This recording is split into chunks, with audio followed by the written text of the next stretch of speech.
Allez les gars, direct, première manche.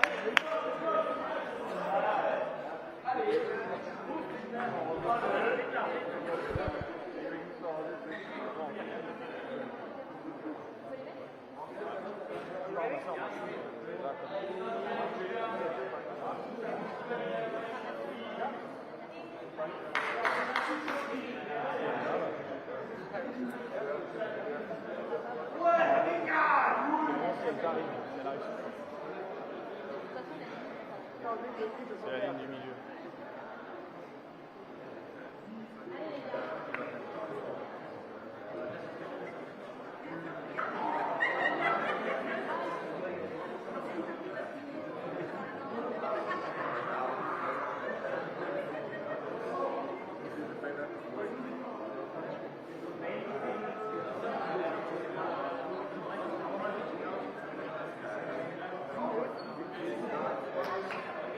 Mathieu.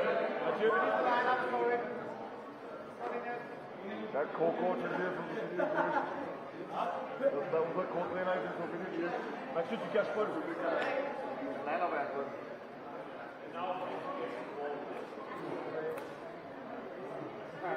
Bruno, jetzt zu verspätet. Niemand ist von mir.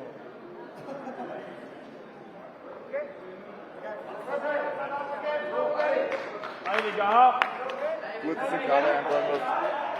Referees ready? Referees ready? Referee? Habe ich noch nie? Den ersten habe ich noch nie eingetragen. Okay.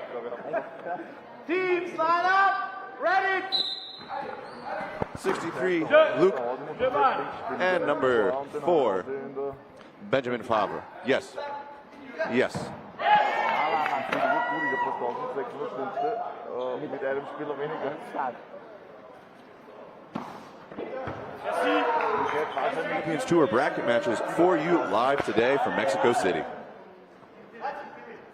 We're already off to an explosive start. The Paris Lorns taking an early hit, removing Steinlechner from the court on the side of the Ninjas. Coming up, Dupuis will find another hit, taking out number 9, Hoffman. Let's say also bounce. Ooh, we got some fast counters here this morning. These gentlemen definitely had their coffee.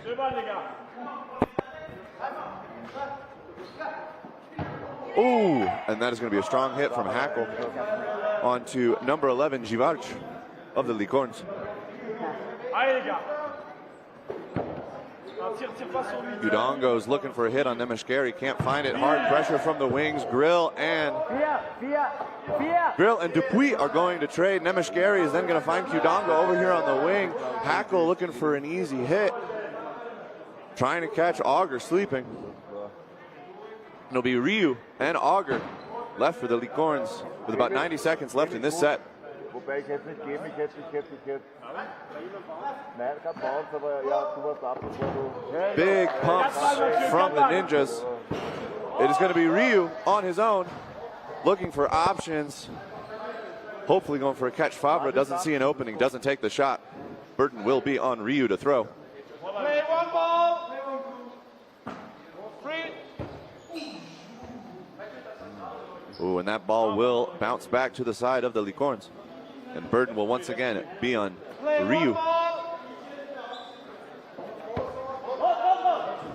Ryu with a cross-court shot at Nemeshkari, trying to hold down that left wing of the Ninjas, keep him from pressing too hard.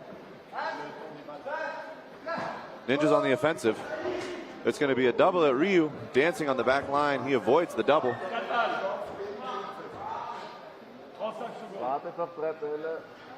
Play one ball. Refs have called play one. 31 seconds left on the set clock. Play one ball. Refs have once again called play one. Nemeshkari's pushing up towards the neutral zone. But Ryu playing it safe near the back. Nemeshkari doesn't see an opening. Ninjas coming to the line. It is going to be a triple from the Ninjas, including a flight attempt by number 27, Hackle. And that will be an elimination victory for the Ninjas, putting them up 2-0 at the start of this game. He was first. I wasn't sure, so I let you ruling. Yeah, I was told.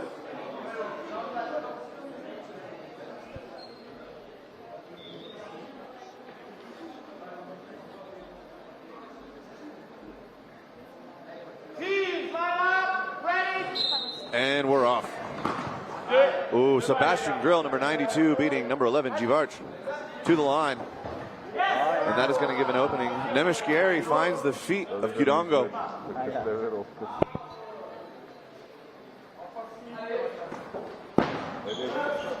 Dupuis with a strong throw into the center of the Ninjas' defense. Oh, and it will be a 50-footer from Dupuis to claim not one, but two of the Ninjas, getting number 9, Hoffman, as well as number Sebastian Grill, number 92. That will be Steinlechner out of the middle. Favre's going to take a shot at Dupuis. Dupuis dodges a few. Givarch finds the shoulder of Steinlechner. That's going to leave, after that exchange, it is going to be Hackle and Nemeshkieri left. And with a double from Pomeroy and Ryu, will get it out. And Dupuis, number 1 for the Paris Licornes. Will close out that set, tying it up 2-2.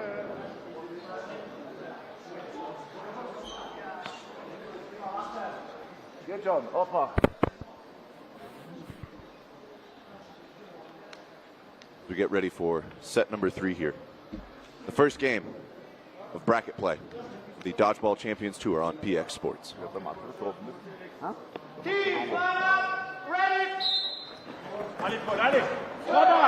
Givarch will be victorious this time in the opening rush.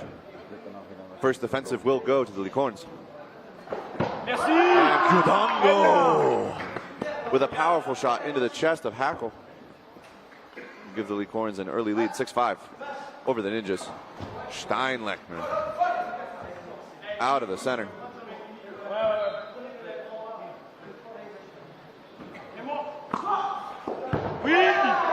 Ryu finding the knees of Steinlechner, not only gets the hit, but also gets the rebound. It's going to be a 4-ball play for the Frenchman. It's going to be a double from Kudongo and from Auger.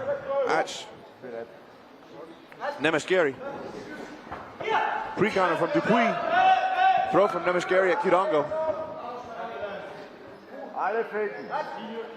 Ninjas once again on the offensive. Favre looking for something, can't find it.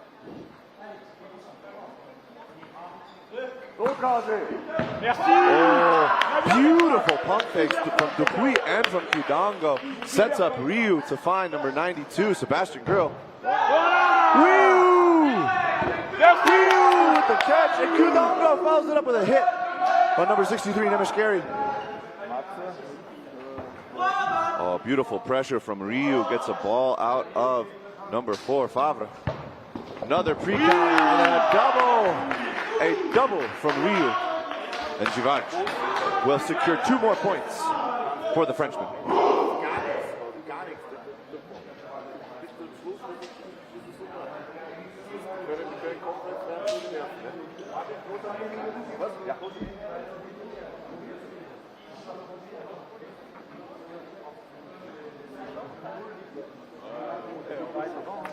Ja, ihr müsst gemeinsam faken vor.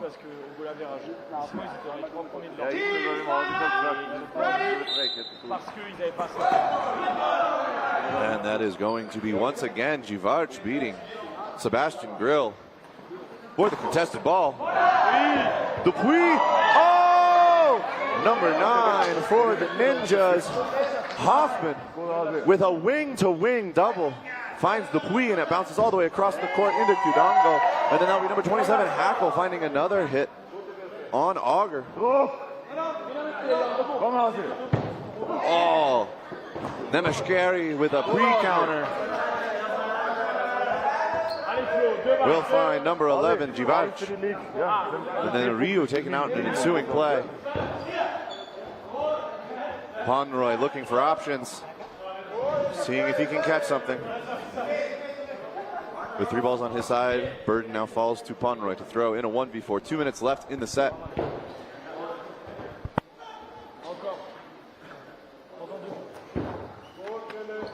Sebastian Grill bouncing the balls back to the side of the Licornes, continuing to put the offensive responsibility onto Pomeroy, hoping That Pomeroy does come a little too far forward, so he can charge through the neutral zone and get the hit. Play one has been called on Pomeroy, who moves towards the wing of Grill to apply pressure. Now we get 3 balls on the side of Ninjas. And that sets of some beautiful pump fakes, and then a double from Hackle, and Nemeshkeri will find the hit on Pomeroy, tying it up 4-4 here between the Ninjas and the Licorns.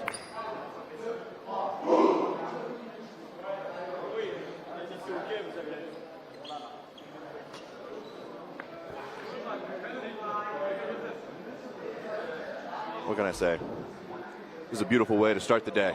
Some fantastic dodgeball between 2 top-tier teams. Both of the teams holding strong to their lineups. Oh, Herman is on. So Steinlechner has been pulled for the side of the Ninjas. Herman has been subbed in.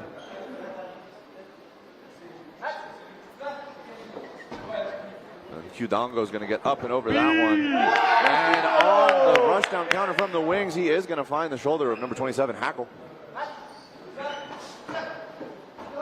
Oh, and from the wings on the side, Hoffman fires Qdongo and Dupuy. Ryu takes a counter on the number 63, Nemeshkeri. And the Licorns come out with a 2-ball defense. Oh, Pomeroy was looking for that one. Looking for that catch. 3 balls on the side of Ninjas. It is going to be Herman out of the center. Both Ryu and Dupuy getting over that one. Defensive line of the Licorns moving forward. It is going to be a double from Ryu and Dupuy on the left side to take out number 9, Hoffman. Now 5 players on the side of Licorn versus 3 on the side of Ninjas. It's going to be pre-counter from Dupuy and then 2 balls thrown from the side of the Ninjas. No casualties in this exchange. Once again, Herman out of the center. Dupuy looking for Grill, doesn't find him. Grill pressing hard in the neutral zone. Dupuy with a quick ball retrieve from the side. Blocks the shot from Grill. Grill once again at Dupuy.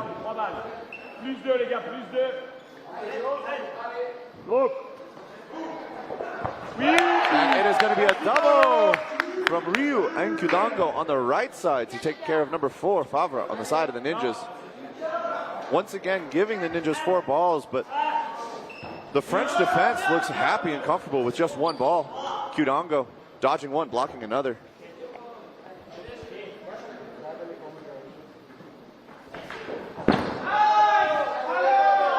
And Grill with a pre-counter at Qdongo is going to trigger both Dupuy and Ryu to take a double into the right wing of the Ninjas. About 60 seconds left here. The Licorns in a dominant position.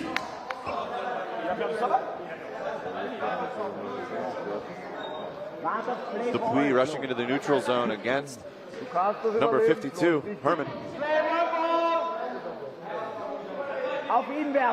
Qdongo pressing hard, drawing a lot of attention from Herman. Like I was saying, the Licorns really comfortable in this 1-ball defense. Qdongo all the way up in the neutral zone.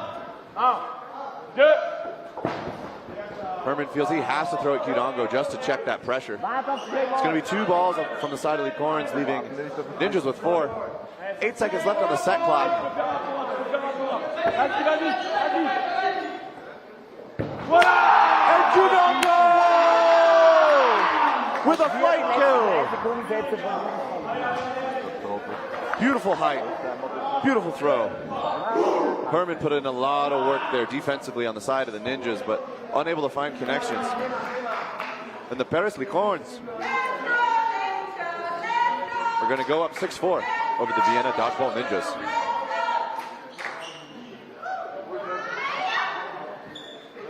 Team is subbing in Tamborello for Qdongo. They said, you did your work. You got your flight kill. Beautifully done. All right, it looks like the Dodgeball Ninjas are calling an official timeout. They're going to sit and talk, see what the French team does with it as well. But so far, a beautiful back and forth game this morning here in Mexico City. The Licorns are really taking advantage of how comfortable they can be on a 1-ball defense. How well both Dupuy and Qdongo from the wings with a single ball can draw attention and survive from the offense of the Ninjas with 4 balls.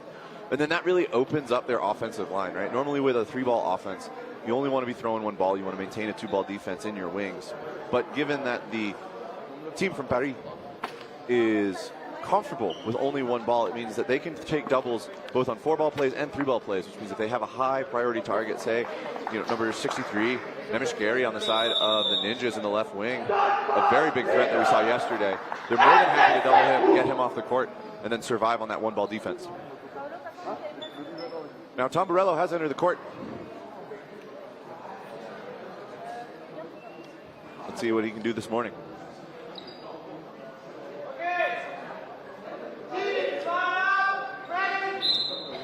Right. And Sebastian Grill will win the opening rush. It will be number 9, Hoffman, that takes the first throw at Dupuis. And Tom Borello, first time on the court this morning and stepping up to the center line, gets a hit on number 27, Hackle. He is letting the team from Vienna know he is here and ready to play. Response from the Ninjas will take out number 11, Givarch, keeping it even 5 players to 5. Ooh, the wings of the Ninjas getting much more aggressive. Ryu with a fantastic pass back to Tom Borello.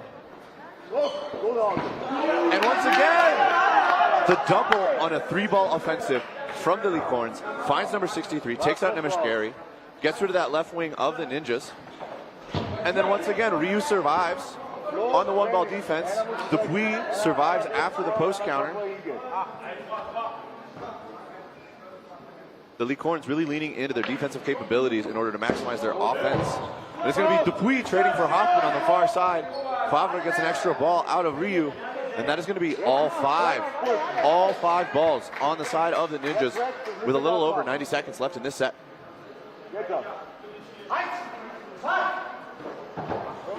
And they will take that opportunity to double Tom Borello. Grill will find Pomeroy. And it will be Auger in a 1v3. Dodges the triple from the side of the Ninjas. Presses hard. Sebastian Grill hits a full split. Number 4, Favre, is going to hit a diving dodge. And then Sebastian Grill with a hard press into the neutral zone will find Auger. Been talking about the defensive capabilities of the Licorns, but we cannot count out the flexibility and the commitment from the Ninjas with some of their absolutely amazing and acrobatic dodges. Sebastian Grill hitting a full split to get under that throw from Auger. And then Favre jumping, diving, getting fully horizontal, probably 3 feet above the ground to get over another one of the throws. Teams, line up! The Ninjas showing where they get their namesake from and tying it up in the last set. And a little bit of a contested slap fight there in the center, but Sebastian Grill will be victorious. It'll be a cross-court shot from Nemish Gary towards Dupuis.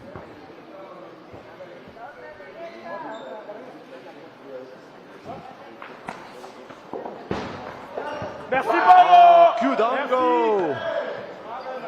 Number 93 for the Licorns will find number 63, Nemish Gary of the Ninjas. Dupuis blocks Hoffman, takes a shot at Favre. Kudango and number 27, Hackle, having a little bit of a stare down here on the far side. Favre out of the center. It's going to be Pomeroy up and over.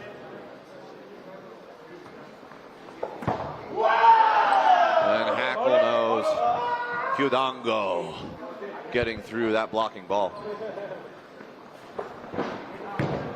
Oh! Dupuis! With a powerful shot on number 9, Hoffman, as the right wing of the Ninjas rushes down. Dupuis stands his ground. Dupuis and Kudango pressing hard from the wings, trying to see if they can catch one of the Ninjas out of position. It will be Ryu at Grill. Grill did bite on the pump fakes, but was able to get enough air to get over Ryu's ball as well. It's going to be number 52, Herman, out of the center for the Ninjas. 90 seconds left in the set, 2 minutes 50 seconds left in the game. Or I guess it's half, sorry. I'm excited. Ryu with a diving throw to dodge the shot from Grill and make a connection. The Licorns looking strong with 6 players still on the court. Ninjas with 2. It's going to be Favre and Herman to the line. It's going to be Favre at Qdango. And it's going to be a double from the right side. Qdango and Ryu at Favre. Favre dodging the double. Play ball 2. And the ref called play 2 on the Ninjas. 4 seconds left on the set clock. It's going to be a double at Qdango. Oh, that is 5 seconds on the throw clock. Sorry, it is 40 seconds left in the set. Dupuis with a beautiful block. 35 seconden, verletzt das. Komm.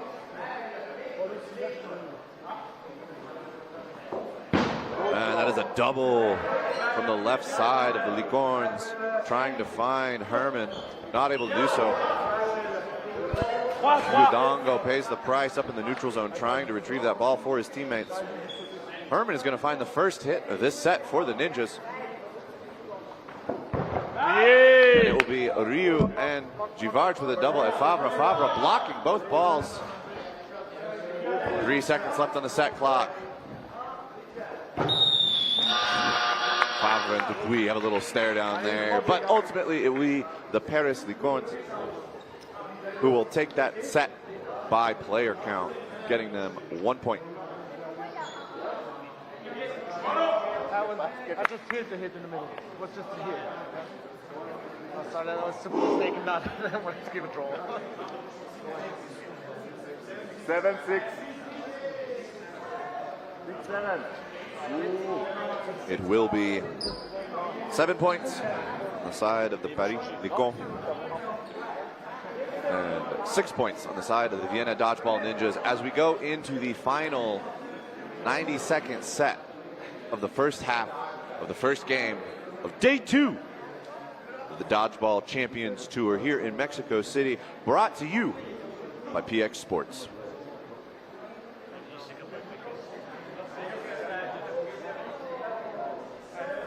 Do apologize, we are just getting the scores corrected and then we'll get the clock set up.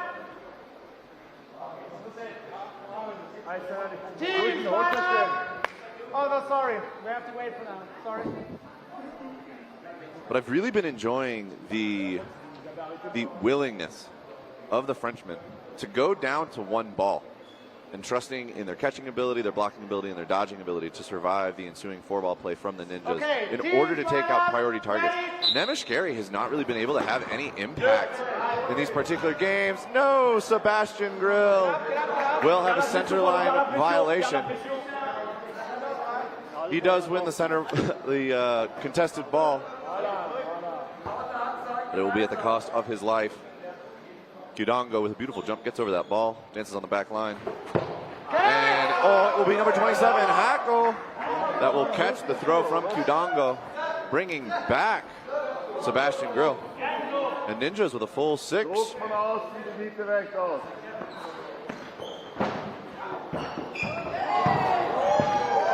Oh, and we have a series of trades that will be very favorable for the Ninjas. Dupuis and Ponroy getting taken out, Auger taken out, Ryu taken out. The Ninjas finally starting to wake up. Givarch presses hard, Hackle into the neutral zone, finds the shoulder. And in a little over 60 seconds, the Ninjas will take that set, sending us into halftime. Just like the one with the block floor hack. There's just some sides of the body you can't see. Yeah. The Ninjas making some quick adjustments there. Pressing a little bit harder from the wings.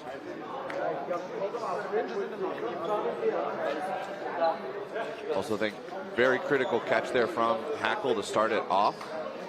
Removing the right wing of the Licorns, Qdango, who has had an amazing presence so far this game. The pressure he's provided, both on offense and defense, has provided a lot of space and a lot of room for other members of the Licorns, such as Ryu, such as Dupuis, to find hits and be able to dodge and evade. But The Ninjas kind of just committing to a straight-ahead counter system there. They're able to find Dupuis and Ryu, and obviously Kudongo with the catch there early on. We'll see if the Ninjas can carry that into the second half.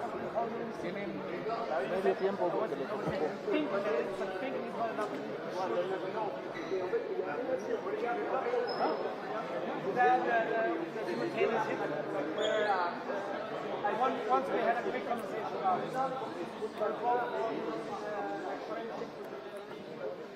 But so far, this has been an intense and tight game. Scores only 8-7 in favor of the Ninjas. Each set has been an absolute throwdown between these two teams.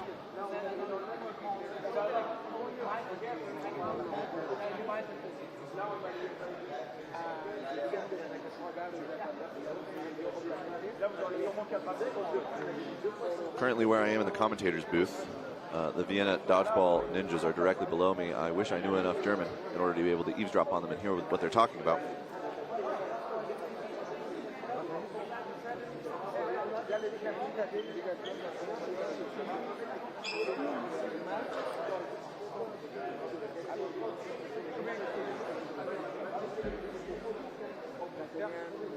Guys, if you're ready soon, we want to fight.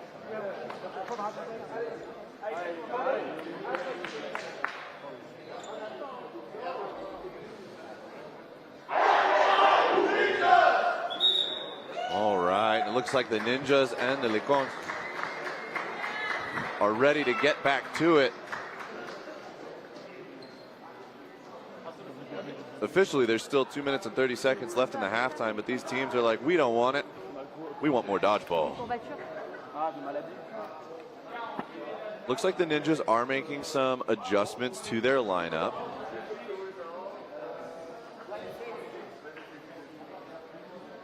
Herman and Steinlechner have been put onto the bench.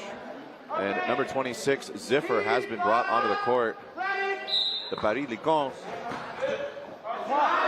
Woo! That is going to be a line violation on Ponroy. Ryu is looking for something. Pressure from Kudongo. Keeps Nemeshkeri at bay. It will be Grill out of the center. Which is the Licons keeping their lineup. They're happy with how the gentlemen are doing. That's going to be Dupuis at Hoffman.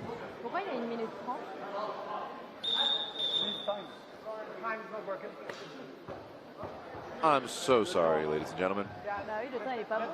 Your clock at home is correct. The issue is the in-stadium clock is not, which means that these teams do not know how much time is left in their set. They do not know how much time is left in this half. And obviously, when we're talking about dodgeball strategy, there's the game you play as an individual, how well you catch, how well you dodge, how well you can throw. There's the game you play as a team, how well you coordinate from the wings, how well you cover each other, the counter game that occurs in the neutral zone. And then, of course, there is the game that you play with the clock. Up players, that clock is your friend. Up points in the overall game, that clock is really your friend.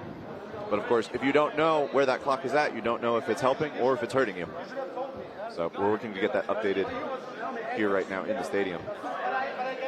Interested to see if number 26, Ziffer, can make any impacts here on the side of the Ninjas. Provide some additional support. Now, I will say Nemeshkeri being able to stay on the court right now. So excited to see if he can provide some pressure from the left wing of the Ninjas. Then you realize how bad it is over there. Maybe that's why.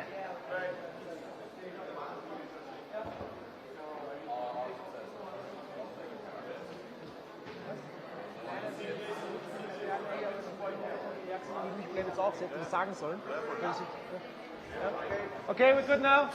All right, ladies and gentlemen, we're good with the clock. Let's get back into the action.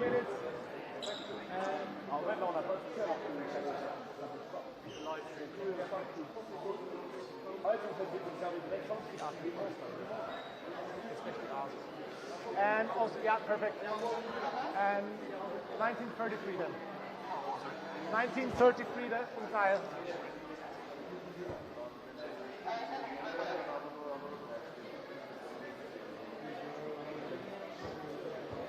Okay, teams ready? All right, and ref has restarted play. Oh, Hoffman is going to find the feet of Ryu. Kyudango trying to find something on Nemeshkeri. Nemeshkeri pressuring high in the neutral zone.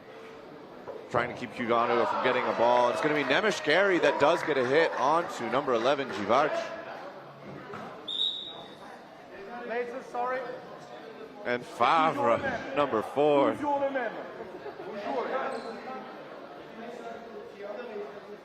Has to fix his laces.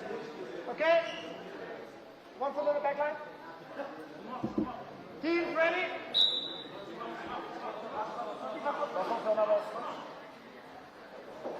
And Kyudango will get a hit on a Nemeshkeri.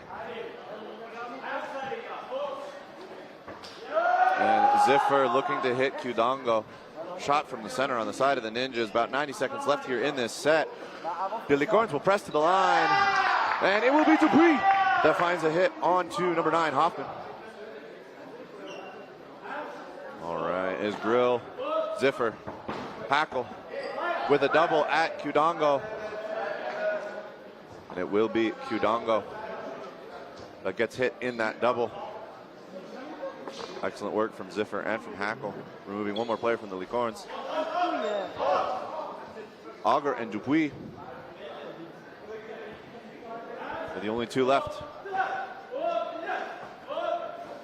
And it will be a double from the left side. Hackle and Favre at Auger. Auger reads it well and easily sidesteps those 2 throws. 4 balls on the side of Lorns.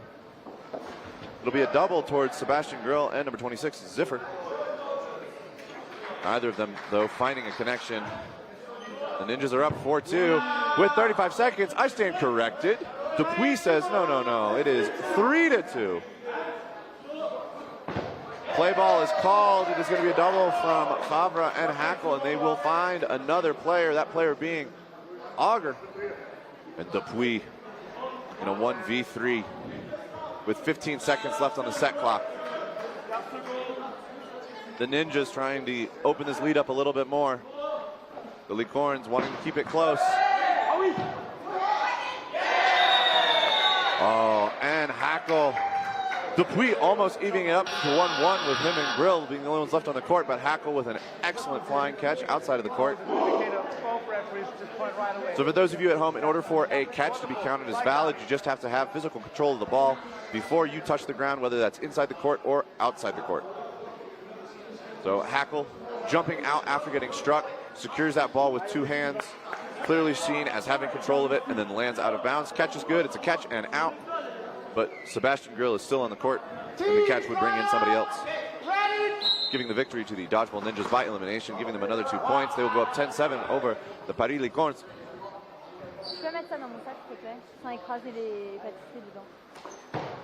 Kyudango will hit Hackle clean in the chest, and it will be a 50-footer from Dupuis trying to get Nemeshkeri. Nemeshkeri with a little finger wag says, no, not today.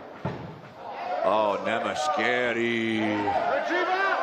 Nemeshkeri, number 63, finds the feet of Kyudango. That was a beautiful throw. Ryu now shifting into the right wing, putting pressure. Nemeshkeri will take that shot at Pomeroy. Pomeroy with a beautiful block, but that will give a 3-ball offensive to the Ninjas. It will be Ziffer out of the center.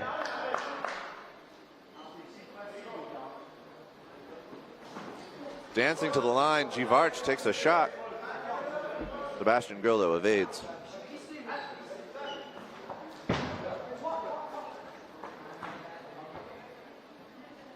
Ryu presses hard on the right wing, but doesn't see any opportunities. Ooh, Hoffman with a pre-counter at Dupuis. Dupuis on the left wing thinks maybe I can take a shot, but Nemeshkeri from across the court stares him down. It will be Dupuis. Dupuis with the dodge on Hoffman. And Pomeroy with a beautiful shot on a Hoffman, and then an evasion immediately afterwards. Gets the hit and stays alive. Ryu's going to pass the ball off to Jivarch, putting him in the wing. Oh, no, Pomeroy, or Jivarch and Auger will be taken out in that exchange. Ninjas dodging and then countering back. Ryu is going to get hit with the double from Nemeshkeri and Ziffer. Ninjas adjusting their play style at halftime seems to be paying off.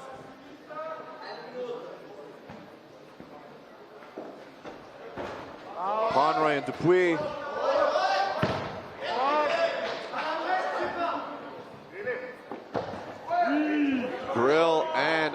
Grill happy to take that trade with Dupuis, making it a 1v3, but Pomeroy then is going to get the hit onto Ziffer, who's up in the neutral zone, making it a 1v2. Pre-counter at Nemeshkari. Pomeroy dodges to the side, about 40 seconds left here in this set. It's going to be Favre and Nemeshkari versus Pomeroy.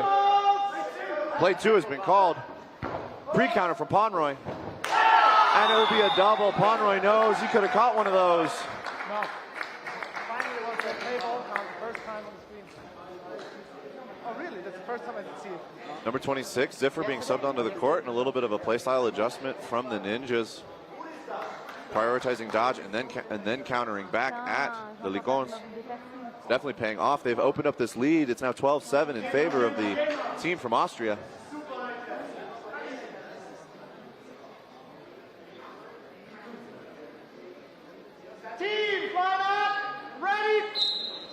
There is a lineup substitution on the side of the Lorns. They've brought Castain onto the court.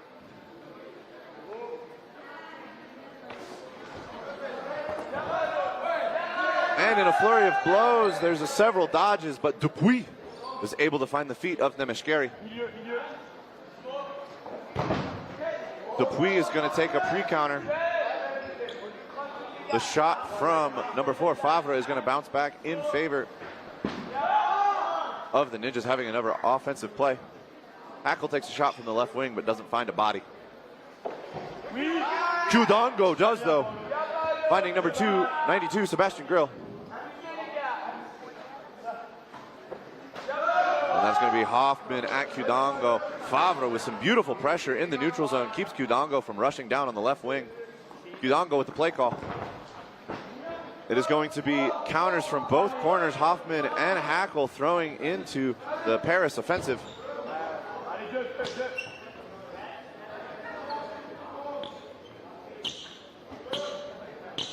A lot of balls thrown, no bodies found.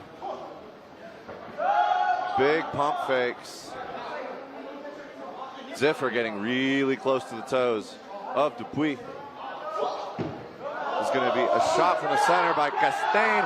Response from Hoffman will find the fingertips. Castain, the first one eliminated on the side of the Lorns. 90 seconds left in the set. 4-ball play for the Frenchman. They're going to find 2 hits. Ziffer and Hackle removed from the court with that play.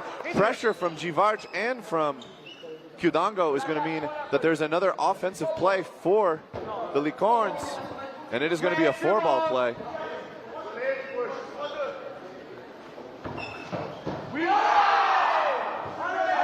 That'll be Favre taken out with a play 2 coming from Givarch and from Dupuis. Dupuis backing all the way up. The rest of his team holding a strong defensive line there in the neutral zone. This is going to be up to number 9, Hoffman of the Dodgeball Ninjas, to make something happen in the next 50 seconds of this set. Dupuis presses hard. Neither Dupuis nor Hoffman find the hits, but it is Kudongo rushing down from the left wing, who will find the shoulder of Hoffman and get 2 points for the Paris Lorns, making it now 12-9 in favor of the Dodgeball Ninjas, just passing the 11-minute mark left in this half. Only 2 sets separate these 2 teams right now.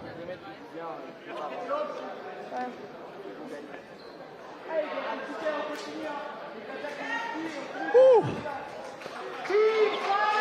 All the games are like this today. It's going to be fantastic. Love a good close game of dodgeball. It's going to be the Lorns to throw. Givarch winning the opening rush, showing his speed and agility. Dupuis dodging along that sideline, dances, flirts with it, but does not step on it. He will stay alive.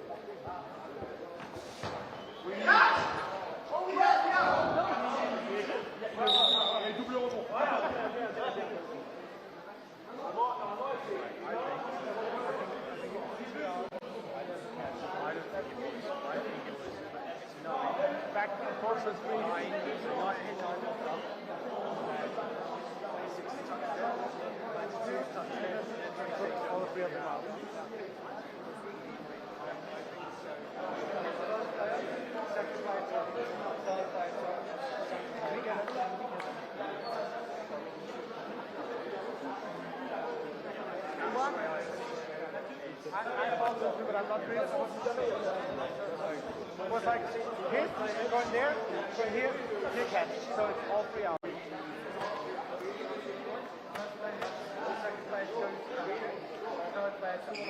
Then the second player catches it.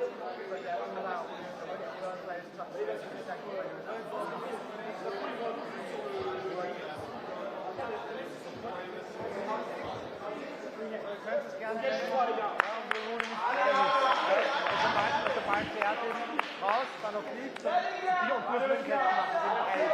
Können Sie gerne challenge, das ist, was wir gesehen haben. Nein, klar. Raus wurde getroffen. Wir kommen die Challenges. Hausi, Grilli, nein, Hausi, Peter, Grilli und Peter gefangen. Das sind 3 Hits. Dann bitte die Challenges, das ist, was wir sagen.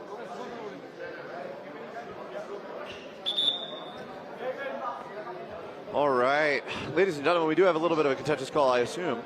From what I understand, y'all can hear the refs, which is amazing and fantastic. But yes, so in cloth dodgeball, if a player touches a ball and then it touches another player, the first player that was touched immediately becomes a dead object and is ineligible to catch or further interact with the play on the court and must exit the court to the outbox. Now, the captain of the Ninjas, or the coach of the Ninjas, has asked for a TMO check because I do think they're calling out Hoffman, and Hoffman is claiming clean block. Otherwise, it falls 3 hits because going back and forth. But it's if a block, it's a different thing for the first person to out. Yeah, so it's either 3 hits or 2. Yeah. Okay. That's just what I wanted to ask because No, hold on. If it's, oh, you're right, it's 2 hits. Yeah, you're right. Because I didn't know if you can challenge your 2 or 3 action in a No, they're challenging the block. Yeah, okay. Oh, okay. Yeah, it's challenging the block.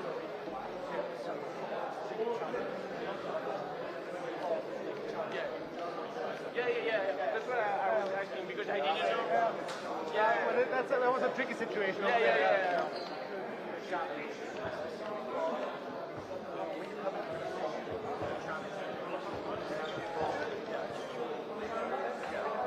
Starting off with the block, I think it's a challenge.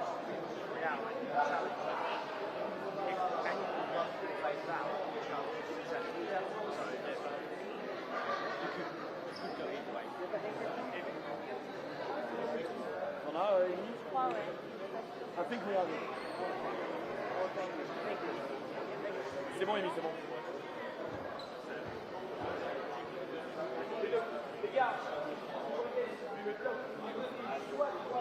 Okay.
All right, still under TMO review right now.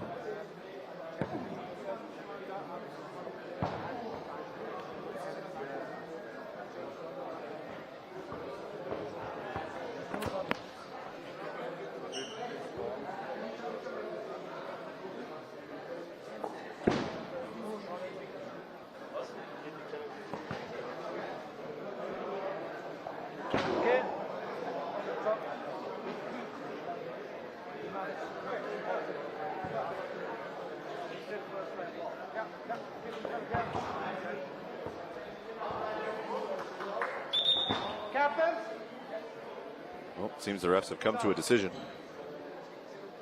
The ruling is first contact with the block, so therefore it's 2 hits. Okay. Yeah.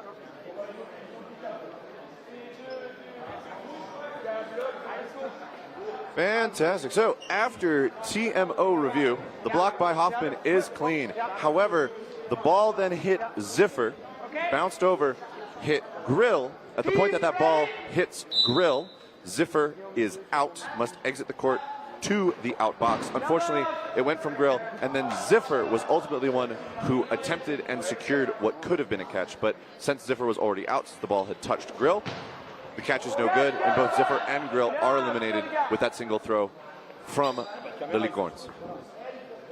Wonderful turn of events for the Frenchman to get a double there. And that is going to be a double from the wings. Dupuis and Qdango hitting a hard angle to dodge and block on the number 63, Nemish Gary, the left wing of the Ninjas, but very unfortunate for the Ninjas that both Ziffer and Grill were taken out on that single play. Hoffman putting in some work now himself, taking out Auger. The Lorns looking to close this gap a little bit more. It was a double at Qdango. You could hear the Lorns calling, we've got a 4-ball play. But Qdango says, I've got a shot, and he takes it on Hoffman and finds the hit. It's another double from the wings. Dupuis and Qdango find Hackle.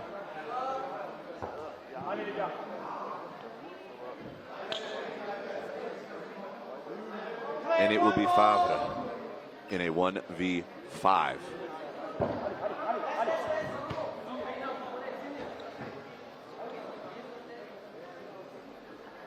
Analyzing his options, presses up, pre-counters at Qdango.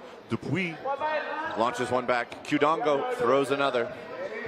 And the Lorns will retreat to the back line for a 2-ball defense. Castain taking up the right wing now with Qdango. Pressing into the neutral zone. Favre's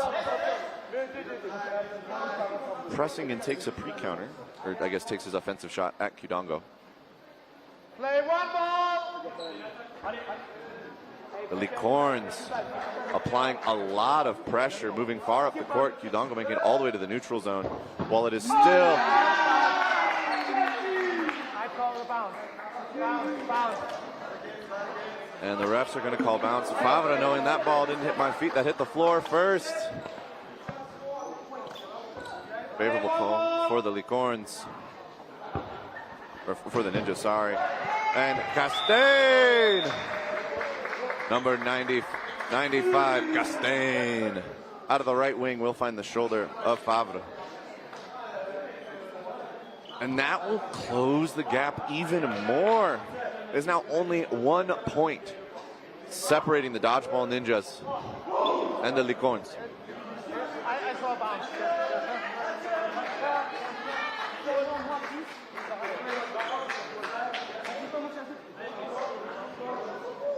All right, we've got some lineup changes on the side of the Lorns. Time's ready. Looks like number 14, Ponroy, has been subbed off, and Varas has been subbed in. Jivac and Ziffer run for the center ball. It will be Ziffer who is victorious. Ooh! I think Ponroy is ball retrieving for the Ninjas there. That ball goes all the way back. And it will be a second offensive play from the Ninjas. 27, Hackle trying to find somebody, doesn't find anyone. It is going to be Dupuis from the right wing who finds number 27, Hackle. 63, Nemish Gary fires cross court into the defensive line of the Lorns. Dupuis presses hard, tries to hit Grill in the center, doesn't find it. Castain gets underneath the throw from Grill.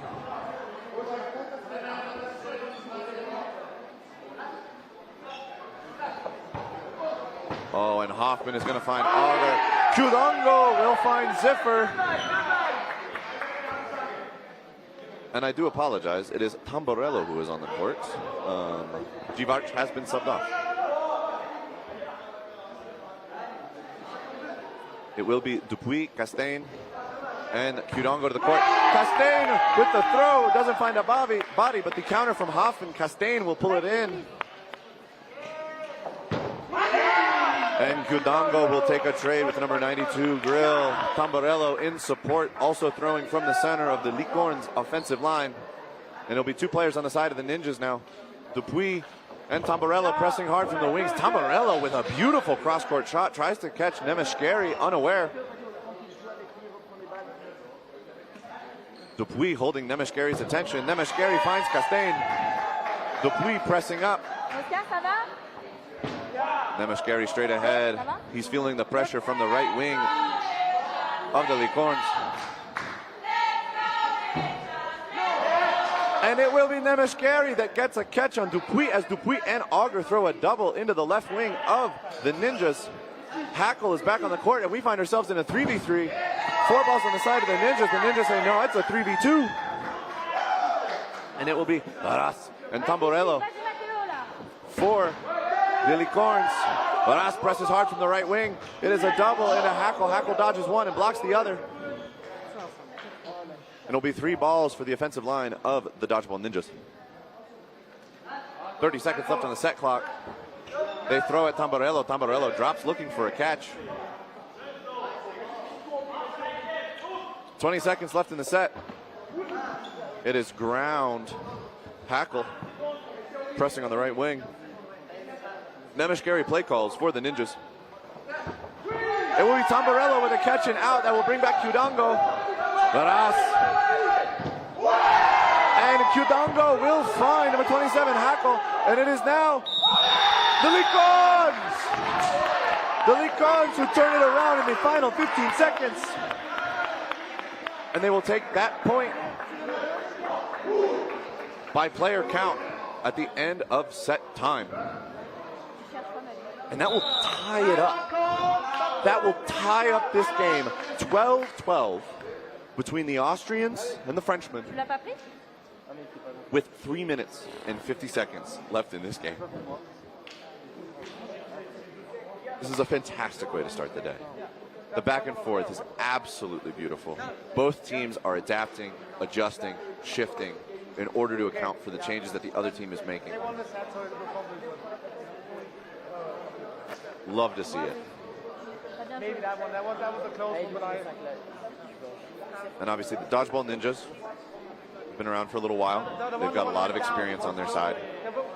Also a lot of athleticism. But it is wonderful to see this team out of Paris. Yeah. Yeah, exactly. That's what I saw too. And that's why we both.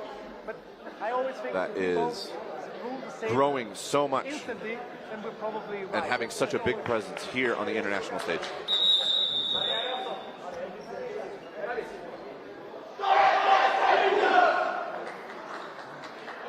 Crunch time.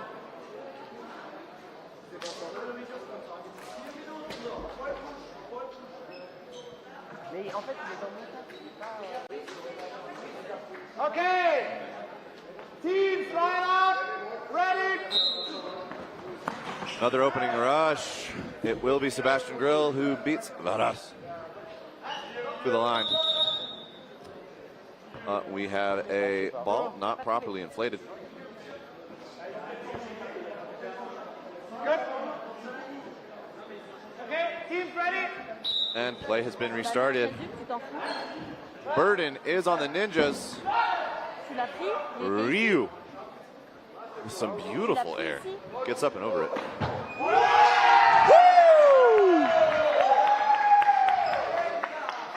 I think I saw fire fly from his fingertips. Qdongo with a huge hit on a Nemeshkeri.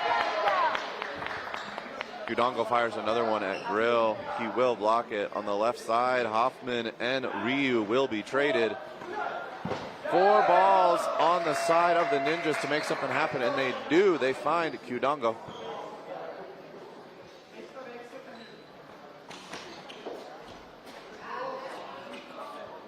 And a big dodge from number 52. Herman. Sûr qu'il est là-bas, t'as mis ton téléphone dedans? Si je te fais sonner, ça sonne? Herman will take an injury substitution. And Nemeshkeri will re-enter the court. So injury substitution, yeah. Okay.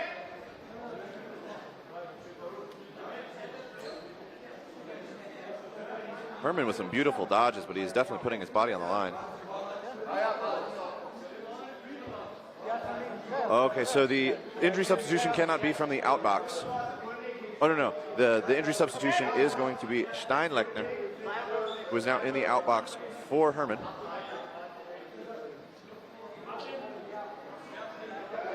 Minute 50 left in the set. 2 minutes, 39 seconds left in the half. And it is the second half, so that'd be the rest of the game. Ooh, Nemeshkeri. It's a beautiful cross. Dupuis, though, applying so much pressure from the right wing, is just running forward. The ball goes behind him. Castain with a shot on Nemeshkeri.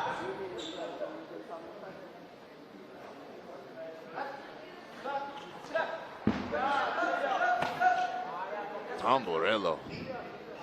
Wonderful pressure from the left wing there. See if he could open something up. Dupuis will fire at Hackle. Tamborello stays in the neutral zone, happy to square off against Nemeshkeri as he presses forward on the right wing of the Ninjas, and then cross courts into Hackle as he charges forward towards Dupuis. It's going to be a double out of the Ninjas, appropriate as a 4-ball offense.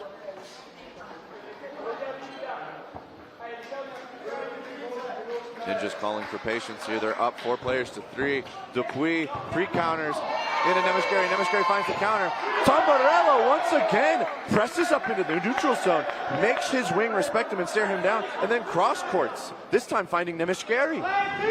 Tamborello is putting in work from this left wing of the Licorns. It is going to be Castain. Tamborello!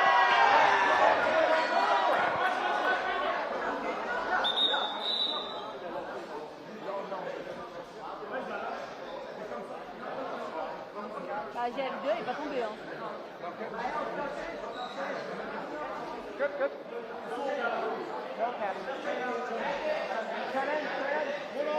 Oh, Tamborello. Challenge, catch or no catch. Schau so viel an. Ils disent quoi en fait? Catch or no catch.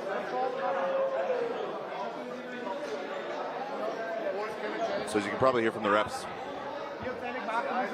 the Licorns are going to TMO check and challenge that this is a catch by Tamborello. On est à 400 mètres.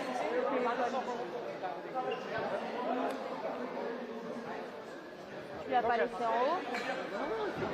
No catch. No catch. And it is ruled no catch. Tamborello. No catch. Ah. He's been putting in so much work from the left wing for the Licorns. It would have been amazing to see him make that catch as well. 2 hits and a catch in a game is huge. That is playmaking. Castain will fire from the right wing of the Licorns. We've got 13 seconds left in the set. It's currently tied 2 players to 2. The score is tied 12-12. There's 5 seconds left in the set. Will the Licorns take a throw? Sebastian Grill wants one. And Sebastian Grill takes the final throw at the glass, who blocks it. And as we go into our final 90-second set, the final 90 seconds of this game, the Vienna Dodgeball Ninjas and the Perez Licorns have had this game tied up 13-13.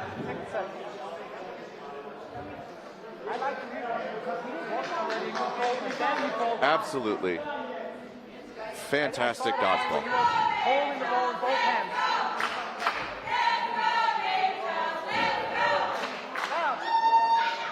Here's some cheers of Let's Go Ninjas. We'll have a final set.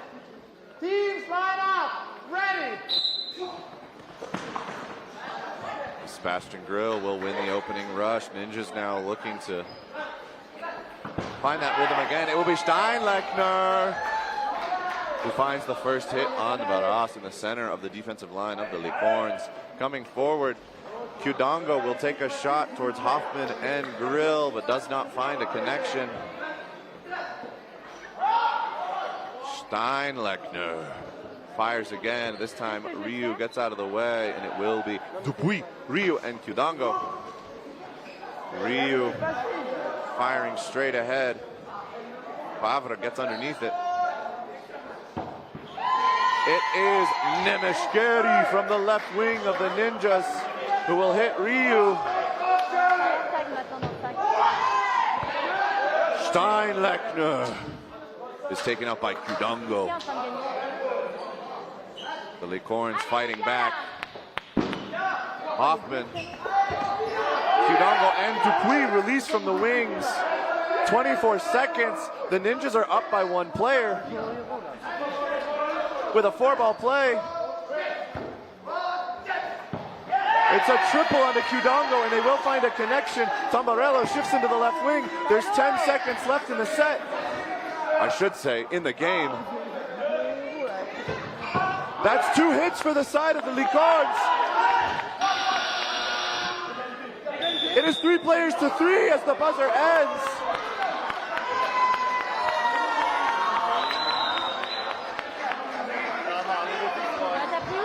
Ladies and gentlemen, it may be the first game of the day, but woo!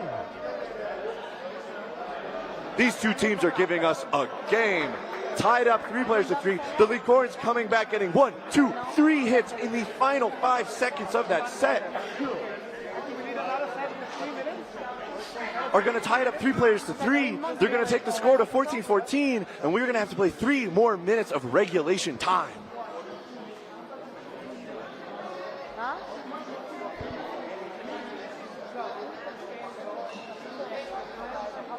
Additional 3-minute set. Les gars, de l'eau? So, captains.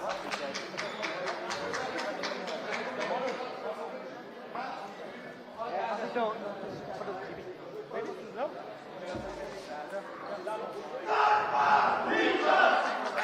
right, we'll let you get here in the huddle with the refs and the captains. An additional set of 3 minutes.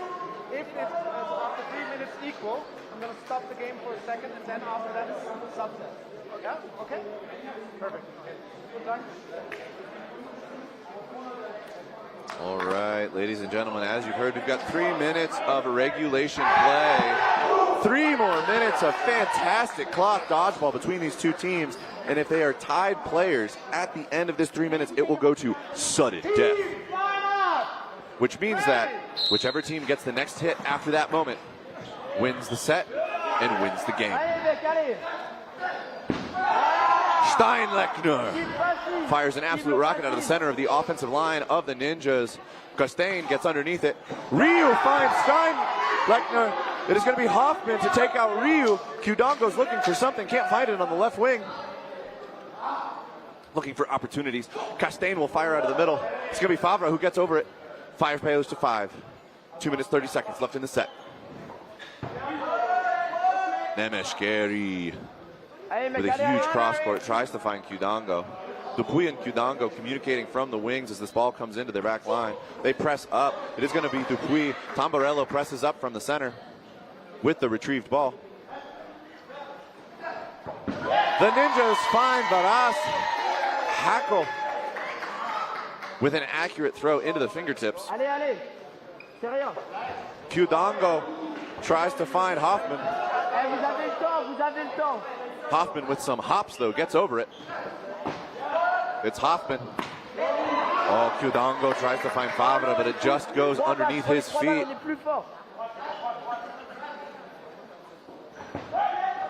Nemeshkeri releases at Dupuis.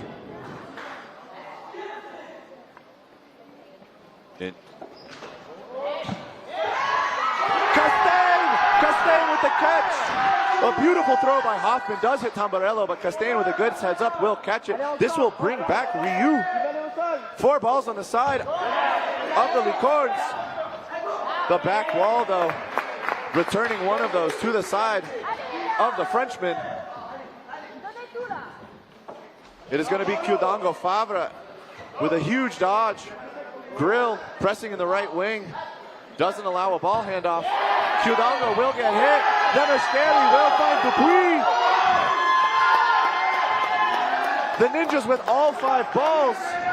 It is up now to Costain and to Ryu on the side of the Licorns to make something happen. The Ninjas finding their synergy. They will throw 4 balls into Ryu.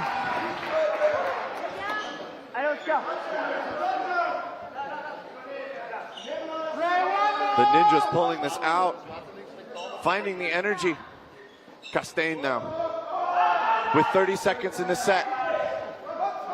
In a 1v4, must fight Grill with a huge dodge and block near the neutral zone. It's going to be a pre-counter from Castaigne. Favre puts it off body. It's 10 seconds left in the set. Castaigne needs 3 hits. 2 hits and a catch. 2 balls has been called for the Ninjas to play. And it will be a double from Nemeshkari and Hackel that closed out the set, that closed out the game, and give the win to the Vienna Dodgeball Ninjas. It's a beautiful performance from both teams. Hard fought and hard won. Dodgeball Ninjas putting all their passion and their heart on the line. The Licorns fighting hard and playing fast.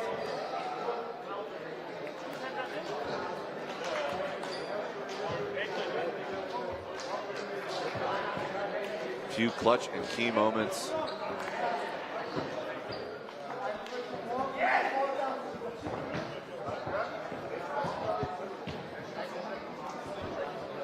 Woo! Taking a breather here. Just processing. That game was fantastic. Tamborello. That cross court in the neutral zone is an absolutely amazing throw. Being able to press on your opponent wing like that, make them respect you, make them hold eye contact, and then to have the wind-up that they still read as a throw at themselves so they don't feel comfortable countering you, but then you can take that cross shot, obviously getting Nemeshkari, getting Hackel. Putting in work from that left wing is gloriously done. Kudongo, very powerful. Fantastic throws. But Ninjas, congratulations on pulling that one out. All right, coming up next, we are going to have the Vienna Nutcrackers versus the Mexico Lobos. Got both the teams out here right now warming up, stretching out. No doubt they are feeling the 3 games that they played yesterday. Want to make sure that they're loose, fired up, and ready to go.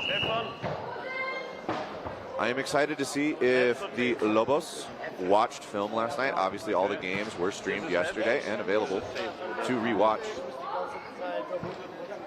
So, hopefully the Lobos watched some footage, learned some things, they'll put it into practice. Obviously, they made a lot of improvements throughout the day yesterday. We'll see if they can continue to build on that here today. Nutcrackers played some strong games yesterday, but definitely seemed like they were maybe struggling a little bit just with communication from the wings.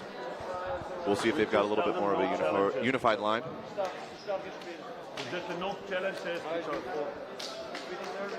But good luck to both of these teams.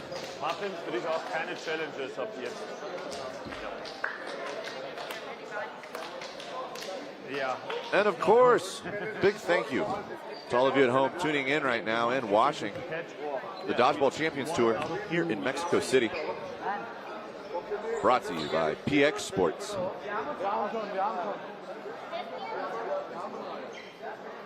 We do it for the love of the game, you know?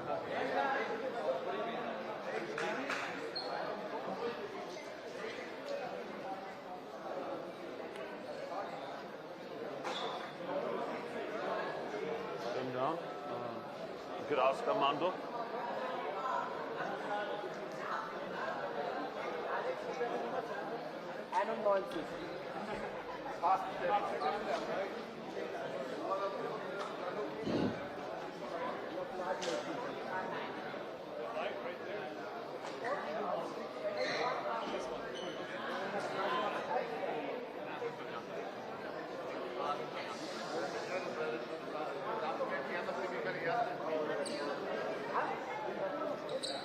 Was hast du gesagt? Was? Es gibt keins, wir haben es ja nicht gesagt. Beide wissen es, alles gut.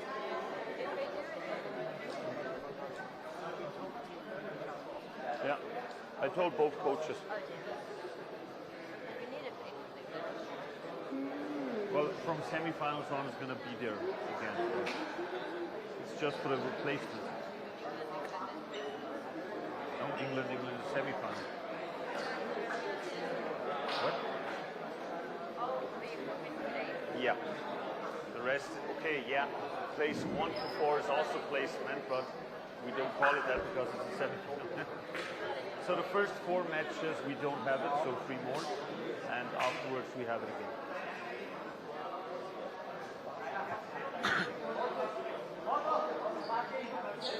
I can lie down if you want to make a picture.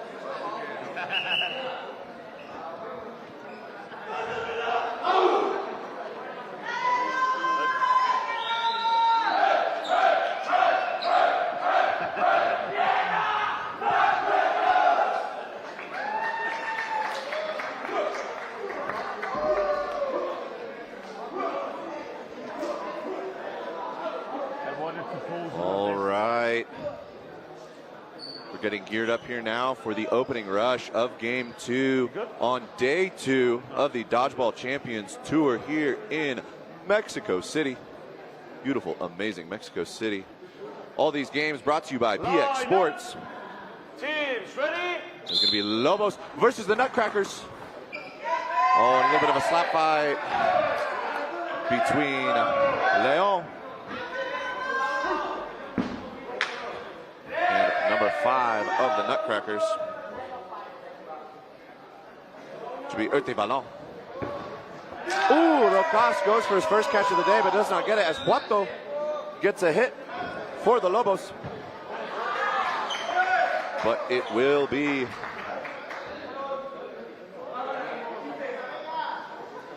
I believe that is Einer with 35.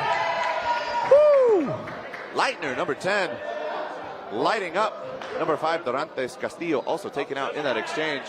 It is going to be 5 balls on the side of the Nutcrackers early in this set. And that is going to be both the right wing and the left wing for the Nutcrackers throwing, taking out Leon and Galicia. And Juato will be the last player taken out as the Nutcrackers go up 2-0 over the Lobos.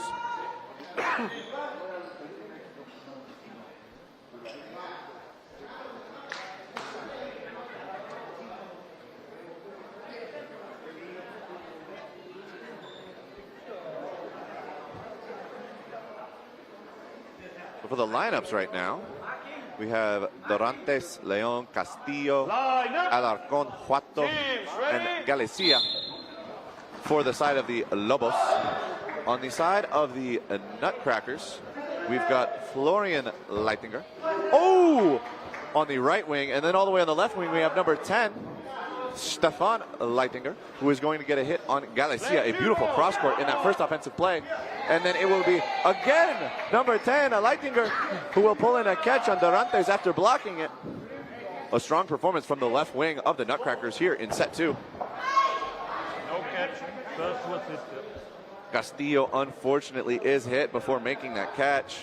It will be 4 balls on the side of the Lobos as they come to the offensive line. Number 4, Leitinger from the right wing will take a counter afterwards, giving 4 balls back to the side of the Lobos.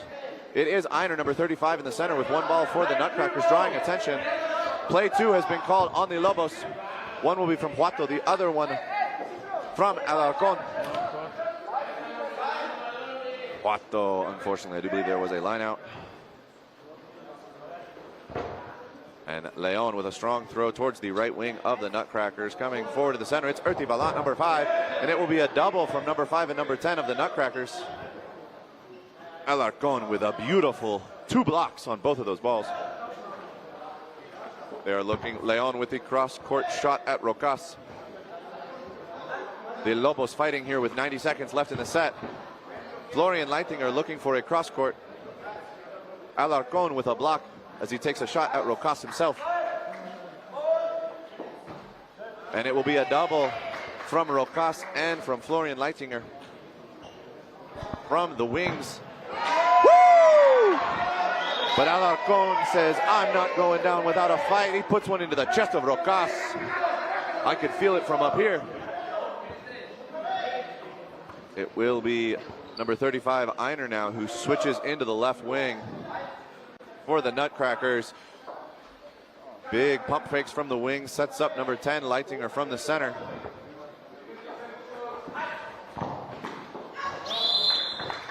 And a rush down from Einer and Leitinger in the wings of the Nutcrackers will finish off Alarcon, taking the Vienna Nutcrackers up 4-0 over the Lobos.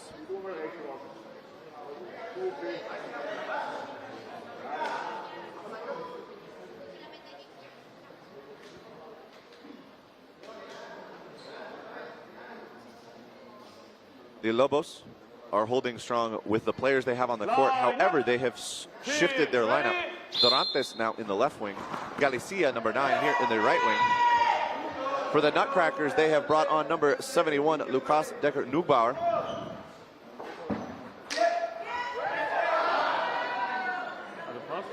Catch is fine. Catch and out. Yep. It will be a catch and out for Einer. So Alarcon, although with getting a beautiful hit, Einer will juggle, pop, and pull that ball in. Pre-counter from Rocas into the center at Castillo will make the Mexican offensive line pause for a moment, but they still hold. Castillo takes a shot at the right wing. Urtibalant now cross-courting towards Leon. Does not connect. Play calls Huato now moving to the center for the Lobos. Galicia takes a shot at number 10, Leitinger. Looking for a catch, but gets out of the way. There's now burden on Nutcrackers to throw. Woo! That is a hard hit on Huato from Decker-Nugbauer, number 71 of the Nutcrackers. Big pump fakes across the board, but Dorantes will block both of the throws taken at him.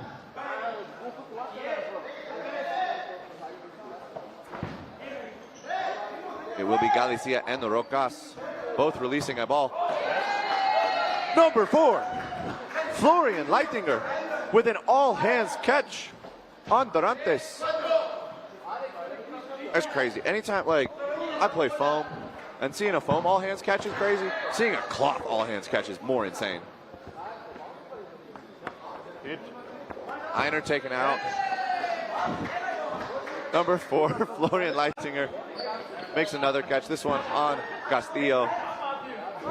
Decker-Nugbauer says, I want my own fingers catch, but it ends up just being an out as Leon gets a hit, and it will be number 10, Stefan Leitinger, who finishes out that set for the Nutcrackers, taking them up 6-0 over the Lobos.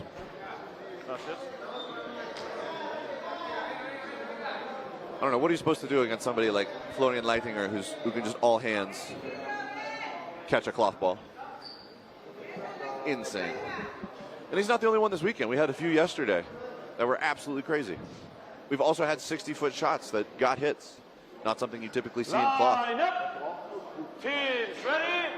These players really taking this weekend to showcase all of the skills that they have. Nutcrackers concede the center ball to the Lobos. Stefan Leitinger putting it through the chest of number 9, Galicia. Charges up again, is going to hit the feet of number 19, Alarcon. Number 10, Stefan Leitinger, 3 for 3 against the Lobos. Florian Leitinger, though, his brother, not going to be outdone. That is 5 throws. Stefan Leitinger, number 10, lighting up the stadium. 5 throws, 4 hits, 1 catch. 5 of the eliminations for Nutcrackers came solely from the left wing.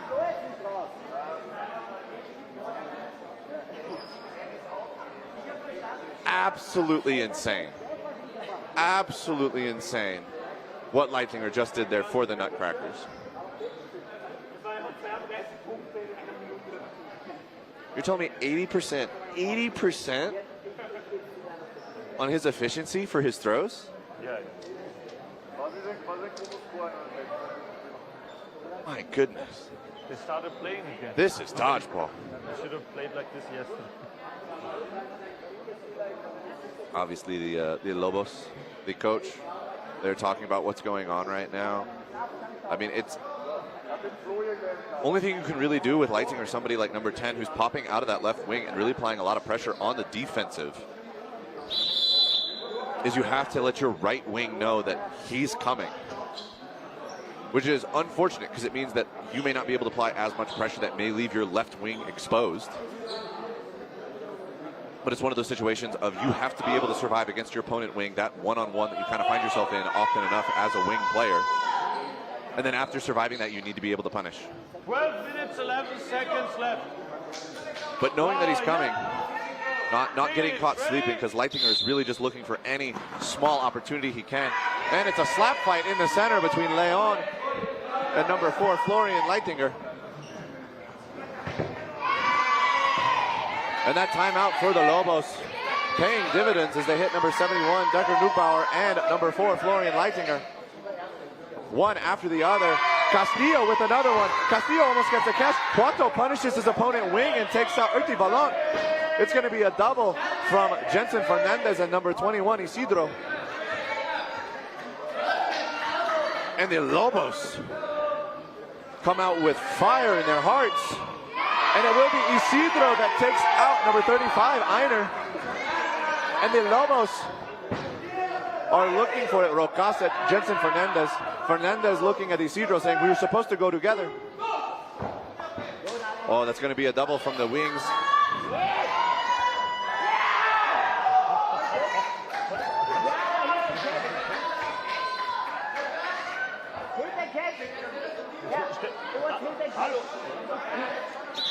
He hit you and then he bounced back to me. Ref's discussion. So he did hit him. Huh? Yeah, it was a penalty. Yeah. He pushed at him and then he caught it back. Yeah. Yeah. Yeah. Catch. So, for those of you watching at home, there was a very strange and technical thing that happened. I mean, for one, Jensen Fernandez ended up kind of on the side of Nutcrackers, and Rocas was on the side of Lobos in the neutral zone. But what happened was Rocas, it's going to be a double at Isidro. Oh, and it's the third ball that finally gets Isidro out. Urti Valon, what are you doing? Number 71 going for the catch. Leon now finds himself in a 1v1 versus Rocas. So what happened was Rocas threw at Fernandez. It hit Fernandez before Fernandez threw at Rocas. So therefore, the only viable play that Fernandez can make is an attempted catch on the ball that Rocas threw. And Rocas will finish out that set with a catch, but the Lobos are looking much stronger. Play like that again. Clean up a few things. Don't rush for the win. You don't need to press that hard on Rocas in the neutral zone. I know Fernandez wanted it, but falling back to the defensive line, the Lobos have the catching potential to handle themselves against Rocas. They're agile enough to dodge and get enough balls and then run a defensive play against him. You don't need to rush going for that kill. So Rocas threw the ball. It hit Fernandez before Fernandez could throw his ball. Only viable play that Fernandez can take is an attempted catch on that ball. But what happened was, because of the way Rocas bounced it off of Fernandez, Rocas himself caught it, which in cloth dodgeball counts as a catch, which brought back Urti Valon. But then that also means that the throw by Fernandez was not a valid throw, and so therefore could not get Rocas out. A beautiful start for the Lobos as Isidro gets Rocas off the court and then makes a fantastic dodge against the returning throw by Einer. It is going to be a throw from Dorantes on the far side, and then is going to be number 5, Urti Valon. Sorry, it was number 71. Decker Neubauer, I'm so sorry.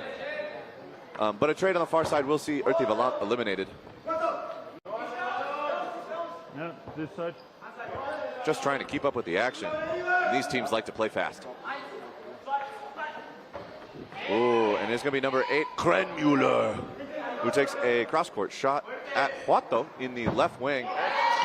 Florian Leitinger in the right wing is going to take a cross-court shot at Isidro. Does not connect on that, but the counter that Cuato launches, Florian Leitinger pulls it in. It is now going to be number 25 in Castillo. Number 25 Castillo and number 4 Florian Leitinger facing off on the far side. Einer presses hard on the left wing. Finds the knees of Isidro. Leon with a beautiful block against Rocas. Florian Leitinger presses up hard and is able to find a connection on Castillo. Fernandez finds Florian Leitinger, but then it will be Decker Nugbauer, number 71 of the Nutcrackers, that makes a catch on Fernandez. Einer wants a catch of his own, tries to drop down and scoop Leon's ball. That means Leon will get a hit. Pre-counter. And once again, Leon will pre-counter. One ball on the side of Lobos, and it will be a double from Rokas and Decker Nugbauer on the side of Nutcrackers. That will close out that set.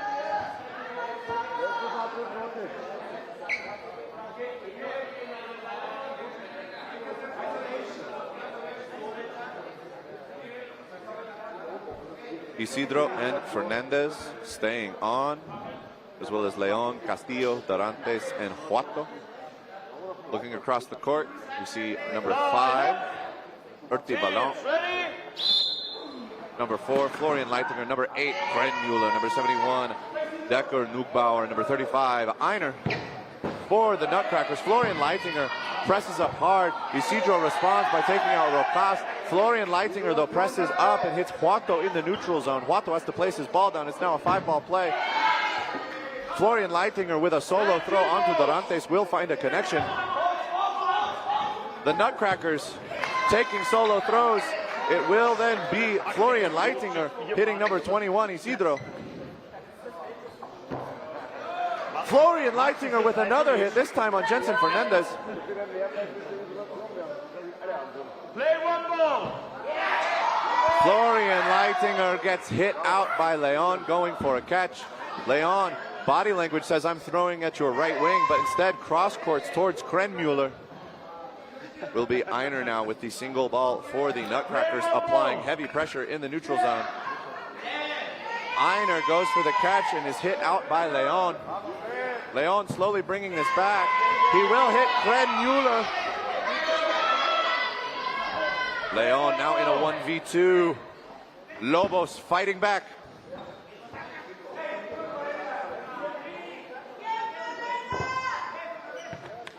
Decker Nugbauer presses into the neutral zone. Leon throws. Urti Valant hanging back in the right wing. Big smile on his face. And it will be a triple from Urti Valant and Decker Nugbauer. Decker Nugbauer showing a little bit of ambidextrousness there, throwing with both his right and left hands. And that will give the Vienna Nutcrackers another set, taking them up 14-0 over Los Lobos.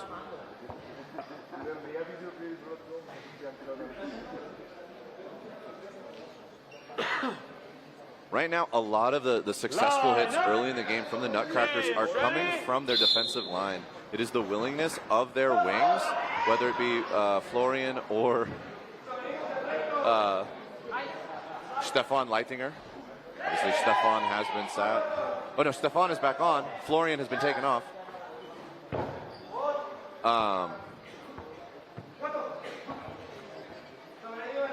But just their willingness from the wings to take shots on the defensive line. Einer, with a beautifully placed ball, will find the feet of number 12, Leon, as he attempts to dodge to the side. Einer will find another hit, Castillo, number 25.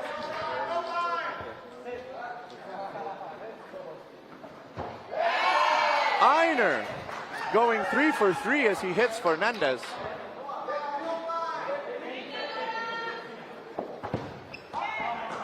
And Einer will attempt to get Isidro, but is punished by Huato.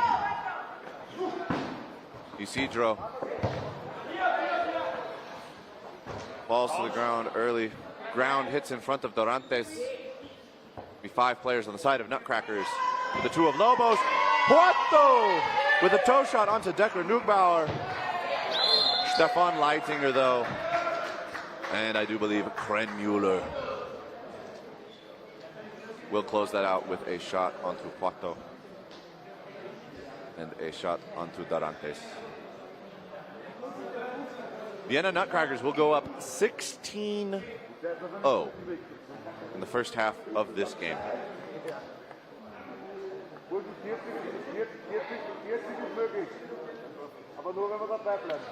Line up. Team Teams, ready?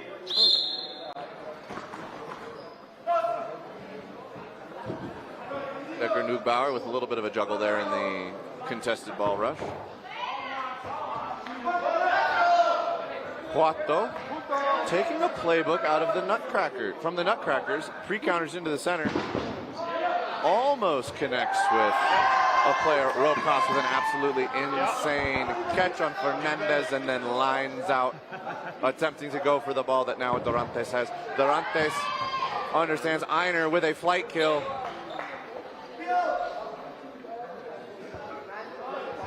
The Nutcrackers getting a little loose with their play. 16-0 lead is a pretty big cushion.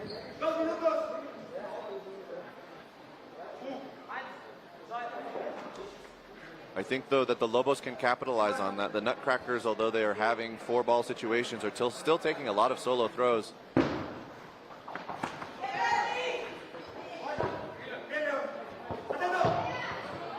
And that will be Leitner.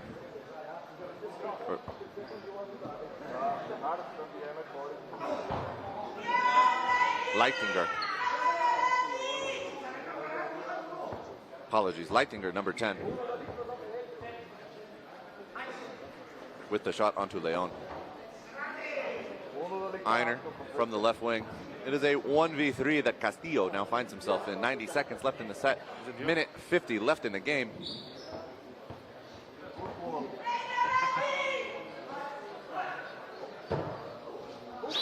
And Nutcrackers with some pump fakes and eventually a throw from number 10, Stefan Leitinger. 90-second set. We'll find Castillo ending that set and sending us into the final 90-second set of this half.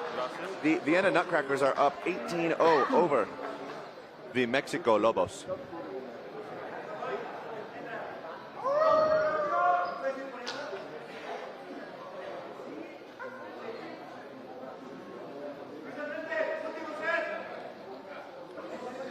Line up. Teams, ready?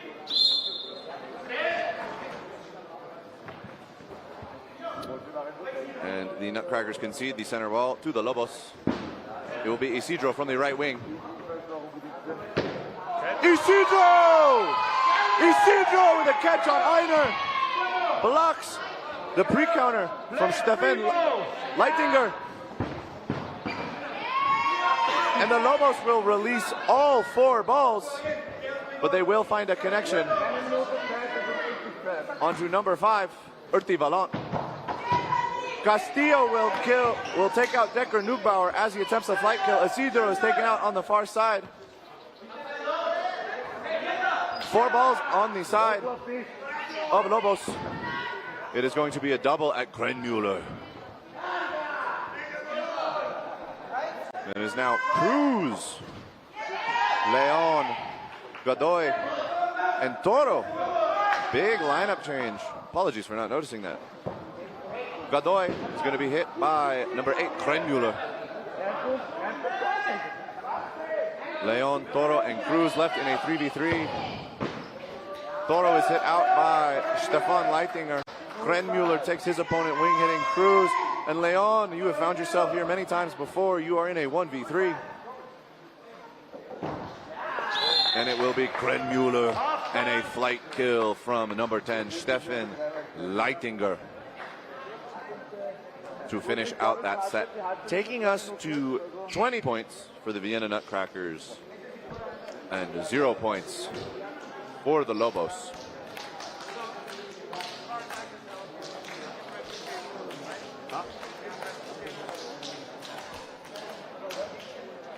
A dominant performance so far They should do the next, and then by the Vienna Nutcrackers. I don't care. I mean, They've definitely gotten a little bit loose. They're feeling comfortable with their lead. They've had some 4-ball opportunities where they'll take 2 solos. They're going for catches that they don't really need. But with a comfortable lead and confidence in your own skills, I guess that's something you can do. For the Lobos, I would like to see them try to capitalize on that. I will say the Nutcrackers are still using a solid level of pump fakes to disguise who is throwing.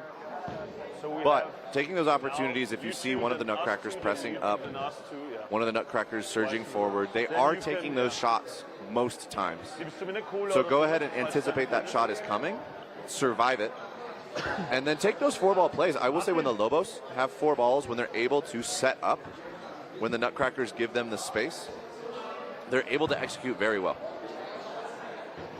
Isidro with an amazing catch last set.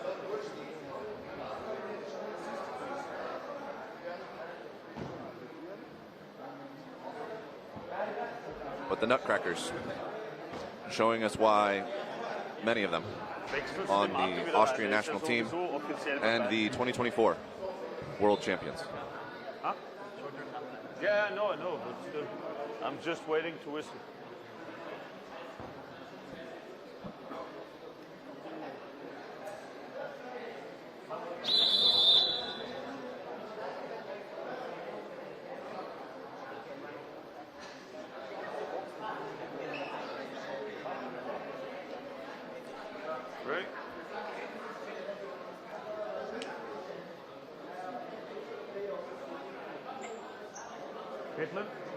We are now preparing for the start of the second half as the teams finish their huddles and line up on the back line. For the Nutcrackers, we are going to have Einer, Stefan Leitinger, Rokas, Grenmuller, Florian Leitinger, and number 5, Urti Valant. For the Lobos, it's going to be number 20. Line up!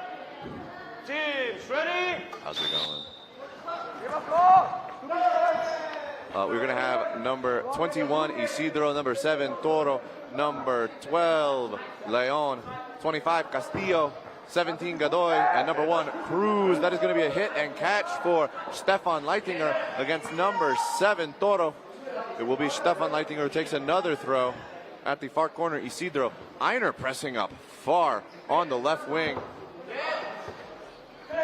Castillo surviving the shot from Urti Valant.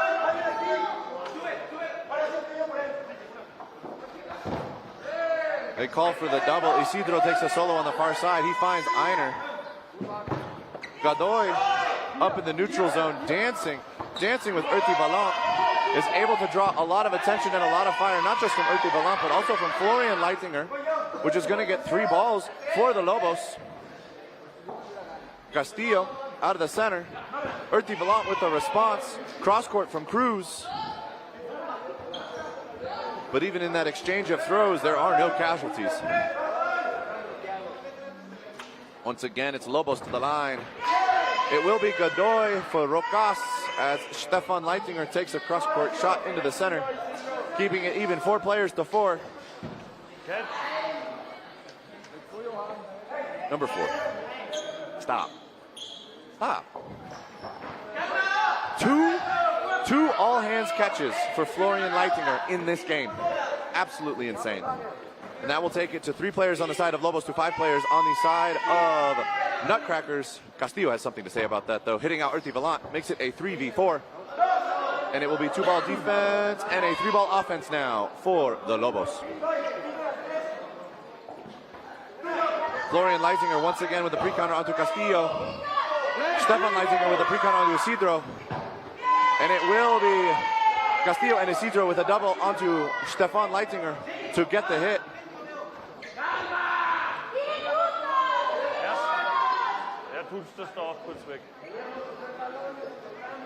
All right, that is a towel on the court that needs to be removed. It's now a 3v3.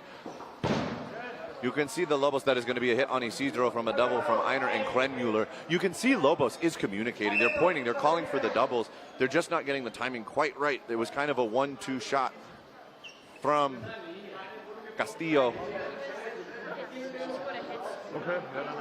And Isidro on the far side, which did allow Grenmuller to block and then block. However, Grenmuller with a line violation, he will go into touch, which means he is out. Heading to the outbox. We now find ourselves with 30 seconds left in the set in a 2v2 Lobos versus Nutcrackers. Lobos showing some real fire here. Let's see if they can put some points up on the board.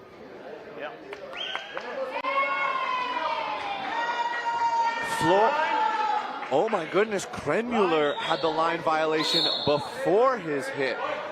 onto Isidro. So Isidro is still on. It is a 3v2. It's going to be a double at Leon from both of the wings of the Nutcrackers.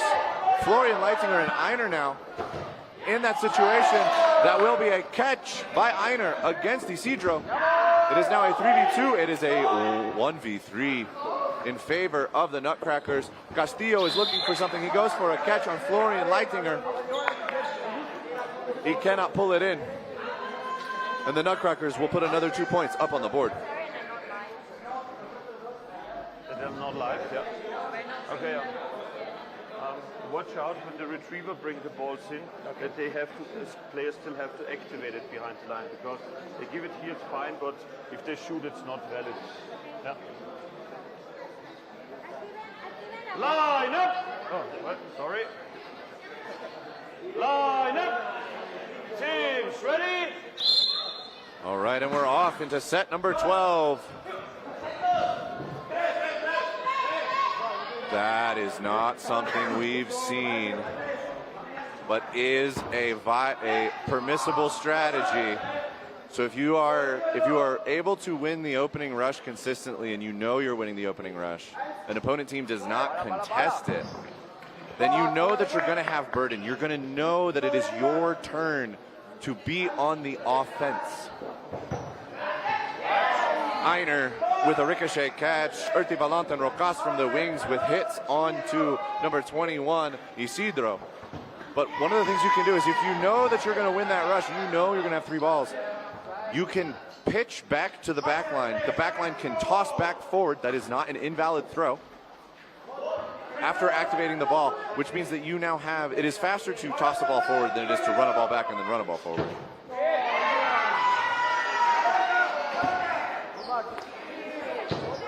But they're being cheeky. Cruz with a huge catch on Kren Mueller. Lobos up 4-3. But the Nutcrackers showing us they've got a few other little tricks in their bag that they like to have fun with. Cruz with a shot onto Urti Valant.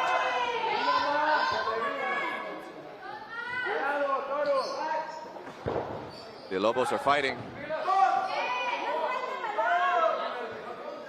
The Nutcrackers looking to continue to have this holdout. It is a double from Rocas and from number 10, Leitinger onto Castillo. Castillo dodges the first one, goes for a catch on the second, but doesn't get it. It's going to be a coordinated double from Godoy and Toro that is going to get out number 91, Rocas. And it is going to be in favor of the Lobos right now. 3 players to 2. It is going to be Urti Valant with a cross towards Godoy. Does not find a connection. And there are 55 seconds left on the clock. Stefan Leitinger with a 1-2 punch takes out Toro and Godoy. Urti Valant will block the ball back to Cruz. Cruz! Number 1 for the Lobos, Cruz, is going to get a cross-court shot onto number 10, Stefan Leitinger. And it will be a 1v1 versus of Urti Valant versus Cruz with 20 seconds left in the set clock. And it will be Urti Valant with a catch in the upper chest to close out that set. The Nutcrackers continuing to deny the Lobos any points on the scoreboard. The Lobos are taking these games to like 2v2s, 3v3s, 1v1s. They are able to get to the end game with the Nutcrackers. Right, their early game off the opening rush, strong. Mid-game, they're able to survive, they're able to trade, they're able to go even with them. They're just struggling to close. Line up! Teams ready? And I think some of it is just being willing to press up. You have to take a little bit of a risk. And that is going to be a shot from Rocas for the first hit. Florian Leitinger being a little cheeky, takes a pitch back, pitch forward, takes a shot, and then is alone in the neutral zone. Good work from the Lobos to punish that. And this is what I'm talking about, right? Early game and mid game, when they have that offensive line, the Lobos are able to go blow for blow and trade for trade against Urti Valant, against Einer. Stefan Leitinger also being a little cheeky, going for a flight kill, down players. 3v4 turns it into a 2v4. in favor of the Lobos. It is going to be number 21, Isidro, from the right wing that takes a shot at Rocas. As Rocas presses forward, it takes a shot at Godoy in the center. Godoy gets under it. You can't tell he misses that, so it's okay. Now this is what the Lobos need to do. They need to be able to close from here as Krenmuller pushes into the neutral zone. Play balls. No hit. Yeah, but good luck. Unfortunately, Isidro is hit before he is able to release his ball during his flight kill attempt. He got hit. Which means that it will be a 1v2 Rocas versus Cruz and Godoy. That's what I'm talking about. This is the moment for Lobos. Close this out against Rocas. Be willing to press up into the neutral zone and put him in your kill range so that you're not throwing 40 or 50-foot shots that Rocas can look for a catch on. Rocas is willing to get close to you. Be willing to get close to him. Godoy getting close with a beautiful block. And it will be a double flight kill. Cruz and Godoy fly through the air together, putting the first 2 points on the board for the Lobos against the Nutcrackers. I wasn't gone at all. So the last 24 points, they also got it out. They're having so much fun. And The Lobos fighting hard here. The Nutcrackers, Teams ready. a very strong international team. It is a double pitch back, pitch forward. Florian Leitinger, just floating, gets punished by number 1 Cruz of the Lobos. It will be Decker Nugbauer, number 71, out of the center, that will punish number 12. Number 11 for the Lobos. Garcia, who is getting some playtime now. Castillo hit out into a 4v4. Nutcrackers with a crossing double out of center. Stefan Leitinger gets into a standoff with Isidro on the far side, winning that exchange. And that is what happens. Florian Leitinger was punished for not paying attention to the far side, and then it'll be Stefan Leitinger punishing number 7 Toro on the side of Lobos for also not giving him due respect. It is play 2, and Cruz and Godoy with a coordinated effort will hit out number 5 Urtelvalant.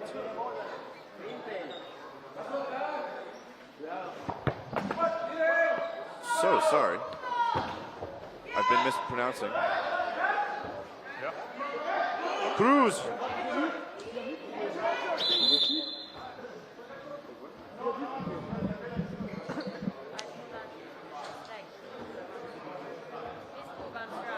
Yeah.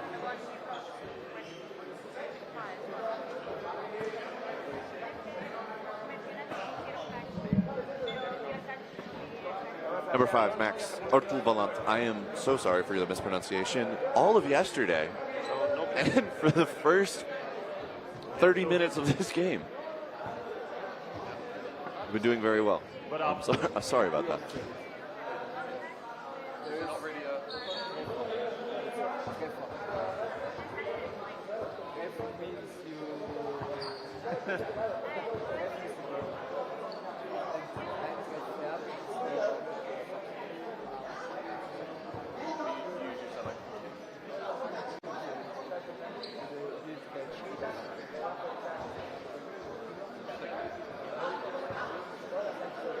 So here. So he drew now. Which one?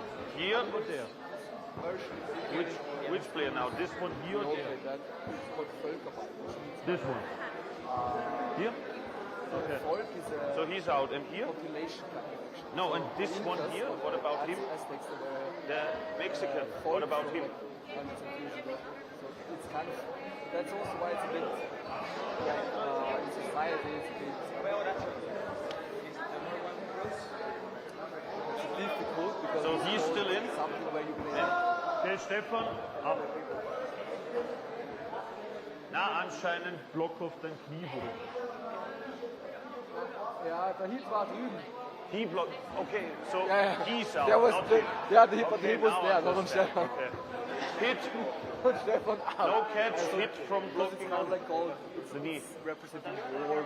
Stefan, Because it's kind of like population against the other kind of thing. But that's how we did it with one ball and you have like a field like that. But there's also line. so you have players in the same team here surrounding the other court. It's similar to the All right, so unfortunately it was not a catch, but it was a block into foot. Stefan Leitinger is safe. It is going to be Decker Nukbauer that gets hit out by Godoy. Godoy putting in work right now, tries to find Einer. Einer pressing into the neutral zone. It is going to be a flight kill for Einer. Godoy looked for the catch, almost pulled it in. It was center of body. He lined. You're still in. Einer, no. A blessing for Lobos, a blessing for Godoy. Number 35, Einer, with a line violation before the flight kill means that he's out and the hit does not count.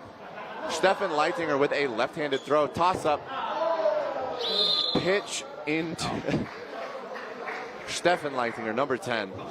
Absolutely showing us all the tricks in his bag.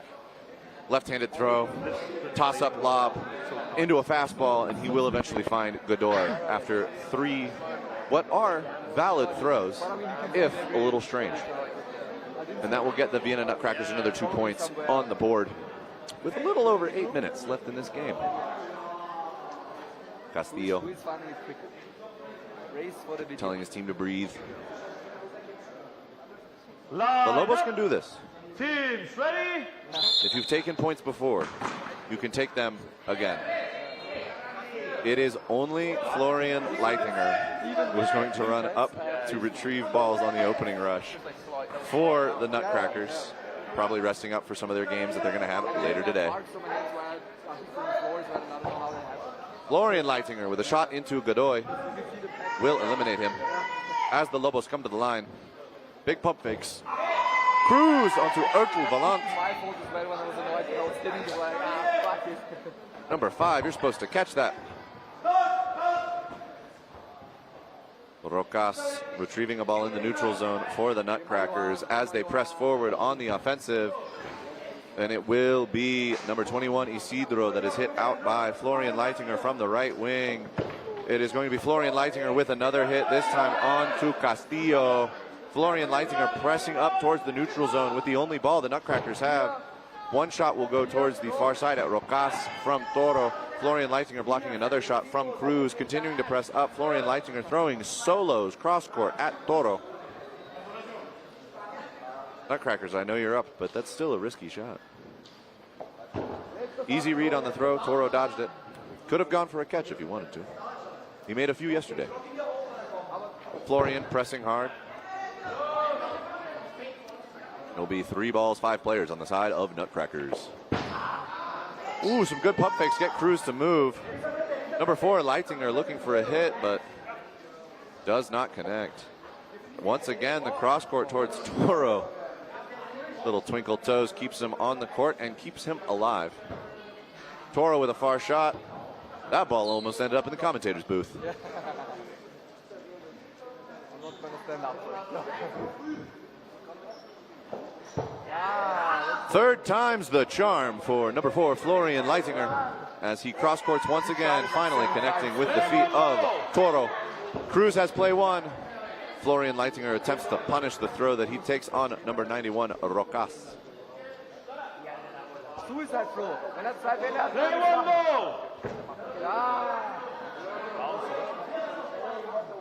Ball bouncing before getting to Florian Leitinger means Cruz is still alive. It is a double from the Nutcrackers. Cruz gets 1. Does not find a second. But the Nutcrackers did give number 1, Cruz, all 5 balls. He must play another one. Number 1, Cruz with a catch to bring back in number 17, Godoy. It's a 2v3 now. Nutcrackers only up by 1 player. 10 seconds. Cruz with a throw on Decker Nukbauer. Attempts to dodge. Gets hit. Godoy with a response. Einer looking for a hit, and that game will end. The point to the Nutcrackers by player count. 2 players to 1 in favor of Nutcrackers. Lobos almost had that one. But that will put the Vienna Nutcrackers up 27-2 over the home team in Mexico, Lobos.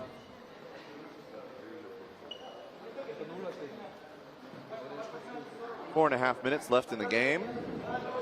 Hopefully the Lobos can get another 2 points up on the board. I believe in them. Let's go, gentlemen. You've done it before, you can do it again. For the Nutcrackers, I do anticipate there'll probably be some more shenanigans. Teams ready? Continue to have some.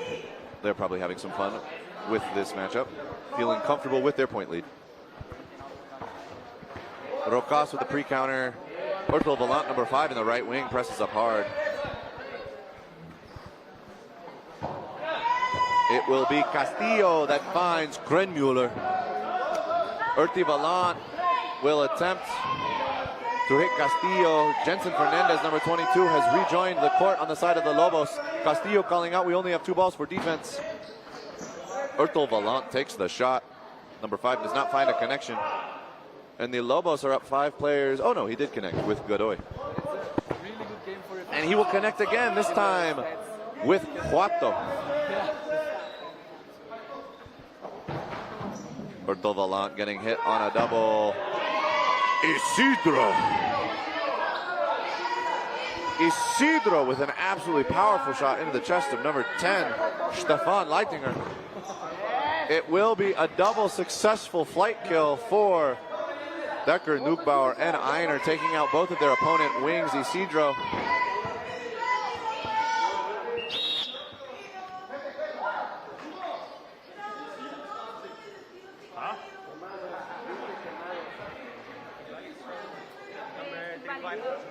Yeah, but the other one hit him anyway, so it doesn't matter. Even if it's invalid, it's still a hit as well. Yeah. Because they're arguing it's invalid, he stays in. That can't be the case. But It's going out,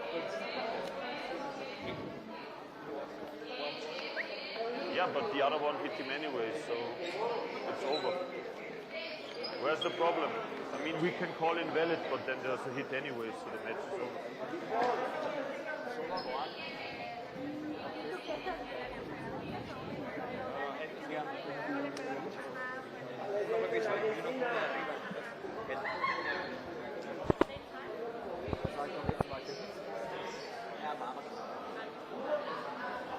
Yeah, so both counted, he still hit. But he still hit.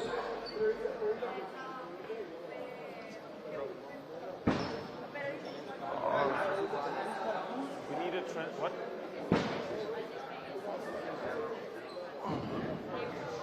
Yeah. Yeah. So it still counts, yeah. That's what I said, so it's 1 and 0. Yeah, so they still win, yeah.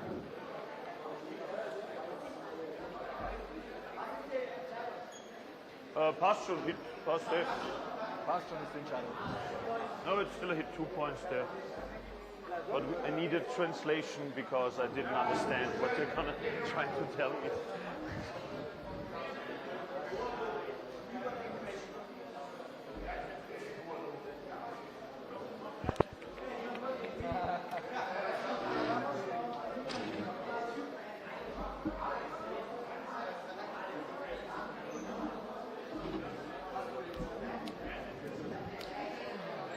Short set, under 3 minutes. Line up. Teams ready? All right, and we're off. The throws from... It will be 4 balls on the side of Lobos as Rocas lets one rip. That will be Einer who pays for that surrendering of ball control as the Lobos double into the center of the defensive line of the Nutcrackers. Stefan Leitinger finding number 21 Isidro, finding number 25 Castillo with a 1-2 punch. Rocas with a sack, with a flight kill, will take out Jensen Fernandez.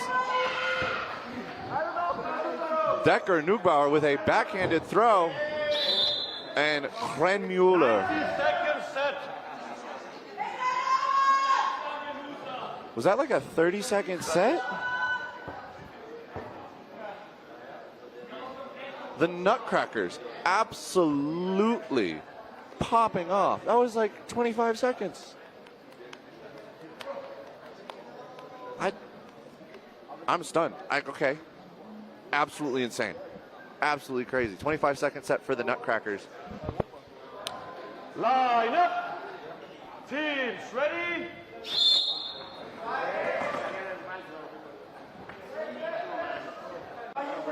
And once again, the Lobos will win. It is the final 90-second set of the game. That will be Decker Nugbauer with a catch on number 22, Fernandez. Rokas with, I think, second or third in a row successful flight kill, this time on 21, Isidro. Number 5, Ertel Valant looking for something. Finds Toro. Stefan Leitinger with a 60-foot shot trying to hit Godoy. And it'll be Huato and Godoy firing at Decker Nugbauer, who makes a catch on Godoy, pressing up. And then it'll be a lob shot and a fastball from number 71 of the Nutcrackers. Grenmuller pushing up into the neutral zone. And it will be Rokas once again with a third flight, fourth flight. How many flight kills did Rokas have this game? Seems like every set or every other set. I mean, there was 2 that set alone where he is launching himself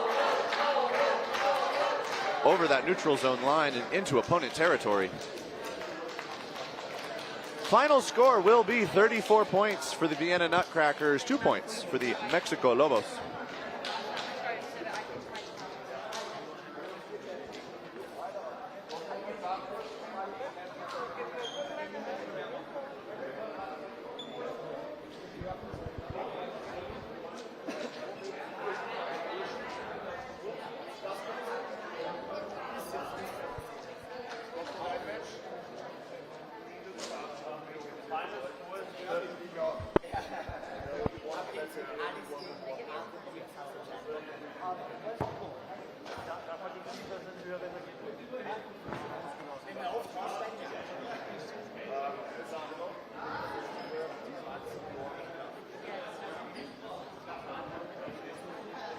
All right.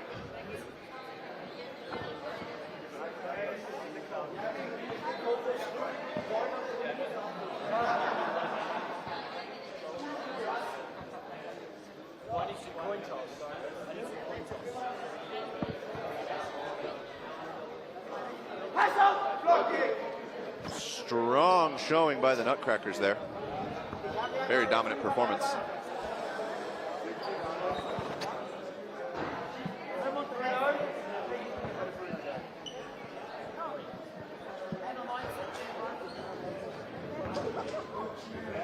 And across the board, all of the players on the Nutcrackers showing some strong skills from the wings, getting at least 2 or 3 hits before getting eliminated themselves.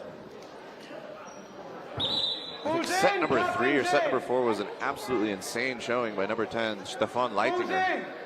5 throws, 4 hits, 1 catch, 5 eliminations in a single set. It's a lot of work to do from the left wing of the Nutcrackers.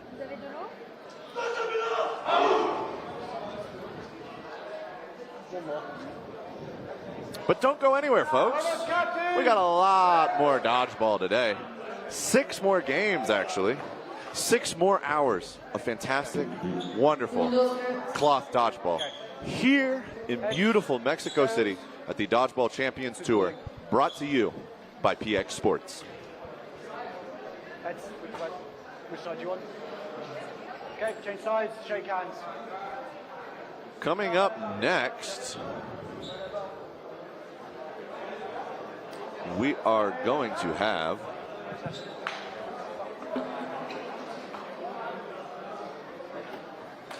sorry, I'm waiting for them to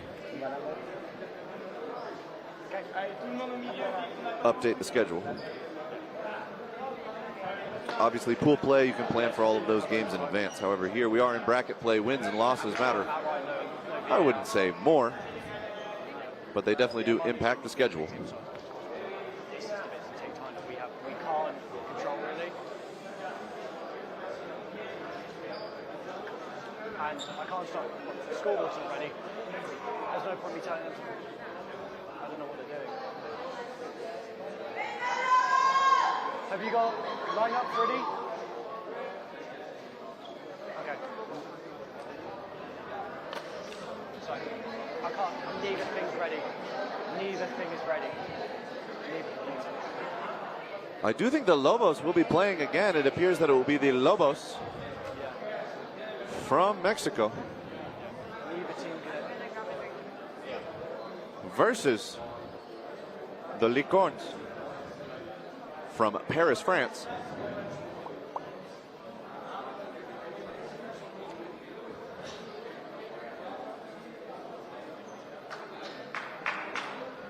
Who's home, who's away?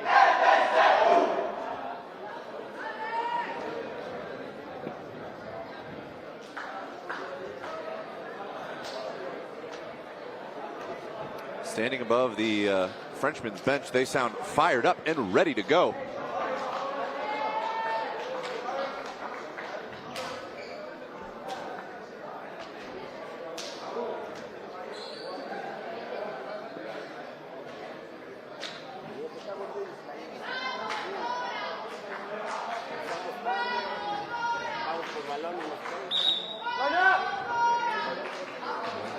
And it will be the Paris Lorns versus the Mexico Lobos.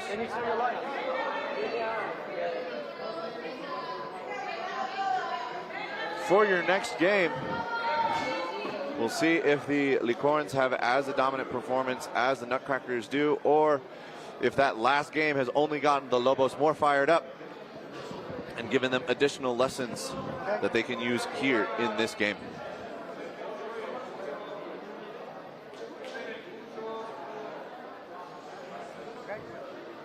From what I understand, the Lobos and the Lorns are both younger teams, newer teams. Victory will go to Givarch on the opening rush. Man, the Lorns really want Dupuy to have a ball, passing him too. It will be Kyudango taking out number 19, Alarcon, to start us off at the start of this game. Dorantes, straight ahead. Oh, Castillo! But good work, Dupuy, getting through the blocking ball of number 25 of the Lobos. From what I understand, both pretty young teams, young players, getting into the sport. The Lorns, though, a little bit more tried and tested from the European circuit. The Lobos getting one of their sort of first big tournaments here at the Dodgeball Champions Tour. Dupuy and Ryu eating from the left side, and it'll be a double. Kyudango and Givarch sharing a little celebration as they take out number 5, Dorantes. And Dupuy staying up almost in the neutral zone, putting pressure onto Leon.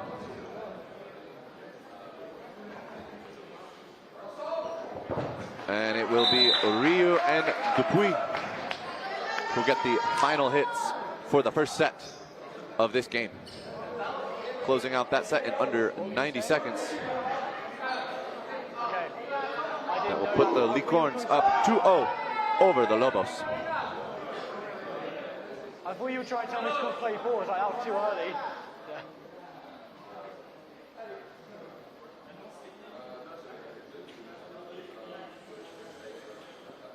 Givarch and Leon Ready? preparing for the opening rush. Victory will go to the Frenchman.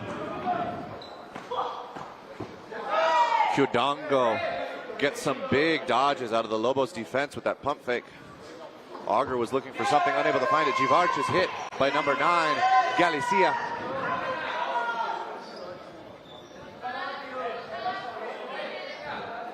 Lobos to the line to throw. Dupuy with a pre-counter. Does not find a connection.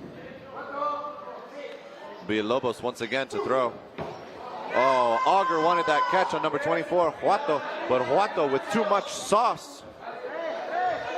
Auger's not able to bring it in. It will be Kyudango into number 19, Alarcon, to get the Licorne's first eliminations in this set. Burden now on the team from Paris. Dupuis with a rocket out of left wing. And it will be Leon that throws Castillo with a block. Dupuis gets under it. Pitch throw towards Castillo does not connect. Two of them having a little bit of fight. Dupuis is going to give the left wing to Ryu, but it will be Galicia who finds a hit on Ponroy. And a ball retriever error on the side of the Licornes will surrender all 5 balls to the Lobos. Kyudango skillfully dodges the triple. Excellent coordination from the Lobos. But Kyudango showing us why it is called dodgeball. And Dupuis out of the center. That ball rocketed into and off of the knees of number 9, Galicia. Wonderful work by the ball retriever for the Lobos, securing that ball for his team. Ryu fires one into the chest of Castillo. Castillo looks like he might have caught it, but it popped out. 3v2 now in favor of the Licornes.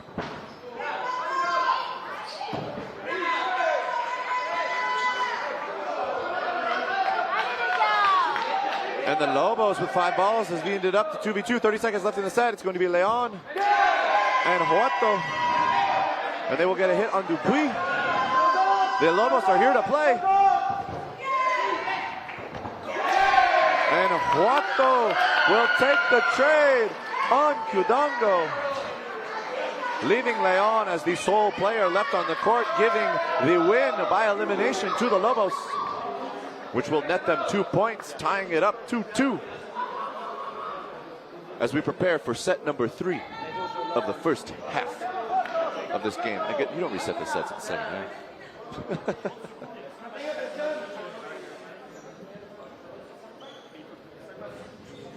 But the Lobos, I think they're fired up from that last match, that last game against the Vienna Nutcrackers. They're ready to fight. Dupuis finds a hit onto Dorantes. Castillo tries to take a shot into the defensive retreating line of the Licornes. Ryu says, no, no, no. That is not allowed. And removes the second Lobos from the court. Galicia with a powerful throw out of the center for the Lobos. It will be Kyudango with a shot across the court to the corner, and then decides, no, I'll eat in the center, and takes out Galicia.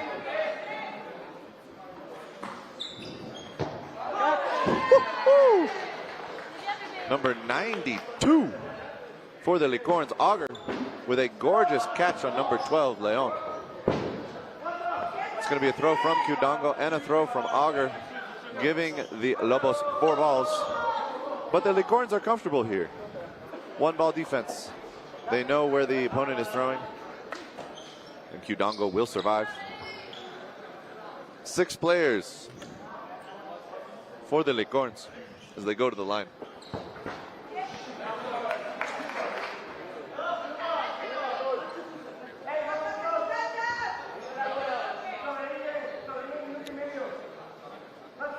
Now it's time for Alarcon to make something happen.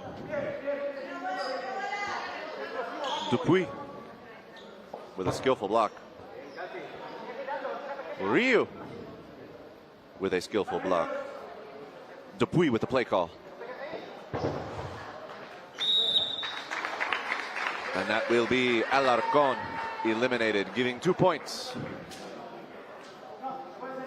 to the Paris Licorne.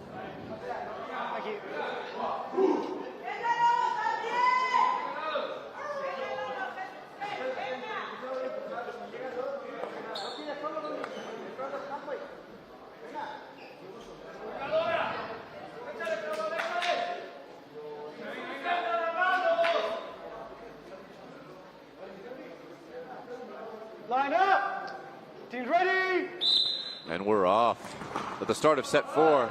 Number 11, Givarch. With the speed. Ryu shaking his head saying no. Number 9, Galicia, you will not catch me. Dorantes out of the center for the Lobos.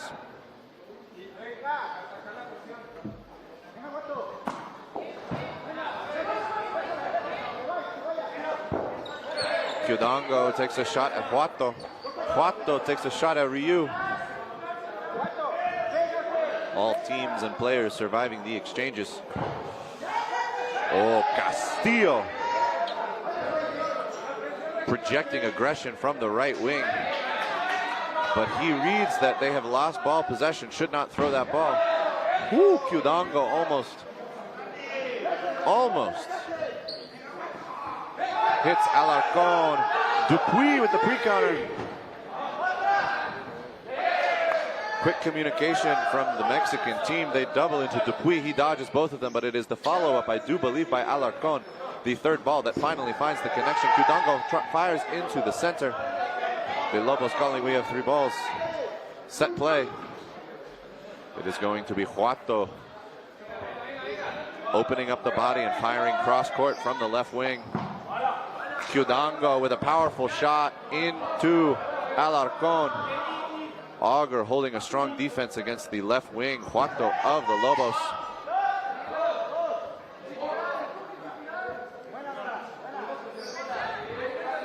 Minute 15 left in the set.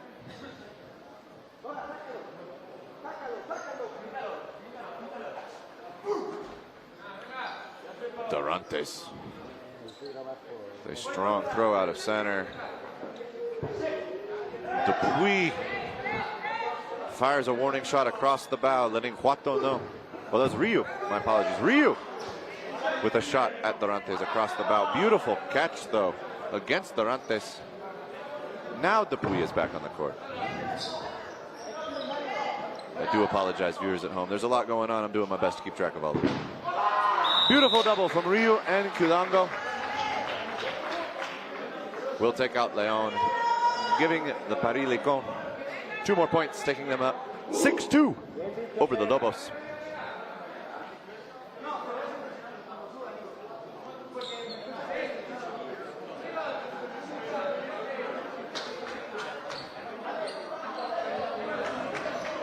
What was it with the earlier when I couldn't choose area? What was it you were trying to say? Doesn't matter, I'll catch you after. Line up! All right. Getting ready for the next set in the first half. Givarch once again winning the opening rush.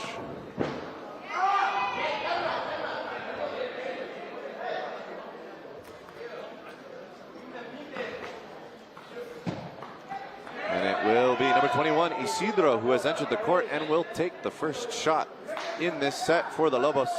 Lobos once again on the offensive. Galicia. But no connection so far.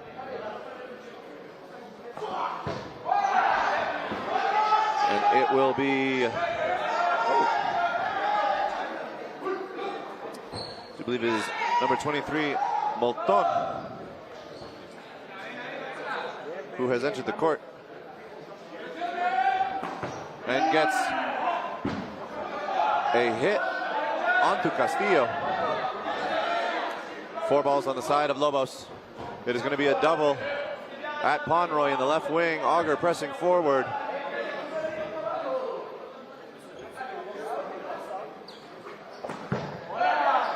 Kyudango with a flex as he puts a ball through the chest of number 21, Isidro.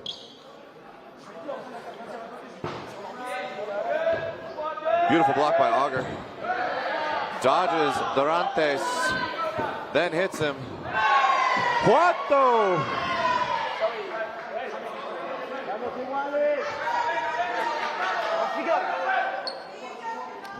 Huato with a hit and a catch. Will bring back. Was in motion if the hands were going up. Galicia. Huato looking for another hit.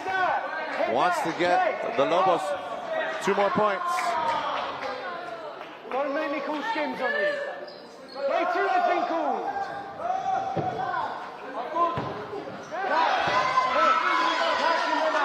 Catch and out by Huato.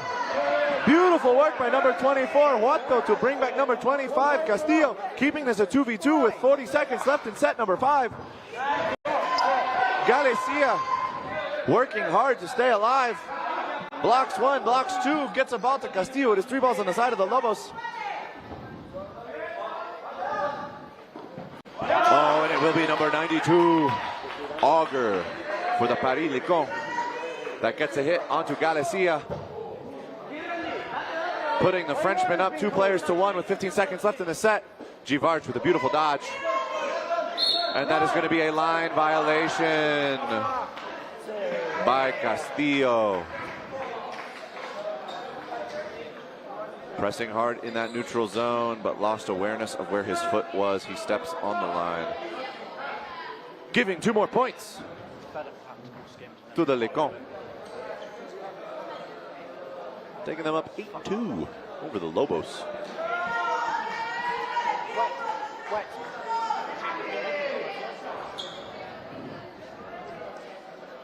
So far, a solid game. The Lobos are taking the Licorns down to 2v2s and 1v1s. Some clutch catches. Huato with 2 catches in that last set. Wonderfully done. And that is going to be Castain from the right wing. Barras also entering the court.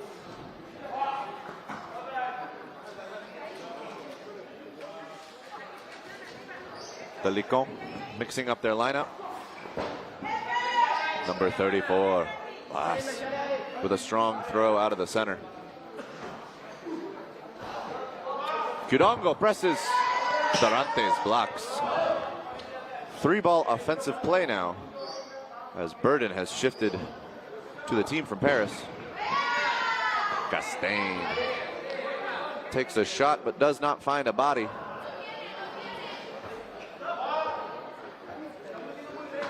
Moulton and Bonroy with some solid dodges there in the center, staying alive, keeping that player count up.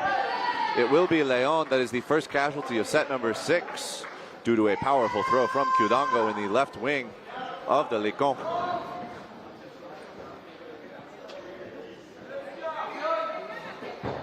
Oh! And Huato with a solid shot will take out Barras, but not before Kudongo claims the life of number 25, Castillo, from the right wing.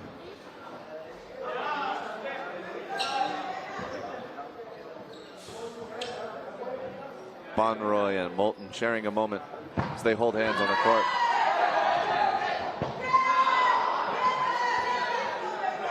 There was a whole lot that just happened there. Castain got hit, popped up. Kudongo tried to bounce the ball up for a catch for one of his teammates, but unfortunately Ponroy then got hit before he could make a catch on it. Lobos, good awareness in taking shots, but Dorantes does lose his life in that exchange. There's 60 seconds left in set number 6. And these two teams are absolutely giving us a fantastic game. Play 2 was called. They double the right side, trying to get out number 21, Isidro. Kudongo holding down number 9. Oh, Givarch. Beautiful work by number 9, Galicia, to find Givarch sleeping. Hits him in the chest. And while Givarch had an opportunity to catch it from that pop-up, did not pull it in. Galicia will find number 23, Monton. 30 seconds left in set number 6. It is now up to the left wing of the Licon. Kudongo to make something happen, and he will hit Isidro, but it will be number 9, Galicia, that closes that set for the Lobos.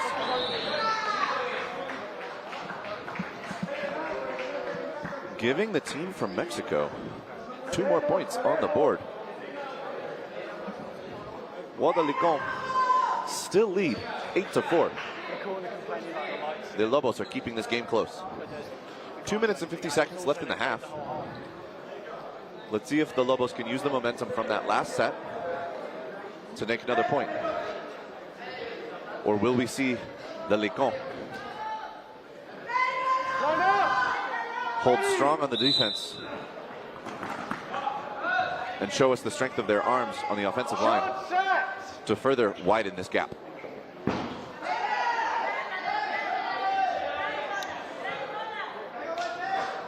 For the Licon, Kudongo, Dupuy, and Ryu on the bench.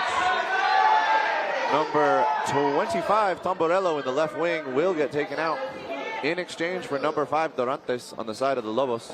Will be a double from Varas and Ponroy. It is Moton who will go and retrieve that ball for his teammates while also dodging a throw from Huato, getting the Licon 4 balls for their offensive play. They will double towards the left wing. Number 9, Galicia, will be eliminated in that exchange. Castain also gets hit. It is 4v4. Burden is on the Lobos with 3 balls. Let's see what they can do. Huato at Auger.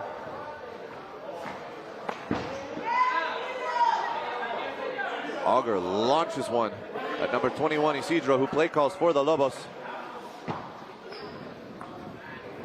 Isidro does successfully hit Ryu, but he's currently just retrieving balls. The target being Auger, who gets out of the way. Oh, sorry, that is Tamborello. No. Am I reading that number wrong? Huato with a catch and out on Ponroy. I was misreading the numbers. I do apologize. That is Moton. Huge catch from Isidro. And now it will be Auger. And the Lobos, Castillo and Dorantes. Castillo and Dorantes getting the Lobos 2 more points before the half. Closing out that set fast enough that there will be another 90-second set. Clearly, I'm not caffeinated enough. I need more coffee.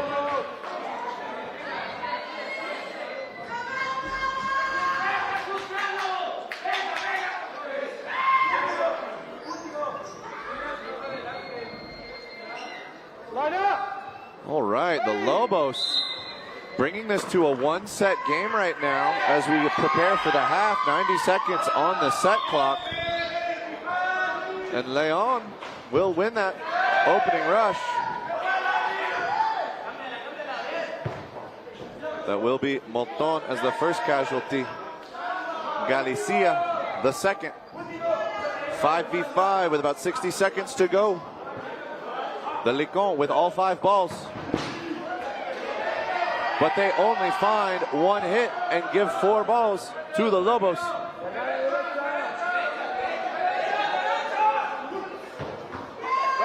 And with 4 balls, the Lobos will take out Castain, Auger,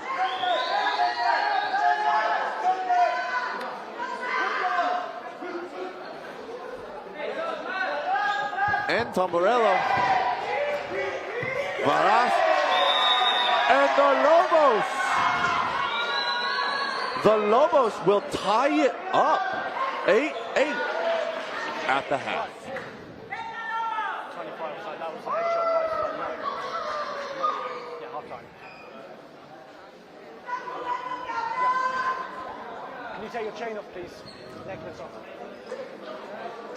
The Licon with a strong showing at the start of that game.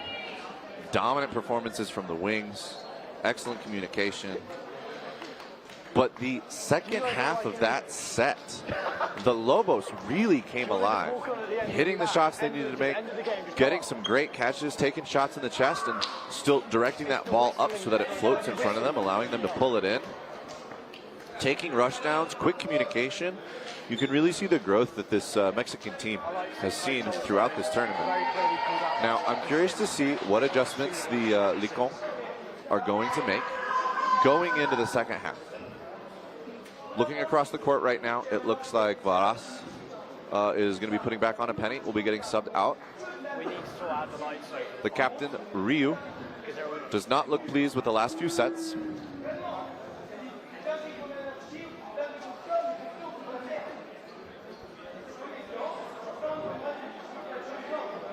We will see what the Licon decide to do with their lineup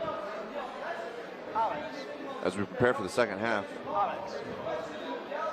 There have been some absolutely entertaining exchanges in the neutral zone, though. People ending up behind other people, facing the wrong way. Flight kills this morning, almost as many as we had overall yesterday. Armando, these lights have got brighter again. Looks like the captain, Ryu, will be stepping back onto the court.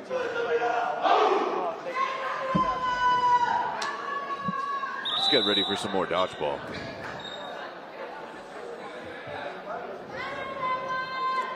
For all of those of you who have been watching since 8 a.m. Central Time this morning, or for those of you just tuning in right now, thank you so much for watching. Tuning in here to the Dodgeball Champions Tour in wonderful Mexico City, brought to you by PX Sports. Line up! Ready! Givarch, Qdongo, and Dupuy have also been brought back onto the court. Looks like the Licon are going back to their starting lineup. Pomeroy, Auger, Givarch also on the court. Givarch will be the first casualty for the Licons, thanks to Galicia, number 9, with a beautiful throw. The Lobos now will have 4. Qdongo with a line violation, and then Auger getting hit on the ensuing double from the Lobos. He's getting it out of bounds, it's fine. He's going out of bounds, it's fine. Hits. Ryu Already back in. hits number 21, Isidro, so hard the ball bounced into the commentator's booth and back out. Pomeroy with some fancy footwork is going to dodge the throw from number 24, Huato. Dupuy, that'll be Pomeroy eliminated by Huato. And now it will be Dupuy and Ryu in a 2v2 against number 9, Galicia, and number 12, Leon. And Dupuy and Ryu will find their first hit to close out this set. Leon. That is your warning. Next time it's the card.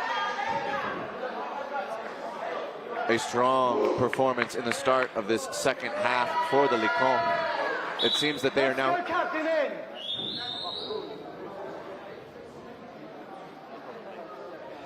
That's the second time we have to call that player out for a skim hit, which is clear. The next time it will be a card. That's when your entire team skim hits. Call them.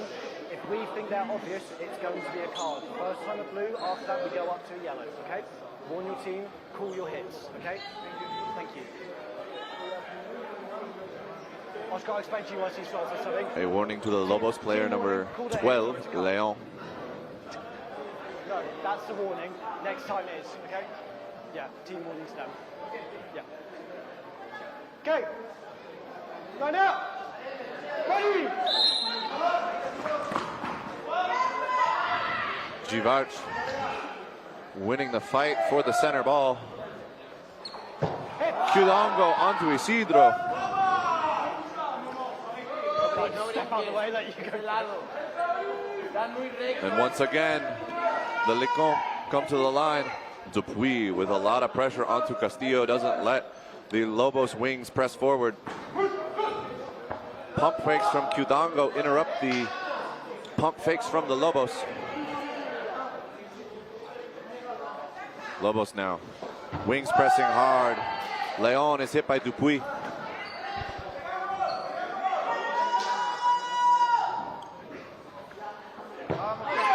It will be Givarch. That is the first casualty on the side of the Licon. Oh, Galicia is hit, but Castillo with the catch will bring back Isidro. A double from Castillo, and Tarantes will hit Dupuy.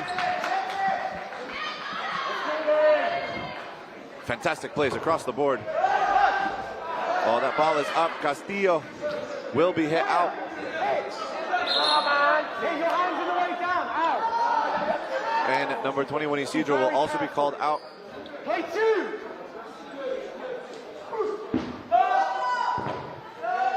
Dorantes and Huerto release balls. The block by Qdongo will send a ball back to the Mexican side. So it will be a 2-ball defense, 3-ball offense for the Lobos. Sorry, did not see that ball on the sidelines. Huerto launches one.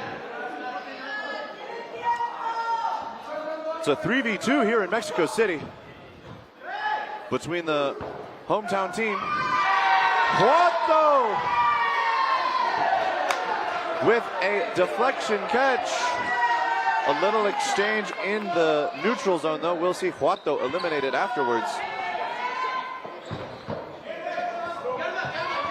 Dupuy and Auger taking shots at Dorantes. Dorantes with a catch.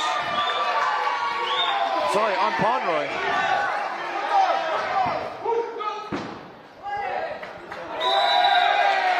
And the Lobos. The Lobos will tie it up 10-10.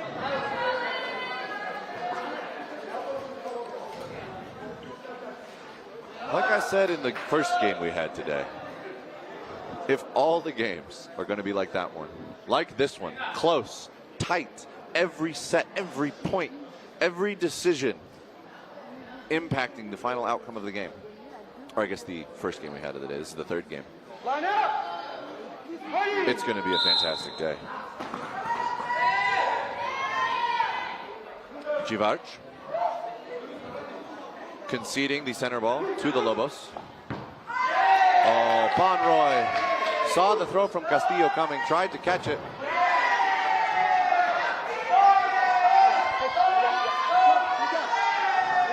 It will be Dorantes and Qdongo trading.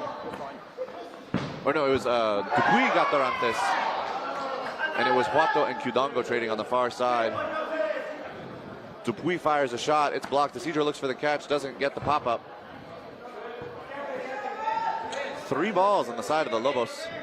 Play call from number 21, Isidro.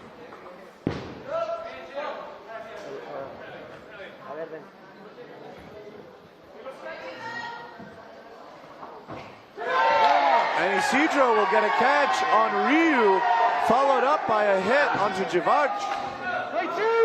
The Lobos are coming together. It's 2 at Dupuy. And it will be Dupuy and Auger in a 1v5. With 1:45 left on the set clock. Isidro goes for a sacrifice play. Attempts to let himself die in a trade to get Auger out. However, Auger evades. The Lobos with 4. They will find Dorantes. That is, the Licon will. Auger with the lead shot, causing the dodge. Dupuy with the follow to find the knees. Castillo pressing hard on the line at Dupuy. Dupuy with a beautiful dodge.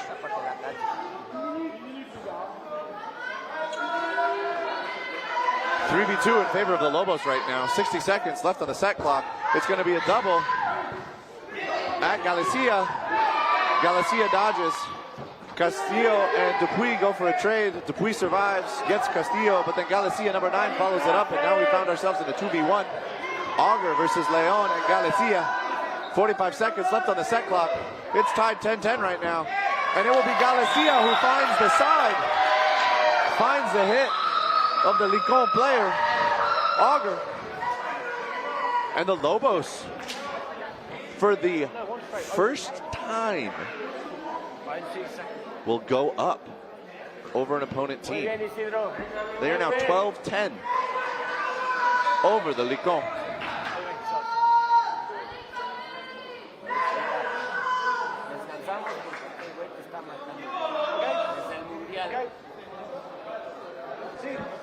All right, looks like we've had some substitutions on the side of the French team.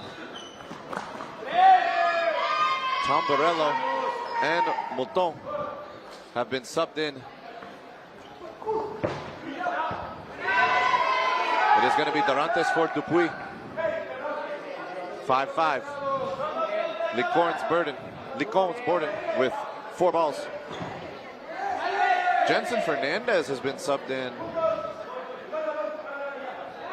on the side of the Lobos, as well as number 7, Toro. Good movement from Mouton.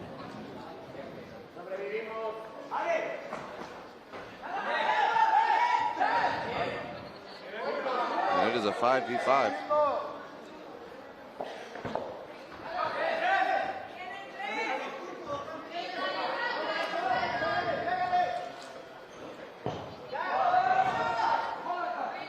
An exchanging of blows here in Mexico City.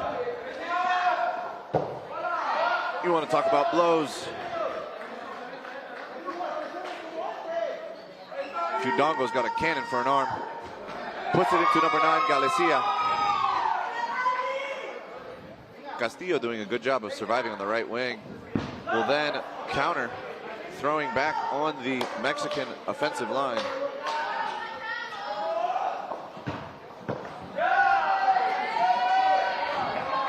And there was a dodgeball in the commentator's booth. All right, with after that last exchange, the Licon find themselves up 5-2 in a nice position.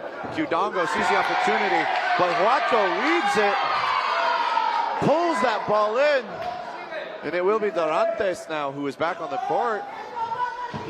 The Licon look to eliminate him. Ryu taking up the left wing. It is Auger who will fire from the right wing into the center, finding number 7, Toro. And with a little under 60 seconds left in the set, burden is on the Lobos, not only to make something happen, but in that case to throw, as they had 3 balls. Auger is going to pass the right wing off to Tamborello.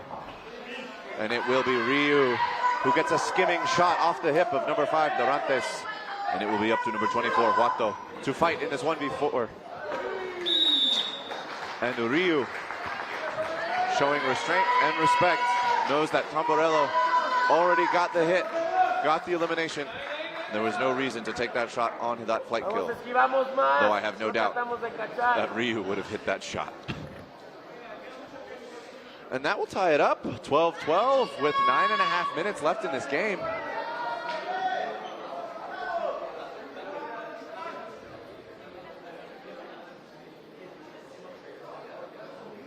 Line up! Team ready! And Auger on the opening rush will be victorious. Dupuis with the play call. Dupuis with the throw. Castillo pressuring, hunting, looking, see if he can find something. But I think he knew Ryu would counter if he took that shot. Lobos opt for a set play. It will be Dorantes out of the center. Discussions by the Licon on who will be in the center. Qdongo. Qdongo. Once again into number 9, Galicia. The right wing of the Licon. A lethal weapon here on the dodgeball court.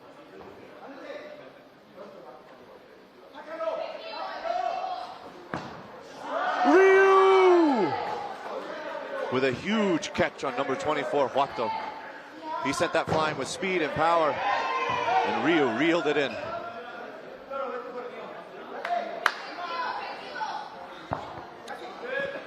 There's going to be a shot from Toro, number 7. And a clean block by number 1, Dupuis. There we go. Jensen Fernandez, number 22, takes a cross-court shot at Qdongo. Qdongo says, "You're going to throw at me, I'm going to throw at you." Fires one back. Play 2 has been called. Play 2. Castillo understands. He takes a shot at Dupuis. 90 seconds left in the set. Will be 4 balls on the side of the Licon. Dupuis decides to add his name to the list of players who have had successful flight kills this weekend, flying through the air and taking out number 25, Castillo.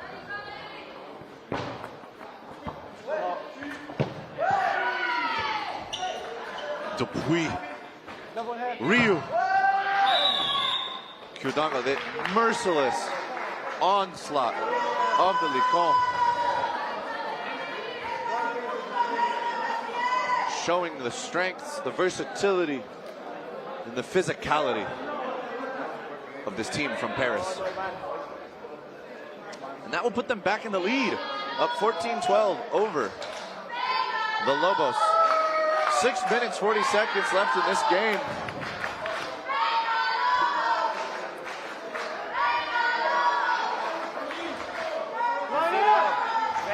The fans and family members of the Mexican players here today cheering in the stands, cheering on the Lobos to fight back, to try and take this win. But we will see if the Licon let them do so.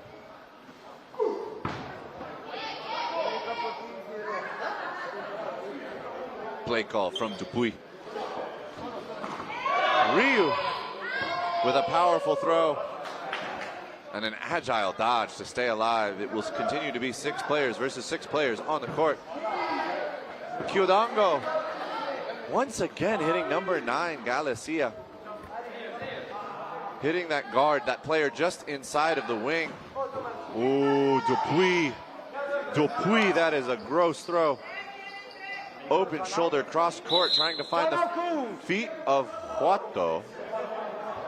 And with 2 minutes and 4 seconds left in the set, 5 minutes, 33 seconds left in the half, which is also the game,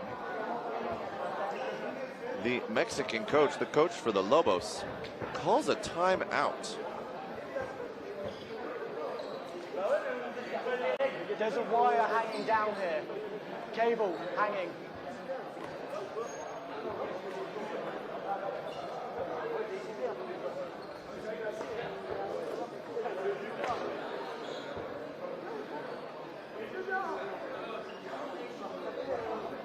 Now the wings for the Lobos have been playing up. They play near the activation line. They're applying plenty of pressure to the Licon.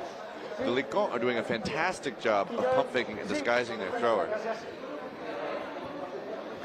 Overall, a fantastic show of dodgeball prowess from both teams.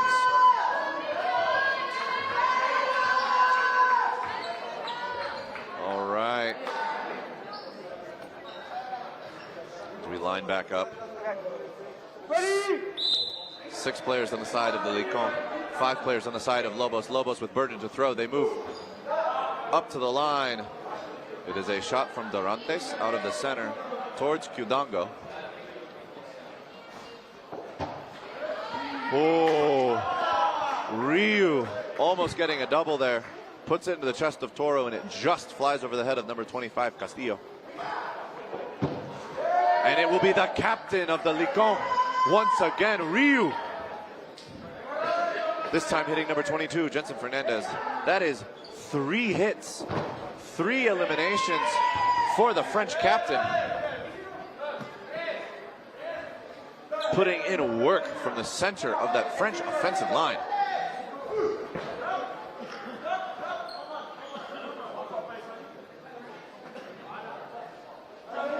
Ryu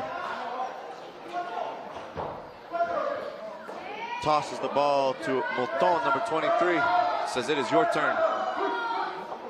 The Lobos with 4 balls will double into the left wing of the Licon. Dupuy being the casualty.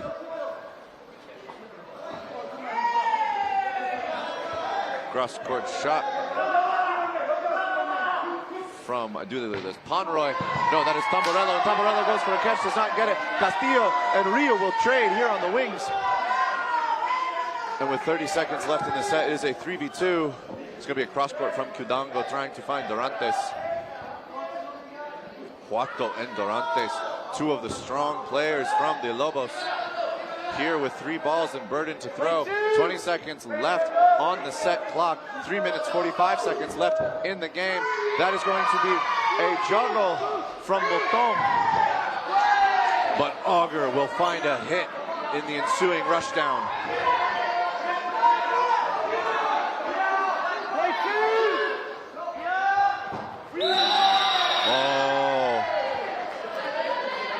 Huato presses hard into the neutral zone against Auger and Kyudango. Both of them press, understanding that They can throw 2 balls. Cuatro probably only 1. Short set.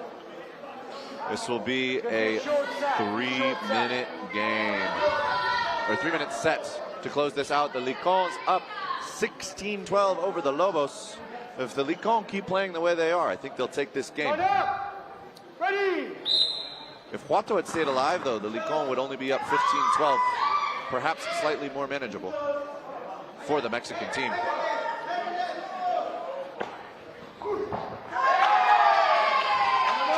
Number 23, Moton, eliminated by the Lobos offensive line. 2 minutes, 30 seconds left. And it will be Qdango once again claiming one of the Lobos players, this time number 21, Isidro. Ooh, Dorantes with a rocket out of the center. Qdango says, I can do that too, and puts it into the chest of Dorantes.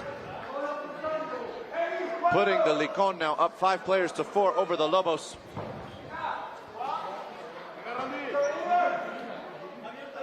Two minutes left in the game. It will be a double from Auger and Dupuy into Castillo.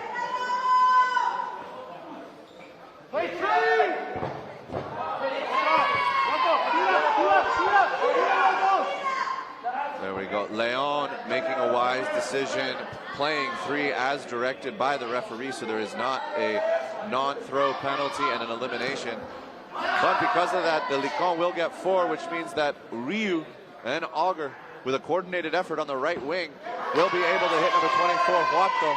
Auger going for a low ball catch, not able to pull it in, has eliminated 3 players to 2 players. Licon in the lead, minute and 15 seconds left in the game. Dupuy pressing hard from the left wing, will cross court. Leon dodges 1, blocks the shot from Ryu. Ryu gets underneath the cross court shot from number 9, Galicia. It's a flurry of throws, but there are no blows, ladies and gentlemen. That's a blow, though. Tamborello putting it into him. Ryu. Pause time, just pause time. Pause time, back line. Refs in.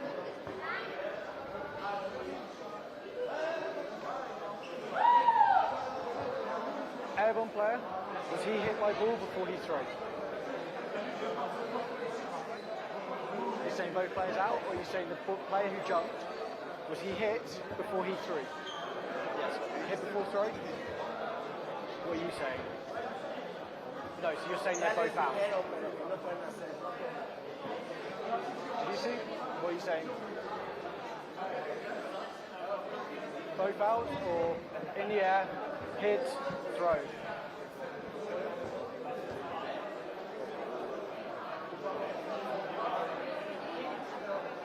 So hits before release. Hit before release of this place to this. Yep, okay, perfect. Hit before release, players, stay in. Stay in. And the throw from Leon will hit Ryu before Ryu releases on his flight kill, so his ball is not a valid throw. Ryu is eliminated. It's going to be Dupuy and Tamborello, with Tamborello showing us some of his power on that last throw and last elimination against Galicia. Dupuy. Oh, we need to restart the clock, ladies and gentlemen. 48 seconds to go. Well, I guess 38 seconds. Okay, thank you. Ready? Leon to the line. And Tamborello. Tamborello, number 25 for the Licon. Will get the final hit in that set, taking the Licon up 18-12 over the Mexico Lobos.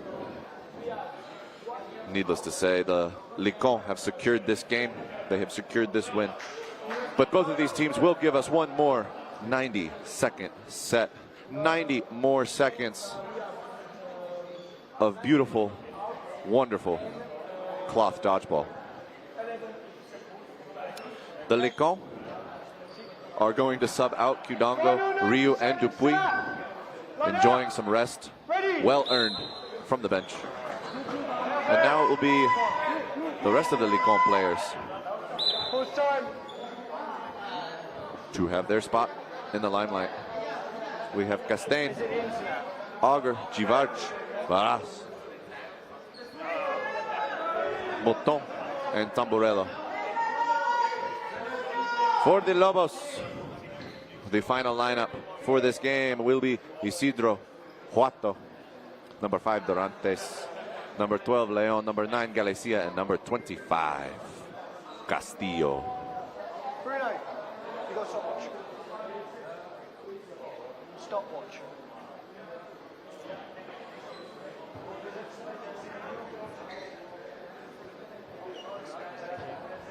I will call out every 10 seconds. I will call out every 10. Okay? It's stop with the internet. I've got to get the game going. Okay. Yeah. Okay. 90 seconds. I will call every 10. Ready?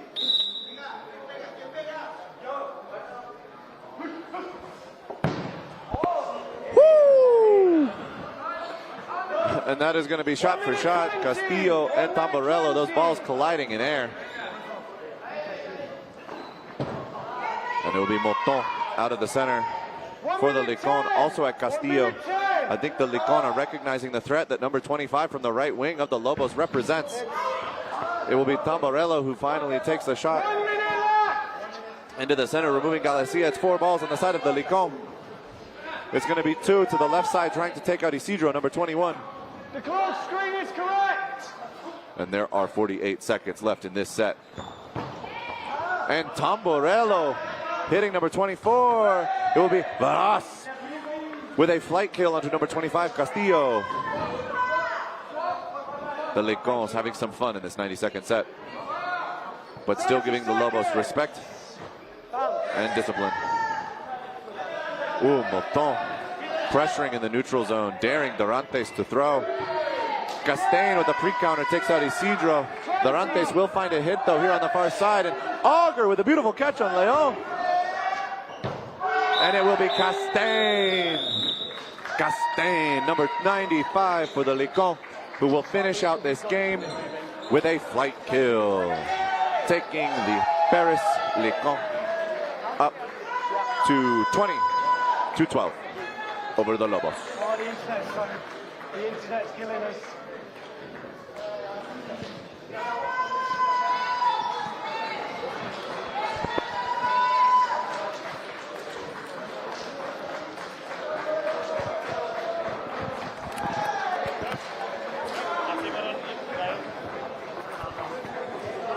All right, ladies and gentlemen, thank you so much for tuning in. But don't go anywhere, because we've got plenty more dodgeball for you today. Coming up next, it looks like it's going to be the Vienna Nutcrackers versus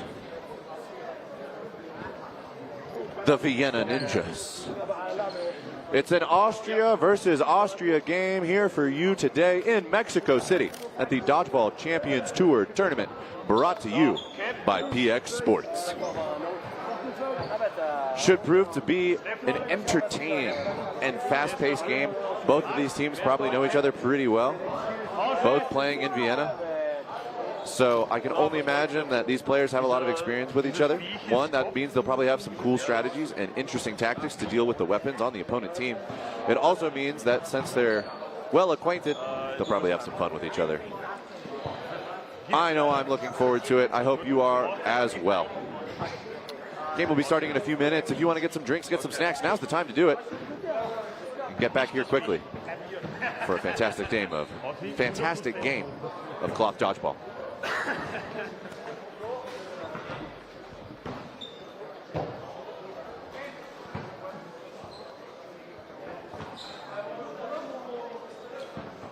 Ja. Aufstellen, wir müssen starten. Jetzt schon.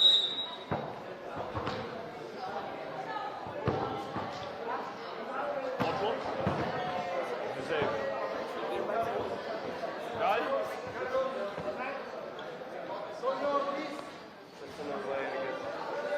Ja.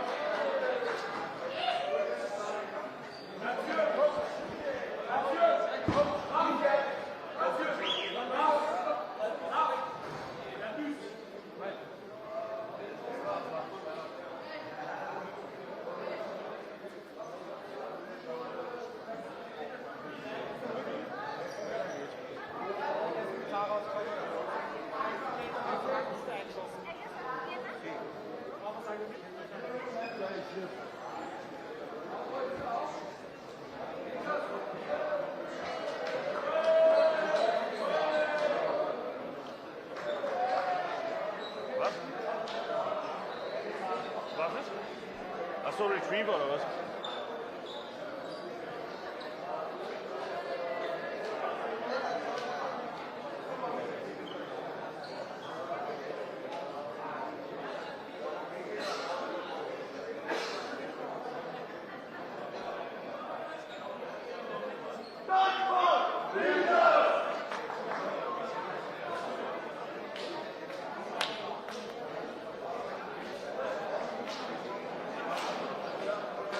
Geht's nimmer?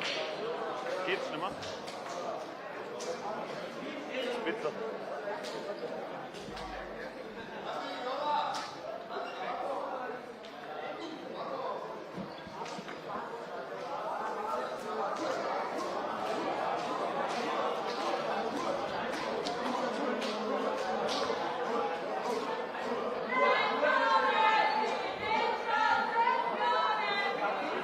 Sauber, danke.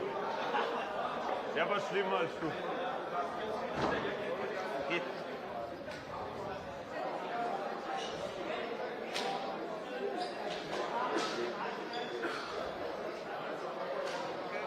Okay.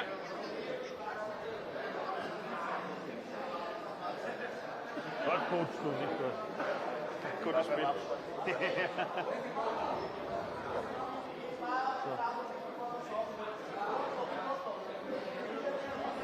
Passt. Kirk, ready? Line up! Teams, ready?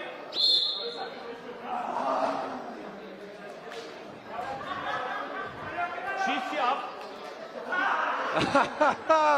All right, ladies and gentlemen, like I was talking about, the Vienna Dodgeball Ninjas and the Vienna Nutcrackers are absolutely going to have a time of a game today with them playing rock, paper, scissors.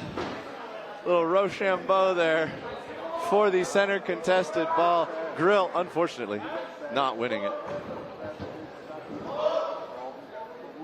The Nutcrackers with a strong double into Grill and then to the far corner to take out number 9, Hoffman.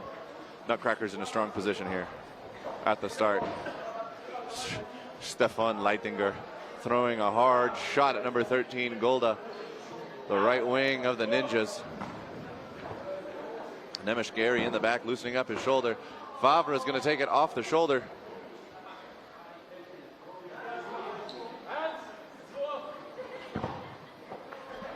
Nemish Gary with a block, but it will be Florian Leitinger with a catch, and then a hit on number 27, Hackle.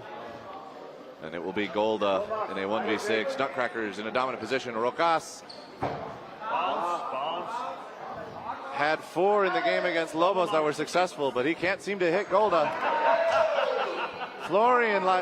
Stefan Leitinger trying to be like Florian Leitinger and get an all fingers catch on a dodgeball, but can't pull it in. He heads to the outbox. Golda putting up a fight here against the Nutcrackers. But they'll go ahead and close it out. The Vienna Nutcrackers going up 2-0 over the Vienna Ninjas.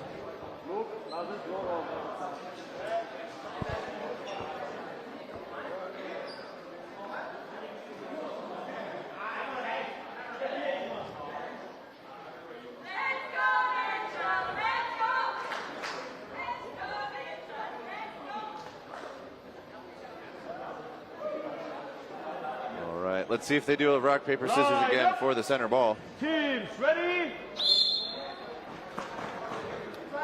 Nope, they will just run for it. This time number 92, Grill, winning the opening rush.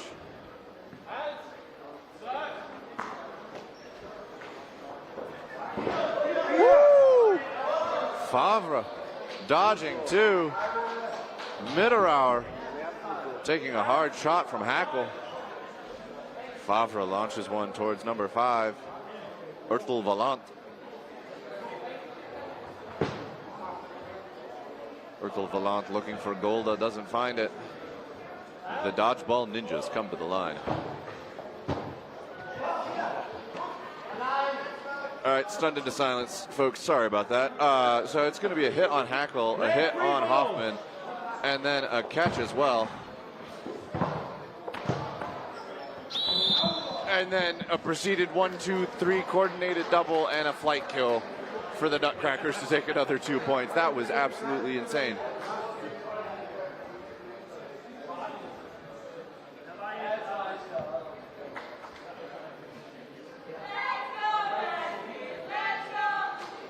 My goodness.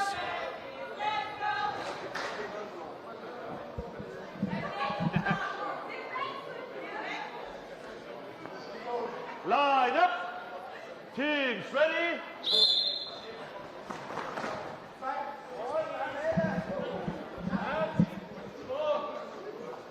And the Ninjas get the first hit in set number 3, thanks to number 27 Hackle on to number 5, Erdl Ballant of the Vienna Nutcrackers.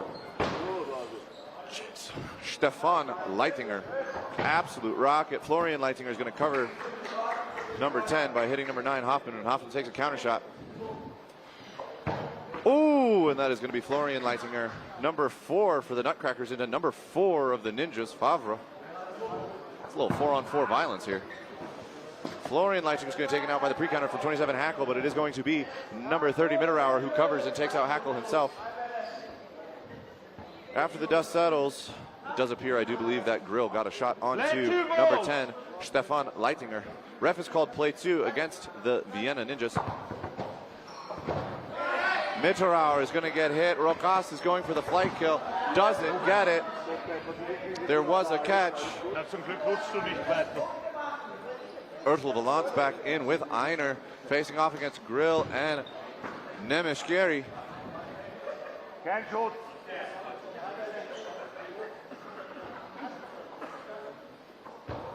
It's going to be Grill who throws. Erdl Ballant looking for Nemeshkeri. Nemeshkeri goes for his own flight kill, doesn't get it.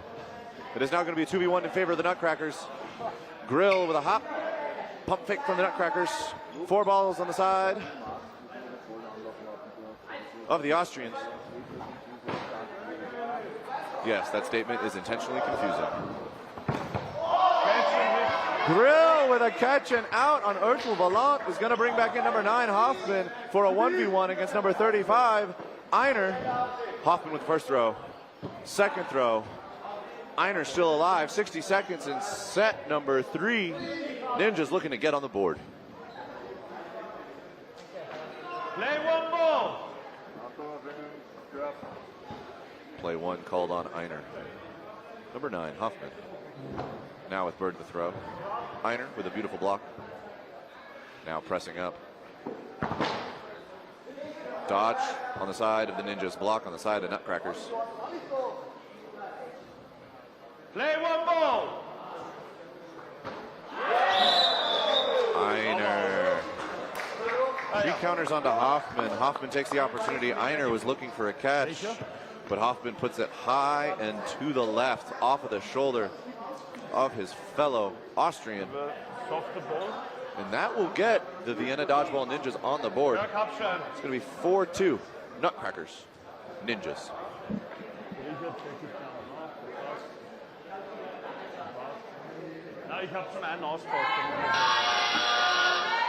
Line up. Teams ready.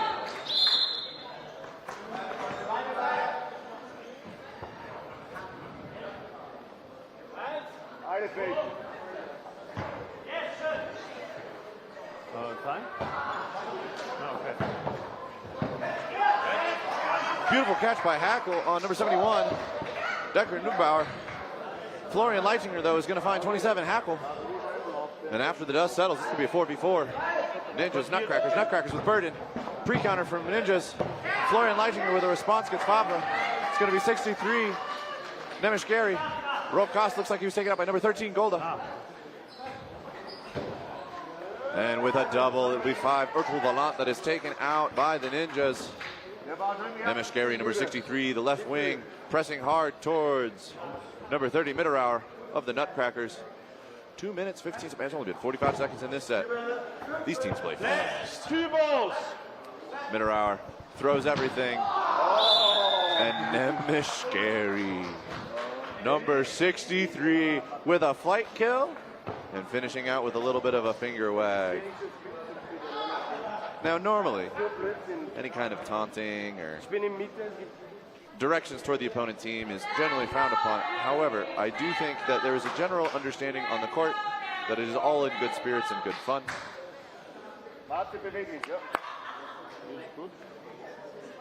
Vienna Ninjas and the Vienna Nutcrackers knowing each other fairly well as the two centerline refs being Austrians themselves. Line up. Teams ready? And with that set being completed, this game will be tied up 4-4 between the two teams. The Nutcrackers winning that opening rush. Woo! A rocket. Rocket from Stefan Leitinger. Doesn't find a connection. Hoffman presses up hard. He will get hit by Erdl Valant, but the ricochet will be caught by number 13, Golda, meaning that the player count will stay even 5-5. Looking over to the side of the Dodgeball Ninjas, I do see number 98 has stepped onto the court. Steinlechner.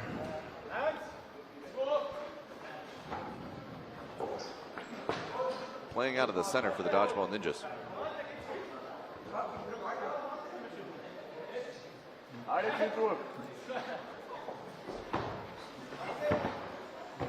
Oh, Steinlechner with a good block on the first one, but the second one hits him in the legs.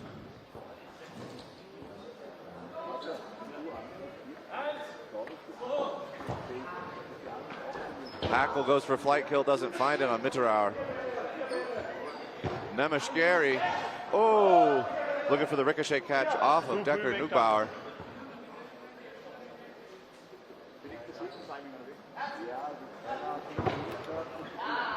Rokas with a disarm on number 63, Nemeshgeri.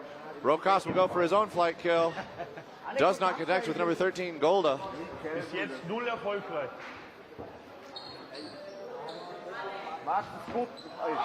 And Mitterauer with the catch on Golda to close out that set in favor of the Nutcrackers, putting them up 6-4 over the Vienna Dodgeball Ninjas.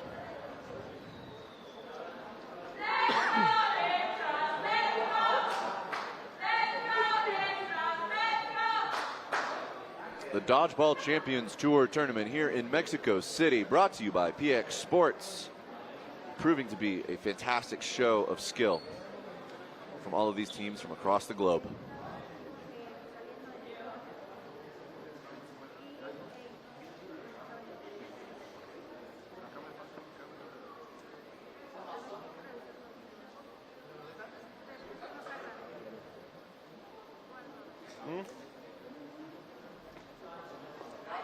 Sorry for the delay, folks. We're just waiting for the set clock to get set up.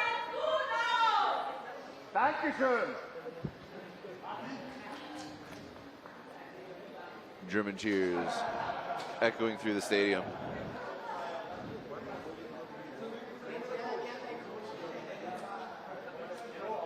And smiles across the court. These teams are having some fun.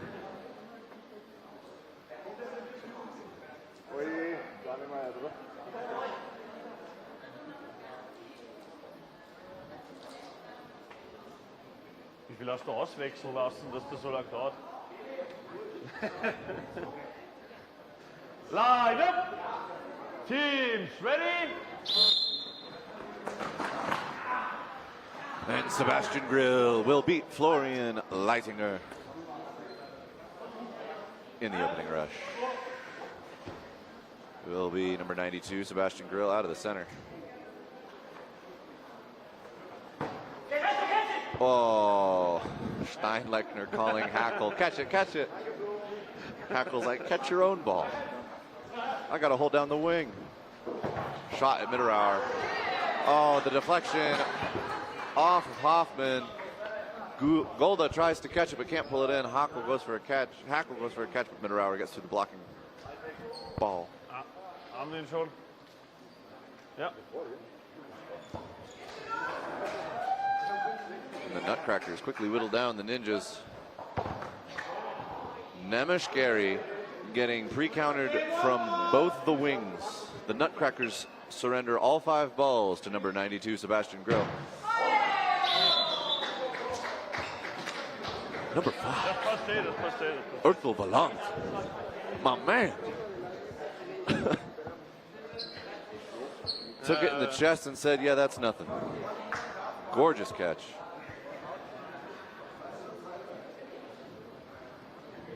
Well done, number 5. Well done. Vienna Nutcrackers now opening up their lead a little bit more. 8-4 over the Dodgeball Ninjas. However, this happened before and the Dodgeball Ninjas brought it back. So let's see what they can do. Okay. Line up. Teams ready. Ooh, Sebastian Grill, number 92, beating number 5, Ertel Ballant. Stefan Leitinger hitting number 9, Hoffman. Play 2 has been called. Ooh, number 13, Golda with a little back foot. Throw at number 10, Stefan Leitinger. Golda will get that hit. Steinlechner once again hit. Looking up, tries to go for the catch, but it hits the control booth above that side of the court. Dodgeball Ninjas play calling. From Golda out of the center.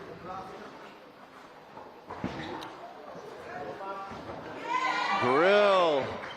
Oh, pushes up and is able to take out Krenmuller.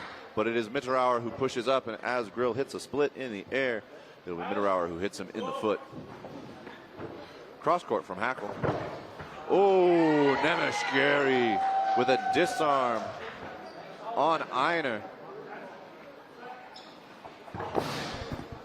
A double from Mitterauer and from Dr. Nugbauer will take out number 27 Hackle from the left wing of the Dodgeball Ninjas. That Nemeshgeri expects it now. He's like, yeah, the wings are going to double me. I need to jump. Oh, Mitterauer almost pulls it in. Almost makes the catch, but he is hit out on the double of the double from Golda and Nemeshgeri. Ertel Ballant with a beautiful block against Nemeshgeri's throw. They press up. Decker Nugbauer takes a toss at number 63. Now it's the wings on the side of the Ninjas. Nemeshgeri! Number 63 will get the hit on number 5, Ertel Ballant, and then the catch on number 71, Decker Nugbauer. Nemeshgeri, number 63, closing that one out for the Dodgeball Ninjas from the left wing. We'll get them 2 more points and close that gap a little bit. It is now 8-6 in favor of the Nutcrackers with 6 minutes left in the half.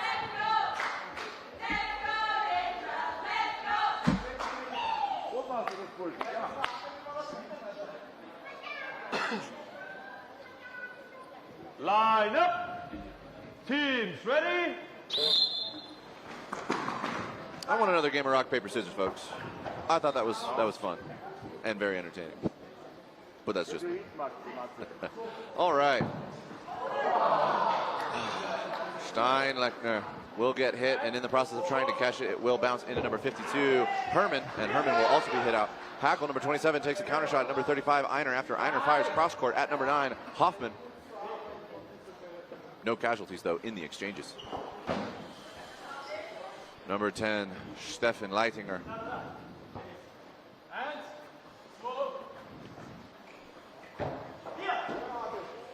Hoffman expecting it. Mitterauer with an absolutely disgusting catch on number 27, Hackle. Hoffman, number 9, fires a shot cross court, number 35, Einer. Einer with a beautiful block. The far left wing of the Nutcrackers will punish Hoffman for that behavior, though. No. So, better.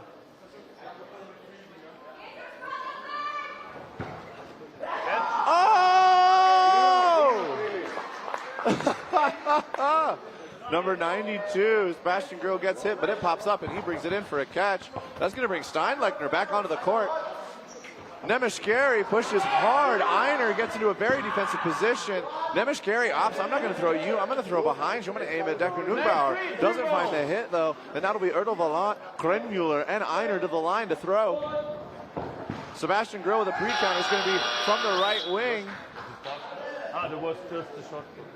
Weiter geht's, alles gut. It's going to be the right side of the Nutcrackers that throw at Nemiškari. They're going to give all 5 balls to the Dodgeball Ninjas. There's 1 minute and 12 seconds left in the set. That is going to be Nugbauer and Ertl Valant taken off the court, one after the other. Left on, we have Einer and Mitterauer. The Dodgeball Ninjas really taking advantage of that 5-ball play. And that'll be Einer with another double from Nemiškari and Steinlechner. Steinlechner, though, going for the catch, is hit out. It is going to be Sebastian Grill and number 63, Nemiškari, versus number 30, Mitterauer. 40 seconds left in the set. Play 2 balls. Mitterauer! Mitterauer makes the catch on Nemiškari. And Sebastian Grill hitting the splits. Dodges the throw from Stefan Leitinger and dodges the flight attempt from number 30, Mitterauer. There's 20 seconds left in the set, and it will be a disarm by number 10, Stefan Leitinger, on number 92, Sebastian Grill, to give the win to the Vienna Nutcrackers. Taking them up 10-6 over the Dodgeball Ninjas.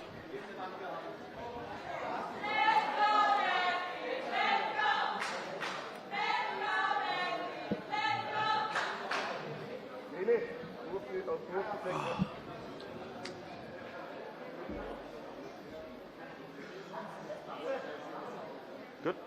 Line up. Teams ready. Kurzer Satz. Can somebody check Sebastian's feet? I think he's got roller skates on or something. He's way too fast. Ooh, and number 26, Ziffer, for the Dodgeball Ninjas, has stepped onto the court, substituted in for Steinlechner. Ziffer with a shot at Einer. Einer with some agile footwork, gets back. Ertl Valant into the middle. Oh, that is a catch for Ertl Valant and a catch for Einer. Einer also with a hit on Hackle. No players in the outbox to bring in, though. Einer cross court. There's a flurry of throws there. I think just about everybody holding a ball let it go. But everybody else dodging the throws. Ziffer, big windup, heavy release. Ball comes out fast, but excellent dodges from the side of the Nutcrackers. Number 9, Hoffman's going to take it out. Sebastian Grill, 92, pushes up hard into the neutral zone. He does get Ertl Valant, but it'll be at the cost of his own life as Einer takes the counter. And there's 1 minute and 20 seconds left in this half. Ziffer gets under that absolute rocket from number 8, Kren Mueller.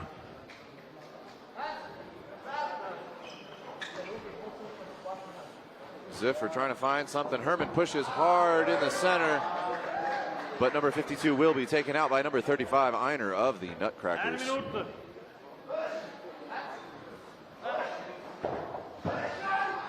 Ziffer will be disarmed by number 8, Kren Mueller. Number 63, the left wing of the Vienna Dodgeball Ninjas, does take out Mitterauer.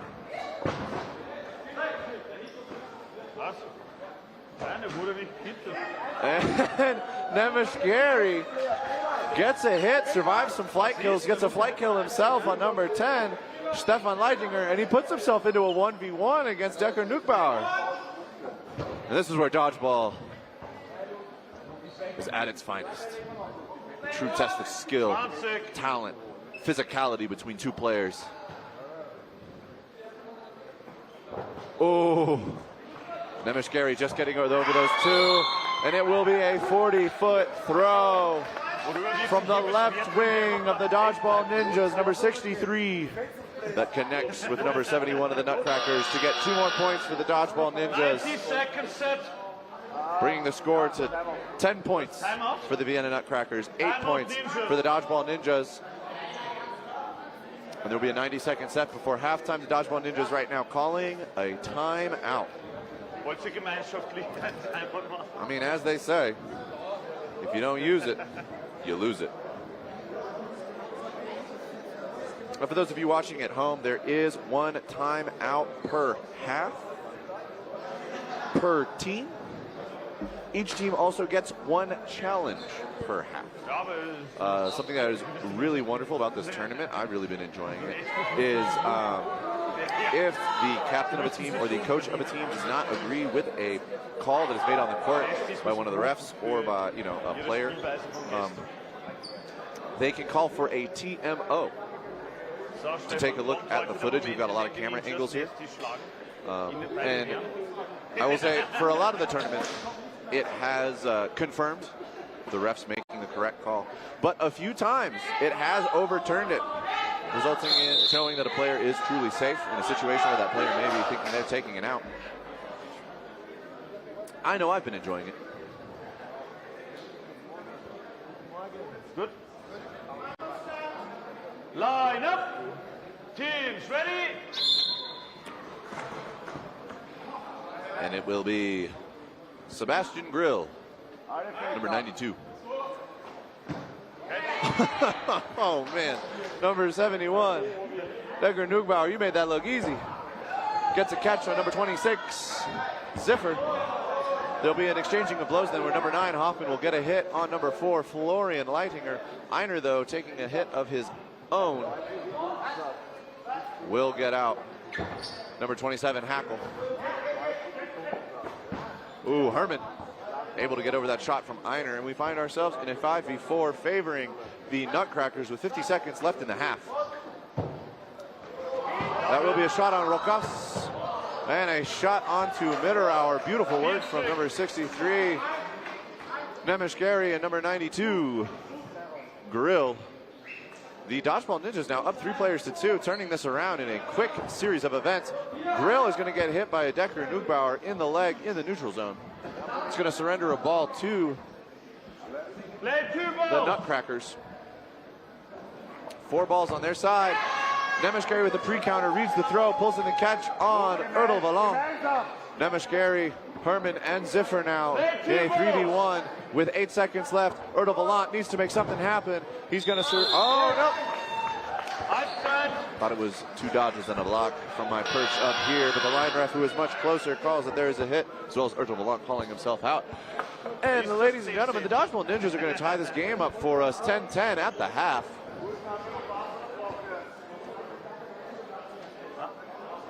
Really enjoying the back and forth. Wings of both teams putting in work. Centers with some fantastic catches. Ian. Ah, okay, good. Nice to meet you. And your granddaughter was the other girl from HBC who speak English. Right? Flight kills on both sides.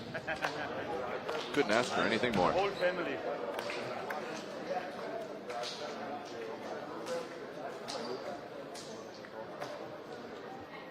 Max, sorgt dafür, dass heute der Tag ist und über den Herren Ninjas nicht sieht. Aber möglich.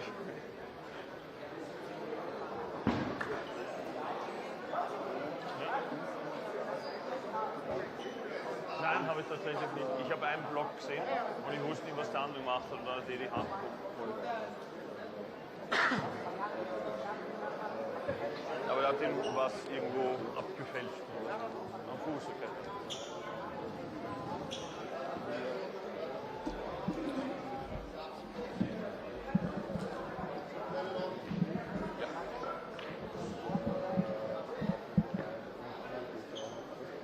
Und ich sorge dafür, dass das Match spannend bleibt. Und vielleicht, dass heute der erste Tag ist, in dem die Ninjas Nest nicht lernen müssen. Das müssen sie sich aber verdienen. Dass die Ninjas mal Nest ist bei den Herren haben. Nicht ganz in der normalen Aufstellung, aber okay. Sieg ist Sieg. Yes.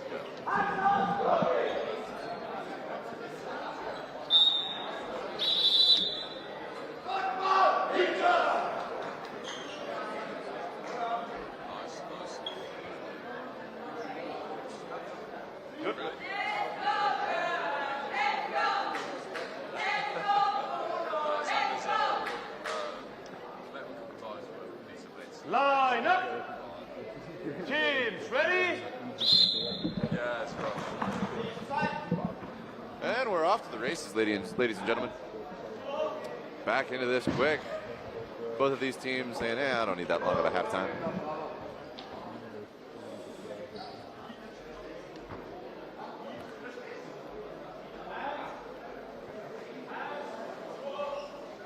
Play 2 balls. And it's play 2 balls called on the Ninjas.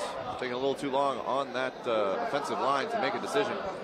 For those of you watching at home that may not know, you're tuning in to dodgeball for the first time, or maybe you've not seen cloth and you're more accustomed to seeing foam. In cloth dodgeball, because of the fact that there is a time limit on sets at the end of those sets, a win can be determined by player count. A lot of teams, a lot of players, right? You're trying to maximize getting players off the court and then just let the clock wind down is a strategy that you can absolutely use. But in order to discourage that behavior, to ensure that, and Ziffer, number 26, for the Dodgeball Ninjas with a huge catch on Ertl Valant. The catch that Ertl Valant got in response, not going to be valid. He's already out. That's going to be a disarm by number 10, Stefan Leitinger, on to number 9, Hoffman. But yes, so if you're on the offense and you're up at the line, obviously you have 10 seconds to throw. Every 10 seconds, a dodgeball does need to be thrown. That is a base rule of the cloth dodgeball rule set. However, if you're stalling for time, right, you're waiting for the ref to count down 5, 4, 3. You're trying to use all of that 10 seconds in order to bleed clock. Well, 1, that's not really entertaining. And 2, not necessarily fair to the opponent team that may be down players. That ball was so fast. Number 10. That was vicious.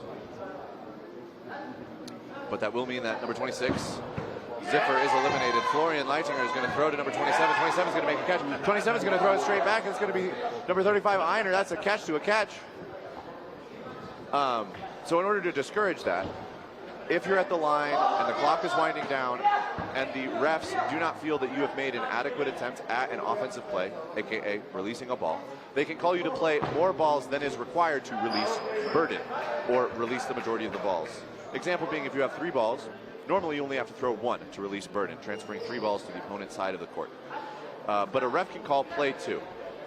It is always, you will always be left with at least 1 ball for defense.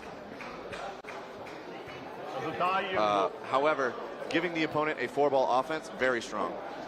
They know if you're going to counter or pre-counter where it's coming from. Sebastian Grill is going to take it off the hair from number 10, Stefan Leitinger. There's 3 seconds left in this set. The time is really wound down. The Dodgeball Ninjas are going to take this one by player count. Number 63, Nemish with a cheeky little lob shot there at the end, but it is within 1 meter of Stefan Leitinger, which means that it is a valid throw. But yeah, you'll always be left with 1 ball for defense. If you don't throw the number of balls that you are called to throw, though, then you will be the number of, if you've thrown a ball, that player won't be eliminated. But if it's like a play 2 and only 1 ball is thrown, one of the other 2 ball holders will be eliminated. And that's just to encourage fast play, intense combat in the neutral zone, and tenacity.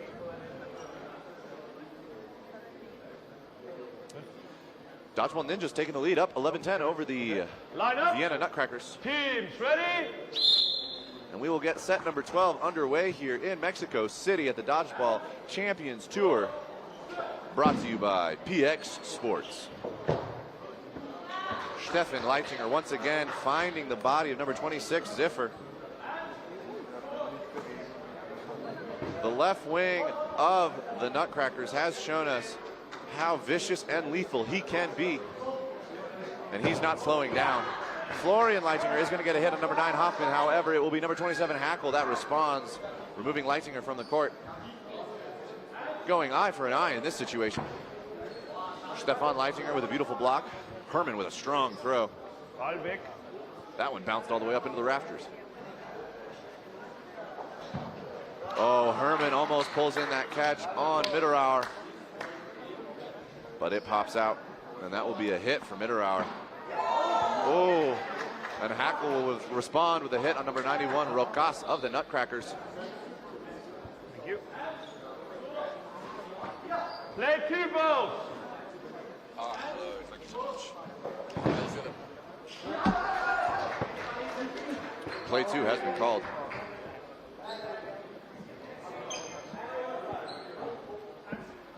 Sorry, Alex. For those of you that don't know, Alex Such is up here in the booth with me. However, he's getting picked up on the other mic. He runs Dodgeball Central. Go check him out on Instagram. He's got some fantastic photos from this weekend.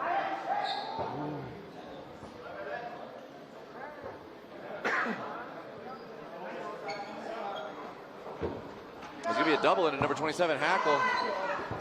Decker Nugbauer tries to pull in a catch on Sebastian Grill.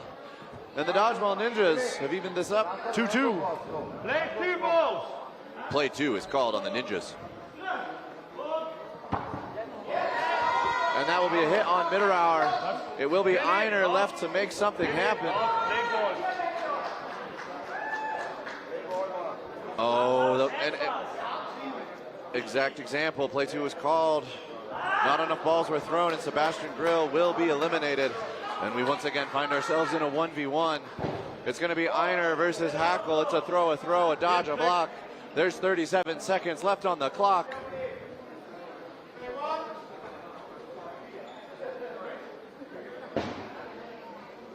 Looking for openings.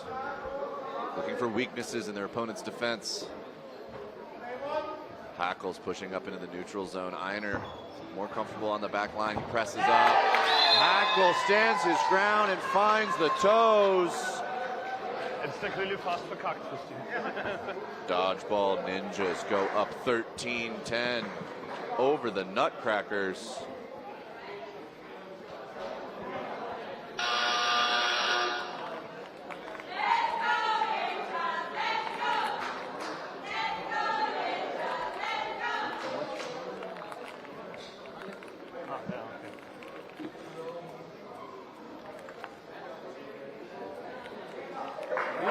Obviously, you're tuning in to watch some dodgeball here, but yeah, if you want photos, if you want additional content, alternate angles and stuff, Alex Such has been putting in a lot of work this weekend over on Dodge Central.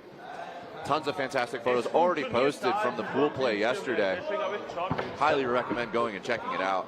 It's going to be Stefan Leitinger towards number 9 Hoffman, who's going to block it. But then on the far side, it is going to be 27 Hackle that takes out number 4 Florian Leitinger. It's going to be a beautiful catch by number 63 Nemish Gary on number 71 Decker Nugbauer. The Ninjas really showing their shadowy skills here in Mexico City. I just checked here how much. Oh, Nemish Gary wanted another one.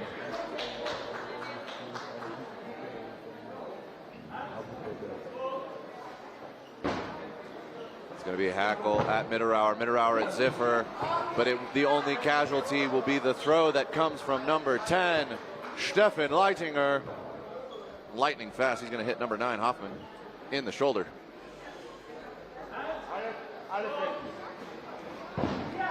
Dodge and a catch for number 35, Einer on the side of the Nutcrackers. Beautifully done. This is going to be back number 4, Florian Leitinger. It's going to be a double towards the center. Ziffer gets low. Herman dodges to the side, and all of the Ninjas survive.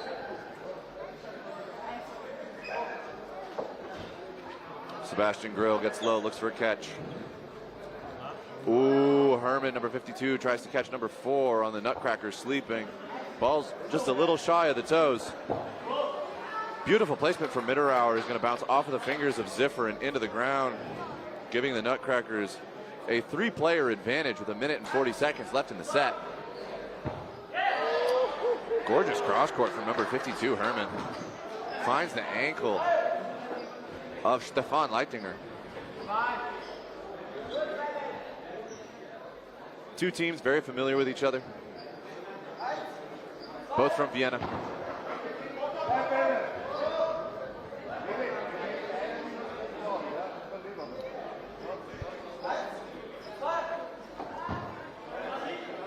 And you can tell they have plans and they have strategies. Big pump fake from Rokas on the left wing. Gets Sebastian Grill to overcommit on a dodge, and then it is Einer who follows up with the hit. Herman, number 52, is looking for something to happen. It's going to be... And it is going to be a pinch rundown from the wings. First ball, Herman is able to block, but it puts him in a vulnerable position, and Rokas takes advantage of it to get the hit, giving the Nutcrackers 2 more points. That'll bring the score to 13-12.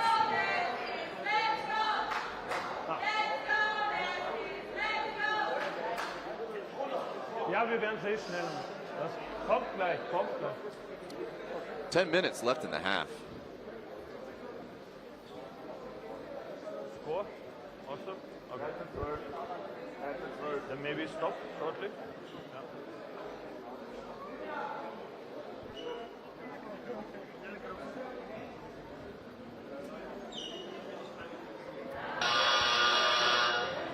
Ignoriert das, die Zeit da oben stimmt eh nicht.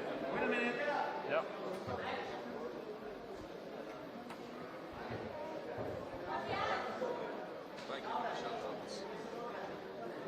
Of course, Alex.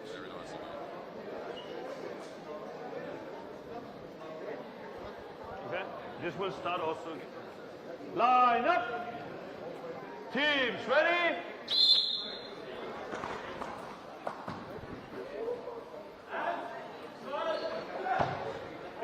Oh, a vicious hit from number 10, the left wing of the Nutcrackers on defense. Pre-counters and finds number 9, Hoffman. The Ninjas, I think a little bit of a breakdown of communication. They're going to surrender 4 balls. They're going to give that advantage back to the Nutcrackers. It is going to be a double. They're going to take on number 63, Nemish. Normally the left wing for the Ninjas throughout this tournament. However, for this particular matchup, the Ninjas have moved number 27, Hackle, into the left wing. With the way the score it is, I'd say it's paying off. But right now, the Nutcrackers coming in fast and coming in hot. But we'll see how that turns out. Due to it, they've surrendered 5 balls to the side of the Ninjas. Let's see if Herman and Favre can turn this around. No! Stefan Leitinger, number 10, is going to say, no, I'm going to get a hit, I'm going to get a catch, and we're going to end this set. Move on to the next one. And that'll put the Nutcrackers up 14-13 over the Dodgeball Ninjas. That was a fast set. I swear, Nutcrackers will close out a set like nobody's business if you give them the space.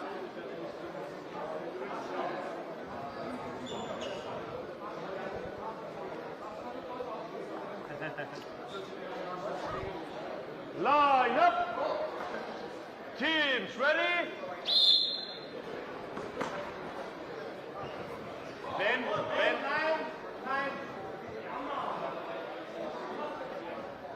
There was the middle ball you were running for.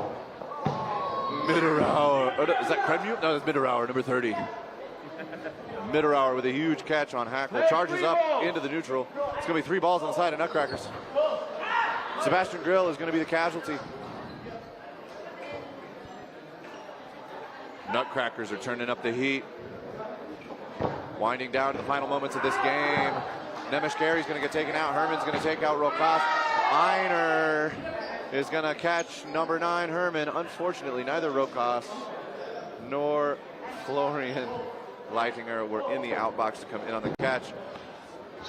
Decker Neubauer will get hit out by Herman, but the ensuing triple from Einer, Stefan Leitinger, and Mitterauer will secure that set in under 60 seconds for the Nutcrackers.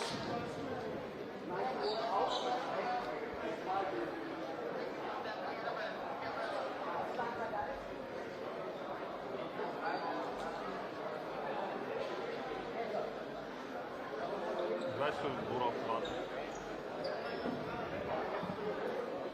Ich würde es in 5 Sekunden sagen.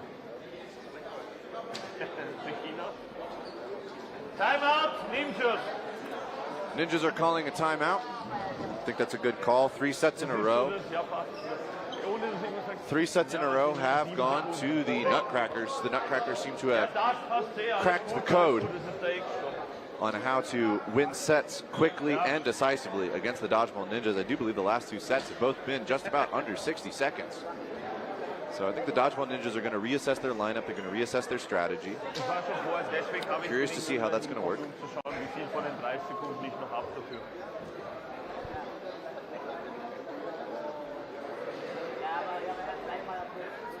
They're going to see who's available. Coach is making calls and decisions. I think the Nutcrackers kind of having a discussion, probably talking about they're enjoying their success. Lineups working well. Just kind of keep doing what we're doing. We're winning the trades. We're winning the fights.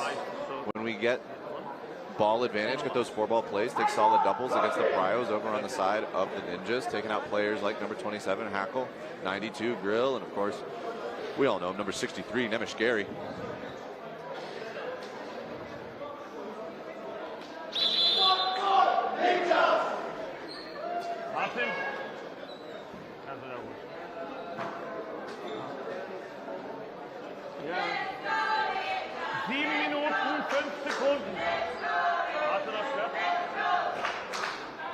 Line up.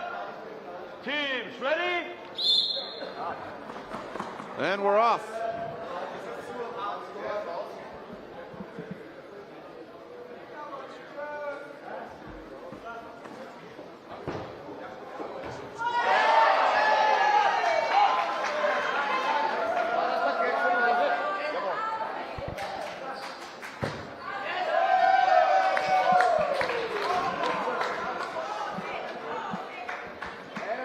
Sorry, folks, stepped away for a second. But we're back. Look at this, getting some mobility on the back line. The Ninjas have put number 13, Golda, back in. Number 4, Favre's on the court. Hoffman, number 9, in the left wing. And it's going to be Favre with a nice outside cross into the left wing. Finds the foot of number 71, Decker Nukbauer. And the Ninjas, I think their coach is onto something. They're up 6-3 in terms of players on the court for this set over the Nutcrackers right now. And we've made it through the first 60 seconds of the set. 6 minutes left in this game. Einer blocks one, gets underneath the other. And it's going to be four balls on the side of Nutcrackers. Only up by 3 points right now. Nemeshgary goes for a catch. Hoffman dodges forward.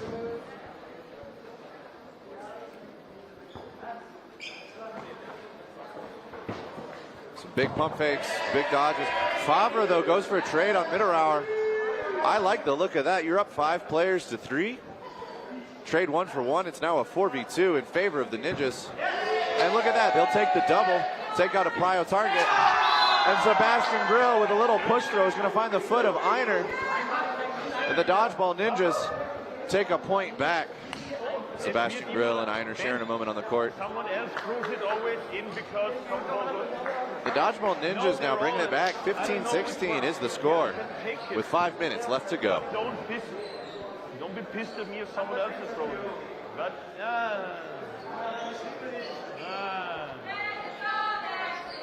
you good? Yeah.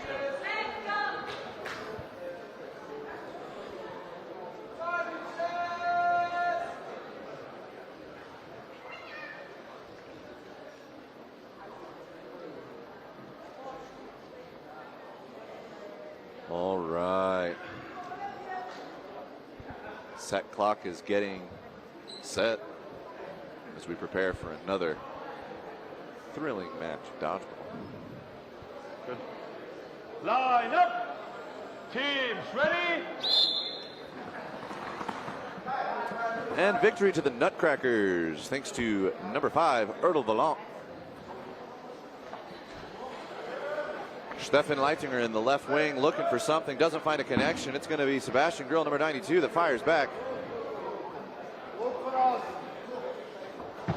Mitterauer with a powerful throw claims the first victim on the side of the Ninjas. Hoffman thought he saw something, took a shot at it.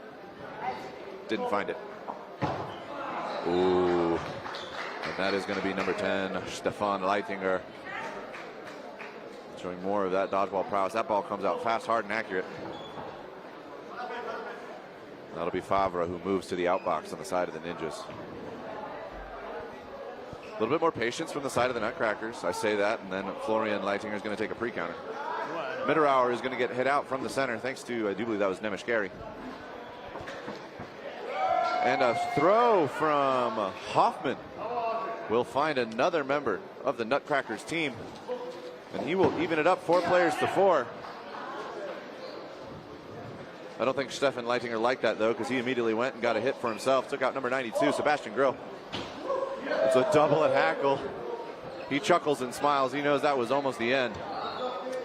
It's going to be 4 balls on the side of the Ninjas. Nice ball advantage moment. Let's see if they can take a double for a prio target. Crazy to think that in that moment, Stefan Leitinger is actually going to make it an advantage for the Nutcrackers. Gets a hit on a Hackle and then dodges the ensuing double. Lots of pressure from Leitinger onto Nemeshgary. From both Leitingers. Nemeshgary surviving, though, and firing back at the opponent team. There's about 60 seconds left in this set. 3 minutes left in the half. 15-16. This is anybody's game. Nemeshgary and Hoffman left on the side of Ninjas. Florian Leitinger Erdo Valant, Decker Neubauer, and Stefan Leitinger left on the side of Nutcrackers. It's play 2 called on the Ninjas. Both Nemeshkari and Hoffman throw. Now it's 4 balls on the side of Nutcrackers. Let's see if they can take advantage of it. They will. They get Hoffman. Nemeshkari looks for something, tries to get a hit onto Stefan Leitinger. But it will be Stefan Leitinger who finishes out that set, drilling a ball home into the foot of number 63.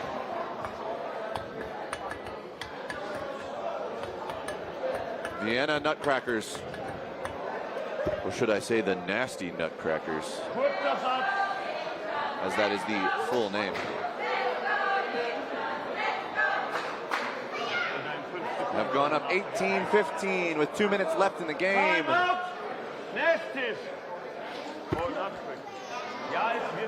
Timeout has been called by the Nasty Nutcrackers.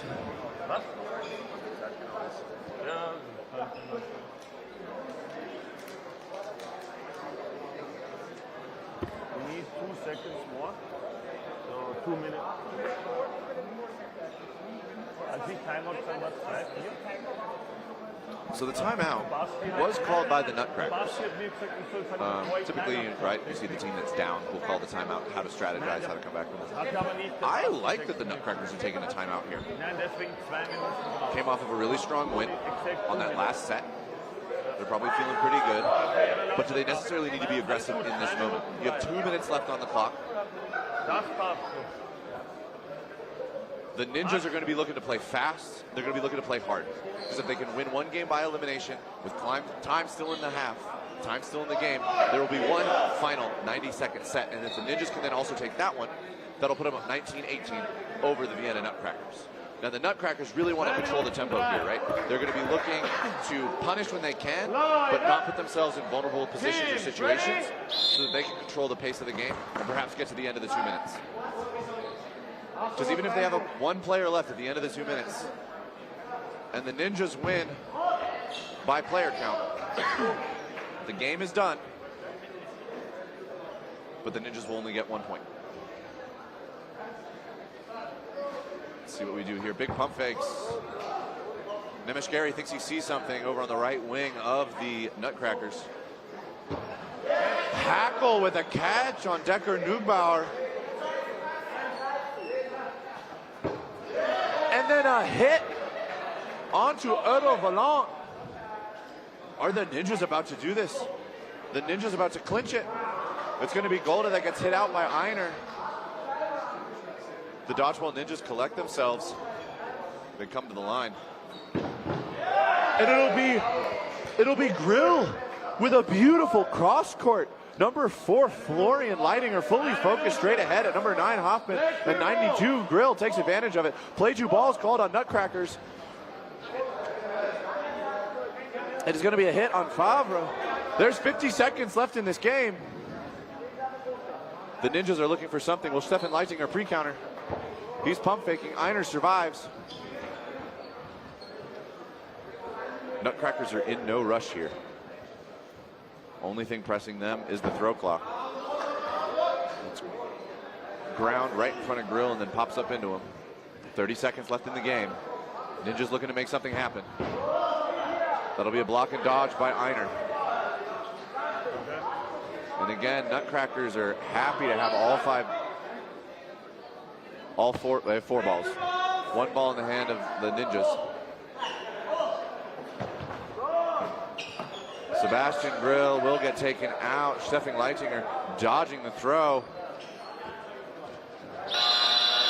And that will be time. The point for the set will go to the Ninjas, taking them up to 16. But ultimately, it will be the Vienna Nutcrackers, the Nasty Nutcrackers, who win this game 18-16 over their fellow Austrians. That was a fantastic game. Lots of back and forth, adjustments on both sides, lineup changes. You love to see it. And of course, we started it off with a good little game of rock, paper, scissors at the center line over the contested ball.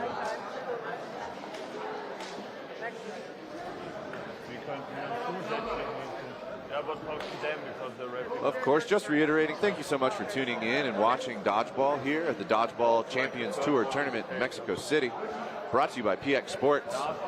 My name is David Carluck, and I will be here all day commentating some of the best cloth dodgeball in the world for all of you.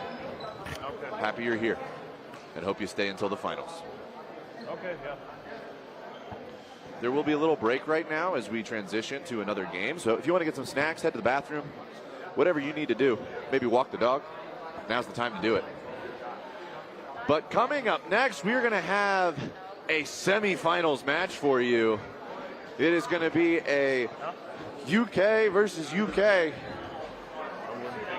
do believe England versus England. It is the Leamington Spartans versus the London Storm. London Storm going undefeated yesterday in pool play. Putting on an absolutely fantastic show for everybody. Their coach getting almost more heated and fiery than the team itself. Obviously, Prince Will, a fan favorite. Absolutely blistering fast on the opening rush. And who doesn't love Stephen Dumbe over in the right wing?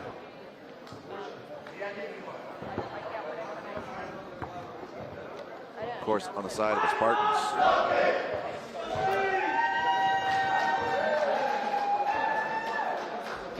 Yeah.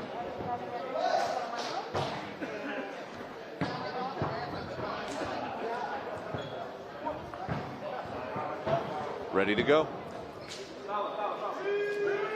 And then, of course, on the side of the Spartans, we've got folks like Jonathan Wilkie. Absolutely came out screaming, 2 hits and a catch in the first set that he was on the court. Also, Scotty Whitelaw, an absolute menace for the Spartans offense. At number 55, the right wing, or left wing, sorry, left wing for the Spartans, number 55, Jack Leach. Sure to be an explosive and fiery match. I know I'm looking forward to it. Hope you are as well.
No, it's not my bag.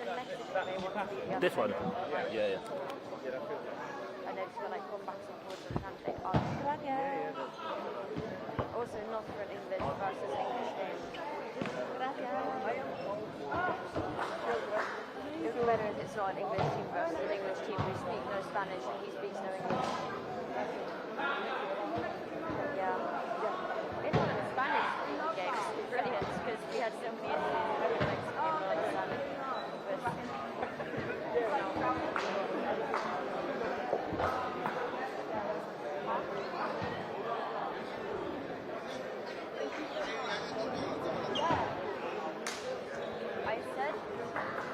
I said you would stand behind us, but you wanted to replace the music.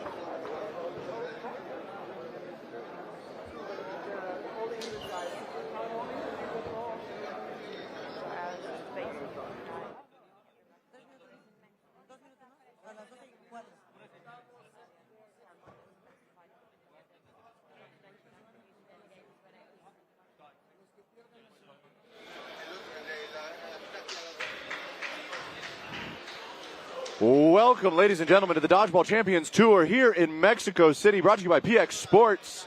We've got some of the best cloth dodgeball teams in the world here competing this weekend. Coming up next, we've got a semifinals match between the Leamington Spartans and the London Storm, both out of the UK. My name is David Carlock, and I'm happy you're here.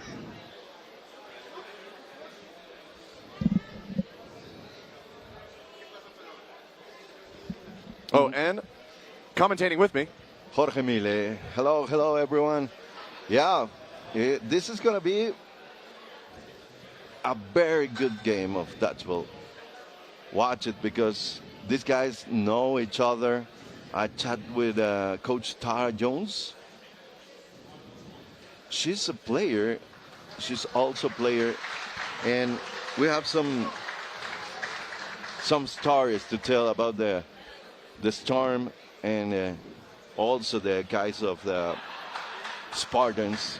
So later I'm gonna tell you this kind of stories. Prince Will, you know, he's a medical student. Fantastic. Yeah. And Babatola, yes, he's an optometrist. Babatola is an optometrist? Yes. And I have a few more to come. Amazing. Fantastic to know that it's not just dodgeball that these players are fantastic at. And always interesting to hear about what their personal lives are like. Yeah. And Prince Will, he did 100 and 200 meters in sprint as an athlete. Ah, so he's track and field. Track and field, yeah. That explains how he's so fast on the opening rush. He's always winning that contested center ball. Mm-hmm. Jorge, you got the inside scoop. Yep. This is fantastic. Qué partido que se viene, Alejandro. Estamos aquí todos con muchas ganas y listos para conocer al campeón del evento de hoy. Andrea Villagrán. Andrea Villagrán.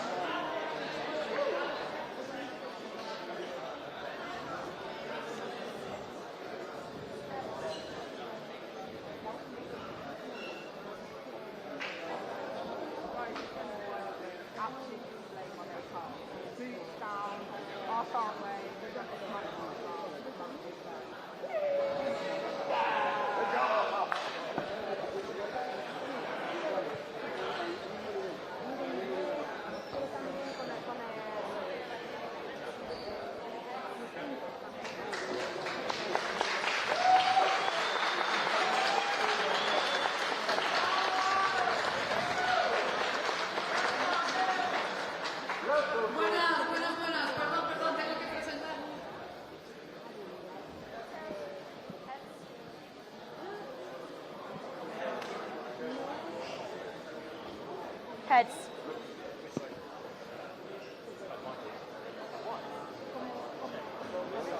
Self-chase legs.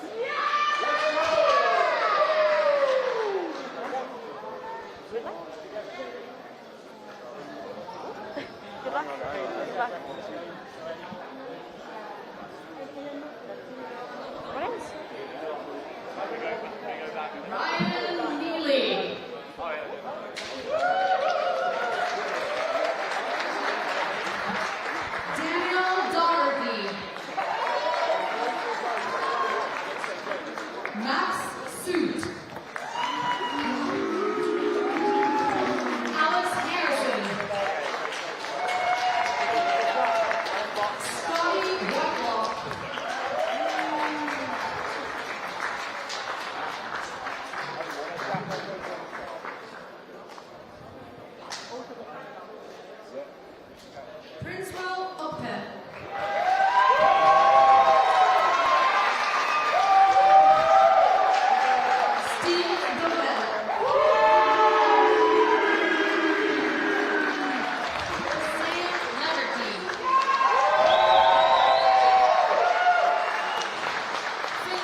Right, shall we rotate?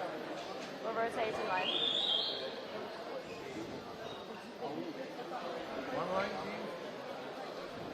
Are we not in the floor? Yeah? You rotate. Oh, yeah. Right, let's go.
Buenos días, ¿cómo estáis? Yo estoy muy emocionada, muy nerviosa, porque hoy es una jornada muy decisiva.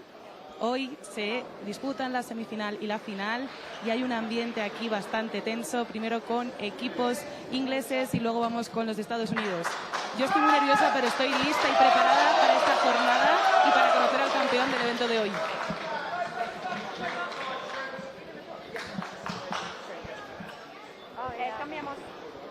Cambiamos.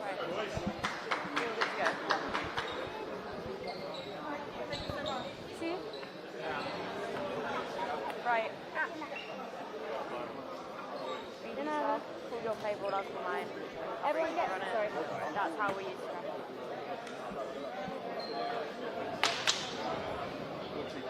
Good luck.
We are getting underway here in the semifinals of the Dodgeball Champions Tour tournament in Mexico City. Thank you so much for tuning in. We've got the Leamington Spartans versus London Storm. Two absolute powerhouses of the cloth international community. These are some powerful club teams with some big names. Excited to see some high-flying action, some hard throws, and some amazing catches. And it will be Prince William that wins the opening rush. The medical student. And it will be Jack Leach, number 55, that gets a hit on a Stephen Dumbe. Laverty responds, taking out Jack Leach, keeping the player count 5-5. Storm's burden to throw with 3 balls. Laverty lets one rip. Whitelock gets underneath it.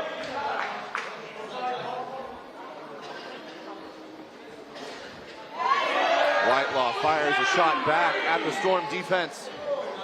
Laverty's going to get underneath it. Number 5, Harrison, now in the center. And it's going to be Sood that gets a hit onto Laverty on the side of Storm.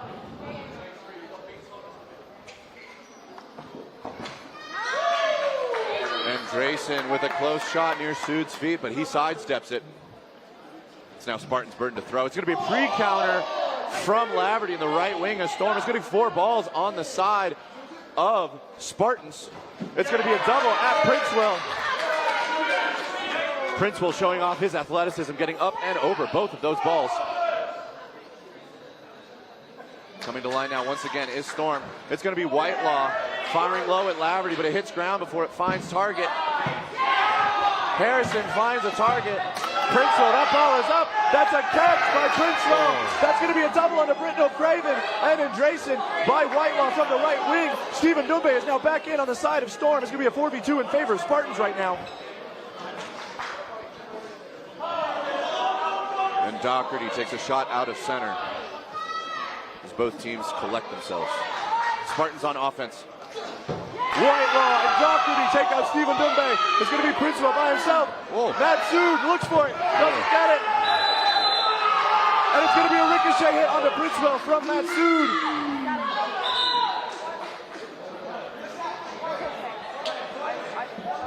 We're going to review the video.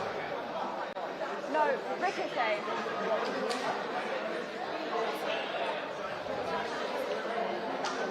Yeah, they've called it 2. No? And that is going to be the first set going to the Spartans. Now up 2-0 over the London Storm. Jorge, that was nice a fast-paced first set. It was a very good set. Sood, he's a very, very good player. He's showing his arm. And Princewell once again wins the opening rush against the Spartans. Neely gets there, but doesn't get hands on ball. It's going to be a shot from Laverty out of center on the side of Storm. And the Spartans come to the line. Whitelaw, Harrison, Leach. It's Leach with the throw. Blocked by Steve.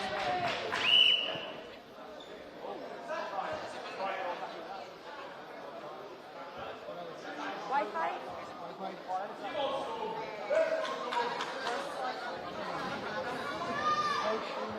Just dealing with some technical difficulties.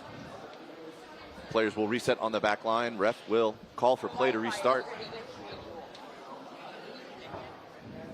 For those of you tuning in, thank you so much for watching the Dodgeball Champions Tour here in Mexico City, where we've got some of the best club teams from around the world to play some of the best cloth dodgeball you can find anywhere. For those of you that may not know dodgeball, cloth dodgeball is played with 6 players versus 6 players on the court with 5 balls. Name of the game, eliminate the entire opponent team by hitting them with thrown balls. A catch will eliminate the thrower as well as bring in a player from the outbox.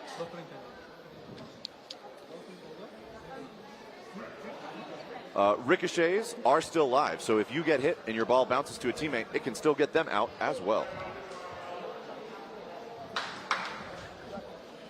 Standard size court, 60 feet by 30 feet with a 10-foot neutral zone in the middle.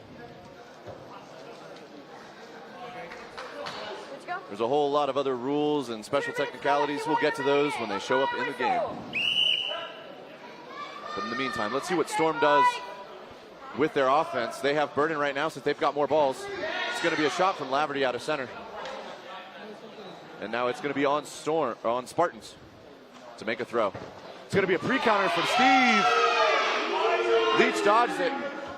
Leach lets one rip at Steve, dodges it. Britton O'Craven gets under Whitelaw, but it was Matt Sood that is going to take Fowler off the court. Leach in the right wing, pressing hard on defense. That is going to be a double into Matt Sood, taking him off the court. Long shot from Leach, trying to find Britton O'Craven, but he's watching. It's going to be Britton O'Craven now back at Neely. Ooh. And it will be Leach that finally finds a hit in that ensuing series of counters. And it is Stephen Dumbe that will be the casualty. Big block from Whitelaw. Throws into the center of the defensive line of Storm. Laverty with a clean block, and all the players of Storm will survive that offensive push from the Spartans. And Princewell get a solid hit on a Doherty. Doherty looking for the catch, but not able to hold on to it. Almost a catch. Almost a catch, Jorge. It was a close one. Whoa. And that's going to be Andresen at Whitelaw. Whitelaw at Britton O'Craven. No connections found. 60 seconds left in the second set here. Andresen fires at Harrison. Harrison gets up and over it. Spartans collect themselves. Harrison into Princewell. Laverty eventually taken out. Britton O'Craven unable to find his target. Dodges the ensuing shot from Harrison. Spartans playing patient, looking for their opportunities. Picking off Storm players one by one in counters. They take a double on a prio target, taking out Andresen from the right wing. Neely's going to press up into the neutral zone, forcing Britton O'Craven to make a decision. 10 seconds left on the set clock. If it gets to 0, the set win will go to the Spartans. Britton O'Craven looking to make something happen. All right.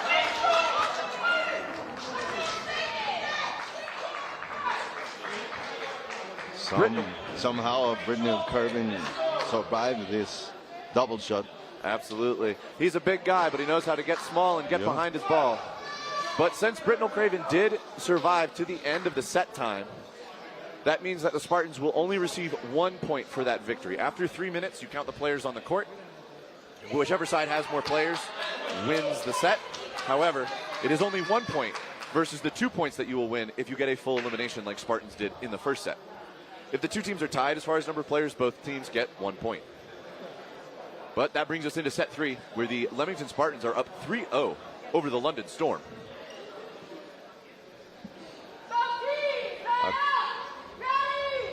Ready for the rush. And this time, Neely wins it. Oh, Neely wins the opening rush, but the ricochet from the pass back sends it back to the side of Storm. So they'll be the first ones with an offensive play. Sood is the intended target, but he survives. Now Sood is at the center. And he used to play at the wing. Big hit from Andresen onto Whitelaw. That's a big out for the side of Storm. That's interesting to know, Jorge, that Sood was originally a wing for Spartans, but has recently been moved into center.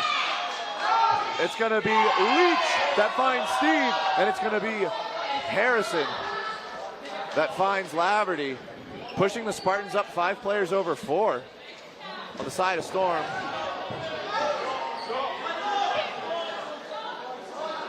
Princewell taken out in that exchange as Neely sacrifices himself. Spartans still up a player, 4 over 3. Storm, Fowler's looking for a catch. Unable to pull it in. And it will be Britton O'Craven and Andresen that need to make something happen. Britton O'Craven gets the hit on a Doherty. It's going to be 5 balls on the side of Storm. This is a huge opportunity for them. 90 seconds left in set number 3. See how many outs they can get with 5 balls.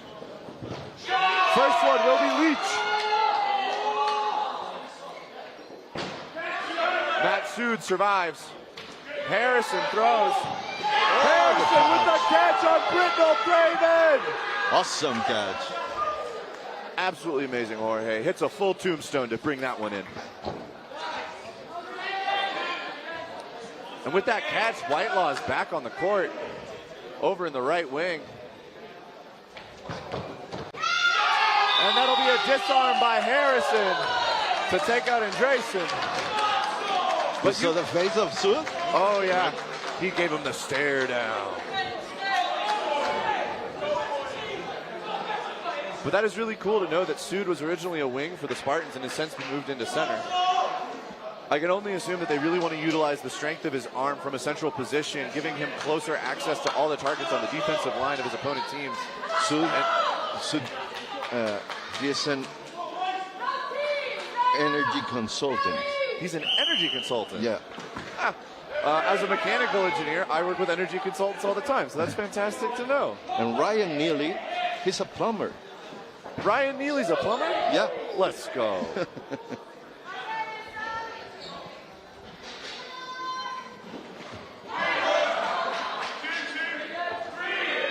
Whitelaw thinking he could get onto Britnell Craven's feet, doesn't find it. Britnell Craven thinks he can find Leach, not going to hit. That's going to be Neely for Britnell Craven. Fowler with the cover shot, and Andresen moving into the left wing for Storm. Leamington Spartans up 5-0 as we are midway through set number 4. That's going to be Steve dives for Leach. Leach is taken out, Andresen taken out by Whitelaw. Spartans are really just getting up early. They're getting one player up, and then they're just willing to trade down. Sood! With assistance from Doherty. With assistance from Doherty is going to be able to find Laverty. Hits him in the knees and sends him to the outbox. It's going to be Fowler and Princeville now in a 2v4. Minute 45 left on the set clock. And looking to make something happen. Spartans got to be feeling good right now. Game plan and lineup is working well. Oh, Fowler. Disarmed by Doherty. Sood threatening at the line. Play 3 has been called. And it will be Doherty.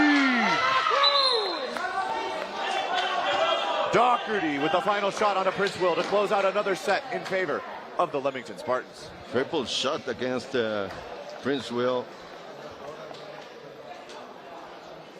The cohesion of the Spartans, the rhythm they're bringing to the table is amazing. 7-0. 7-0. And I could not agree more. The synergy and communication cohesion that we are seeing on the side of the Spartans really lending to their success.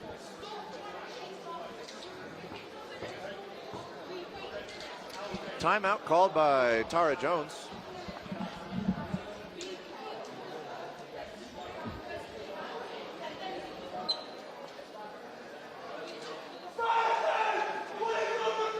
They're saying that Coach Tara Jones is a little bit angry.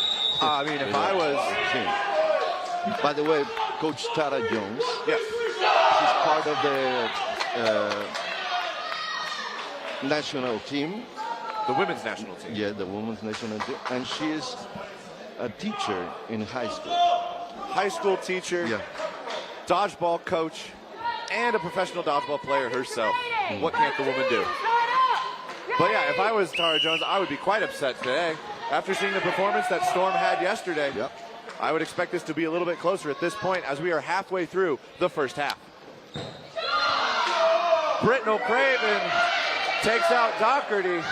Whitelaw scooting on his behind, trying to get out of there. Laverty sees the opportunity and takes it. That is going to be 2 quick eliminations for Storm. It's going to be a cross court. What a movement of Anderson. Andresen hitting a little barrel roll there in the neutral zone. Anderson, by the way, he's the coach of the female the female town dodgeball team. Yeah.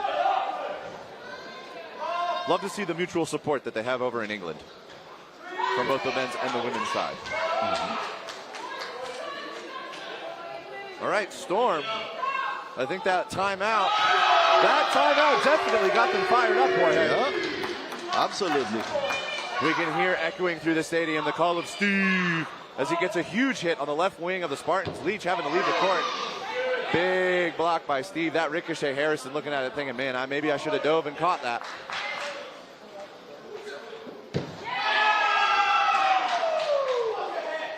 And that is going to be Harrison, number 5 for the Spartans, taking out number 10, Fowler for the Storm. It's a double! Laverty and Steve throwing 2 balls.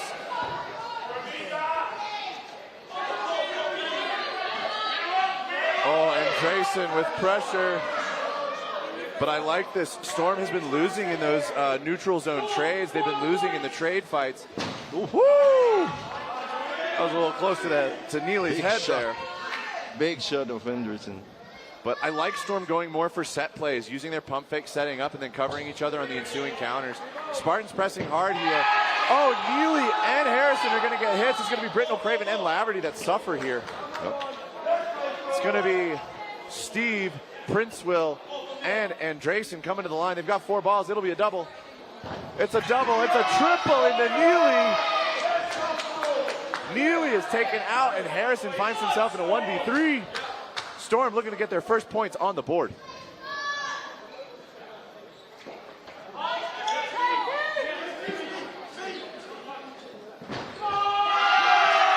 that'll be the first 2 points for Storm. And that's it. So the London Storm has now 2 points.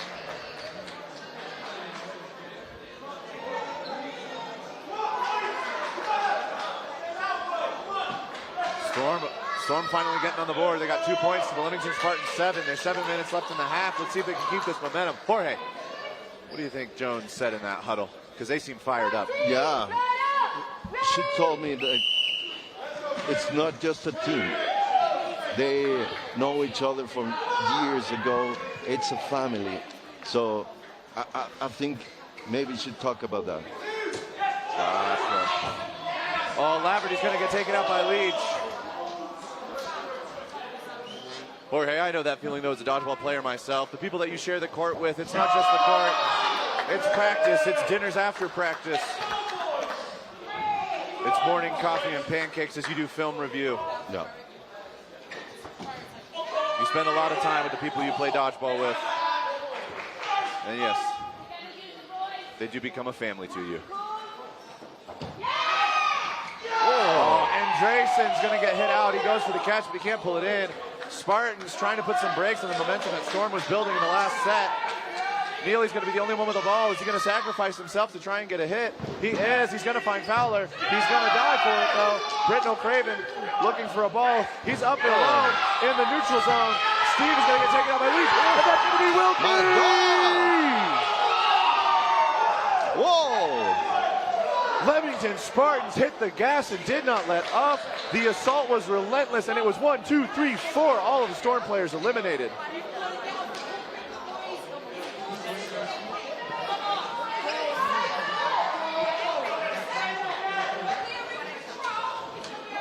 And the Spartans take another 2 points off of Storm.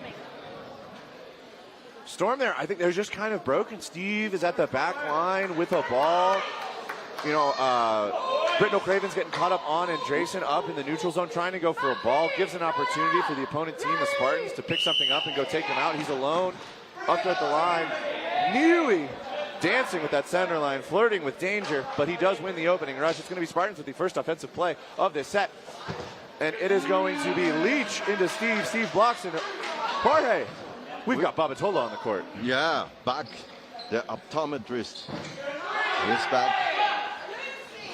We haven't seen him yet today, but he's here now. Yep.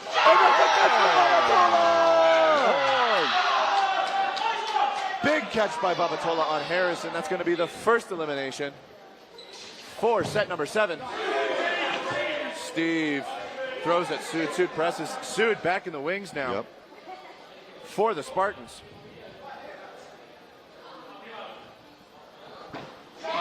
Sood with the pre-counter.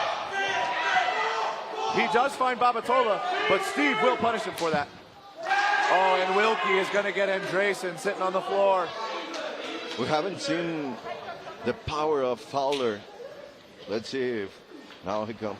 Yeah. There it is, Jorge. We were in a 4v4, but Fowler's made it a 4v3.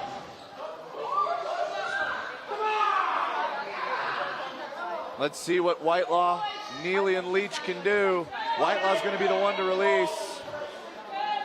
Britton O'Craven with the ball retrieve. It's going to be Fowler, Britton O'Craven, and Steve Ndumbe to the line.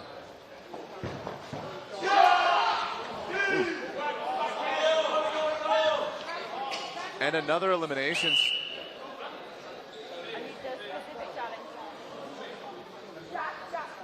Spartans are going to challenge the last play. There's going to be a TMO check on Fowler.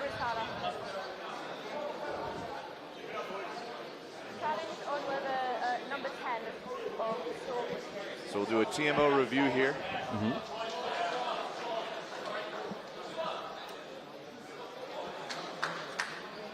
I also talked with Coach Kaya.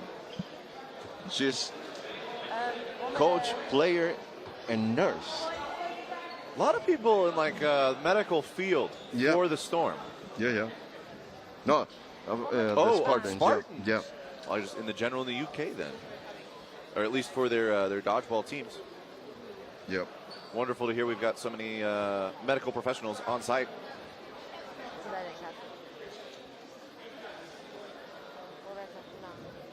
We do enjoy a good game of dodgeball, and it is always a good bit of fun with friends, but these balls do come in fast and they do come in hard.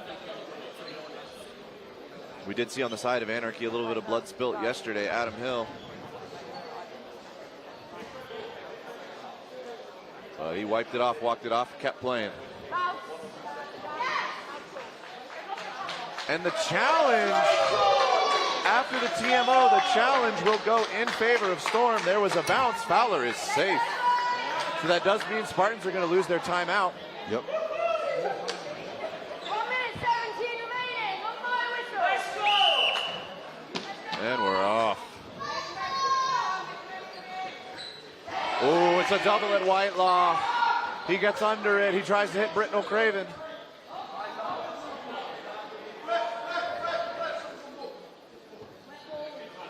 Pause time.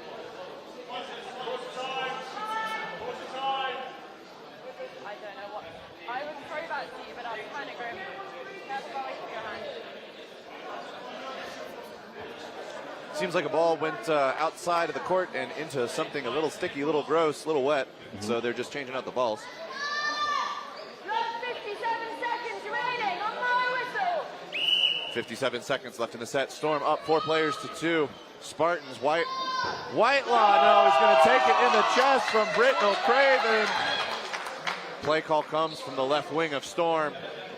It's going to be a double. Fowler and Steve into Neely.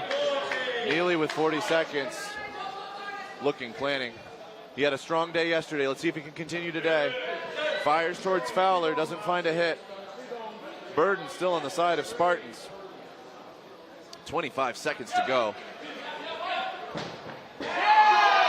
Neely with a good block. But Fowler will get the trade. And that will be victory by elimination on the side of Storm, getting them another 2 points, making the score 9-4 in favor of the Leamington Spartans. Fowler with the trade and also with an intelligent play, right? No, absolutely. He's on the back line. He gets that retrieved ball. Neely hasn't yet processed that he's got a ball. Neely's pressing up hard into the neutral zone to take care of Britton O'Craven.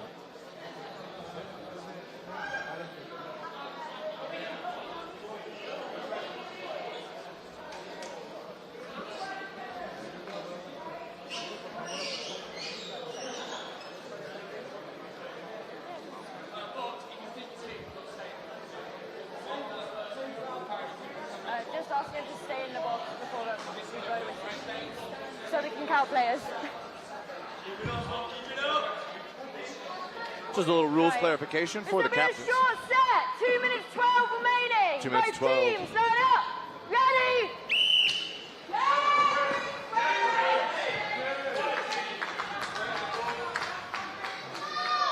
Storm winning that opening rush. Prince will continue to show his agility, his speed as a track and field athlete.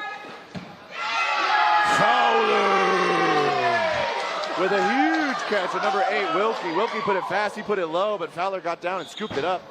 Steve is going to fire one at Sood. Sood with a big smile on his face as he dodges that one. Oh, Steve blocks that shot from Harrison. These balls are coming in with heat. Steve finds the foot of number 55, Leach, the left wing of the Spartans. Storm goes up 2 players to 4.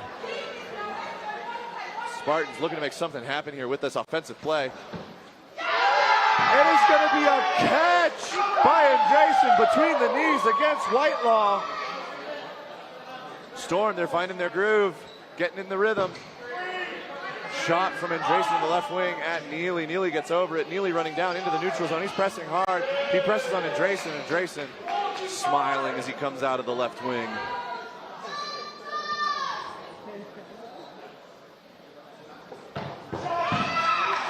Britnell Craven is eliminated in that process, but Andresen does get Neely. It's going to be 4 balls on the side of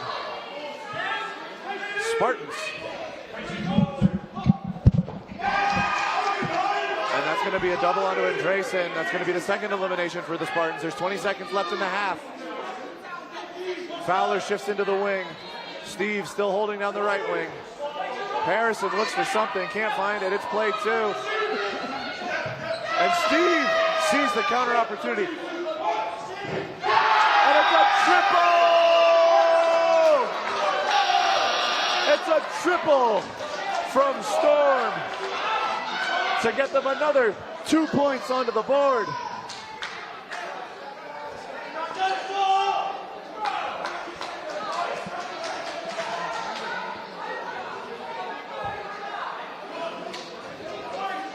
Storm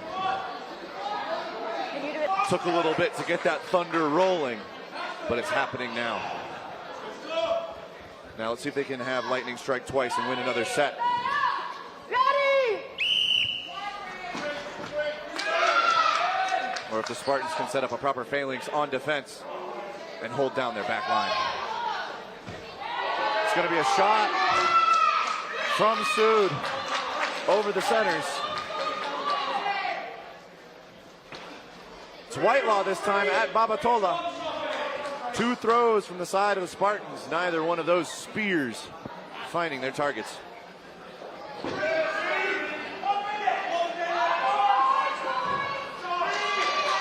Neely throws at Britnell Craven. Britnell Craven with a beautiful block. 50 seconds left in the final set of this half. Storm looking to get another 2 before we go to halftime. Britnell Craven will get countered by Neely after that pre-counter. Neely looking for another one. We got Steve, we've got Babatola, we've got Andresen. They're looking. Leach looking for the pre-counter, does find Babatola.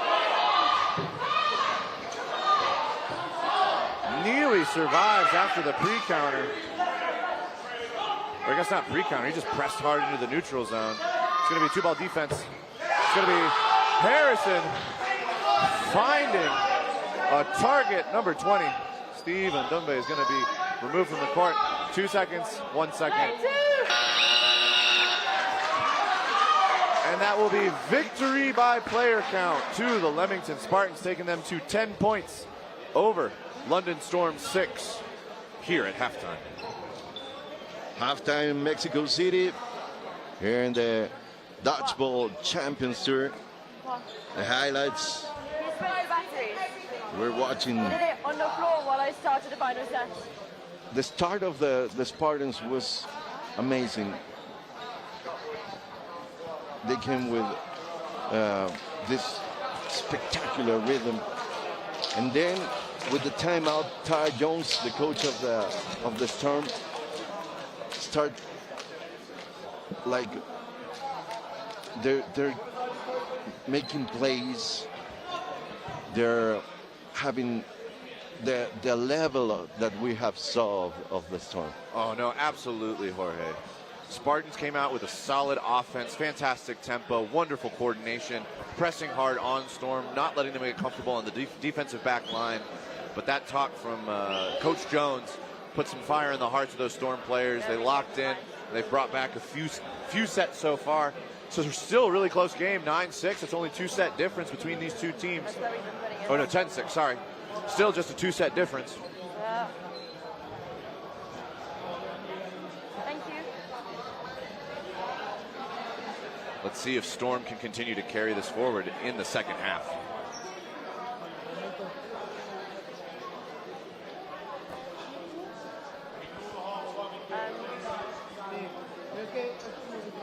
Yeah. It's, But for those of you tuning in, my name is David Carlock, and I'm joined by Jorge Miller. And we thank you so much for tuning into the Dodgeball Champions Tour here in beautiful Mexico City. Personally, your first time here in Mexico? First time in Mexico City, and personally, there's no place I'd rather be. Yeah? Absolutely. It's a beautiful city, yeah. Wonderful food, wonderful culture, and wonderful dodgeball. Can't ask for more. No, nothing. Nothing.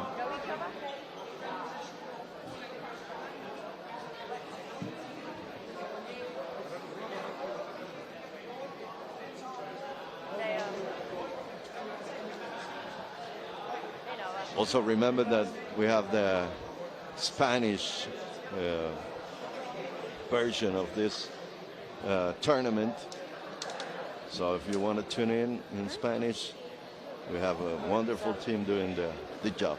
Absolutely, Jorge. Yes, this is put on by PX Sports. Thank you so much for putting on this dodgeball tournament. We do have an English broadcast, me, myself, and Jorge. But we also do have a broadcast happening in Espanol.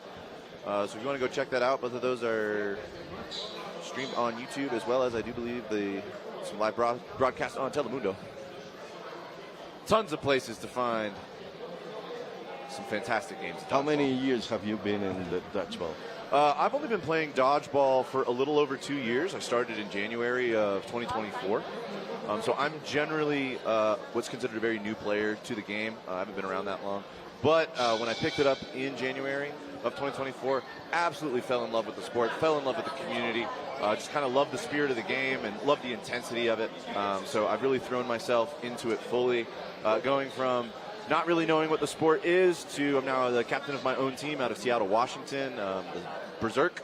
Love you guys. Hope you're doing well. Hope you're tuning in and watching. What's the name of your team? Berserk. Berserk.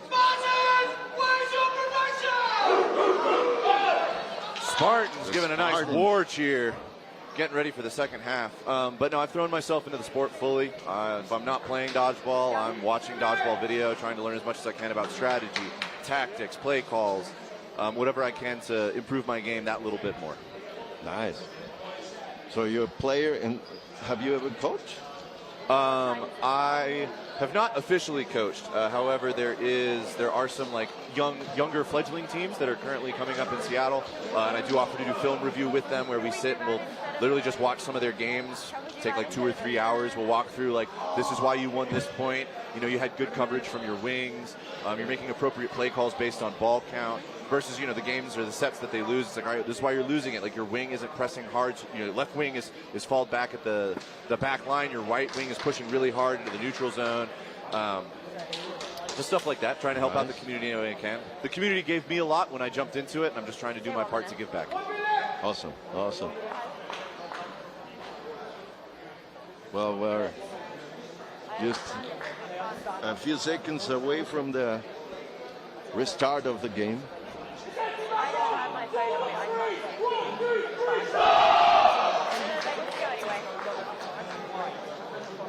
Good to go? What do you need? Numbers? So it is walking to the wing again, so we're gonna watch him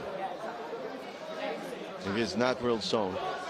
in his natural habitat. Yeah. He's absolutely right. I mean, look, number 55, Leach, had an absolutely stellar set of games yesterday, playing the left wing for the Spartans.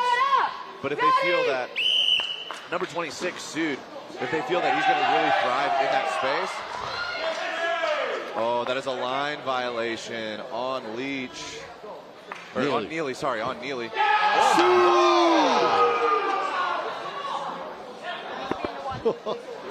with the catch. Unfortunately, Neely, after that center line violation on the opening rush, didn't make it back to the outbox in time, so he was not able to come in on the catch by Sood. On Fowler, huh? Yeah, it was on Fowler. It's a big catch.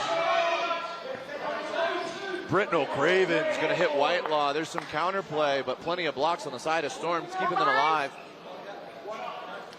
Burden will be on Spartans.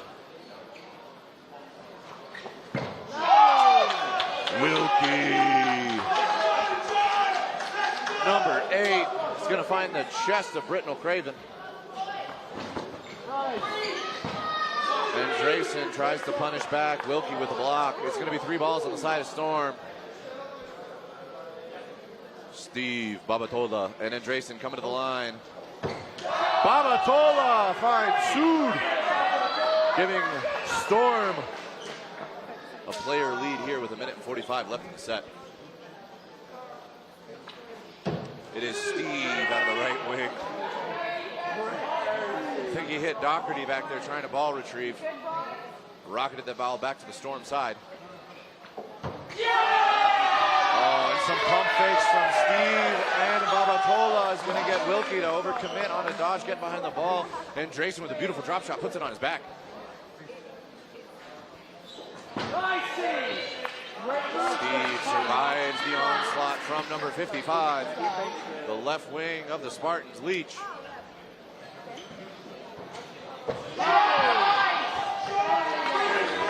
And Drayson. Leach being clever, uses Drayson having to leave the court as a screen to take a shot at Babatola. It's now a 2v2. Steve Ndumbe almost makes a catch, but it's going to be a hit, and it's going to be Ovington. Ovington, number 9, that gets the final hit onto Princeville, giving the Spartans 2 more points. Amazing set for the Spartans. Ovington with the last shot. And what a catch of Sood. Amazing. Strong performance. Yeah. Strong performance from the Spartans. Clearly taking that halftime to talk some strategy, get fired up, and prepared for the second half. Both teams, line up! Ready? Princeville with the win.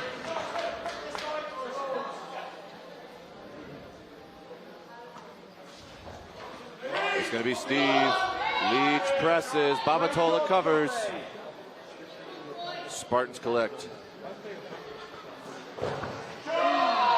Steve will survive the cross-court from Whitelaw. Britnell Craven will punish Whitelaw for that action. Storm now on the offensive. And Drayson into the center. Oh, Wilkie looking to be cheeky. Was looking at Britnell Craven, reading like he's going to throw at the left wing, but crosses towards Steve, doesn't find connection. It's going to be 3 balls on the side of Storm. Oh, and Britnell Craven. It's going to get a hit through Neely's blocking ball.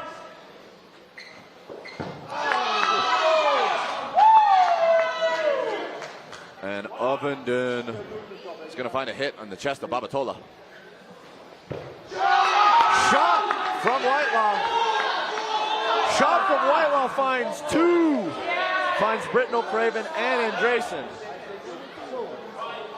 And Spartans are bringing this back. 4 players to 3, 4 balls. It's going to be a double. It's Steve.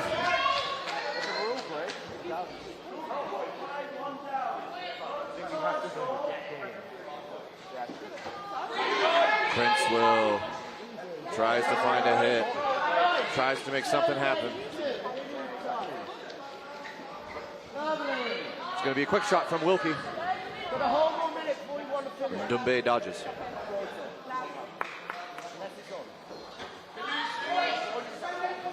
It'll be just past the feet of Sood. It'll be Spartans' burden to throw.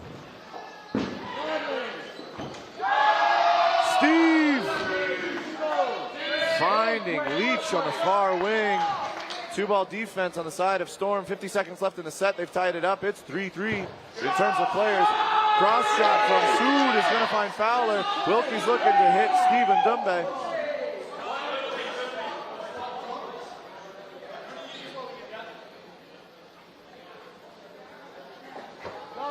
Princeville towards Ovenden.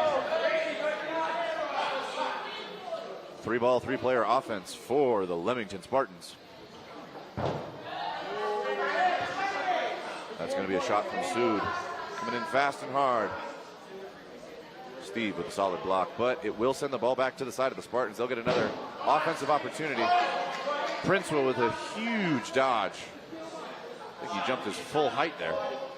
4 seconds on the set.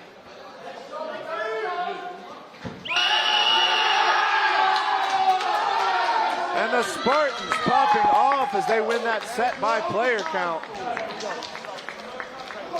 The celebration of Sood. Absolutely, Jorge. Well, I mean, if you think about it right, it is only 1 point rather than the 2 points of an elimination. However, that ate up 3 minutes off of the clock. That's 3 less minutes that the London Storm has to try and win the sets they need to, which now with that 1-point victory is going to be 4 sets that Storm has to get in order to bring this back. Yeah. Yeah, that's why the mimic of Sood was like, we're thinking about this, we're intelligent. Got that, as they say, dodgeball IQ. Being aware of the game clock, the set clock, the player count, the ball count. There's a lot of things to keep track of when you play the game, and every bit of it matters.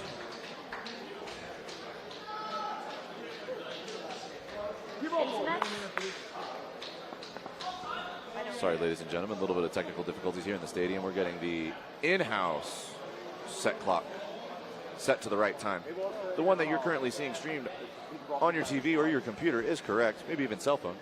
Might be watching on the bus. Regardless from where, thank you for tuning in.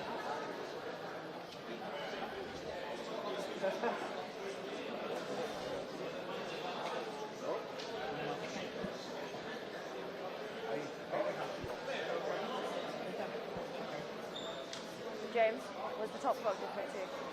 What was it? What was that? 13 minutes. If the Spartans can slam on the brakes here, Jorge, and they can really control the speed and the tempo of these coming sets, they can make it so there's only 5 more sets. Yep. And it'd be 4 of those that Storm need to win. Spartans are in a commanding position. Both teams, line up! Absolutely. Ready! This is the time for the Storm. If they want to come back, it's now. Couldn't agree more, Jorge. It is absolutely do or die for the London Storm.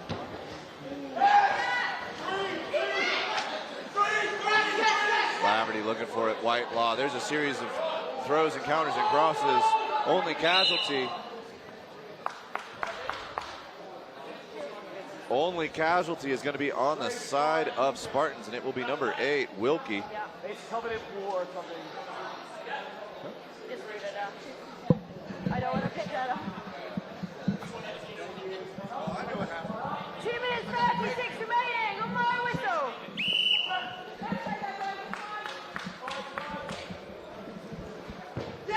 Oh, and a beautiful shot, cross guard from Leach. Takes out Britton O'Craven. Laverty on the other side of the court also taken out. Another elimination. Storm now down to 4 players. Spartans, patient, collected, ready. Beautiful pump fakes. Sood hunting for Princeville. Princeville just a little too athletic, a little too acrobatic.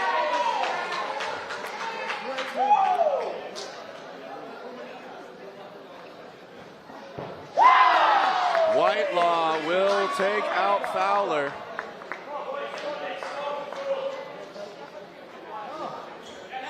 Oh, and Grayson tries to find Leach as he presses high up into the neutral zone on the left wing. unable to connect.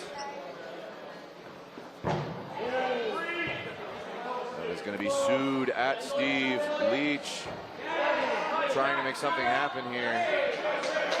Applies a lot of pressure from that left wing. Really makes Steve take a shot he doesn't want to throw. Steve just gets under that. The Spartan offense pounding the right wing of London Storm. Whitelaw! Number 32. Whitelaw with a beautiful catch. Then it's going to be an immediate double onto Steve. Oh, Neely wanted it. Princeville almost goes into touch. A line violation on the back would mean he's out. But there's 45 seconds, and it's a 1v6 that Princeville has to overcome. Spartans looking like they're going to further open up this distance. Princeville is going to self-eliminate, not wanting to burn game clock. Jorge, this is what we're talking about. It's not just the team that's in the lead, it's also the team that's trying to make up the difference. Princeville knows that if he stays on, the Leamington Spartans are more than happy to burn the next 2 minutes of the set clock, which will also burn 2 minutes of game clock. Yeah. That's part of the game, and now Coach Ty Jones is bringing the team together. Bringing the fire, you might say. Yeah. Because, as we said, it was the time for the Storm to come back. Last set wasn't, so Coach Ty Jones need the team to come back. Oh, absolutely. As we say, it's time to lock in. As every play is going to count. 11 minutes left in the half. And it's the second half.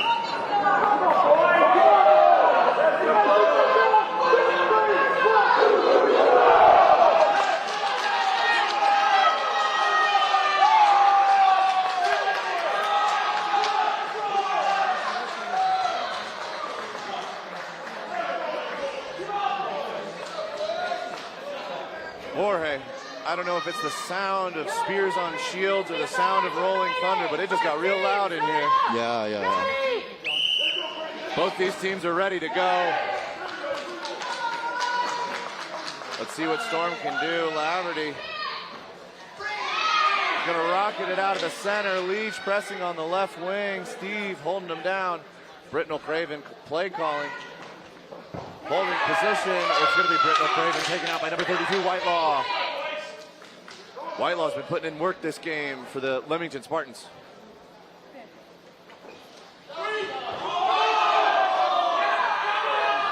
And Fowler giving up the fourth ball to the Spartans. It'll be a double on Steve. There is a counter back that will take care of Sood. Sood is sprinting to the outbox, anticipating his teammates will make a catch and bring him back. Storm has to play three. Two into Leach, one into Neely. Storm taking a play three call and turning it into a two-player elimination.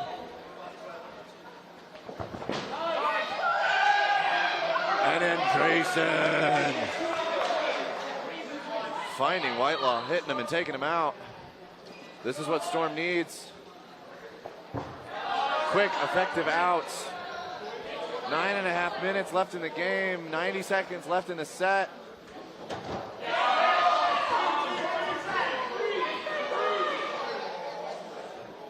Ovenden getting under one, blocking the other. And Drayson gets it, and Laverty gets it. The Wings take their appropriate trades and hits. That'll be 2 points to London Storm, making it a 7-point game. 9 minutes left. As long as Storm continues to push this tempo, this pace, and this level of cohesion, Jorge, I think they can do it. Yeah, let's see the Spartans. What can they bring to the table? We're looking at Neely talking with Sood. and all the team. Here comes the rush. We know the story because Prince Will's there, ready to go. Ready to run.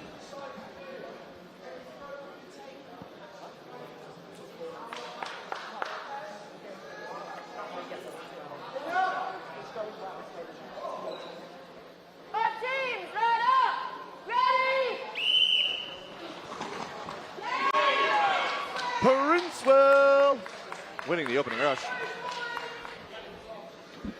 Let's see if Storm can take advantage of this early ball count. They can. Britnell Craven once again finds a hit on Whitelaw, taking care of his opponent. Wing. Neely's going to shift over. Steve with a huge block against Leach. Storm.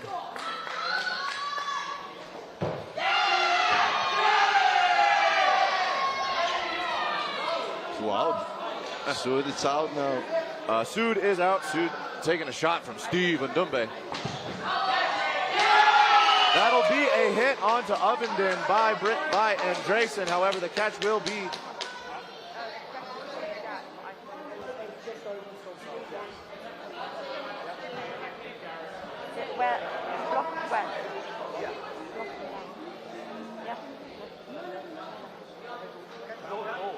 There's no hit.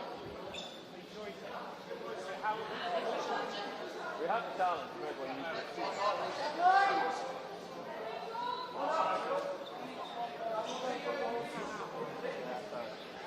Oh, it's a block by Leach. Excellent catch by Neely. Good heads up. Storm is going to press up, get that ball. Britnell Craven's going to take a shot at Neely. Neely's going to charge into the neutral zone. He's going to look to take a shot back. 2 minutes left in the set, 7.5 minutes left in the game. Oh, Steve with a ricochet is going to get Neely. Almost gets Leach too, but Leach just gets his ball in the way. Quick reflexes for that block. It's going to be 3 on the side of Storm. They're looking to put in some work here. Bring back this deficit. It's going to be 2 over Whitelaw. Steve with a block. Nice block. Absolutely. Spartans there, a little bit of an upset. They tried to rush down for the neutral zone, not realizing that they had a 4-ball play if they wanted to try and double. Taking that 4-ball means Spartans could have controlled the tempo a little bit more instead of launching back and giving, with the ball rollback, the burden back to Storm.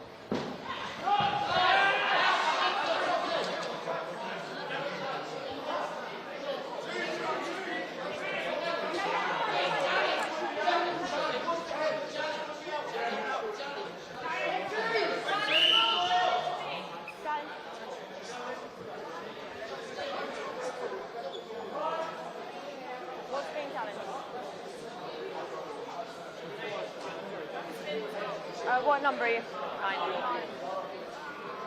All right, we're going to have a TMO review. London Storm thinks they hit number 9, Ovenden. If it was a hit.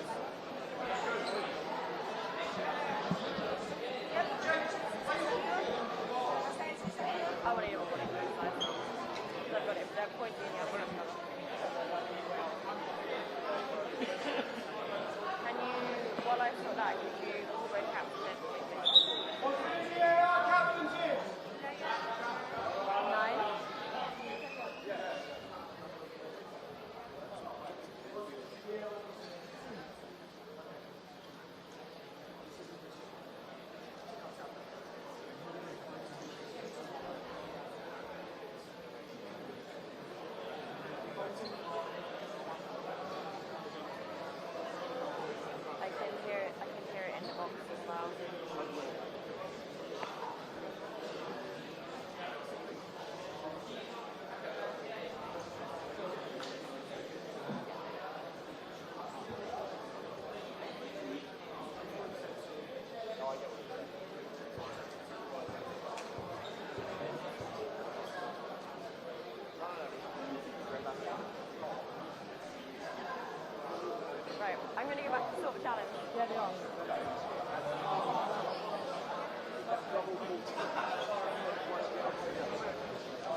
TMO review.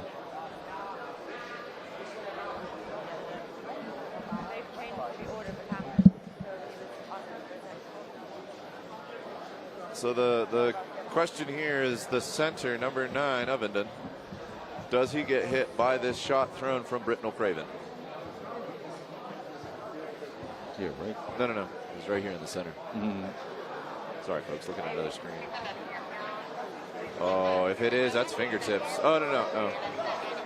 No, that's Whitelaw. Whitelaw's safe. Yeah. Nobody's questioning that. Yeah. Questions about number 9, Ovenden.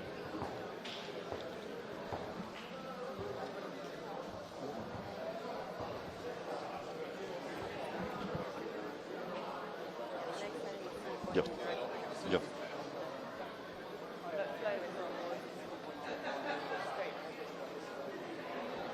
I'm fine with that, do it.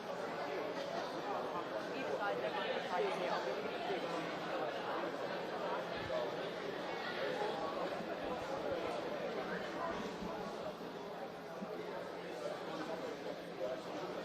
We got them out. They're getting out. So you can't go stand and he'll show you how to stand. I'm just going to go. Yeah? Are we doing captains in? Okay. Captain and coach, easier. Huh? Captain! Or coach? Eva? Welcome, we're back again. Whether number 8 was hit. Right. 8 or 9? 9, there we go. Numbers. So they've checked all the camera footage we have. It's not a clear appeal as we don't have any camera footage to overturn it, so the ball stands, so he's still out.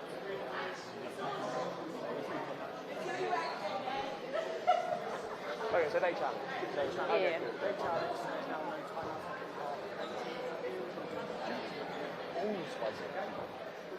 Cool. Let's go again. Yeah, Good luck, slightly both. better, slightly. Right, good to go again.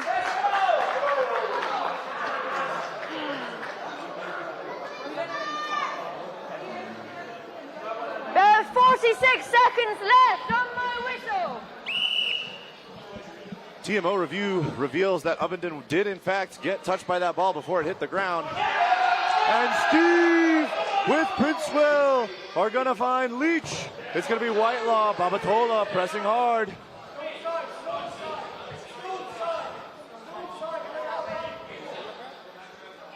.26 seconds left in the set.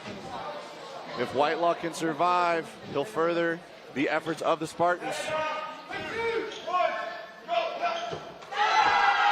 And it will be Princewell with the hit. Amazing for the London Storm. Absolutely, Jorge. Absolutely. They came back with the same rhythm we watched yesterday.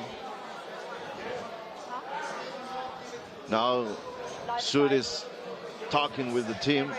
Now he's at the center. Let's see if he stayed there or he came back to the wing. I think right now the Spartans had a good setup in the first half of this game. I think that the Storm has made adjustments. If they were playing like this for the first half, I think we'd be seeing a very different score. Hopefully they can carry this through for the next 5 minutes. 5 on the top one. It's 5 minutes and 3 sets that the London Storm need to get this. Leamington Spartans need to grind that clock, stay alive.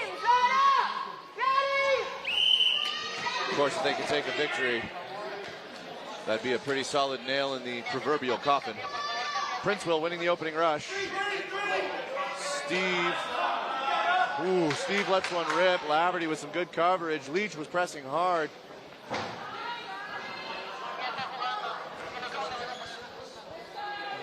Spartans, they want a set, and they want a set quick. They don't want to give Storm a chance to get back into this. Storm looking for an option. That's going to be Babatola and Princewell. Eliminated. Leach looking for the feet of Steve.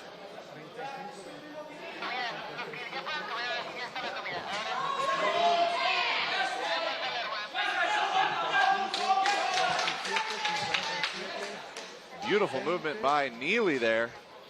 Getting a hit and getting out. Laverty frustrated. He wanted that shot on Leach. Bad. Spartans looking strong here. 5 players to Storm's 3. Britnell Craven with a big block. He will find Harrison's feet. 90 seconds in the set.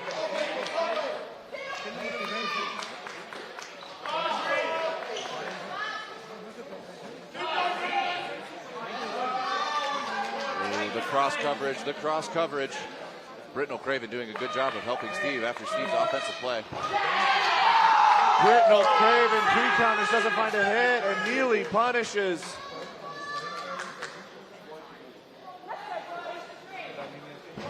Just about 60 seconds. It's now up to Steve and Dumbe and Laverty to make something happen. The 4 members of Spartans. Whoa. Amazing. Neely taking that 4-5 with a beautiful catch on Laverty. Oh, Steve stays in. He takes lead. He's got 30 seconds. He's got 30 seconds and 4 balls. What can Steve and Dumbe do? And it will be Whitelaw. What a shot from Whitelaw across the court to get the 2 points, 17-10 for the Spartans. And there's 2.5 minutes left in this game, Jorge, but I think with that set win, the Spartans have clinched this, securing their spot in the finals. Yes, sir. Absolutely.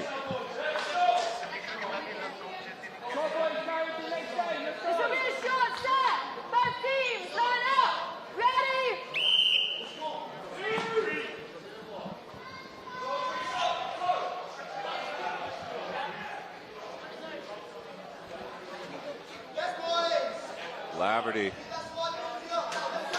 lets one fly from the center of the London Storm offensive line. Doherty responds in kind from the side of the Spartans.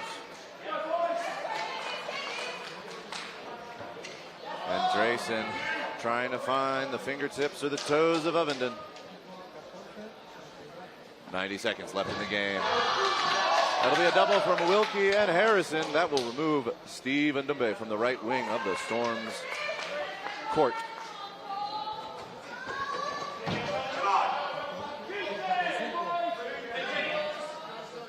Whitelaw eliminated on that 4-ball play from the Spartans, or from the Storm.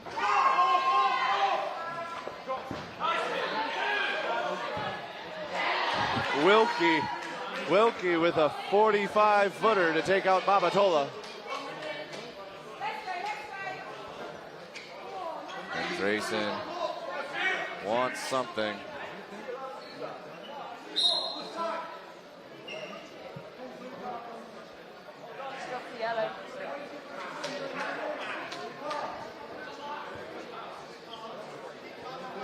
And a blue card has been given to the Storm player, Britnell Craven.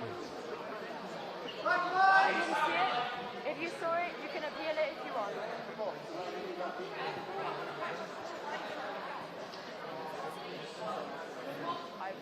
James. Give us a second. They don't see it.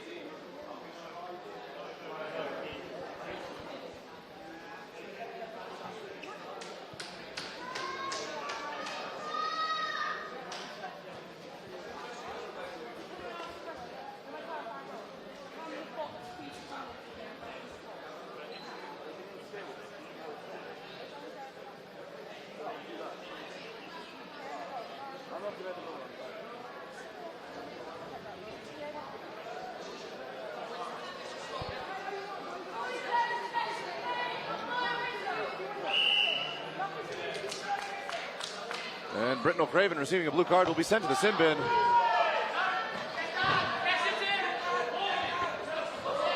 And there is an exchange there in the center as Andresen does get a hit onto Leach. Doherty and Andresen run up to contest for the same ball. Doherty's going to be the first one to get there, but as they trade and exchange, Doherty opts to throw at Laverty. No. Ovenden. I thought there was going to be a trade, but Laverty with a catch.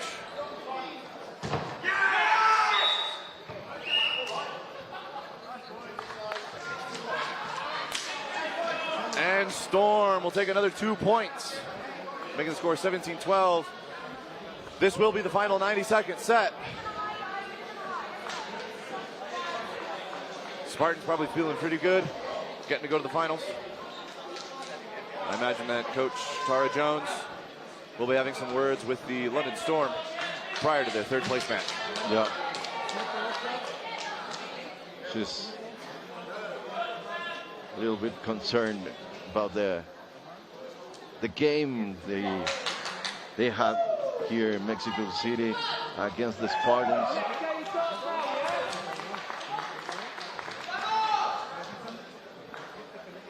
Sue didn't play the last set, and he's not going to play this set too. So he's. I think that's a wise decision, right? Yeah, sure. Sude's a huge weapon, whether you've got him in center or you've got him in the wings. Number 26 is absolutely a fantastic tool for the Spartans to use, but like with any tool, you use it too much and it might break. So having him sit on the bench, rest up in preparation for your finals match, I think it's a very wise decision on the side of the Spartans. Yeah, sure. Same with Neely. He's also been sat. And Whitelaw. Yeah, this final set, they're sitting all of the starters.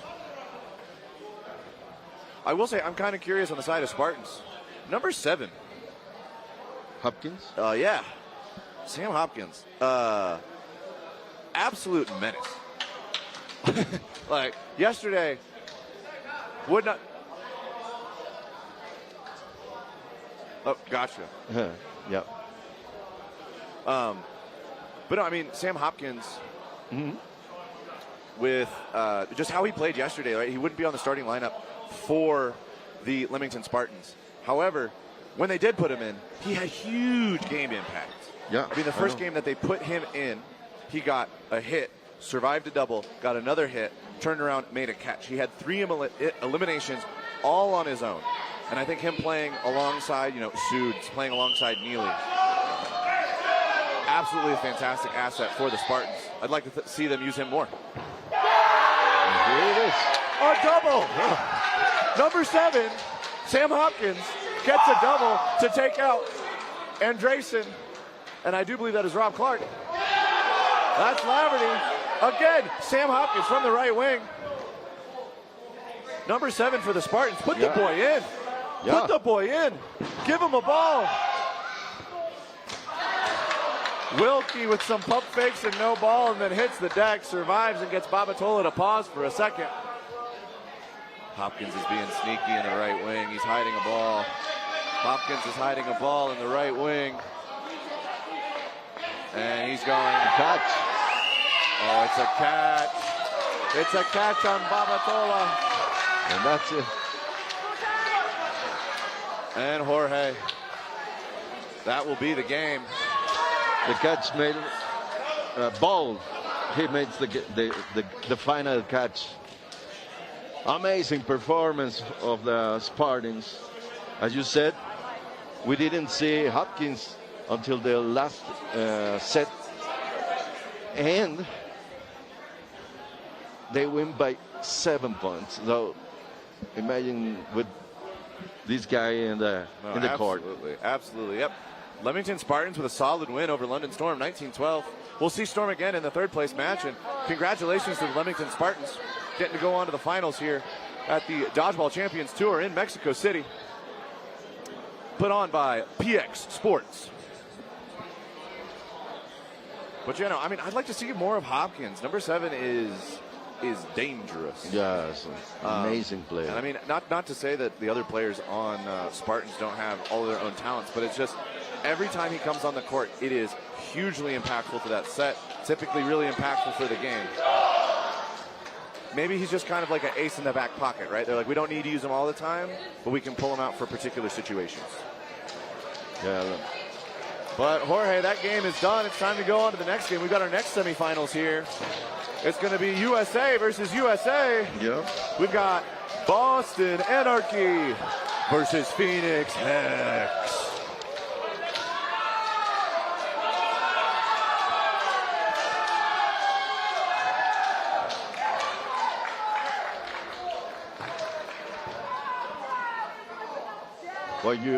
What are you expecting in this game?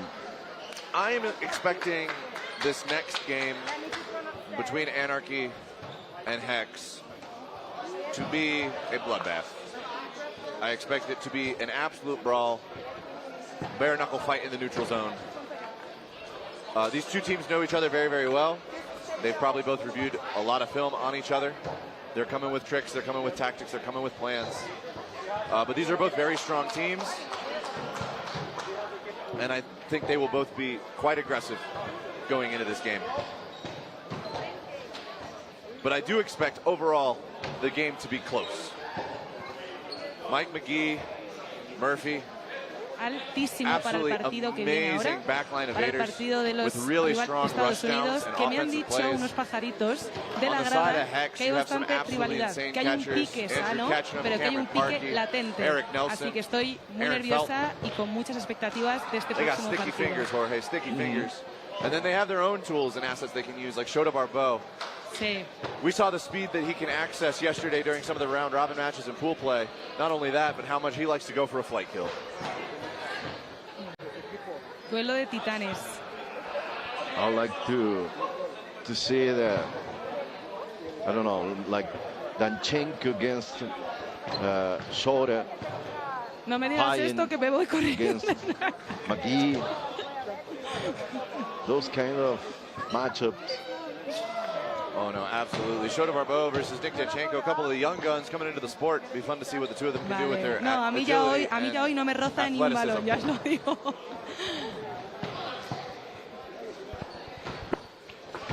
All in all, this is going to be a fantastic game, Jorge. Yeah, for sure. USA against USA. The Hex from Phoenix and the Anarchy from Boston. The stats here. Fantastic. We got some stats from last game. Leamington Spartans 210 throws. London Storm 203. Both teams getting 87 and 86 direct hits. Leamington Spartans with only 3 more catches, 8-5. But the overall elimination show, wow, that game was close. I think that the final score that we had, that 19-12 in favor of the Leamington Spartans, does not really tell the full story when you look at the stats. A lot of those games came down to like 1v1s, 2v2s, really just clutch moments where players had to be playmakers, and it was the Leamington Spartans who came out on top in that situation.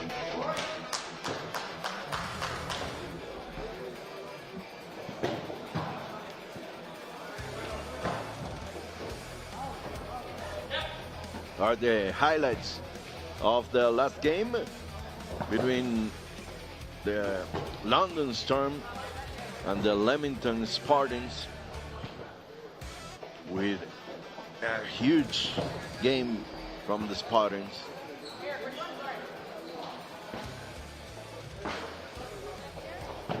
In absolute rhythm with Sud, Wadlow, Leach. Great team.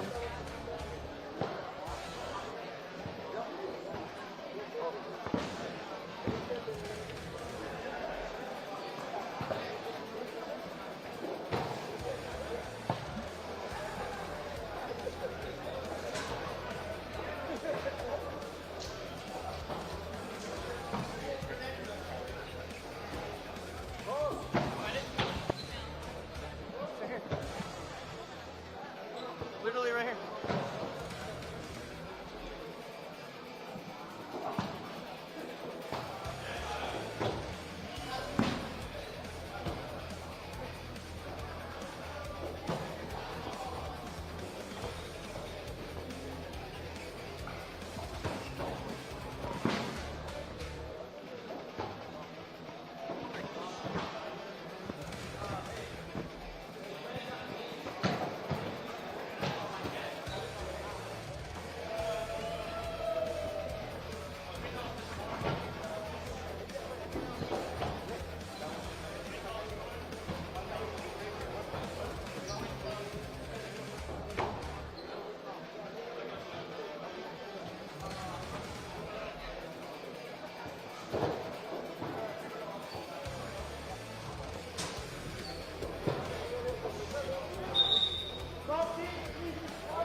captains, Michael McGee and Justin Pyan, are going to head to the refs for the coin toss.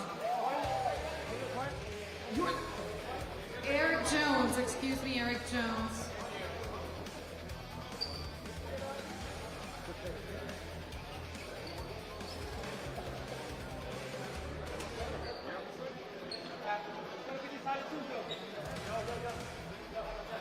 Michael McGee from Anarchy and Eric Jones from Hex.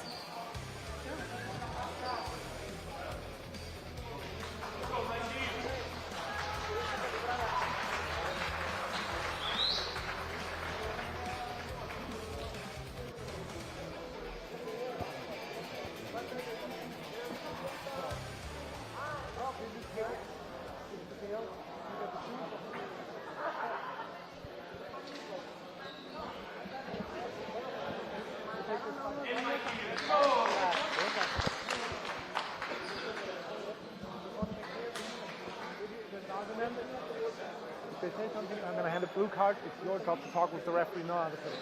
Okay? Have a good game. Thank you. Good day.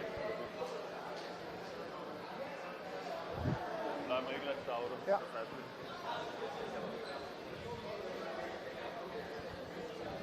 Okay, here's the starting lineup from Phoenix Hex Dodgeball. Number 83, Andrew Ketchum. 17, Eric Nelson. 18, Cam Parkey. 11, Chas Billock. 8, Justin Pyan. Number 2, Shota Barbeau.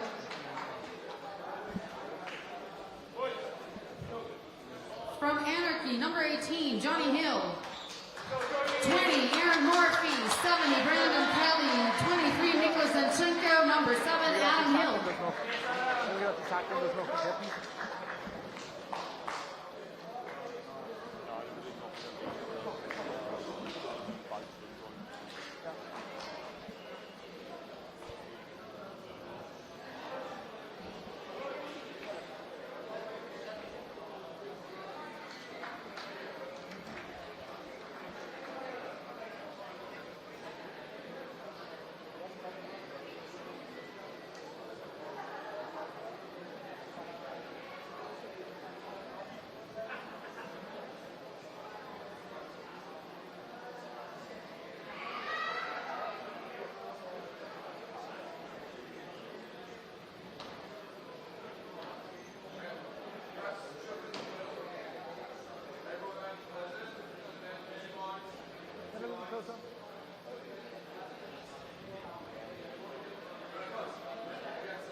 Let's get one of these water bottles.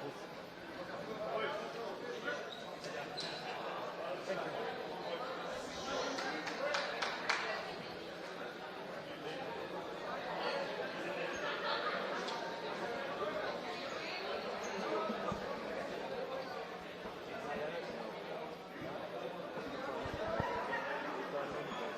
Bälle, da drüben. Bruno, Ball. Bälle. Bälle.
Hands ready?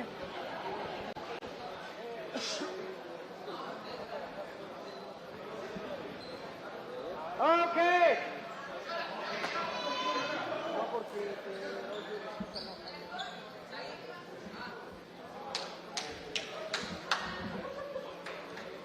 Let's go, boys. Teams, line up. Ready? And we're off. It is going to be Johnny Hill that gets to the center ball first, beating Shota Barbeau. Means that burden falls on Anarchy. Coming to the line, Adam Hill, Johnny Hill, and Brandon Kelly. It's going to be Johnny Hill that throws out of the center, doesn't find anything. It's going to be Hex's turn to take a shot.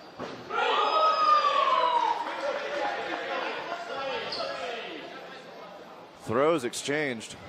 No casualties so far. Adam Hill hits Pyan. Barbeau takes a shot at Adam Hill. He dodges out of the way. Johnny Hill pressuring from center. Pyan almost had that catch on Adam Hill. Just a little bit too much power. A little too much spice. Oh, Ketchum almost has a catch on Adam Hill. Cameron Parkey with a good read. Murphy's not paying attention. He's looking back for the ball retrieve. Parkey with a good heads-up play to get a first hit over onto the side of Anarchy. That is going to be Johnny Hill with a hit onto Barbeau.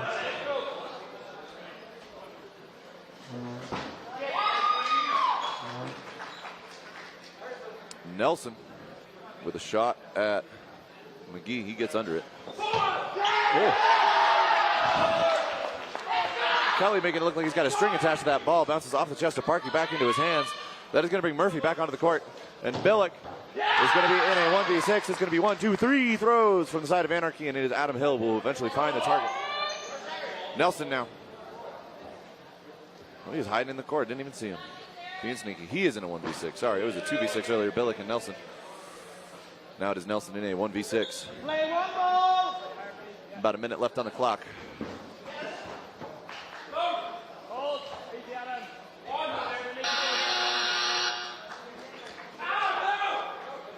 58 seconds left in the set. Play one ball. Nelson called to play one.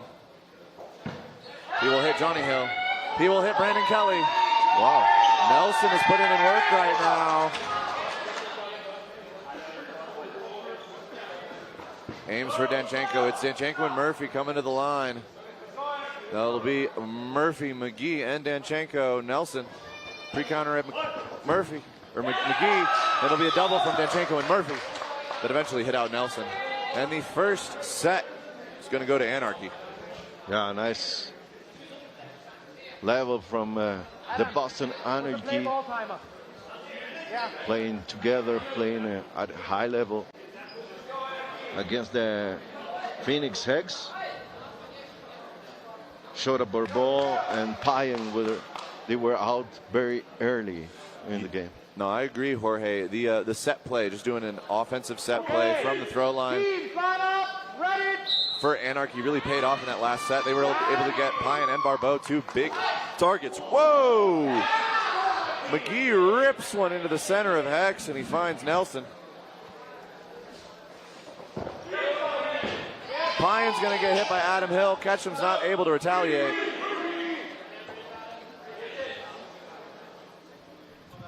And Anarchy quickly up. A few players. Johnny Hill did get taken out in that exchange earlier. It's going to be Hill, McGee, and Kelly. McGee to throw. Hits Barbeau. Gets out of the way of Ketchum. 3v5. And it's going to be Murphy that finds the feet of Ketchum as he's crouched on the back line. Again, it's those set plays. Anarchy really being able to thrive there. Whoa. Woo! Murphy! Number 20. What a catch there. Pulls in an absolute heater from Cameron Parkey. And Billick now in a 1v6.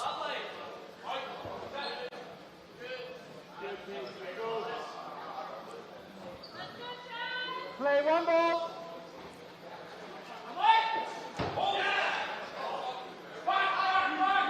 And that is a dodge and a block from Billick, avoiding the shots from Kelly and from Hill. Kelly. That block was close, but it's clean. Hit. That's it. It will ultimately be McGee after Billick gets a pre-counter and takes out Kelly. And the second set of this game will go to Anarchy, now up 4-0 over Hex. It was like the same story of the first set.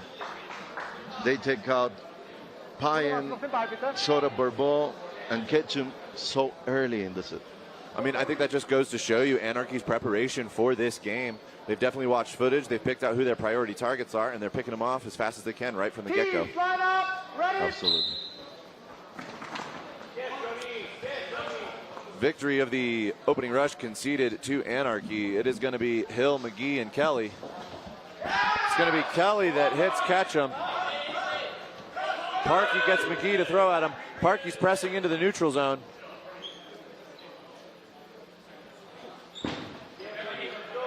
Nelson fires out of the center.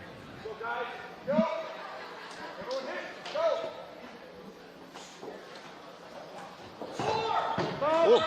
Bourbeau and Parkey finding hits on either wing. Unfortunately, Parkey, it cost him his life, but Bourbeau still alive. 5 balls on the side of Hex.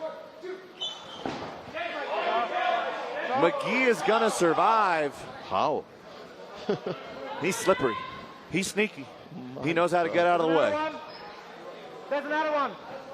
I mean, that's kind of the same story we talked about yesterday, Jorge, when we were watching, or it might have been a conversation I had with Sabrina. But I think it was the Nutcrackers when they were playing against Hex, and they were just kind of struggling. Oh, Bourbeau gets Murphy, goes for the catch on. Johnny Hill doesn't bring it in. Does not look like it was fun to take that hit. McGee lets it fly. But the Nutcrackers, one of their struggles was they really honed in on McGee. I know he's got an insane arm and he's terrifying on offense, but he's so slippery on defense. And Danchenko is going to get Billick. That 5-ball play, awesome to target him, but you got to hit him if you're going to throw 3. Yeah, that or take the opportunity to eliminate the rest of the team. Then you always know where it's getting thrown from. McGee definitely benefits from having good pump fakes on either side to disguise that he is the thrower.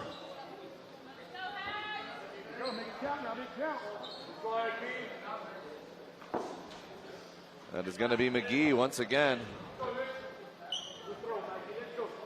Let's see what Payen and Nelson can do.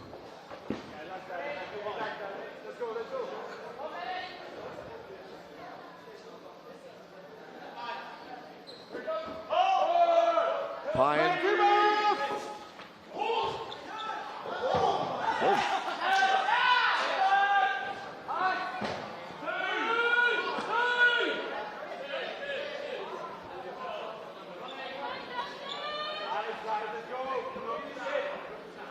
Payen now in a 1v3, 30 seconds left on the set clock. It's called play 1. Hill with a block. It's going to go back to the side of Hex.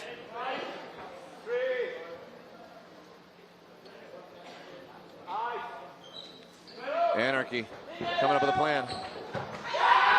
Oh, that's it. Payen plants, tries to get some pre-counters on Hill and McGee, goes for the catch on Danchenko, not able to pull it in. That's going to be the end of set number 3. Anarchy now up 6-0 over Phoenix Hex. 6-0 now. Payen is talking with the team.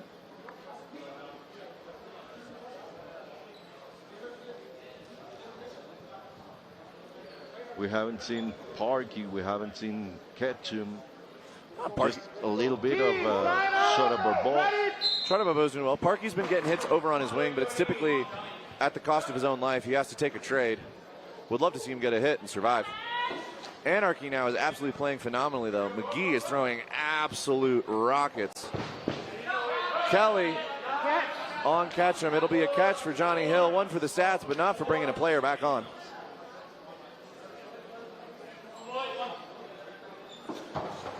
And it'll be McGee into Parkey.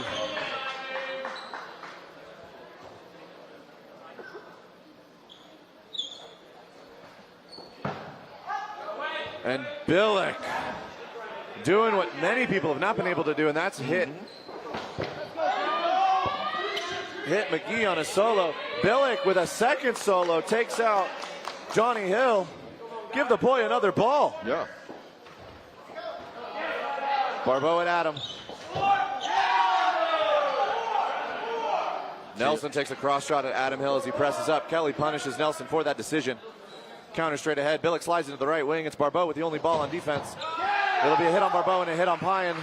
Barbeau does get a hit on Murphy in response. That'll leave Billick in a 1v3. It's going to be Adam Hill, Danchenko, and Kelly on the side of Anarchy, looking to get a hit. And it will be Danchenko, who gets the final hit for that set. Anarchy now up 8-0 over Hex. Hex needs to make some adjustments here. Danchenko. My God, what a rocket there. Nicholas Danchenko putting in some work here. He was not on the starting lineup yesterday. Anarchy making some changes. He is now. And he's showing why he should have been there all alone. Okay. Teams, line up. Ready?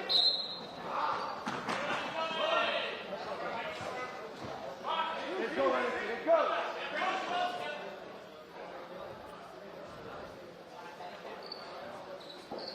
Yes. Pyan tries to hit Murphy. Hex now on defense with 2 balls. Pyan! Justin Pyan, number 8 for Hex, with a catch on Adam Hill, and then an immediate hit onto Murphy. It'll be Nelson into the foot of Danchenko. Hex, they're finding their rhythm now.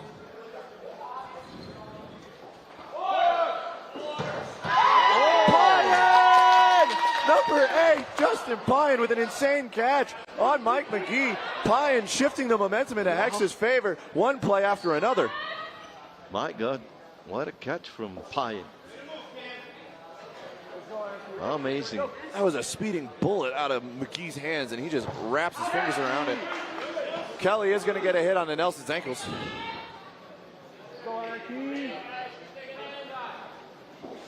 Whoa.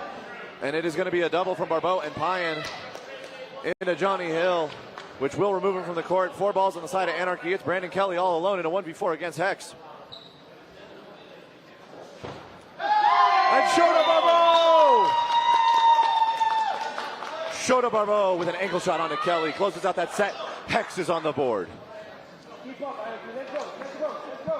Now is the other side of the story, right? Now Hex take out a lot of big players of Anarchy Boston. Absolutely. I mean, the 2 catches by Pyan, catching Adam Hill and Mike McGee, that is huge. Pyan with being the playmaker of that set. Absolutely. And if you have Shota Barbeau there, you have no problem. So we're going to the set number 6. Rush again for the Boston Anarchy. Ketchum, Hill, and Shota Barbeau. Now time for the Boston Anarchy. Wow, what a play. Hill is out now. And Shota Barbeau in a trade.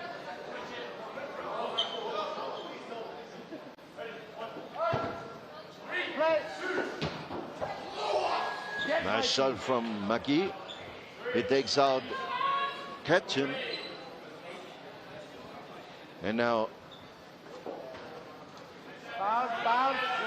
Pyan, Parkey, and Billick. Billick takes out number 18, Johnny Hill. Whoa! What a reflex from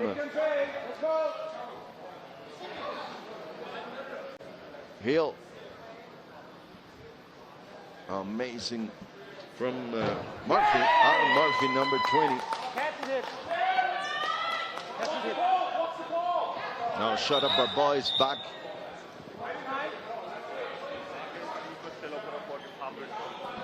So short of Barbeau, Nelson, Parkey, and he Billick. fumbled the ball, that he had a ball in hand, Had to he step called away. another one. If the ball was touched by the other one first.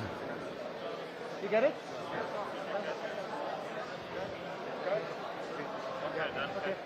Okay. Good. Payan catch the ball, and the refs were talking about that. So shut up Barbeau is back in the game. Gotcha, understood. Thank you, Jorge. Sorry, folks, had to step away for a second. But we're back now. Hex, Parkey. Number 18 finds a hit on a Nicholas Danchenko. Number 23. And Barbeau pressing up, playing fast and hard, gets up in Adam Hill's face and finds a hit. It's going to be 4 balls on the side of Hex. It is going to be McGee in a 1v4. And Eric Nelson with the flight kill gets close enough to put it on body. Closes out the second set for Hex, bringing it back here in the second half of the first half. Hex now 4, Anarchy 8. Nice game for the Phoenix Hex. Timeout called. Or no, it was Anarchy called the timeout. Yep. But Phoenix Hex is definitely going to take this opportunity to talk about what they're doing well and what they need to improve on. I think right now Hex is throwing a few too many crosses. I think that's where they get kind of eaten. They're trying to do that cross cover, and then Anarchy is looking for that and doing the straight ahead. I mean, Kelly's kind of just had the green light from the left wing of Anarchy to light up whoever his opponent wing is if they cross court, whether it be Nelson or Ketchum.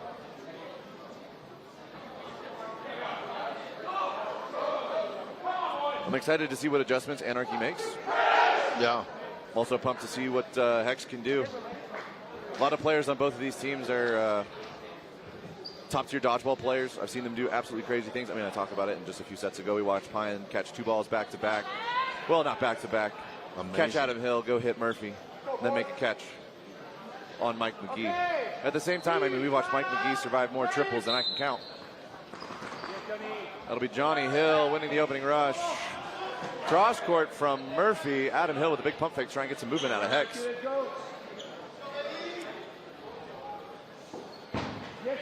Payan.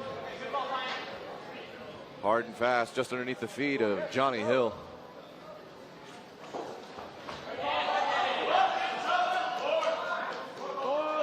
Beautiful read by Shota Barbeau. Take that pre-counter. Mike McGee, though, throwing rockets. It's going to be 4 balls on the side of Anarchy. It's a double. Where's it going? It's a solo from Adam Hill onto Barbeau.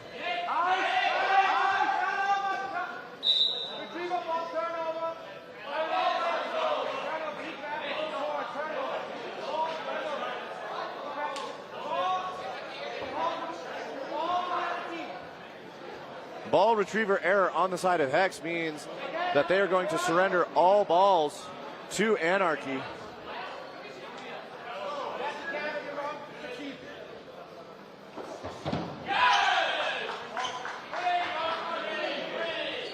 Ketchum's out.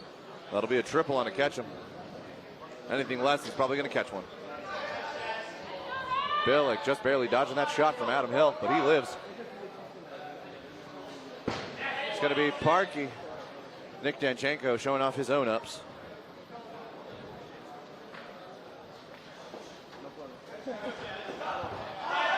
Oh, Payan.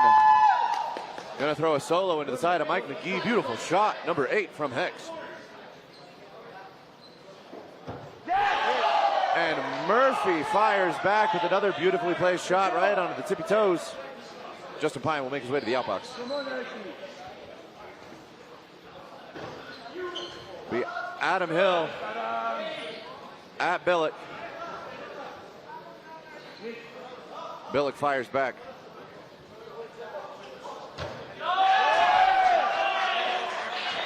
There's going to be a hit onto Parkey.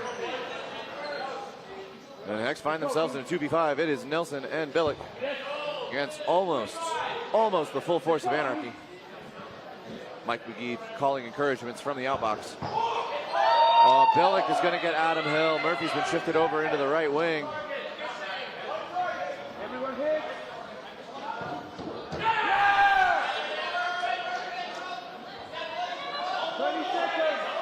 Johnny Hill hit out in that exchange. Oh, Nelson with a pre-counter will get Murphy. And Nelson almost pulls in that catch on Danchenko. However, the follow-up from Kelly keeps him from securing that ball. He was so close. He was very so close. Der Ball war auf der Linie.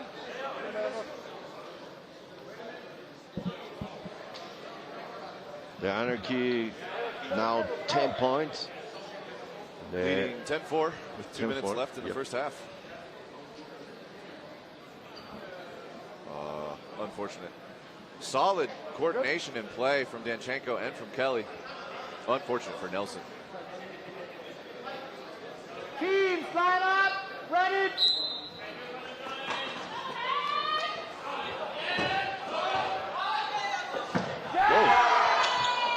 All right, there's an exchange. Slip in the front. Billick gets stuck up in the neutral zone. Adam Hill takes advantage and hits him. The response is going to be Pyan hitting Adam Hill. But then McGee's going to follow that up to take out Pyan. Barbeau finds the knees of Johnny Hill. We find ourselves in a 4v4 very quickly. It's going to be Danchenko. There we go. Barbeau and Ketchum. The team, Hex is yelling 4, but the two wings, Barbeau and Ketchum, understand I'm just going to take my wing. Mike McGee and Brandon Kelly are going to suffer for that. Nick Danchenko gets over it. Murphy at Barbeau. Minute 40 left in the half.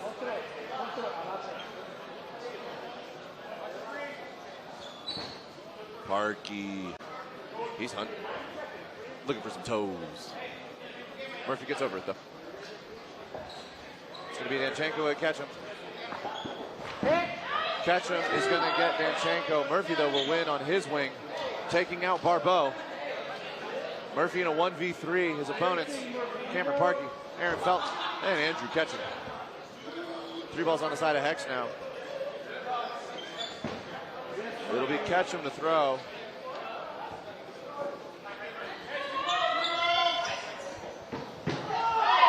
And it'll be a 1-2 punch.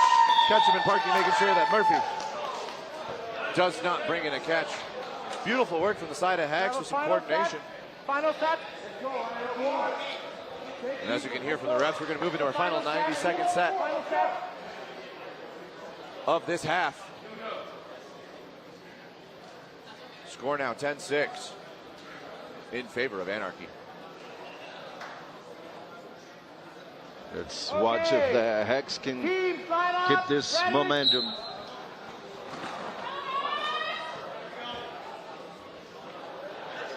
Anarchy's been pushing hard off the opening rush because they know that they're winning that conceded center ball.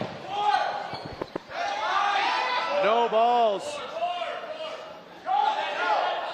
Playing 2 balls. I call 2. I call 2.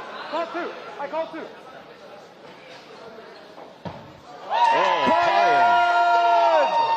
Number 8, Justin Pyan with a clutch catch, takes out Adam Hill and brings back Cameron Parkey.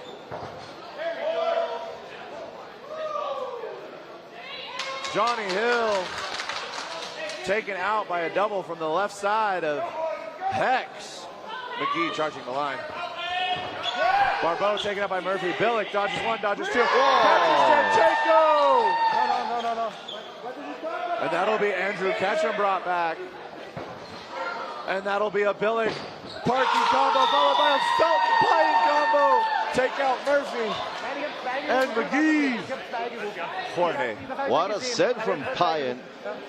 Absolutely. Catch, rockets, everything. I think we got a game on our hands. Yeah. The Boston Anarchy 10 points.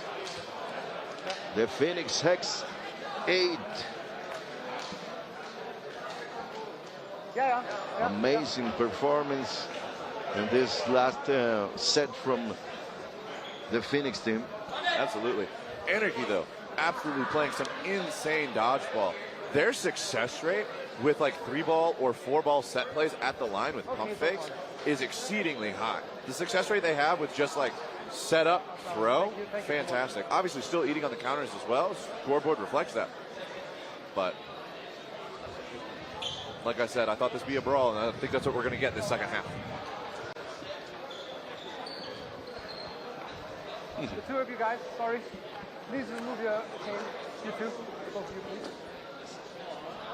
Yeah, I know, but it's the rules.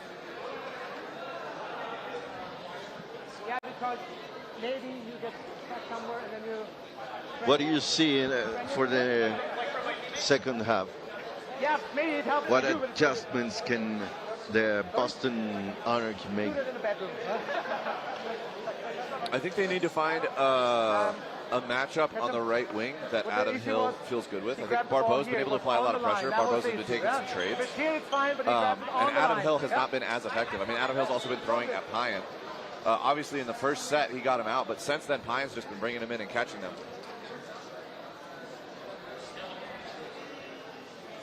So, I think a little bit of a lineup change. I still like Adam Hill in the wing, but it's also a situation of how do you feel about that matchup?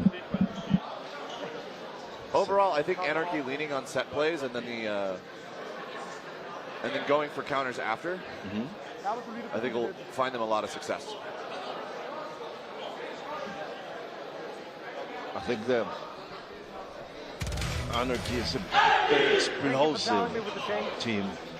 I think they need that kind of speed, because if you look at Pai and Parky, Ketchum, they're very big.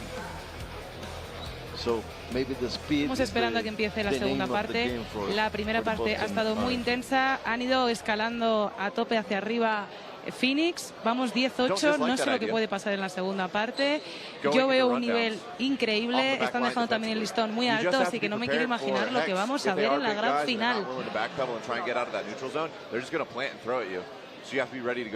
Ya todo puede pasar, ya todo puede pasar. De hecho, chisme así rápido, estoy viendo a la entrenadora Jones comiendo un helado. Pinta bien la cosa. Helado de consolación, que se dice.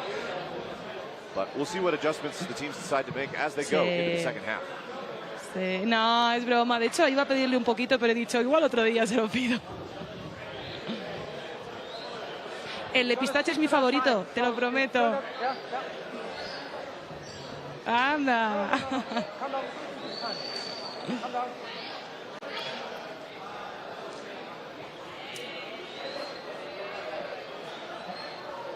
Es una delicia.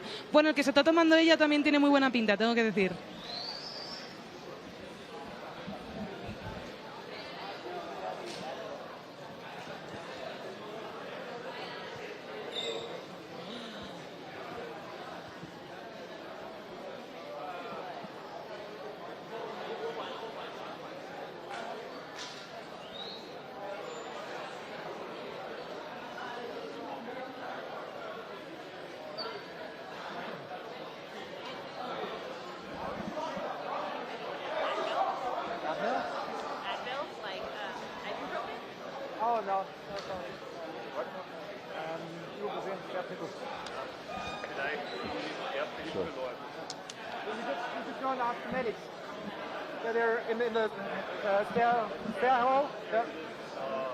Yeah, you could. Yeah.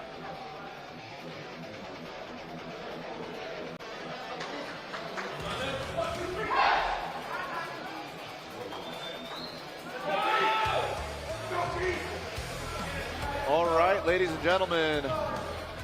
Okay. Just want to say thank you for tuning in for the Dodgeball Champions Tour here in Mexico City, brought to you by PX Sports. We're about to get into the second half of this game between Boston Anarchy and Phoenix Hex. We're off to the races. Adam Hill will find Aaron Felton. Hex conceding the opening rush center ball to Anarchy. They're taking advantage of that to get a quick throw. Payan will find the feet of number 20, Murphy. Send him to the outbox. Cameron Parkey! Number 18 with a face catch against Brandon Kelly.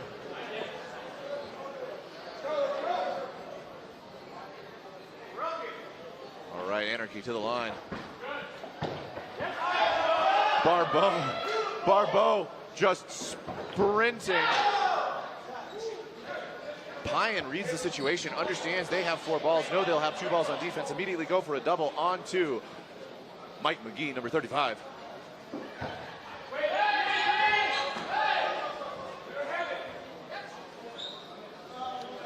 Hex did a little bit of a rush down, but they opt for a set play. It'll be Cameron Parkey out of the middle. Finds the net, and the ball bounces back. Ooh, catch him, crossing, trying to find Danchenko looking. 2 minutes left in this first set of the second half.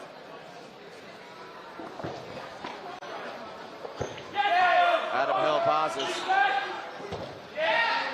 That will be Cameron Parkey getting Danchenko. Payan tries to use Danchenko as a screen to hit Adam Hill, number 7. Hill, though, eyes up and aware, dodges out of the way. Payan with the pre-counter. Payan does not reel in the catch. Burden with 4 balls still sits on the side of Anarchy. It's going to be Cameron Parkey, Aaron Felton, and Billick. Woo! Oh, Billick hitting the splits. Thought he was safe, but it clipped his shorts. Hill and McGee bringing us back to a 2v2. It's going to be Aaron Felton and Cameron Parkey. Anarchy wanted to set the tone here at the start of the second half. Cameron Parkey caught by a beautiful cross-court shot from Adam Hill. It'll be Aaron Felton now. Make something happen in the next 50 seconds.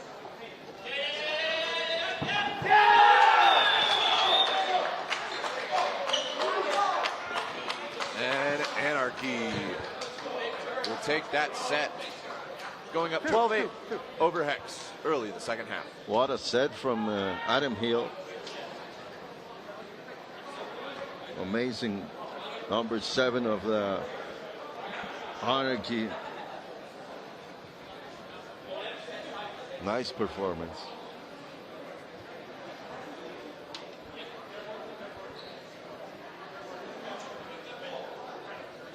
Okay, teams line up, ready. Oh, Aaron Felton does contest that center ball. Barbeau clipped on the shoulder by Adam Hill. Payan will shift into the left wing.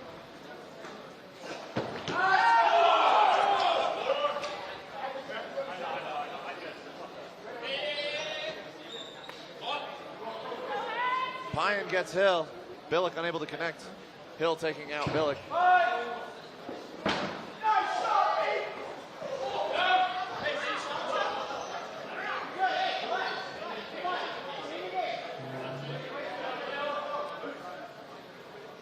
Anarchy to throw. Burden on their side.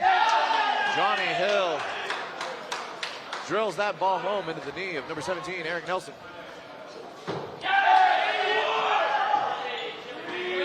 Brandon Kelly punishes Andrew Ketchum for a cross-court shot.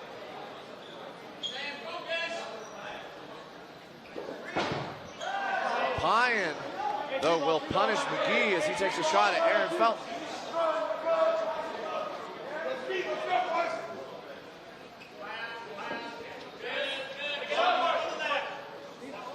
Three balls now, Burton on the side of Anarchy. Little over 90 seconds left. Payan throws at Murphy.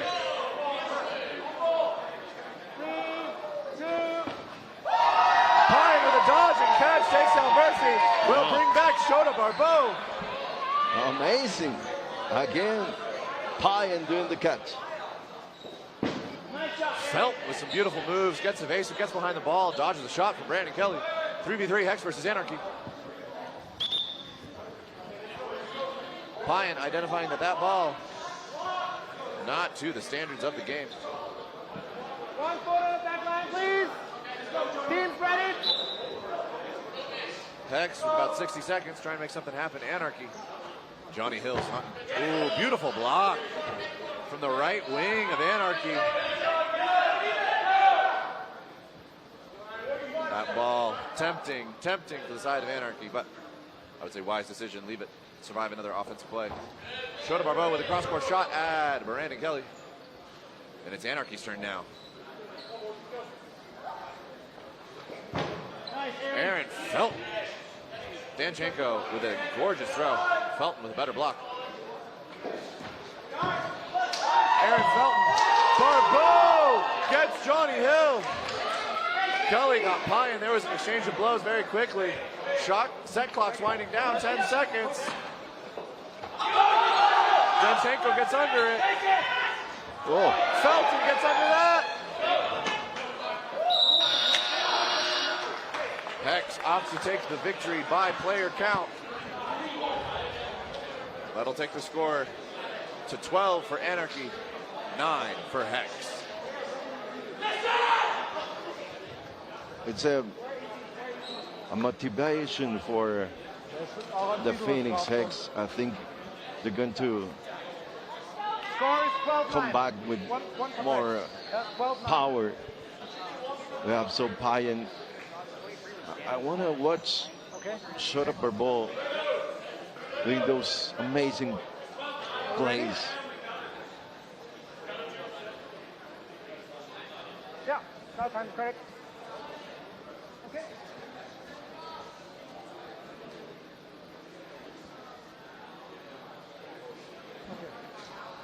Okay. Teams line up. Ready.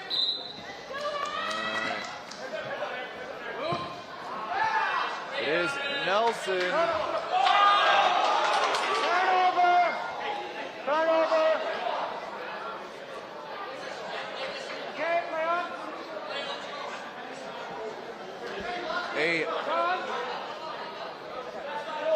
I can't even.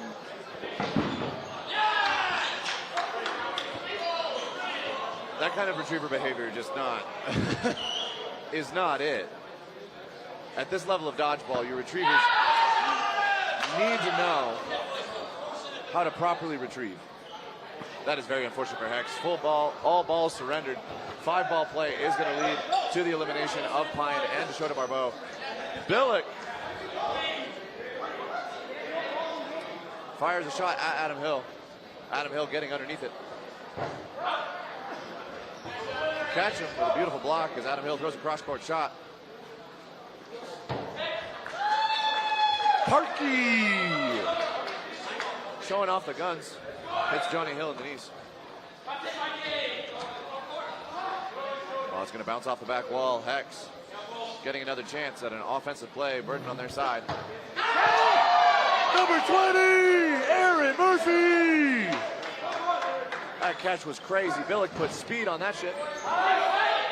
That was fast. But Murphy with a beautiful catch.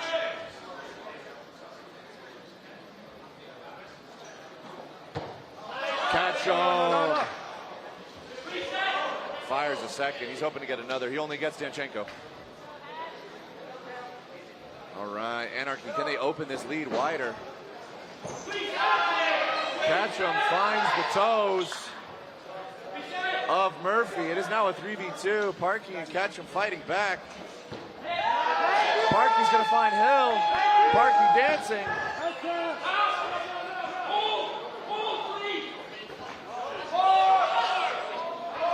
That's going to be 4 on the side of Anarchy.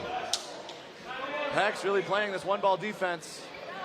Reed is it's going to be a double on to Ketchum. McGee's early, Kelly after. It's a 1-2. Ketchum dodges both. It's a 2v2. 34 seconds left on the set. 11 minutes and a half. And Ketchum with a blistering shot fires it through the blocking ball of Kelly. Kelly normally stops those. Play one ball. It's going to be number 35, Mike McGee.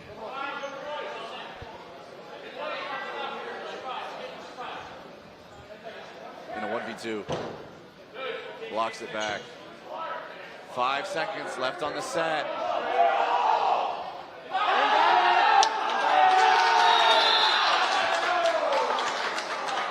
Jorge, I cannot believe this. I cannot believe this. An invalid throw by Andrew Ketchum in the final seconds of set 13. We'll see him eliminated. And a tie set out of that situation. The score is going to be 13-10 as both Hex and Anarchy get a point for that tie set. There's about 10 minutes left in the half. 10 minutes left in the game. Yeah. Most sets are about 3 minutes. Most of these teams are running it down to time. So we're looking at about 4 more sets. Hex needs 2 of those to get back into this. From what I've seen so far, they can absolutely do it. Last few sets, they've been able to come back from extremely difficult odds. Want to see if Anarchy, getting their early lead, can close out another set and further widen this gap.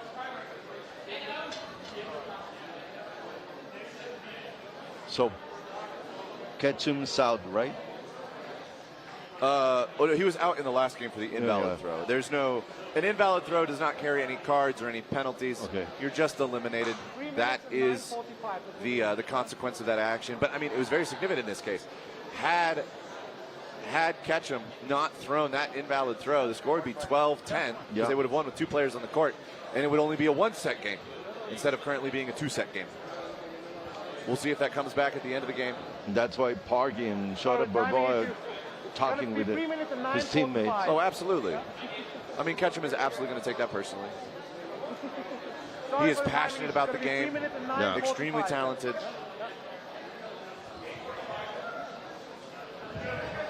But they need him present for the next 10 minutes.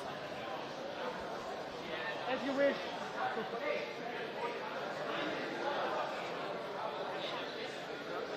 I mean, Ketchum is their right wing. Critically important.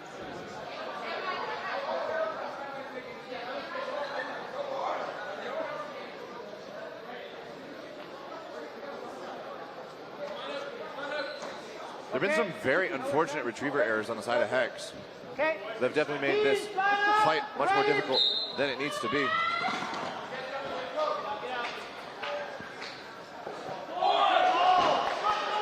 Chaz Billick, number 11, finds the shoulder of Adam Hill. Normally a dominant position for Anarchy off of the opening rush, but Billick makes the best of it. Removing the right wing for Anarchy, that's a big opening for Hex.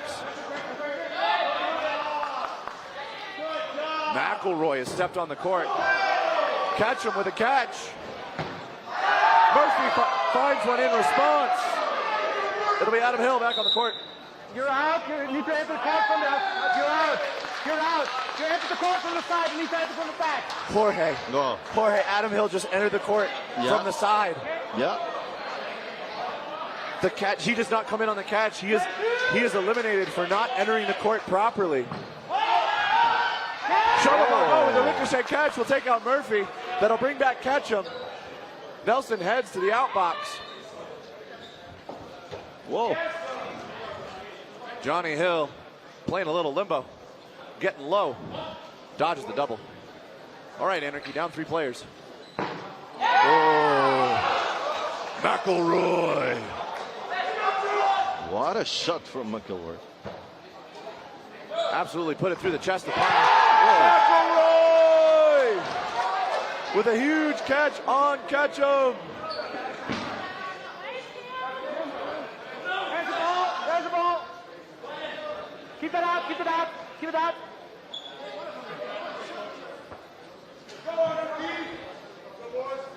And McElroy getting Anarchy back into this set. Does get clipped by Parkey though, but he's put in his work. Hitting the catch is a lot to do for a team. 60 seconds left in set number 13. Kelly, strong block. We'll see what Hill, McGee,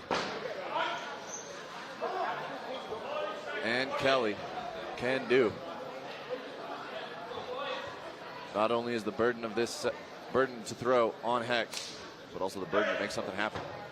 Barbeau with a strong shot at Hill. 20 seconds left in the set. Anarchy knows they can just win by players. Oh, Barbeau!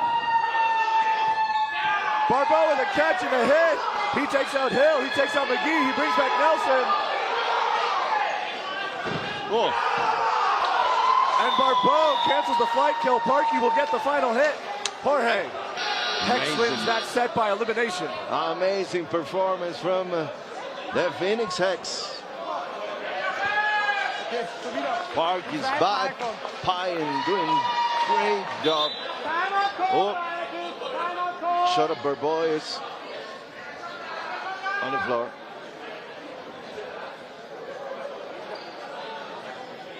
Huh?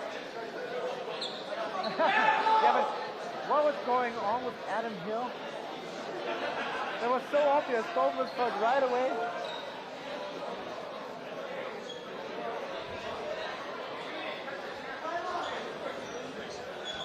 I think Shota Barbo's okay. Yeah. I think he's smiling.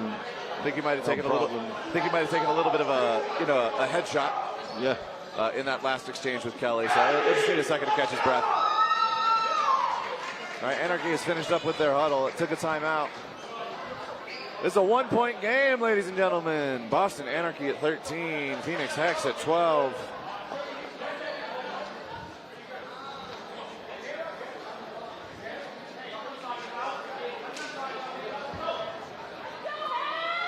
Okay. Timing All ready? right. Yeah. Team side up. Ready? And once again, Adam Hill. Oh, but it will be McGee that takes the throw. All eyes on number 7, and McGee is able to find Pyan.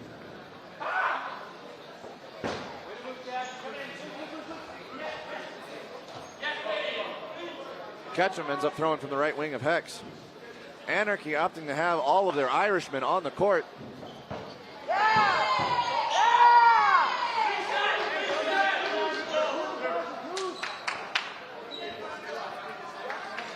Strong showing from Anarchy there, getting both Billick and Ketchum. Eric Nelson, number 17 with a solo throw to eliminate number 35, Mike McGee. Barbeau with the block. Pressures, looks at Murphy. Adam Hill calling it safe himself. Shota Barbeau looking for that tombstone catch. Anarchy now, 3 balls coming to the line. Murphy will find the feet of Nelson as he tries to get up and over it.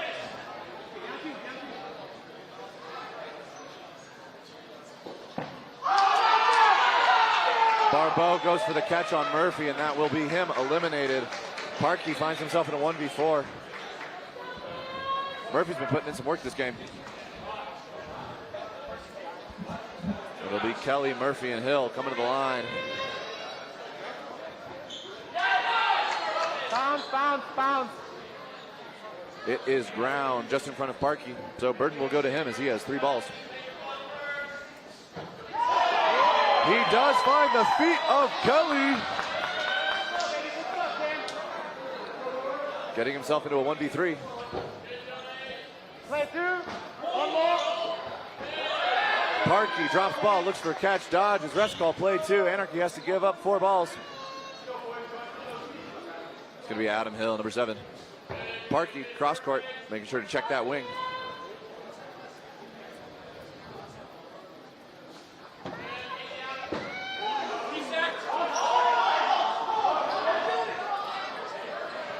It is once again going to be Cameron Parkey with 4. He gets 1. 30-second set. Play 1 ball. Play 1 called on Parkey. And it will be the rush down from the wings. Number 7, Adam Hill, and number 20, Aaron Murphy from Boston Anarchy. What was the issue with That you will guys? close out that set. Great performance again from the Boston team. Boston Anarchy putting in some work here, bringing the score to 15-12 in their favor. There's only 3 minutes and 20 seconds left in the game. It is do or die for Hex. Team side up. Ready? You can imagine that Boston Anarchy wants to win another one to put the final nail in the coffin. They're moving quick. Anarchy doesn't want to let Hex get comfortable.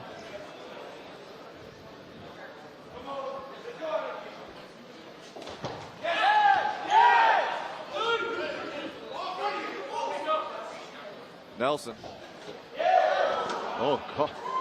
McGee. Dancing on the back line to get out of the way. It's going to be Anarchy's burden to throw.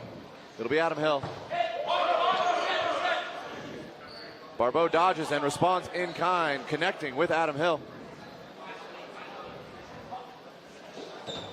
Pyan will find Johnny Hill. The brothers have been removed from the court. Hex looking to make something happen here. Pyan out of the center, doesn't find the target.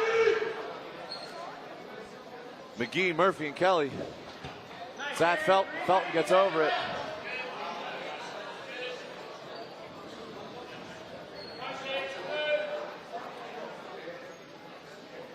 McGee. No catch, no catch.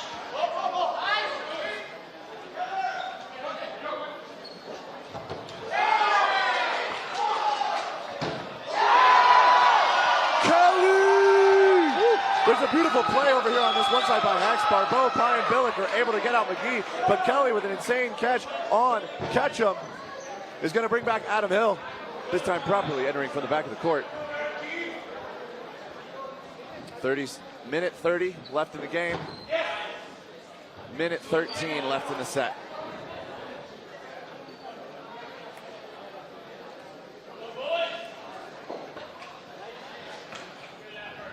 Barbeau pressing and hunting, seeing if he can find something. Hill, Murphy, and Kelly not giving him anything. Billick fires a rocket. Kelly gets underneath it. It's Barbeau into Hill. Hill with a diving dodge and block.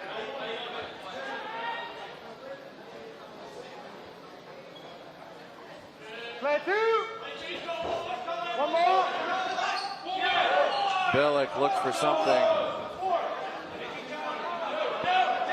Timeout call. They have two timeouts. Two timeouts. No. Yeah. Didn't you read in the manager's group? Two timeouts from the semifinals on.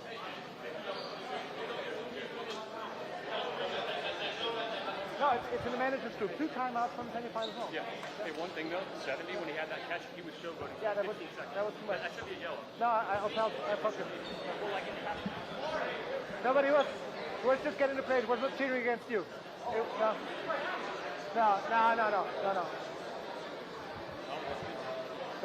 Das Kelly nach dem Catch ein bisschen gejubelt hat, aber ich fand das nicht schlimm, es war nicht gegen den Gegner. Eben, das hat sich einfach genommen, es war nicht gegen den Gegner, deswegen fand ich es okay.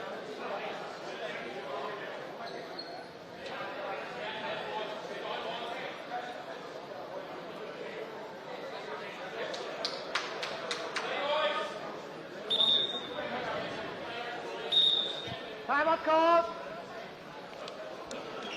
Timeout call. Ah, you're right. Sorry. You need to be in attack. Sorry, my fault. Yeah, attacking team. Sorry. Yeah. Sorry. Okay.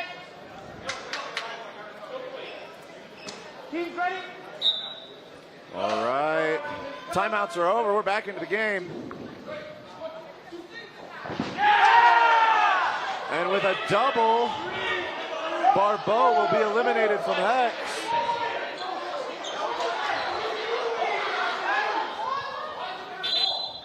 Calm down. Time. 20. We've got 20 seconds. Exactly. Beide da raus und da rüber. And one ball goes over here. Yeah. Guys, take a deep breath. Now you can have the timeout if you want. Yeah. And Hex will now take a timeout. Timeout call for them. Yep. Timeout. Yes. They went out of play on this one.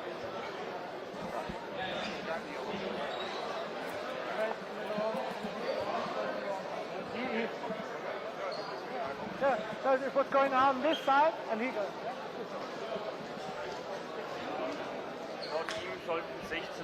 Now Pyan is talking with Barbeau, Billard.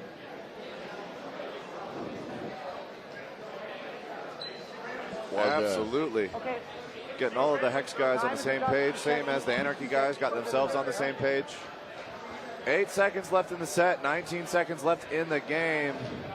Hex will need this one, and they will need the 90-second after. 16. Yeah, that's fine, yeah. That time's fine, yeah.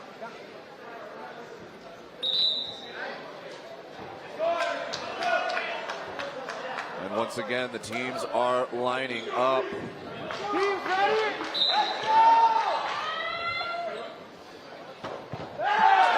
Felton will get Adam Hill. Line violation by Kelly.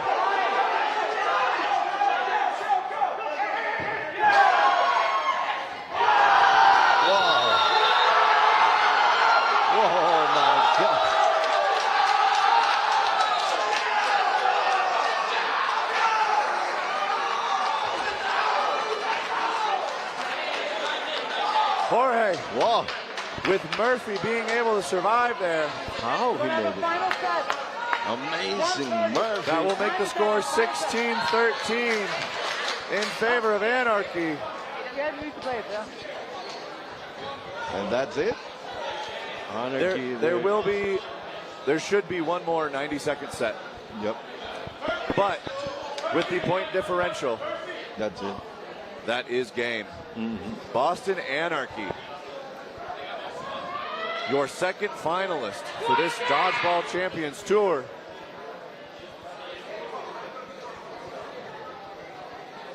And Hex will be facing off against the London Storm in the third place match. Yep.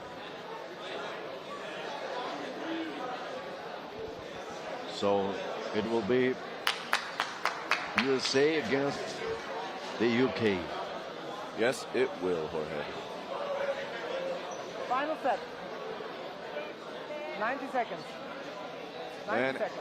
Anarchy has switched out their whole roster, except for Kelly, who's still in the left wing. But Armando Valdez,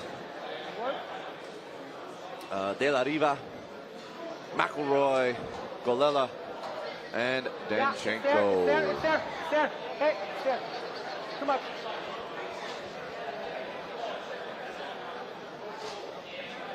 So we get ready here for our final 90-second set. Congratulations to Boston Anarchy making it to the finals. Absolutely played their hearts out. Hex giving them a beautiful fight. Teams line up. Just a few clutch moments not going their way. Eric Jones has stepped onto the court. Barbeau hitting out Kalela. Whoa. And Hex having some fun with it. Shota going for a flight kill, gets taken out midair. One ball on the side of Hex.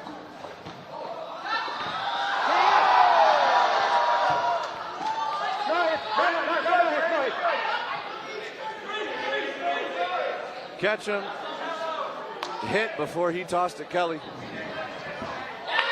De La Riva hits Billick.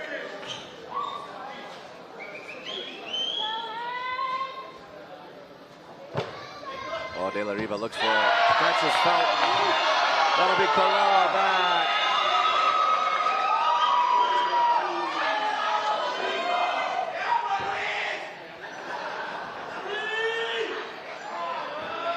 Anarchy now to the line with 3 balls. Double and Eric Jones will get him out. Barbeau's counter into McElroy will find another hit. Barbeau going for another flight.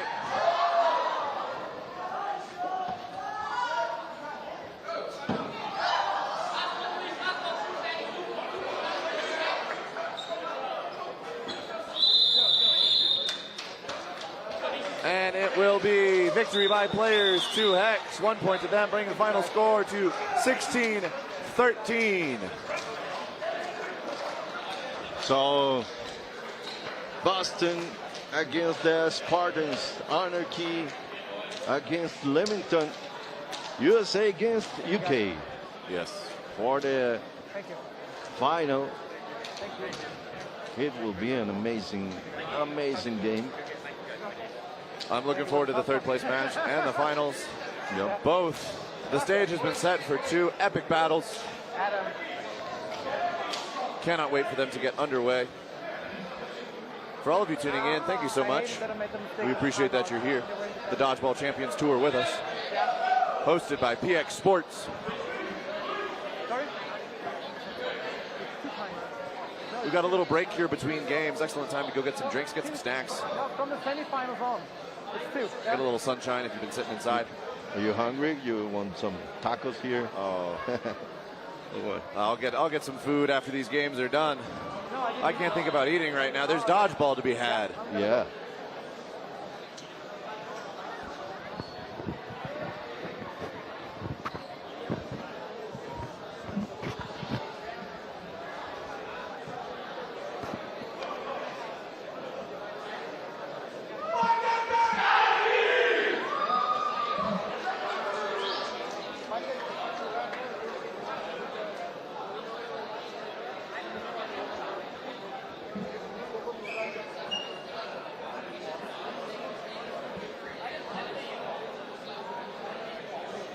Os presento a Luis de la Riva, jugador del Boston. ¿Cómo estás? Lo primero de todo, enhorabuena.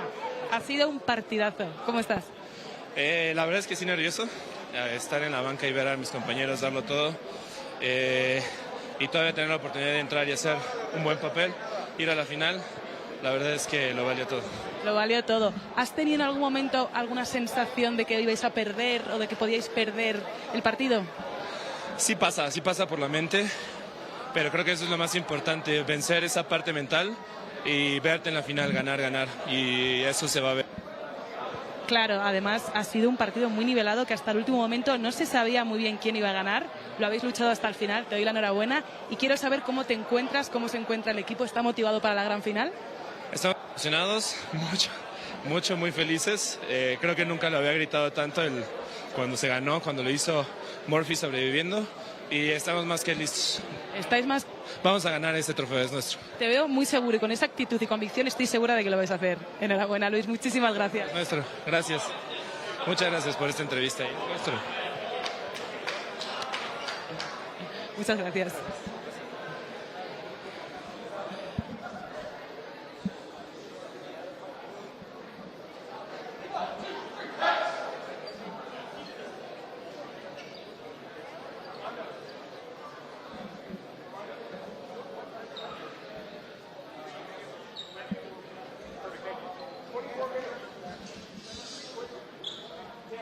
Well, here are the stats from the Boston Anarchy and the Phoenix Hex.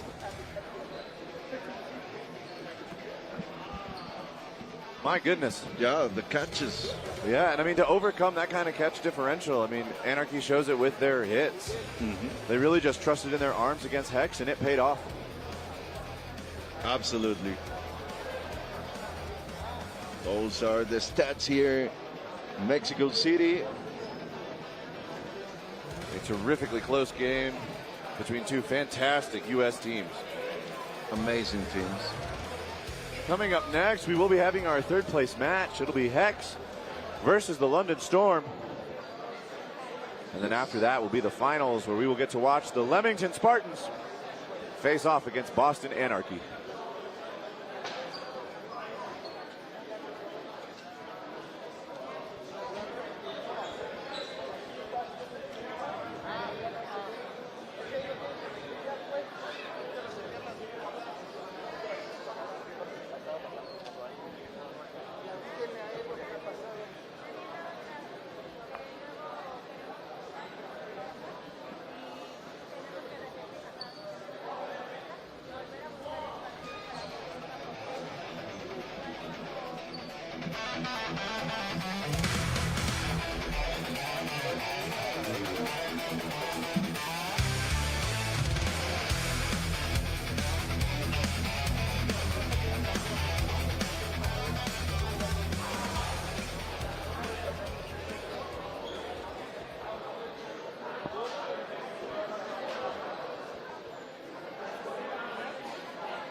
aquí no pueden hacer protección.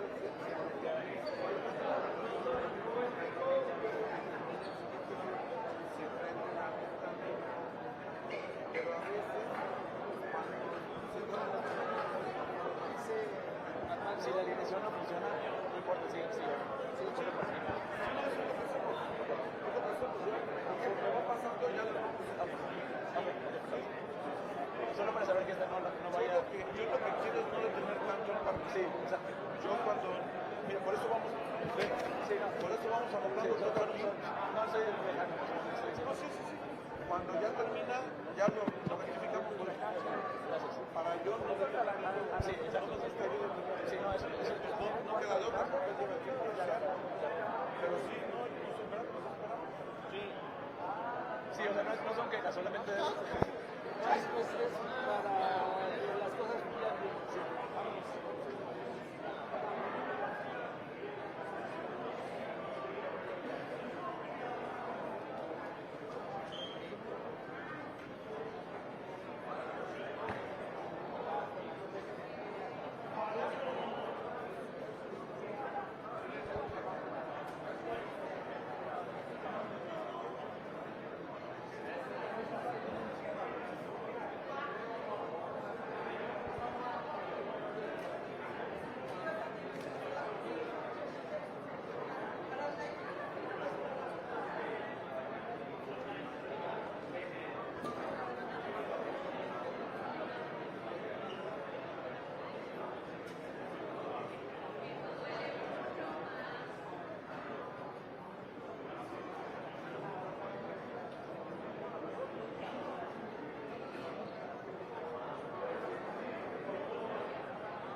Explicaste acerca de todo lo que han ganado en los Estados Unidos e incluso fuera de los Estados Unidos.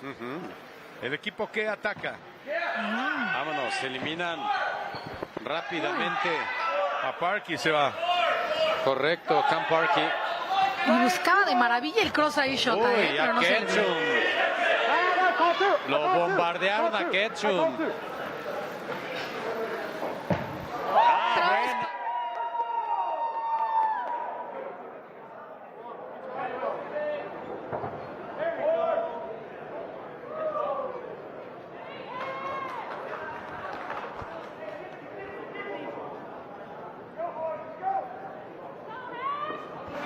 Por si quiere jugar americano. Se va para el bow. Chas Vila contra catch. Otro catch. Uy. Que te dan vida, ve. A Magui me lo fusilaron. Y después a Murphy. ¡Qué reacción de Phoenix Hex, Muy buena. Señores, esto está 18. No está lejos, exacto. No está lejos en el marcador. Nada lejos en el marcador, o sea, está asequible. Está muy cerca el marcador. Entonces, si aprieta Hex, el partido también va a suceder lo mismo con el partido. Aquí termina la primera mitad del encuentro. Ya veremos las mejores acciones. Ahí está, una gran atrapada de Payán. Es que todo lo que le lanzan lo atrapa. Sí, es que... Pero con todo el cuerpo, ¿ve? Porque... Sí. Pues un cuerpezote que tiene. ¿Cómo no? Sí. Okay, so far. De alguna manera hay que aprovechar todo ese cuerpo. Claro. Y además los movimientos que tiene para evadir golpes, para evadir pelotazos. ¡Ey! Esta playera que hace aquí este joven es de Francia, mira quién es. No sé si es de Francia o de los austriacos. Creo que es de los austriacos. Sí, es de los austriacos. Aquí está todo el equipo completo. Paola Carles, Sabrina Huerta, Alejandro Centeno, Ricardo Bravo. Con ustedes en lo que es el último día de competencia de este Dodgeball Champions Tour. Bienvenidos, amigos, quédense con nosotros, todavía falta lo mejor. Falta la definición, falta saber quién se va a llevar el título. Esta es la segunda semifinal. ¡Qué buena atrapada de Parky! Justo hablando que este regreso nos daba otra vez este sabor que nos encanta de Dodgeball, de algo muy competido, porque tuvimos una primera mitad que nos decía Ricardo, 8-0. De 8-0 a 10-8, mira nada más. Sí, remontaron muy bien. ¿Vieron ese doble rechace de Magui? Estupendo. Magui es el que está del lado derecho de la pantalla. El número 35, el que llama la jugada. Disparo de Magui, lo detiene muy bien Ketchum. Vean, ahí viene Ketchum con su lengua de fuera. Miren Danchenko. Evade Danchenko muy bien. Indicamos que era el jugador más joven del equipo de Anarchy. Danchenko. Danchenko sí, se ve chavito. Es el central. Adiós Ketchum. Parky no se anima. Muy bien. Saca Danchenko. Payán también hacía soporte ahí en ese embate, pero no consigue un buen disparo. En este set se puede empatar. Sí. Vienen con todos los del Hex. Hay 3 contra 2. Es Pilak, Parky. Dentro de la cancha. Muy bueno. Wow, o sea, pero además Vila, qué deportivismo, ¿no? Sí. Porque parecía que las bolas las había librado muy bien y dice, no, me alcanzó a rozar el muslo. La verdad, mis respetos para la manera en que son honestos estos jugadores. Sí. Ajá, exacto. Es una de las características del juego, la honradez y la honestidad. Uy, se va Parky. Ya había bloqueado bien, pero escuché un poquitito y le rozó los antebrazos. Y queda Felton solamente. Aquí vienen por él. Y lo capturan. Ahí está quemado Felton. Y entonces el Anarchy aprieta en el último momento y se lleva los puntos. Va a quedar esto 12-8.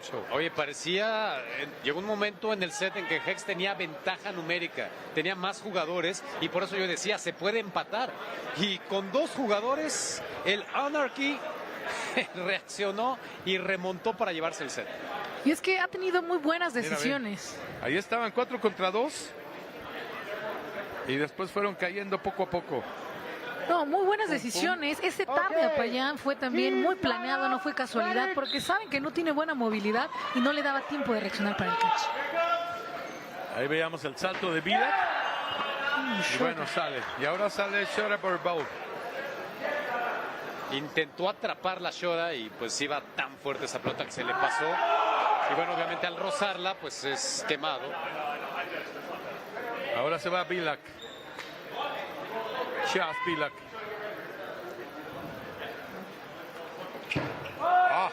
Qué gran defensa de McGee. Otra vez Ketchum, insiste. Y nada.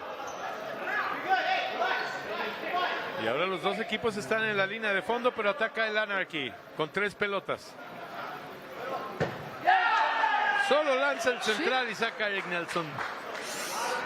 Es que rapidísimo fue. Está. Sí, estaba un golpe muy rápido. Ketchum también se va.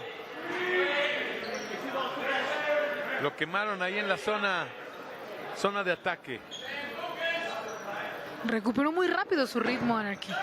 Se va Se va McGee. McGee. Lo sorprendió, Lo sorprendió. McGee estaba cuidándose de Felton y lo sorprendió Payán. No, y es que De ahí ladito. falló en contestar el número 20, Murphy.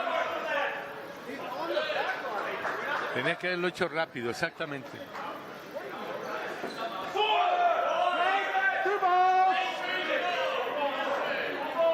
Uy, 4 Ahora vienen bolas. 4. Catch de Payán otra vez. Catch de Payán, entra Soderbergh. Así es como crece un equipo. ¿Sí? Con una atrapada. Ahí es donde lo valioso de atrapar un balón. 3 contra 3. Y ahí veíamos lo que ayer platicabas, ¿no? De concéntrate, aunque te vengan 5 balones, al menos en uno. Sí, es cierto. Es que este balón tiene un arañazo. Ya está ponchado. Ya se ponchó. Yo traigo uno en la mochila, pero es mío ese. No me lo robé de ningún lado. Si quieren se los presto. Todavía hay más para cambios ahí abajo, no te preocupes. Bueno, te voy a decir rápido una anécdota de los Juegos Olímpicos de Invierno. Se perdieron 2 piedras en el curling. Se perdieron 2 piedras. Alguien se robó 2 piedras de 20 kilos del curling olímpico, de los Juegos Olímpicos de Italia. Y casualmente, cuando llevaban sus mochilas o su sobreequipaje, decían, caray, esta pesa más. 40 kilos más la maleta. Pero pagaron el sobreequipaje. Sí. Qué barro. Qué uñas. Kelly, uy. Muy bien. Queda solamente Danchenko por parte del Anarchy. Contra Shora. Felton. Y contra Felton. Y nadie le da. Allá viene Danchenko, lo tiene a merced. ¡Oy! Nada, bien Felton. Soderbergh se va a Bien. recuperar. Juicioso. Se acabó el tiempo. Solamente un punto, porque justamente se acaba el tiempo y al no haber liquidado a todos los rivales, se le da solamente un punto al Hex. Entonces va a ser 12-9. Y es que qué buena intensidad nos mostraba ahí Danchenko, que ya se estaba saboreando ahí acabar con Felton, pero sí, no tenía balón Soderbergh, fue lo que lo frenó ahí, no atinarle. Ajá, exactamente. A ver. Aquí que alguien estaba discutiendo algo.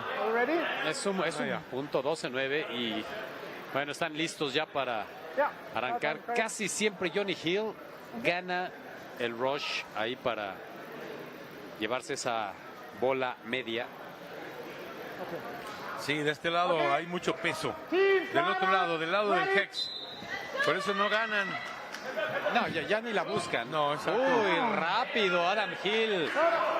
Elimina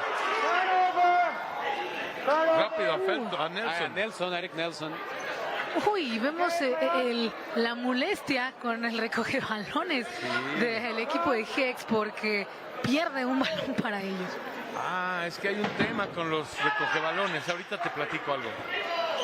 Normalmente los recogebalones son del mismo equipo. Es la misma preocupación, el interés por regresar un balón rápido a la cancha. Pero estos recogebalones no son de los equipos, son mexicanos. Y creo que no traen el rush o el... Pues el conocimiento. El feeling, exactamente. Cuando debería... No es crítica para los muchachos, simplemente bueno, que se apliquen y ya. No, claro, y que nos da la importancia, porque incluso hay un sistema para pasar los balones de una manera más eficaz. Cierto. Qué bien se protegió Ketchum de ese cruzado que le lanzaba Adam Hill. Y aquí están eliminando a Johnny Hill. 4 del Anarchy, 3 del Hex. En cancha. Se quita muy bien Danchenko el disparo que hacía Parky. Todavía 3 balones. ¡Ah! ¡Qué catch de Murphy! Sólido. Y entra Kelly a la cancha. Superioridad numérica en favor de Anarchy sobre el Hex. Parky. Elimina queda a Parky y Danchenko. Ketchum. Wow, qué manera de quitarse. Parece que no se mueve Kelly, pero Sí. tiene una gran habilidad también. Sí, ese que decías que era un linebacker. Ahí viene Kelly. Eliminan a Murphy. Y es que me parece que lo que hace Kelly es que no hace movimientos innecesarios. Exacto. Bien. Oh, y tiene un cañón en el brazo. Eliminan a Adam Hill, están 2 contra 2. Ahora es Ketchum. Parky. 2 contra 2. Se define este set. Está bueno este tiro, ¿eh? Nada. Fallaron 2 disparos y ahora tiene 3 pelotas el equipo de Hex. Ketchum tiene 2. Sí. Sacó a uno, a Kelly. A Kelly le concedió. Justo en el espacio, ¿viste? Sí. En la zona de strike. Sí. McGee. McGee para deshacerse de un balón, ¿eh? Buena defensa. 6 segundos. Y va a aguantar. Uy, van a castigar, sí. Lo van a amonestar porque esa es salida y entonces es un punto para cada uno. ¡Qué error de Ketchum! No, Ketchum, ve, está deshecho Ketchum. Sabe que la regó. Se está disculpando con sus compañeros de una manera, ve nada más. No. Sí, Payán está furioso. Sí, claro. Es que ya era el punto para el Hex. No tenía que haber soltado el balón. No, era un punto para el Hex y 0 para el Anarchy.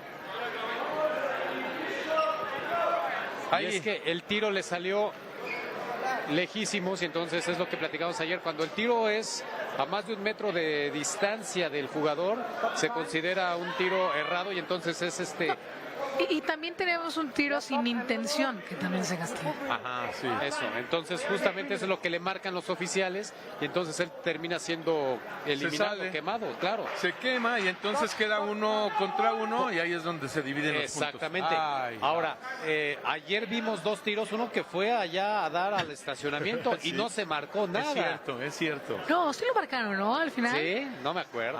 Sí, porque hasta tú justo nos dijiste en qué cajón quedó el balón. Sí. Ya está. Alex, aquí los chicos están animando a Ketchum.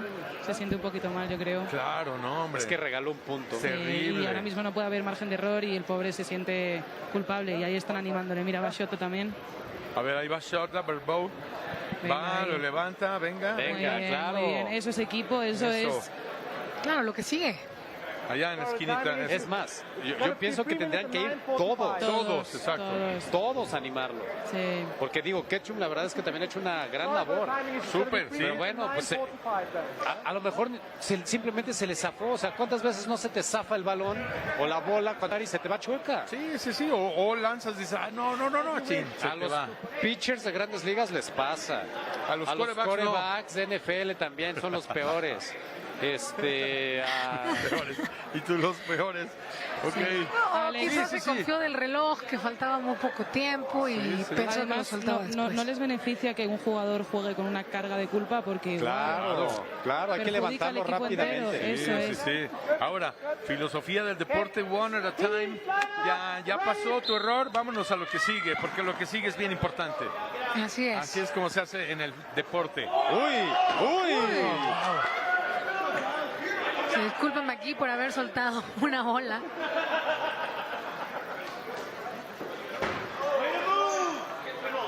Ahora viene el ataque de Hex. Nada, Kelly. Regresa la bola, ahora está el Parky, tema de perdón. la pared. Sí. Jugando en contra de la pared. Catch. La segunda mitad de hoy. Gran catch. Estupendo catch de Murphy. Aaron Murphy. A ver, es Adam Hill. Sí. Hubo 2 catches. Ahorita yo no alcanzo a ver quién fue. Vamos a ver si era porque no estaba en la línea donde debía estar. Era Murphy. Claro. Bien Shota. Aquí hay un catch también. Rebote y después Shota Barbow la cacha. Entonces regresa Ketchum. Uy, qué buena esquiva. Qué manera de esquivar de Johnny Hill. Y al ras de la línea de atrás. Sí, además. Hasta acaso no. No. Pero además suena como si hubiera chocado contra la pared. La bola. Se ve el logo de Dodgeball Champions Tour. Gran atrapada. Ketchum. Ahora de Josh McElroy. Y mira, Ketchum va a la esquina. Ketchum está desconsolado ahí en la esquina. Y él es uno de los jugadores más veteranos que hay también en el deporte. Aquí es donde debe demostrar dicen, sacar la casta, sacar todo el expertise también, que se entrena mentalmente para este tipo de juegos. Absolutamente. Ahora, ¿está desconsolado o también la está pasando mal, Porque... No, seguro. O sea, pero físicamente, o sea, que debe tener algún malestar físico. Claro, ya. Porque incluso ya se viene a sentar, o sea, está como agotado o de plano los tacos de pastor que se comió ayer igual ya le están haciendo efecto. A eso me refiero, que no solamente es lo moral después de haber fallado aquel lanzamiento. Encima de todo lo físico, sí, claro. Y lo decían bien, ¿no? Aquí se ve cuando el equipo tiene que también sacar adelante al jugador que está yendo. Bien. Sí, Sabrina, y también pasa que cuando te afecta lo moral, directamente también te afecta lo físico y viceversa. Entonces, estar un poco en un bucle, yo creo, ahora mismo. Sí, ese jugador al menos, sí. No, y Payán ahorita le acaba de dar un... ¡Venga! Shota con una gran catch. Y vaya, qué jugada de Shota. ¡Qué jugadón de Shota! 8 segundos. Y se están llevando los 2 puntos el Hex. Se distrajeron. Pensaron que habían eliminado a todos y quedaba Kelly. Y les dijeron, no, queda uno. Sí. Uy, Shota sigue dolorido del golpe que le dieron, porque se ha tocado ahí y creo que está un poco dolorido. Es que sabes que Kelly lo recibió también con un golazo y ya después quedó desprotegido Kelly, fue cuando lo quemaron. Sí. Pero qué jugada esta última, fue espectacular. Pero vamos a destacar de verdad el trabajo que está haciendo. Ahí está. Ahí viene. Vea, Shota. Ahí esquiva. Se defiende. Ahí quema McGill. Ahí parece que ya habían ganado. Estaba celebrando. Y les dicen desde la banca, no, sigan. Falta uno. Sí. Bueno, aquí ya viene hacia afuera. Oye, a Shota le han dado 2 veces ahí. Por eso. Sí, yo creo que por eso ha intentado hacer un kami, se ha quedado en un kamikaze. No, espérate. No, qué atinada, Paula, qué atinada. No, y al rato va a ser un cama casi. Eso suena más triste. Más triste. Oye, pero regresando a de verdad lo importante que está haciendo, lo vimos desde la actitud, que Shota back con Ketchum, lo celebra, las choca, le dice, ¿sabes qué? Lo que sigue y lo demuestra con la actividad, compañeros. A ver, señores, ojo al marcador. 13-12 y quedan 6:30. Todo puede pasar. Todo puede pasar. El ganador se va a la final. Payán. Eliminan a Payán. El primero que queda afuera es Payán. ¿Sabes qué? Payán no se mueve tanto y cuando le vienen las bolas de frente intenta siempre cacharlas. 3 catches tuvo en el partido pasado. No, en este partido, pero en sets anteriores, cierto.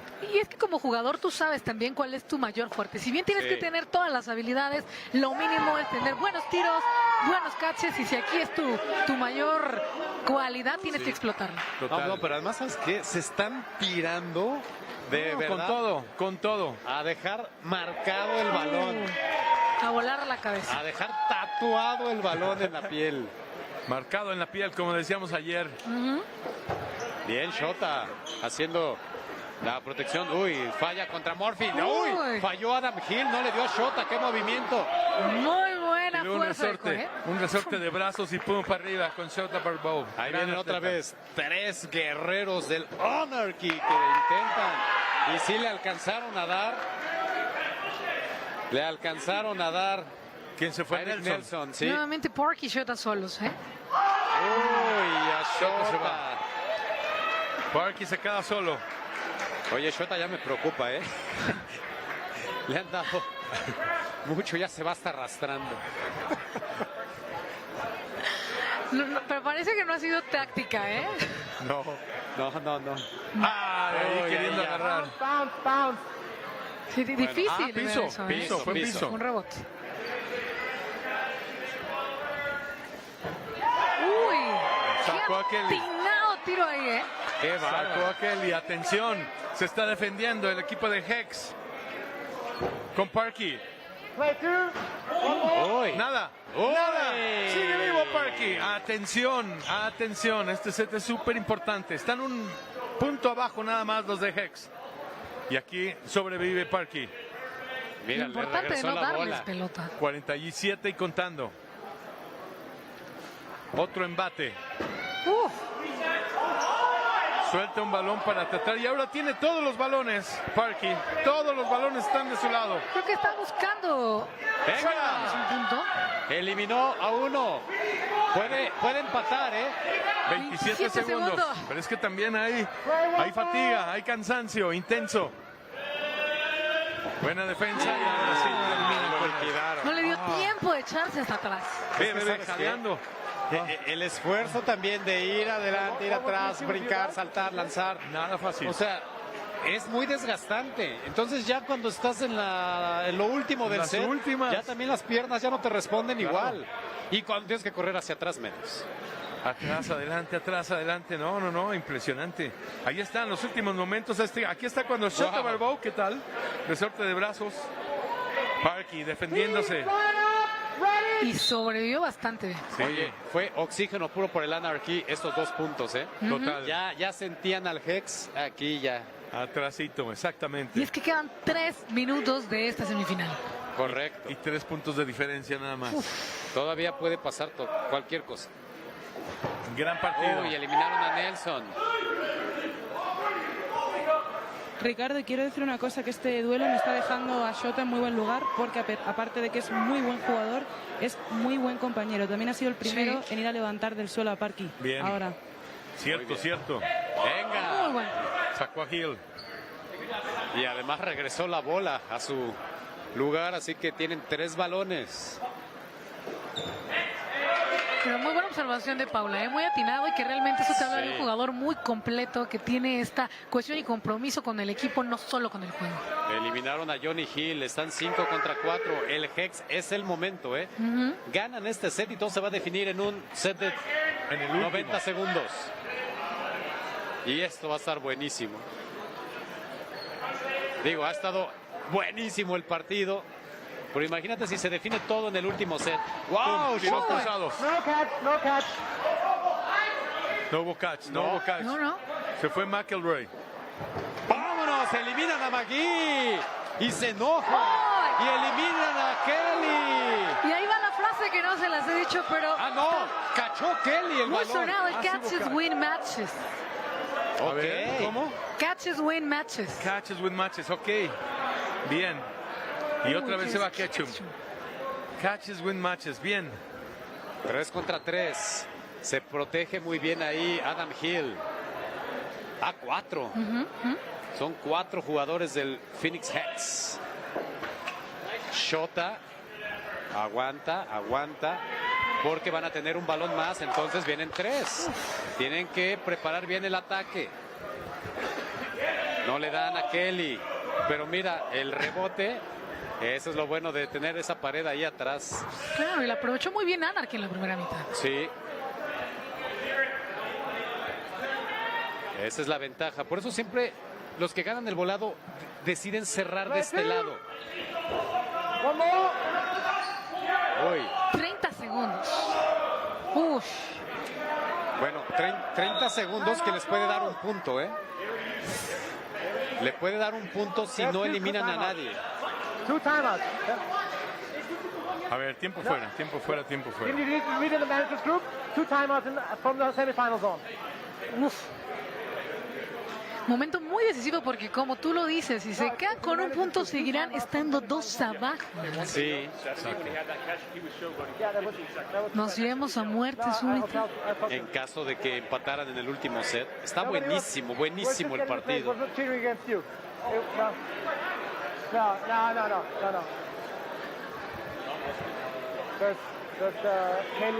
Algo reclamaba y el árbitro lo... Es que normalmente es un tiempo fuera, pero el árbitro está diciendo que hay 2 tiempos fuera en semifinales. Sí, sí. Y entonces pidieron el tiempo los del Anarchy.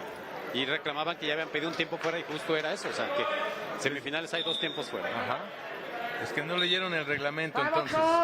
Sí, seguro. El reglamento es para todos. No, claro, sabemos que obviamente puede ser la molestia porque sabemos que también les corta. Claro, el ritmo.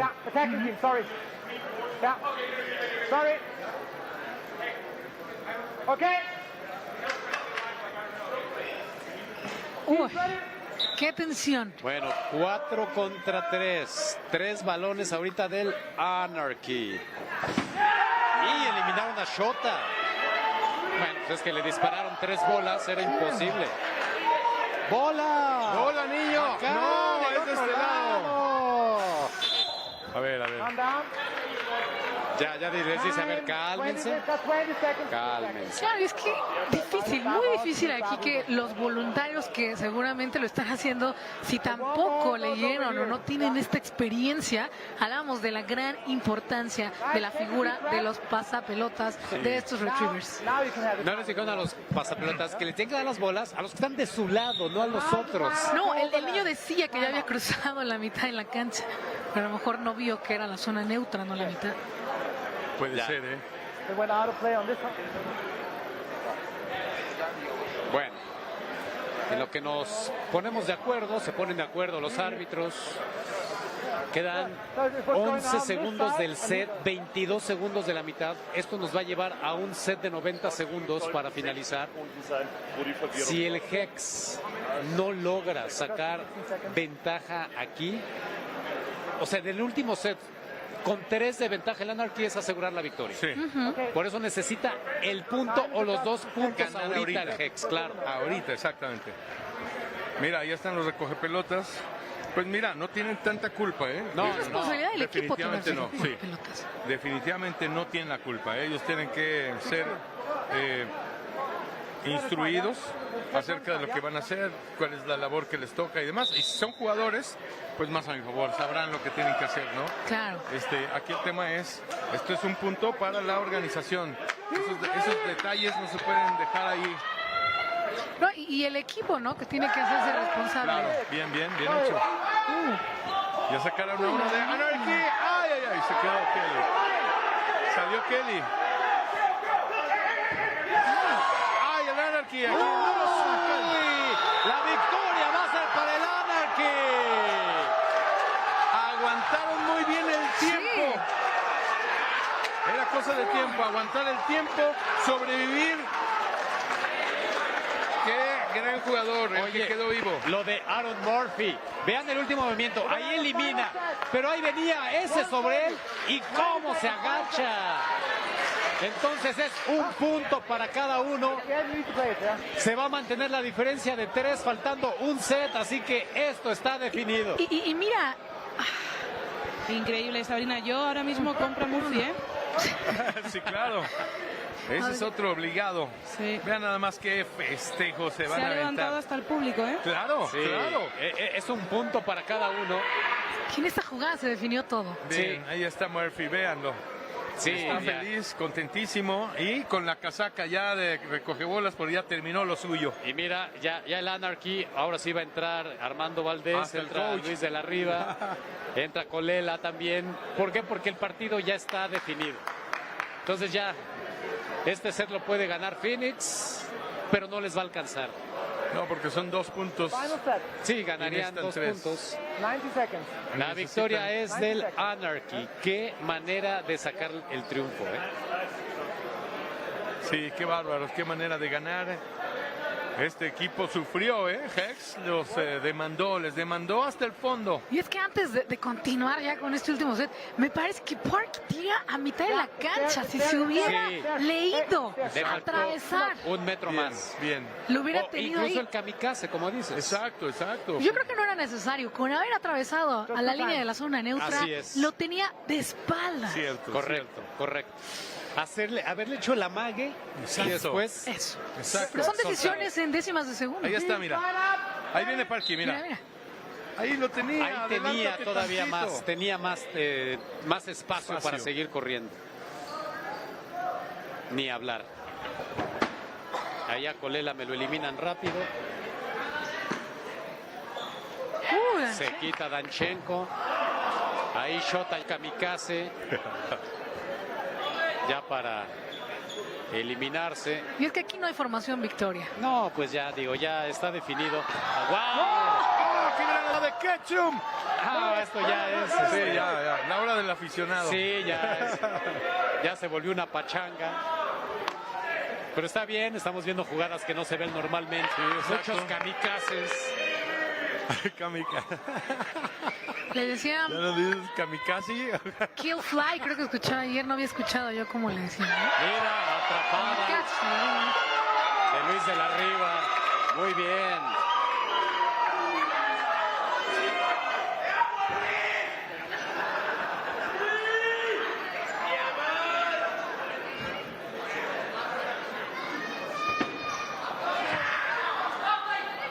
Bien, Shot, ahí cómo aprovecha el disparo cruzado. Ahí viene otro kamikaze. ¡Oh! 8 segundos. Sí, ya. Ya, la cosa es divertirse. Ya, Sí, la cosa Sabrina, es divertirse. yo creo que Shota quería redención y por eso estaba... Ya. ¿Y cómo dijiste hace rato? Se volvió a quedar en el casi, ¿cómo era? En el kamikaze. Kamikaze. Eso, el kamikaze también. ¿Qué pasó? Está buena esa también. Pues es que ya después de 2 golpes ahí, pues ya difícil. Bueno, victoria, gran victoria por parte de el Anarchy. Boston Anarchy 15-13. Se llevan el triunfo, un partidazo el que nos regalaron los dos equipos de los Estados Unidos. Y pues sí, o sea, al final en esa jugada en la que evitó el contacto Aaron Murphy, definió el partido. Y es que lo hemos dicho, ¿no? En el nivel tan grande que se da en muchos de los deportes, que tenemos la oportunidad de comentar, el que cometa más errores es el que se va a quedar fuera. Sí, definitivamente. Mira la lengua. Sí, ahí está. No, y son decisiones que tienes que tomar también en segundos. Menos de segundos. Mira. Ay, eso. Jugadas ya con florituras. Bueno, pues se van a enfrentar en la gran final los Spartans en contra del Anarchy. Leamington Spartans en contra del Boston Anarchy. Será la gran final. ¿Ellos ya se encontraron en las otras rondas? No. Los Spartans habían perdido con Phoenix en su primer partido. Así que bueno, no se habían encontrado. Y bueno, Phoenix Hex irá por el tercer lugar en contra del Boston Storm. Y estamos contigo, Paula, adelante. Hola, os presento a Luis de la Riva, jugador del Boston. ¿Cómo estás? Lo primero de todo, enhorabuena. Ha sido un partidazo. ¿Cómo estás? La verdad es que sí, nervioso. Estar en la banca y ver a mis compañeros darlo todo. Y todavía tener la oportunidad de entrar y hacer un buen papel, ir a la final. La verdad es que lo valió todo. Lo valió todo. ¿Has tenido en algún momento alguna sensación de que ibais a perder o de que podíais perder el partido? Sí pasa por la mente, pero creo que eso es lo más importante, vencer esa parte mental y verte en la final, ganar, y eso se va a ver. Claro, además ha sido un partido muy nivelado que hasta el último momento no se sabía muy bien quién iba a ganar. Lo habéis luchado hasta el final, te doy la enhorabuena y quiero saber cómo te encuentras, cómo se encuentra el equipo. ¿Está motivado para la gran final? Estamos emocionados, mucho, muy felices. Creo que nunca lo había gritado tanto cuando se ganó, cuando lo hizo Murphy sobreviviendo, y estamos más que listos. ¿Estáis más? Vamos a ganar ese trofeo, es nuestro. Te veo muy seguro y con esa actitud y convicción estoy segura de que lo vais a hacer. Enhorabuena, Luis, muchísimas gracias. Nuestro, gracias. Muchas gracias por esta entrevista. Nuestro. Muchas gracias. Y acá está su mamá tomándole fotos arriba. Salgo yo en las fotos también entonces, sí, ¿no? Claro. En primer plano, de hecho. Ay, qué bien. Sí. Qué bien. No quería yo opacar a Luis, pero bueno, ¿qué vamos a verle? Oye, pues nos describió muy bien el sentir, ¿no? Luis de la Riva. Sí. Nos describió perfecto. Sí. Cuando tenemos las estadísticas ahí del partido, 198 tiros de Boston, 189 de Phoenix, eliminaciones directas, 90 de Boston contra 76, creo que ahí está la diferencia, ¿no?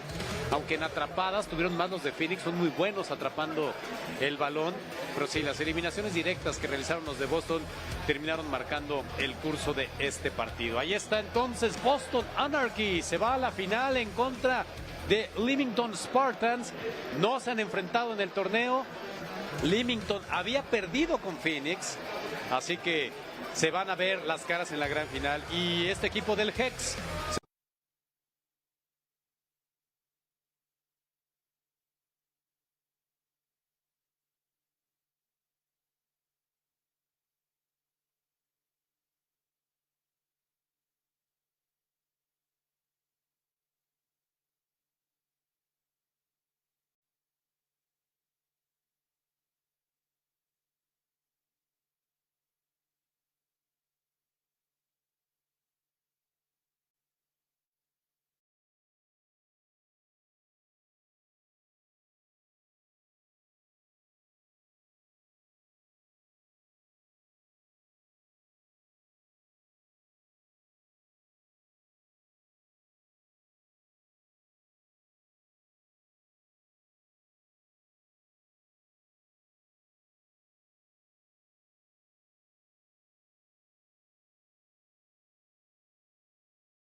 from it is like, they wanted to during the sparring stage. When I just told you guys 3 minutes and a half, I went, we need to start in a minute. Like, we can't just do that. You fundamentally know. It's basically just saying it's me complaining about the media side and how many people just trying to make us change things. But less than a minute. Yeah. Yeah, no worries.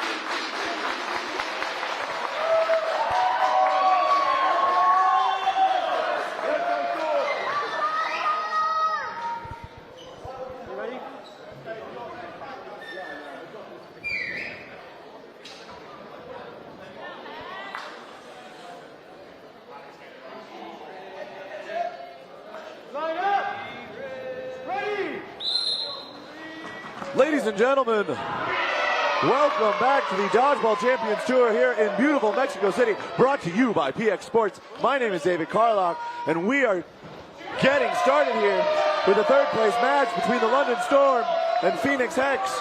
First casualty is going to be Chaz Billick. Pyan's going to look for the far corner, trying to catch Steve Ndumbe. Storm now with burden to throw, comes to the line. It's going to be pre-counter from Andrew Ketchum onto Steve. Steve with a solid block. Throw out of the center from Laverty. Hex survives. Cameron Parkey hunting for some toes. Not able to find them. It's going to be Britnell Craven. Laverty and Steve to the line. Laverty with an absolute rocket. Cameron Parkey hopping over that easily.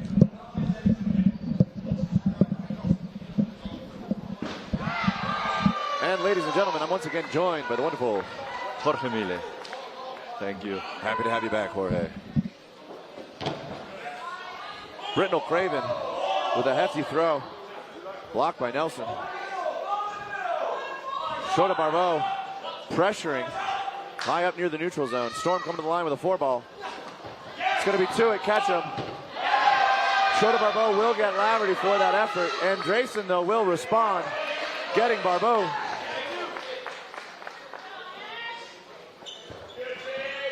Nelson with a wicked sidearm tries to catch Britnell Craven's ankles, doesn't find them. Pyan will get Steve Ndumbe though. It is a 4v3 right now. Players in favor of Storm. Some nice pump fakes there. Cameron Parkey cross court shot. Trying to catch, I believe that is Rob Clark on the court. But it will be Grayson who throws at the offensive line, taking out number 18, Cameron Parkey. Oh, Nelson, the block from Britnell Craven going straight up. The Storm looking like they might try to catch, but Nelson applying pressure, so it doesn't happen. Pre-counter from Pyan. Britnell Craven with a follow-up at Nelson. 40 seconds left on the set clock. Play 2! Play 2 is called. It's a double at Nelson from Britnell Craven, and then Drayson. Nelson gets up and over. 24 seconds for Hex to make something happen. Britnell Craven with the play call out of the left wing of Storm. And Drayson will get the hit onto Nelson, but not before Nelson can take out Britnell Craven. Pyan now in a 1v3. And Storm in the final seconds will take the first set by elimination. Nice set for Anderson and Prince Will. Getting the job done for the UK team. That ball needs to, I've thrown that out already, it's got muck on it.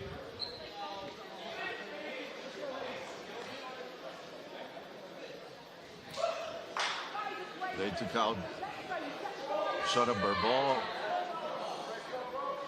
All right, real test of speed right here. Number 2, Shota Barbeau versus Prince Will Ukpe. And Prince Will, showing off his track and field skills, wins the rush for the center ball. It is Steve Ndumbe at Andrew Ketchum. Andrew Ketchum with the block, and then in the ensuing rushdown is able to find the back foot of Laverty. Britnell Craven launching a shot at Pyan, applying pressure in the neutral zone. Pyan drops his ball, looking for the catch. Steve with the block and hopping over the throw from Andrew Ketchum in the left wing of Hex.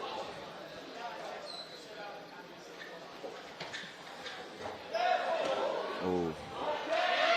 Andrew Ketchum will get hit by Princeville, but that will give Hex 4 balls to work with. It'll be a double at Steve. But he avoids, he blocks Pyan's shot, gets underneath Billix. It's going to be Andresen out of the center. Barbeau getting up and over it.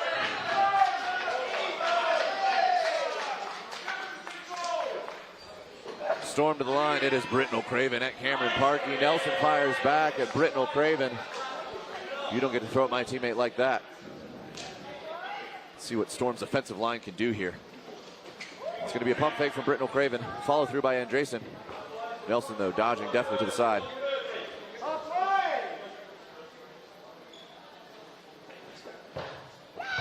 Oh, and an unfortunate series of events for Hex.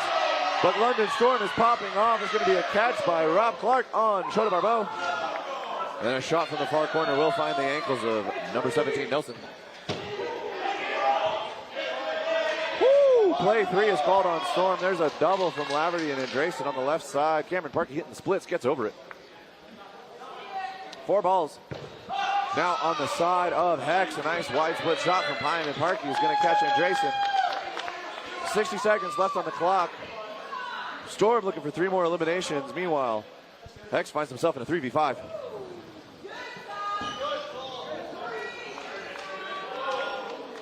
Billick lets one rip at Laverty. Laverty jumping over it. Britnell Craven lets it rip at Parkey. Parkey pressures, goes to throw as the pass happens.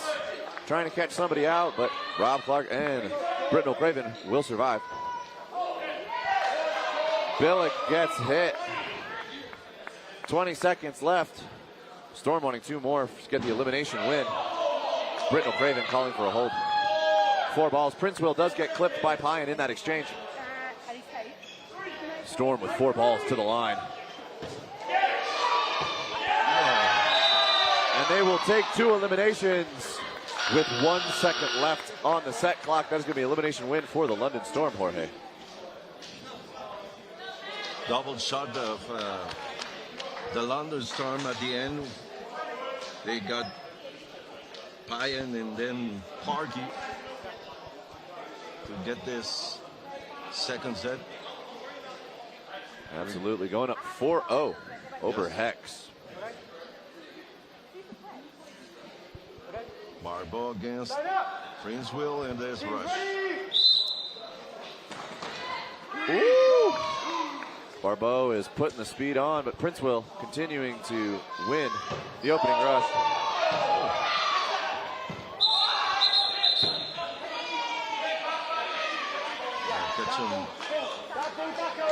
Ketchum was out before. All right, it's going to have a little bit of a reset here.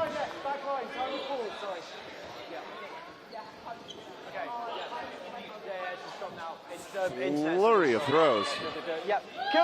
But it will be Nelson coming through on the side of Hex to take out Laverty. Storm, though, with a devastating shot, gets Pyan and Ketchum. Really working through the left side of the Hex lineup. And Andresen to the wing. He takes the trade with Nelson. More than happy to do so. Nelson doesn't go down without a fight.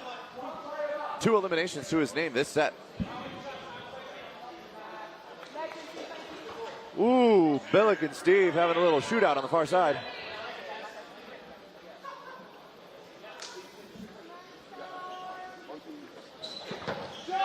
And Britnell Craven, thumbs up to the outbox. I'll take my trade with Cameron Parkey. Storm right now willing to trade down players. They know that if they go 1 for 1, they'll still end with 1 on the court.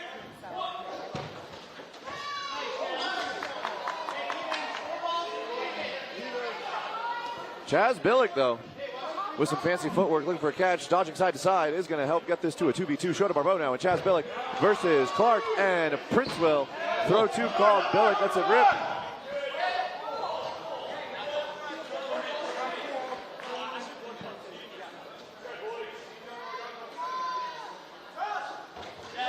And it is from the wings. It is from the wings that Clark and Princeville will take out Billick. Now it is Shota Barbeau, number 2 for Hex. In a 1v2, 60 seconds. Can he get some points on the board? Or will London Storm continue to rumble through?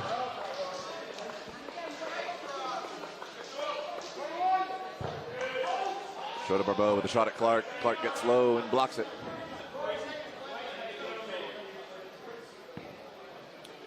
Burden now to Storm. Ooh, pre-counter from Shota. Oh. Barbeau with 2 pre-counters trying to catch Princeville. Princeville hops over. It'll be Clark and Princeville with a final double to take out Barbeau. Amazing game plan from the UK team, the London Storm. Big performance of Princeville in that 3rd set. Ready to go to their 4th set, set number 4.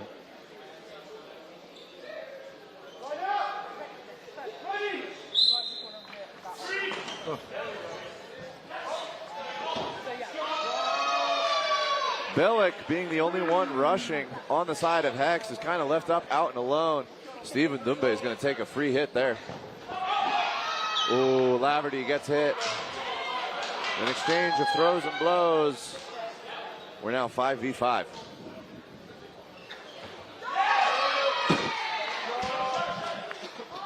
Pardon me. Princeville with a beautiful throw takes out Cameron Parkey. He was looking for the catch. Oh, Shota Barbeau will take out Princeville in response. Steve will take out Shota Barbeau though. 4v3 in favor of Storm. Solid block from Nelson as he evades. Ryan lets it rip at Britnell Craven. Britnell Craven now playing out of the center, and Drayson moving into the left wing.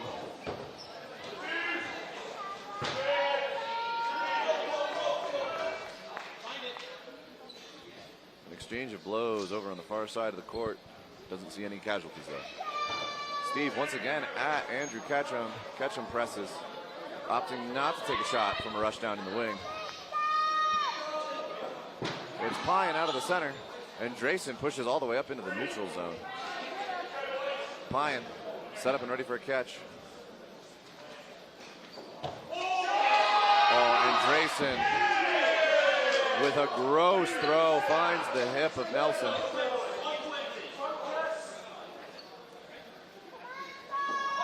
Ooh. Oh. Britnell Craven will get taken out in the shot trade between himself and Ketchum, but it will be Steve who finishes off Ketchum. 60 seconds. London Storm.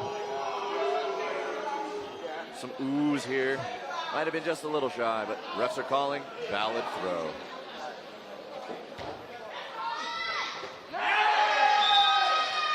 And Drayson, having moved into the left wing of Storm, making a big impact for her. Last plays with Anderson getting the shot and taking out the final man of Hex, Pyan. So now we're 8-0. London Storm in a dominant position, but I mean, we can say that Anarchy was in a similar position against Hex in the previous game, and Hex, from an 8-0 deficit, almost brought it all the way back. I've got confidence they'll make adjustments, and they'll be able to make changes right here. One of them that I can see on the court right now, Hex changing up their lineup. Pyan has been pulled, and they're putting in Aaron Felton. Excited to see what he can do.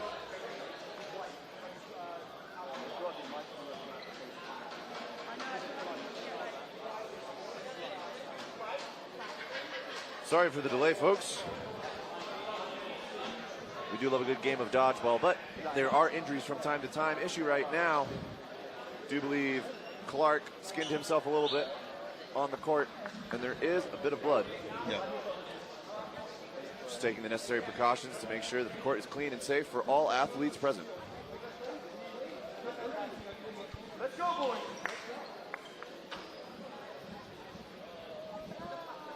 If you've been here a while, you know the spiel, but if you're new, thank you for tuning in to the Dodgeball Champions Tour here in beautiful Mexico City. Brought to you by PX Sports.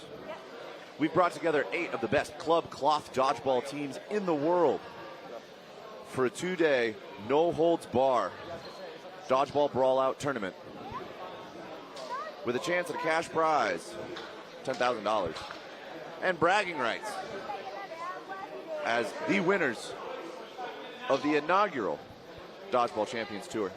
Right now, it is the 3rd place match between the London Storm and Phoenix Hex. Little showdown between the UK and the US.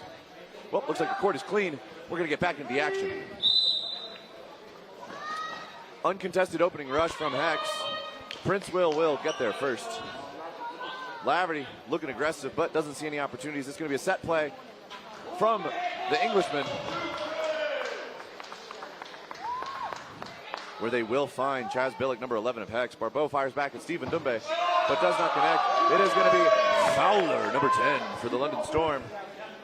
Getting out number 17, Nelson. Andrew Ketchum with a big block against number 10.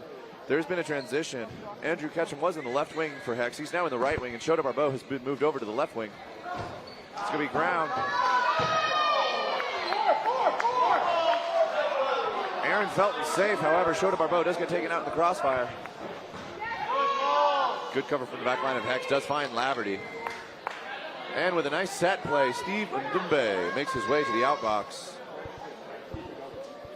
Hex continuing to fight. Britnell Craven at Andrew Ketchum. Britnell Craven goes for a tombstone, doesn't get it. Andrew Ketchum against Andresen goes for a tombstone and does get it. Ketchum living up to his namesake, he catches that ball. It's going to bring back Chaz Billick, and it's going to put Hex up 4-2 over Storm. Storm so far with a dominant showing. That's going to be Ketchum. On to Princeville, and after the dust settles and the ball stops flying, it is going to be Ketchum! Number 83 with a second catch will get Hex onto the board, Jorge. Amazing performance of Ketchum. When he concentrates, he is a great Dutch ball player. Absolutely. Getting 3 of the eliminations there, 2 by catches, 1 by hit. Ketchum putting in some work. I think Hex likes this new lineup, not just the players, but also the positions. Showed in the left wing, Ketchum in the right. London Storm says, we want to run that back. And it is going to be Eric Nelson winning the opening rush for Hex. First one this game. Cameron Parkey. That was a cannonball of a shot. Laverty and Steve dodging out the way. Oh, Shota Barbeau.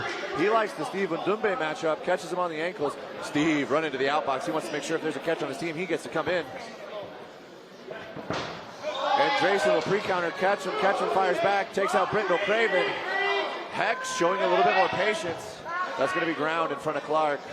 And Drayson's going to pressure on Billick, but Parkey's going to come up. That ball rolling back into the neutral zone. Hex is going to collect. It'll be their shot again. It's going to be Travis Billick. Number 10, Fowler. Beautiful catch, my man. Billick put it low and fast. Absolutely right, Jorge. Amazing. Now they got to catch him out.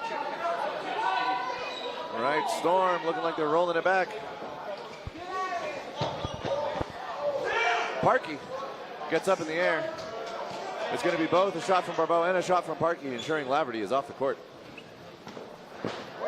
Nelson with a wicked little sidearm, trying to find the feet of Fowler. Barbeau reads the throw, takes out Fowler. Felton, though, still gets hit by the shot. Fowler frustrated. He's like, take that shot on Barbeau. I think Steve did. Barbeau just got out of the way. Nelson will take the trade. Barbeau catches the ricochet from Nelson. Nelson's trade will help regen Billick.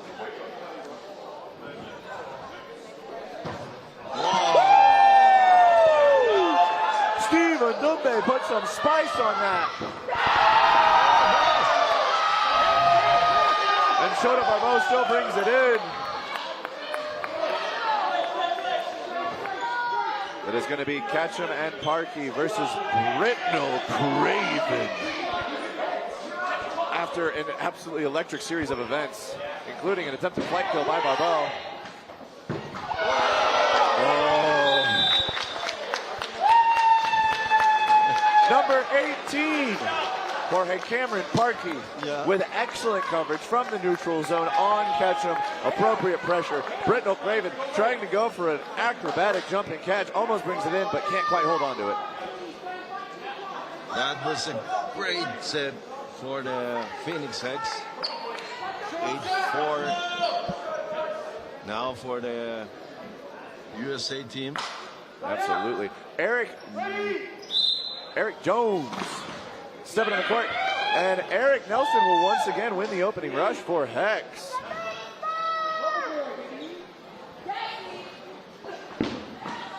Billick with a rocket. But Storm getting around it.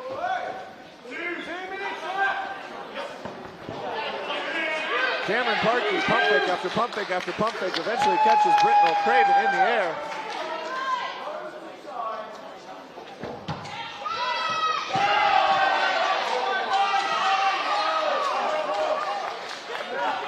An exchange of blows.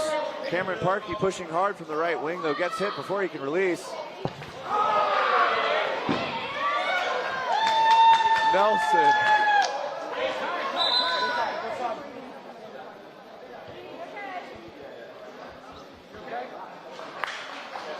So much just happened there, folks. On the close side, Nelson on the wing is going to take out Clark. Looks like on the far side, Shota Barbeau wins the showdown against Steven Dumbe. 1:26. Storm was up players. Hex, though, turning it around. See what Andresen, Fowler, and Laverty can do.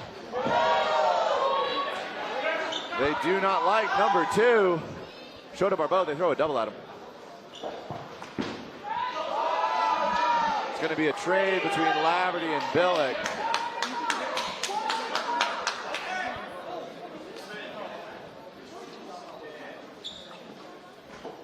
Billick coming out on the short end of that stick.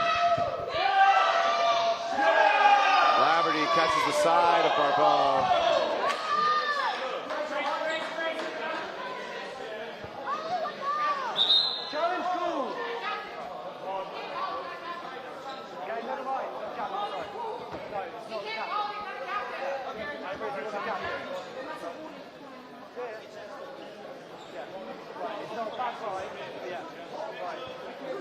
Either way, unless it's coach or captain, don't call challenge. That is a warning. That's a timeout taken away. I mean, that's a timeout taken away from the half, so you've still got one timeout. But yeah, it's 40 seconds left in the half. Yeah, they've had their timeout taken away, but it's 40 seconds in the half. But yeah, ready? Yeah.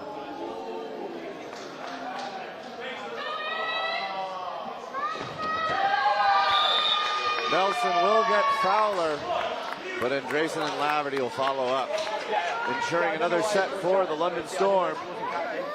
I forgot he wasn't captain in his captain days. That was a triple shot against Nelson. That was the end for the Phoenix Hex.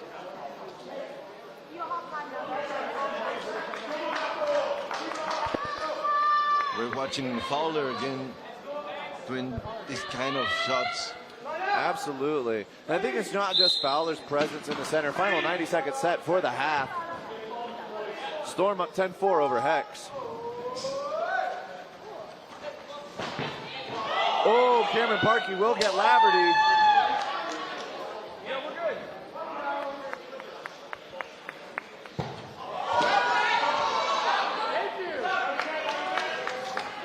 Shota Barbeau presses up quickly into the neutral zone to get a ball. Hex with some momentum here after that double. Barbeau and Andresen trade on the right side. 4 balls on the side of London Storm. What can Clark and Britnell Craven do? Billick goes for the trade, gets Clark for it. It's going to be 3 players, 4 balls on the side of Hex. Britnell Craven gets into the wing corner. Oh. And as he gets airborne, Hex will take that set by elimination, leaving 24 seconds in the set. We will go to the half with London Storm up 10-6 over Phoenix Hex. Jorge, how are you feeling about this game? I like the way the Phoenix Hex are coming back with a new pace, with a new rhythm, knowing that Shota Barbeau and Ketchum and Parky are doing big plays. And the other side, we haven't seen Prince Will for a long time. He's out of the game. Yep, no, he hasn't been rushing. Been sitting on the bench for Storm. I think they're happy with their current lineup. We'll see if Coach Jones make any changes. I think he's coming back. Going into the second half. Ooh, yep, Prince Will has taken off the penny. We'll see if he's coming back. So far, a fantastic game, back and forth, close sets. Some fantastic catches on both sides of the court. Fowler with that drop catch on Billick was crazy. Amazing, yeah. But then on the other side, I mean, Shota Barbeau with just that drop catch on Steven Kumbe. Pulls it in.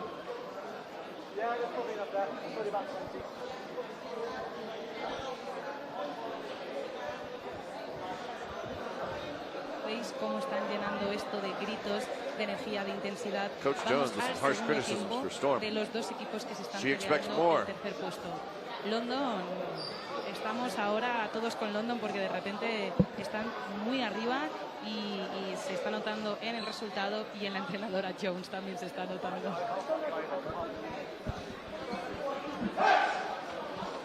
Sí. Bueno, lo escucho hasta en el baño, no se escuchaba. Perdón. Estamos en... ¡Ay, que estamos en directo! Claro.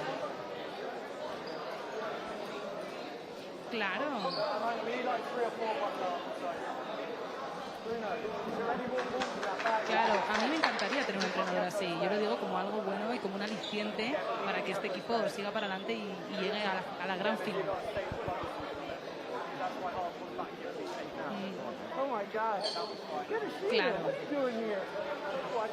Claro, me refiero a la gran final del primer y segundo puesto, chicos.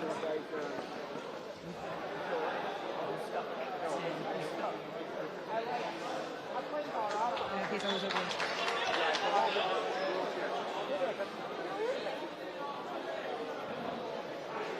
We need more though, because the ones where we're going to turn around.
Intensity back on!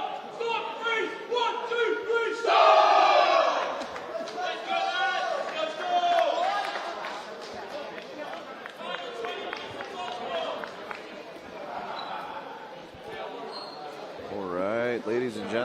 we're about to start the second half of the third place match here at the Dodgeball Champions Tour tournament in Mexico City.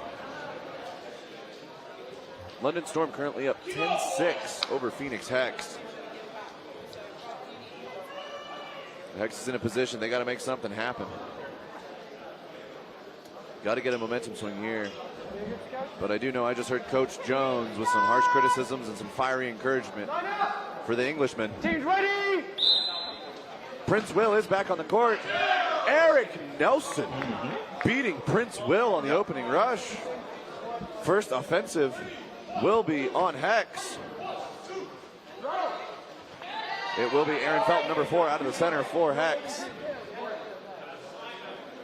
London Storm coming up. Babatola coming in.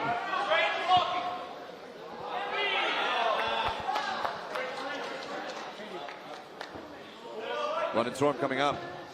It's going to be Bickle Craven into Nelson. Parkey looking to hit Laverty. Doesn't connect.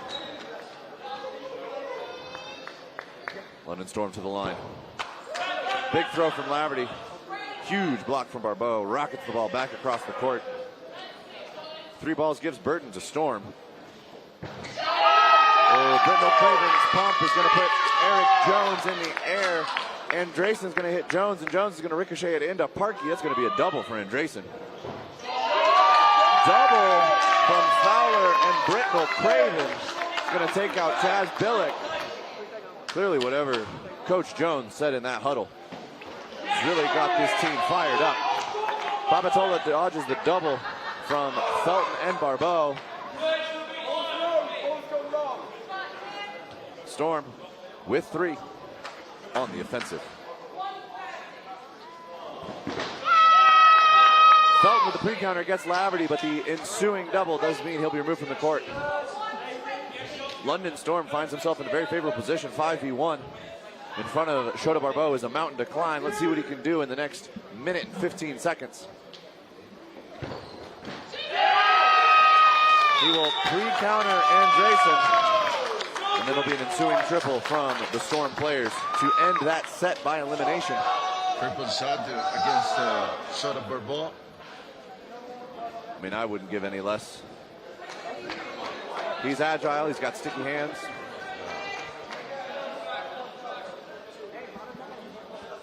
Now we're moving 12 points for the London Storm, 6 points for the Phoenix Hex. Going to the set number 2.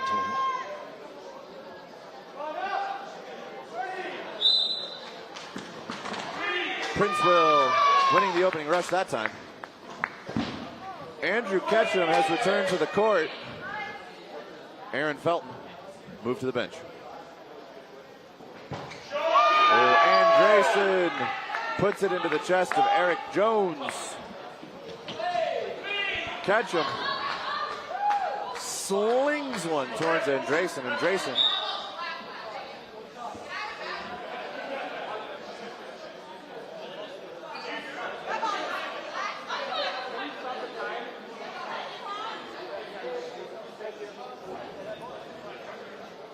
Andreson getting up and over it. And a slight pause in play as the Storm players identify an underinflated ball.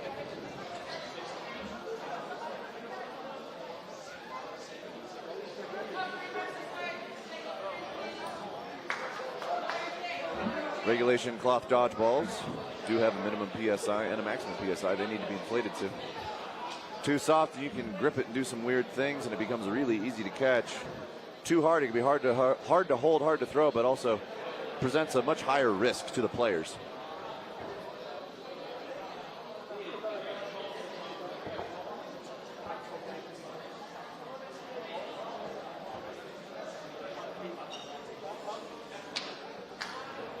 With the balls reset on the court,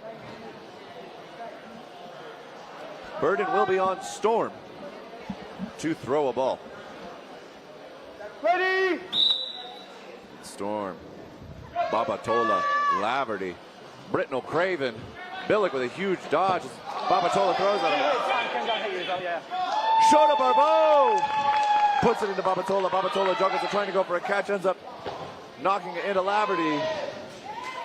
Britton O'Craven and Andrew Ketchum will trade. Chaz Billick puts it into the chest of Princeville as he attempts to fly.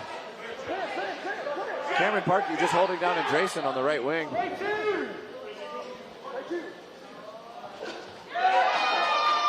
And it will be a double at Fowler. Cameron Parkey still hovering in the neutral zone, applying pressure from the right wing.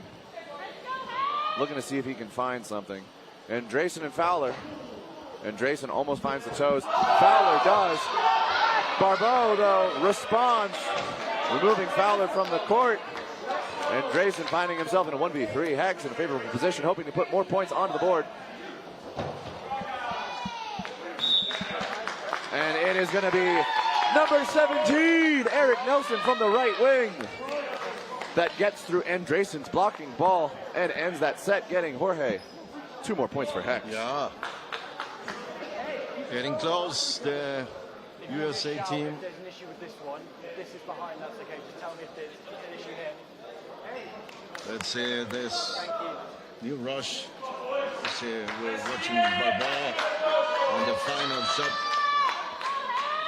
of Nelson. Shut up, Barbeau.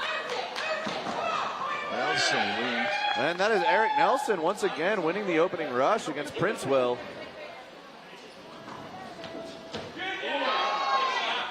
Eric Nelson looking for another hit. Princeville hits the deck, gets underneath it.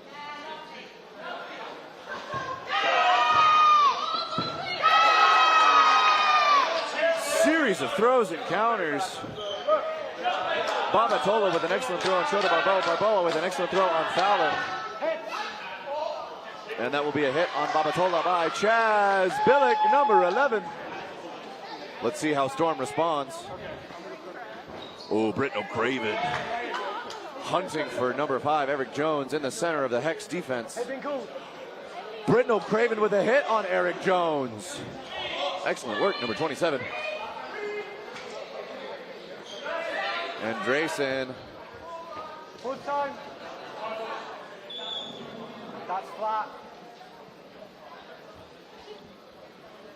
Yeah, no, that one, pick it up though, it's flat. Yeah, back line, back line, back line. I think some of them have got slow punctures. They already had a play happen. Ready? All right, it is going to be Hex with Bird and 3 balls on their side. Parkey tries to catch Princeville in the air. Beautiful pump fakes from 17 and 11 on the side of Hex, getting that much movement out of the Storm defensive line. And it is Andresen that will get underneath the blocking ball of Nelson, clipping his foot on its way by.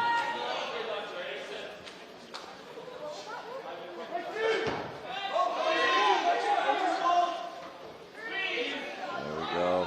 Play 2 gets called on Hex. Parkey and Billick both throw. Storm in a favorable position, 4-2. Parkey looking for a catch on Britton O'Craven. Tucks the ball between his legs. Britton O'Craven keeps it outside the body. And that is a double.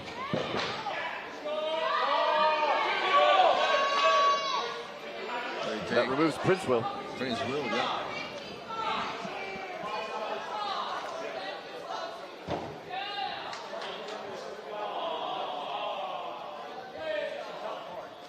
I think Andresen's trying to block it into the ground with enough force to pop it up into the upper gallery here in the Coliseum. Parkey.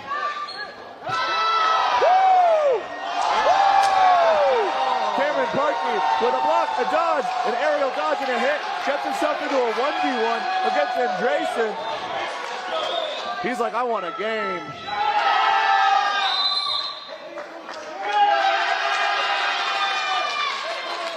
And Andresen catching the fingertips, Jorge. Yeah. Pioneer is asking for the review. And the captain of Hex has asked for a TMO review.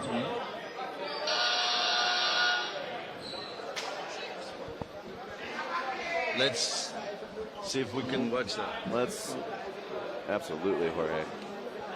That shot by Parkey, jumping over Laverty's ball and firing it into him. Actually beautiful. Awesome. Britton O'Craven trying to get down and out of the way, but Parkey sees the opening, hits him in the toes. So that's the shot right there.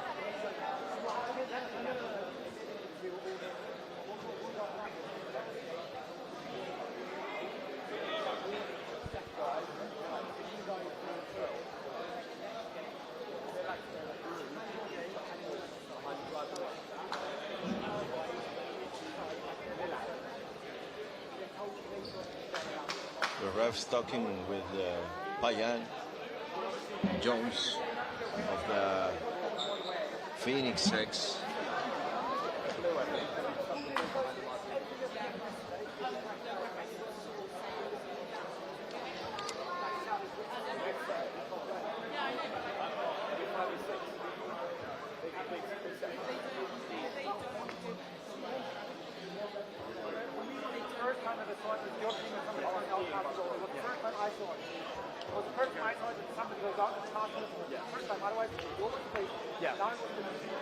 Every other time, most times you have been putting it down, but it is. It's fine, but like you have to give teams warnings if you change shit. Like that's just. It's not been changed though. It's as it's written in the rules. Number 11 into penalty box, blue card. Blue card for flicking. I was just going to let it set. So I handed it up to set. Yeah, for player behind the return line still flicking the ball. So that is the blue there. Yeah, it was either way. I was going to resolve it after the set just to let you. And then corrected it, but no one told us, so we just know that was.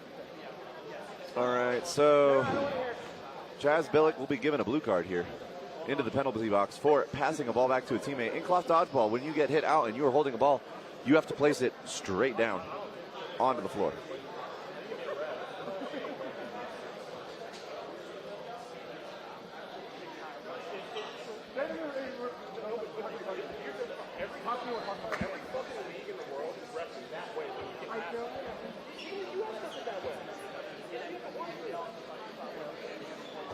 Not a refs having a conversation with Fowler. But that's it, right? So I think this is it. So this is the look here. I mean, I would really like an angle if we could get one from behind Andresen. Because what it's going to have to be hitting is going to have to be hitting Cameron Parkey's shorts in between his legs, because his hands are still wide. I think this will probably be one of the better angles. It is really close. We'll see what the refs say.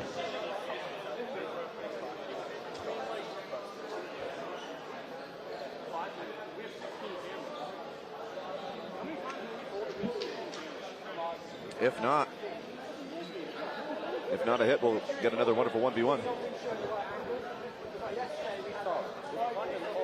But if it is ruled a hit, then London Storm will go up 14-8 over Hex with 12 minutes 15 seconds.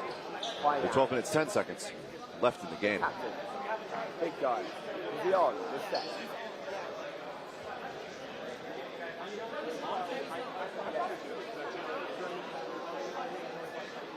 I think they just said that the big beach ball basically is coming off because of the blue. So yeah, for all of you currently in the chat, currently typing about the rule set, it is not WDBF, it is not EDF, it is a combination of WDBF and EDF, specially written just for the Dodgeball Champions Tour tournament.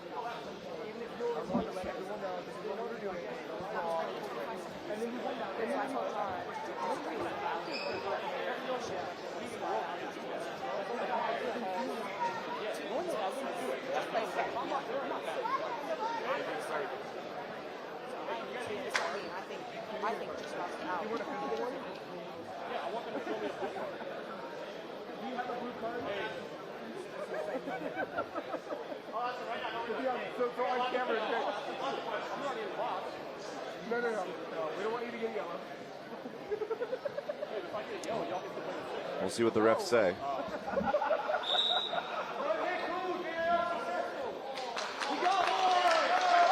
Cameron Parkey.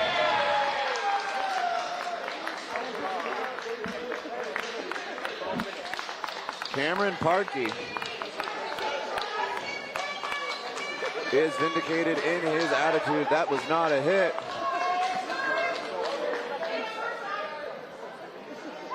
Ref's call, safe.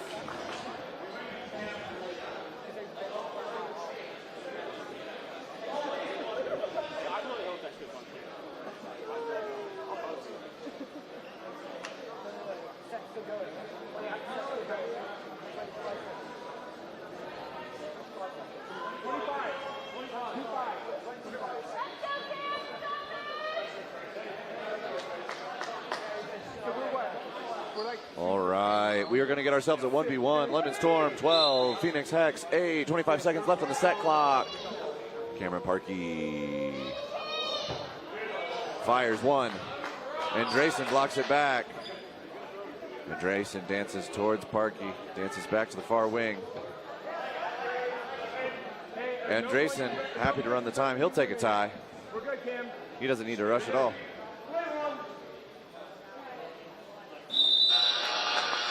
And Andresen will take the tie. Jorge sending the score to London Storm 13, Phoenix Hex 9. Yeah, I mean, Hex need to come back fast. Absolutely. I think this is a little motivation for the Phoenix Hex. Taking out the point of your opponent.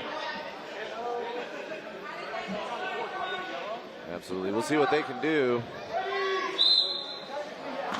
Because of the blue card against Chaz Billick for improperly passing a ball to a teammate after being hit out. Shota Barbeau showing off some of his athleticism from the left wing, gets out Babatola, dodges over the response shot from Laverty. But Hex is playing down a player.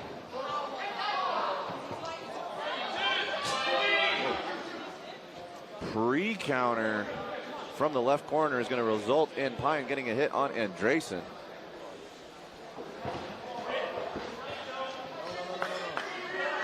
And it is going to be Eric Nelson taken out by, I do believe that was Fowler.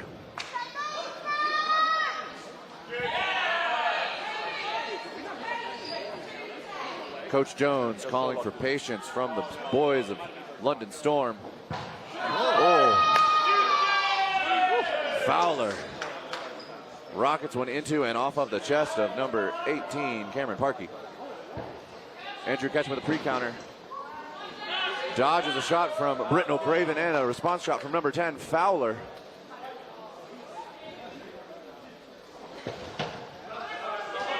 Pine will get hit by Fowler. Oh!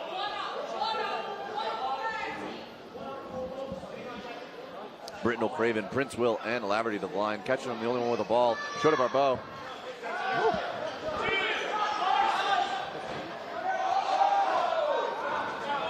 He's just making a lot of mistakes. Andrew Ketchum playing up in the neutral zone.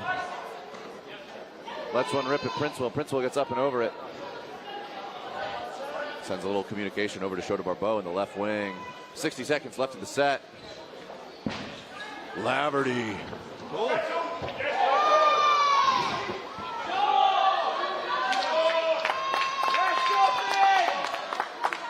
And London Storm, Laverty, Princewell, and Britton Craven happy to get into a trade fight, counter after counter. Eventually, after 3 throws, find Shota Barbeau. Shout out to Princewell for 2 absolutely majestic dodges.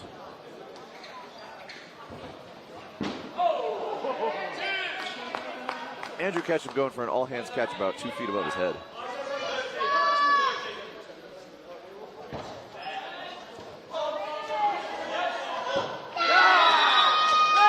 And Ketchum will get caught up in the neutral zone. Laverty will be the one to send the ball home. Nice final play of Laverty. Keep up, boys! Shot against How much time?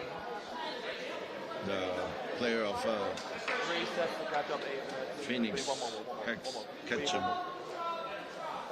That is going to put London Storm up 15-9 over Phoenix Hex. 8 minutes left in this third place game.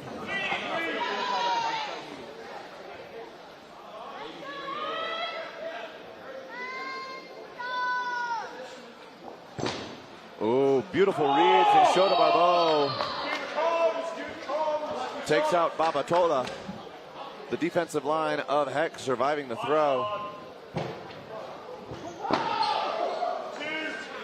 Hex getting up and getting out of the way. Some gorgeous throws from side of Storm. There's going to be Steve Ndumbe in the right wing and Britton O'Craven in the left. Storm wings pressing up.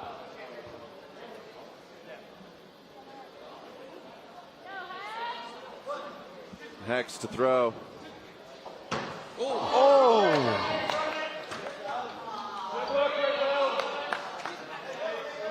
Chaz Billick reading the dodge from Princewell, throws it high and connects.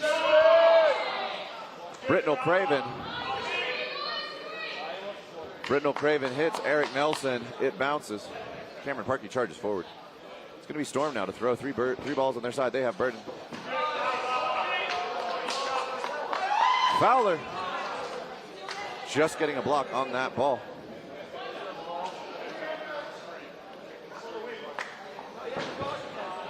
Cameron Parkey reading the throw sequence, takes a shot on Fowler. Fowler throws his hands up over at Britton O'Craven.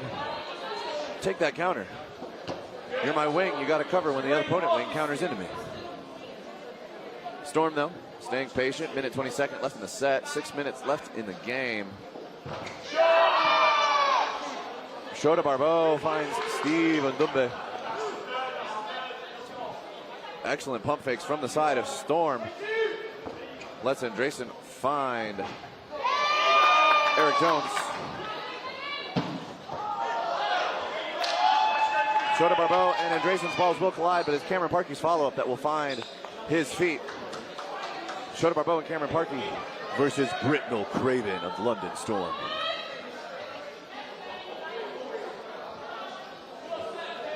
"40 seconds left in the set. 5.5 minutes in the game. Britton O'Craven showing patience. He knows right now that the set clock and the game clock are in his favor. He is happy to let the time wind down, stay back where it's nice and safe. Both Parkey and Barbeau looking for an opening, looking for an opportunity. Britton O'Craven with a block and a dodge. 10 seconds left in the set. Britton O'Craven getting just close enough, but he doesn't risk throwing a catch.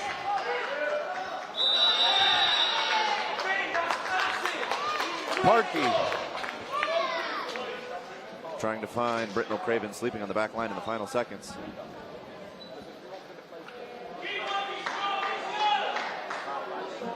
Jorge, how are you feeling?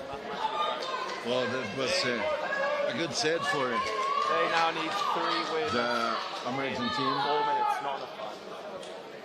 Let's see if Shota Barbeau and Payan. We want to see Nelson with those rockets. And here we keep calm. And the Phoenix Hex with that rush. Whoa. Oh, Payan catches Laverty in the air, skims it off of the knees and shins. Storm now coming to the line.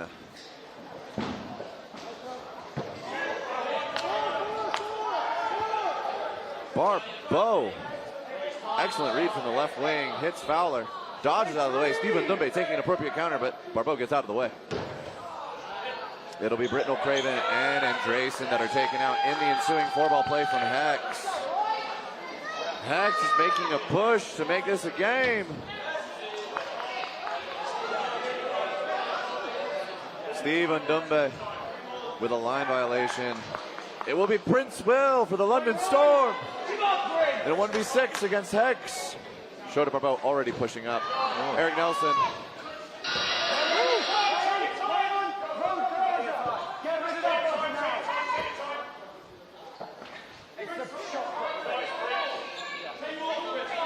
All right, it is Burden on Princewell. London Storm telling him take as much time. And Shota Barbeau.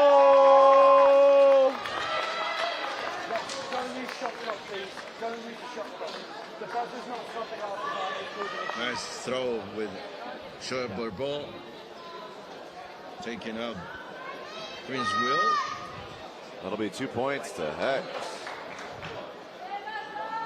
Yeah, we wait timeout. Making it 15-12.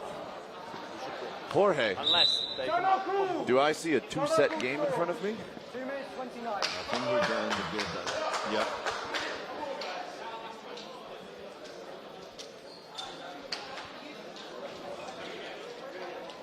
Let's see how Coach Tara Jones. Lean over the commentator's booth here, Jorge. Yeah.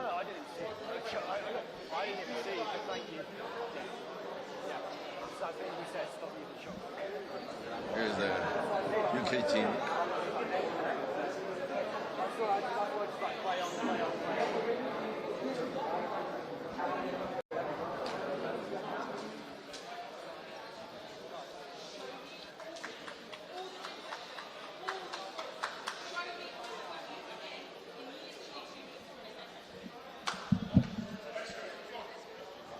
Coach Jones with not too much to say.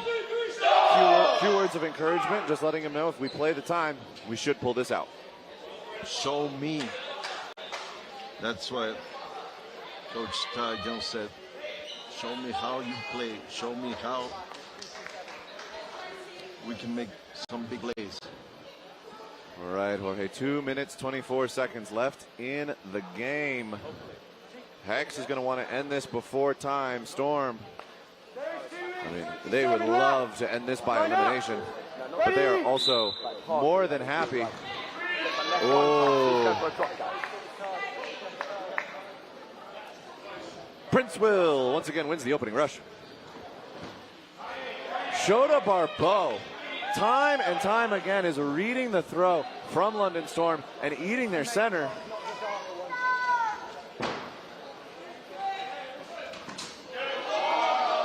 Cameron Parkey with the rundown from the right wing. Shota Barbeau looking for something.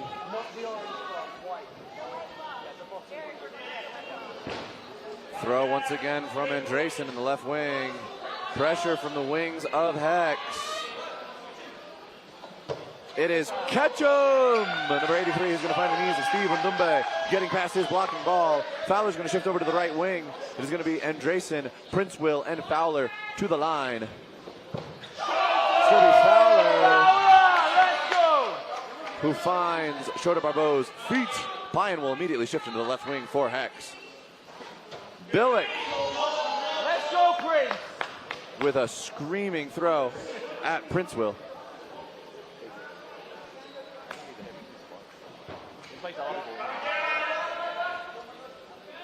"60 seconds left in the game."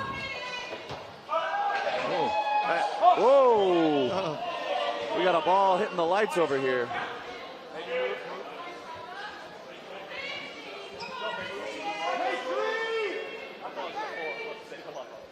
They take out wow. And big hits on to Ketchum.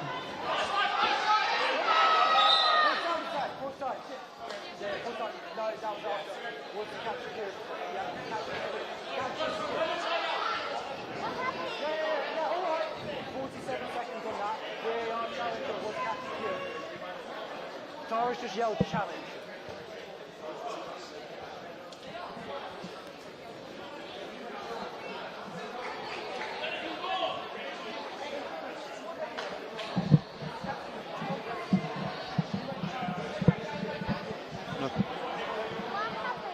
All right, we're resetting with 47 seconds on the clock. Andresen and Fowler. Sorry for the gap in commentary. That ball that hit Prince Will and launched itself up here knocked a light loose in the commentator's booth.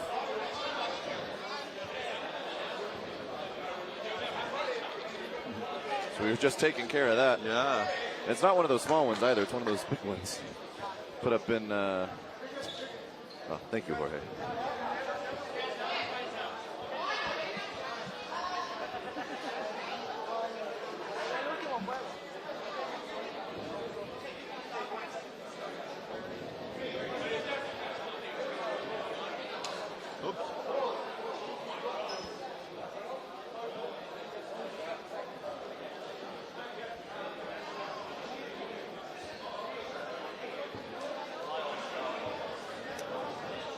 I'm gonna sidle away from that light. Yeah.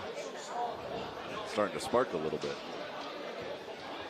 I think that's a testament to how hard these players throw. That wasn't even a direct hit from a throw. That was just a ricochet off of Prince Will. Yes. Yeah. If the clock ends, that's game. Okay? Ready! Hex have to end this in 46 seconds if they want another 90-second game.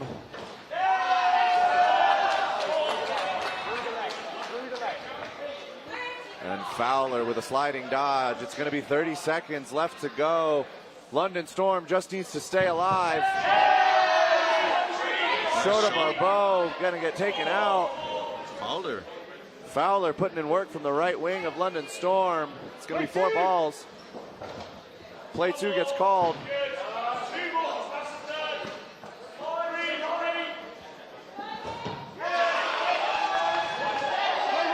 7 seconds.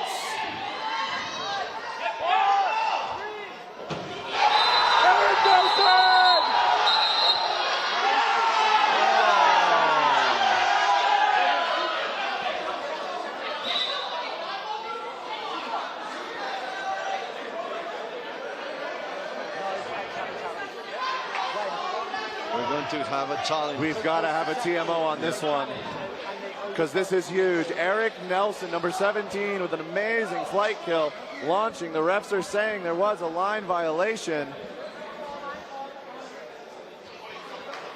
Hex calling for a video review. We'll see what the refs have to say. Jorge, all of these games today, absolute bangers. Yeah, amazing level of dodgeball. Best athletes of the game here. The replay. It becomes invalid, but even if he got hit by the second ball, because he's in play to make 2 more attacks. Well, Tara, still talk as much as you can.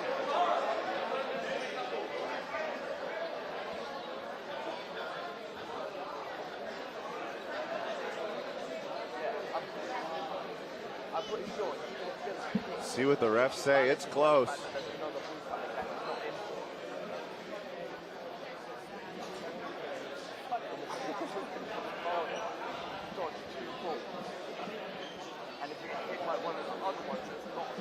Is step on the line or not? I think that'll be the refs' call. Their decision.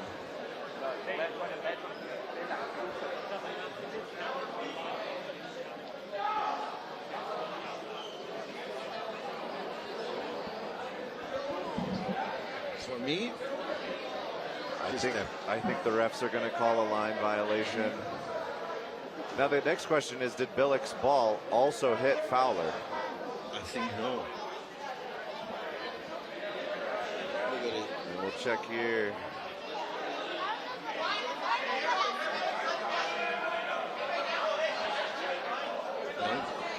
Oh, that's so close. But again, we will have to see what the ref's call is.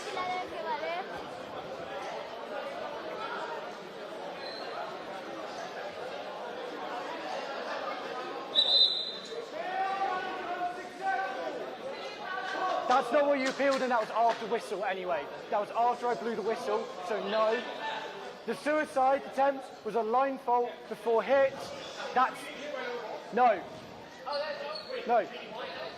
No, your player lined, that's what then, no. So, the player lined, then made the hit, I blew whistle for hit, so that ended the play there. So anything after that is null. So there's 2 seconds left, he is still in. Back line, 2 seconds. The refs, Eric Nelson, so unfortunate. That's not what you appealed, and that's not part of the play. Eric Nelson with a line fault will be eliminated. It is going to be 2 seconds on the clock for Hex. Ready? 2. Set. Game.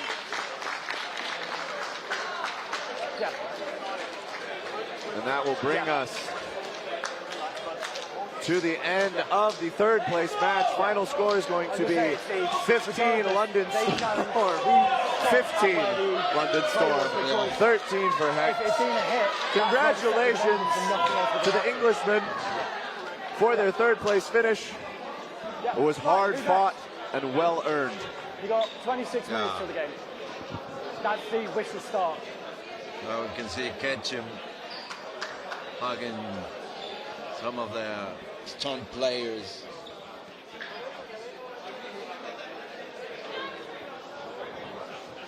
I know that we can get fiery on the court. We can definitely chirp and point and flex and all sorts of other things as far as the game goes. But at the end of the day, we're all part of the same community. We're all friends. We all train and practice together. So it's always good to see after the game coming together and chatting about it. Yeah, and besides that, it was a great game. It was a real good game. Oh, no, it was absolute nail-biter. Yeah, and as you said, dodgeball needs to grow up all around the world. It's a very good sport. It's so spectacular, full of athleticism. Absolutely, Jorge. There we go. London Storm taking a little victory photo for their third place match.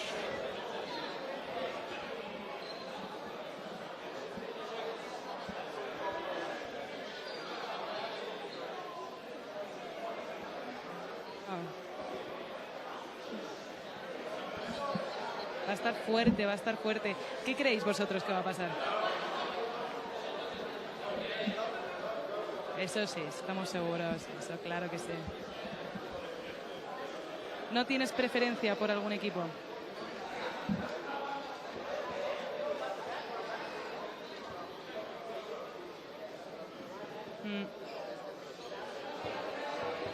Sí. Estoy de acuerdo. Estoy de acuerdo.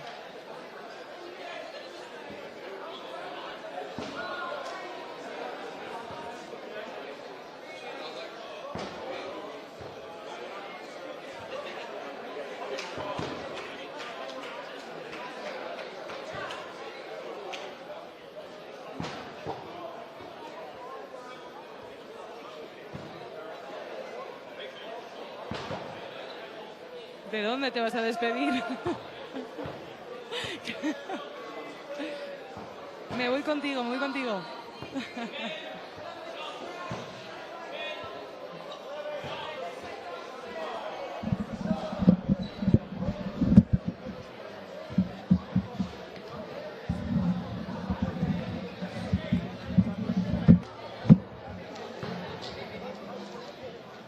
All right, ladies and gentlemen. My name is David Carlick, and I'm so happy that you are tuned into the Dodgeball Champions Tour here in Mexico City, brought to you by PX Sports. We just had our third place match between the London Storm and Hex Dodgeball. You can see now the stats on the screen. 167 throws for the London Storm, 203 for Hex Dodgeball, 85 connections for Storm, 93 on the side of Hex, 5 catches on Hex, 3 for the London Storm. But I think there were just a lot of doubles and a lot of unfortunate circumstances. Hex put up a good fight. Storm showing why they are the third place team, though. If you did not get a chance, definitely go back in the stream, rewatch if you can. Hopefully this will be posted up on YouTube. That was a fantastic game. Still buzzing from it. But as all things go with the tournament, we must move on. Coming up next, we've got the final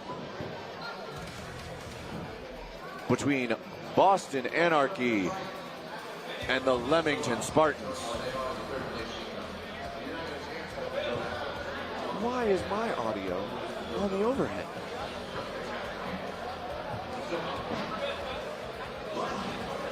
As all things go, coming up next, we've got the final between Boston Anarchy.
London. Ryan Neely. Matt Su. Jonathan Rookie. Zach Westig.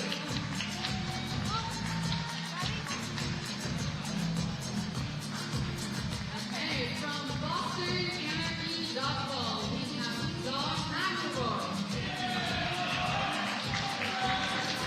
Aaron Murphy.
Gotcha.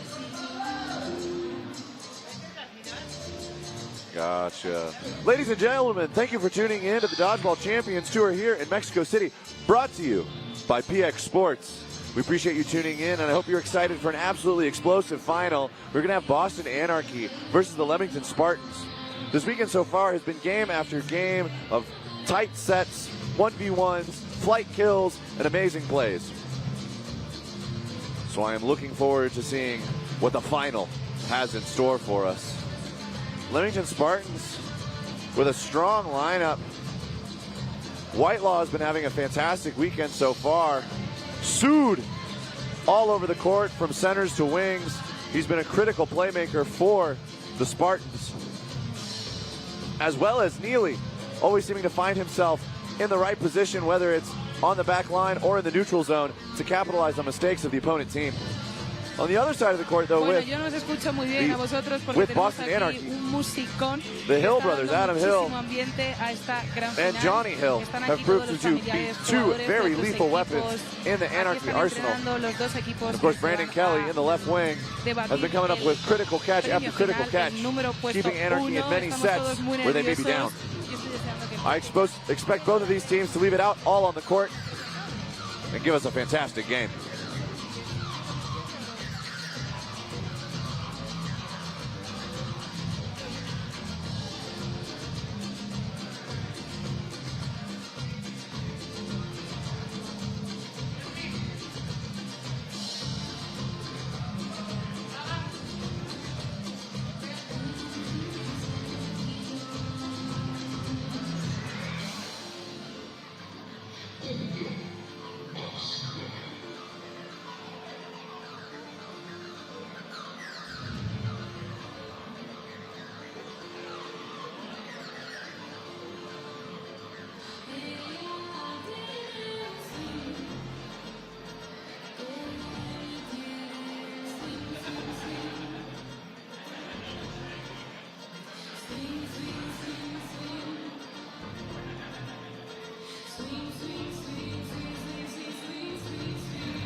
Los reyes de juego son Bruno Sochevich, Caitlin Seeley, Carlos Ortiz, Luis Otelo, Antonio Flores y Carlos Franco.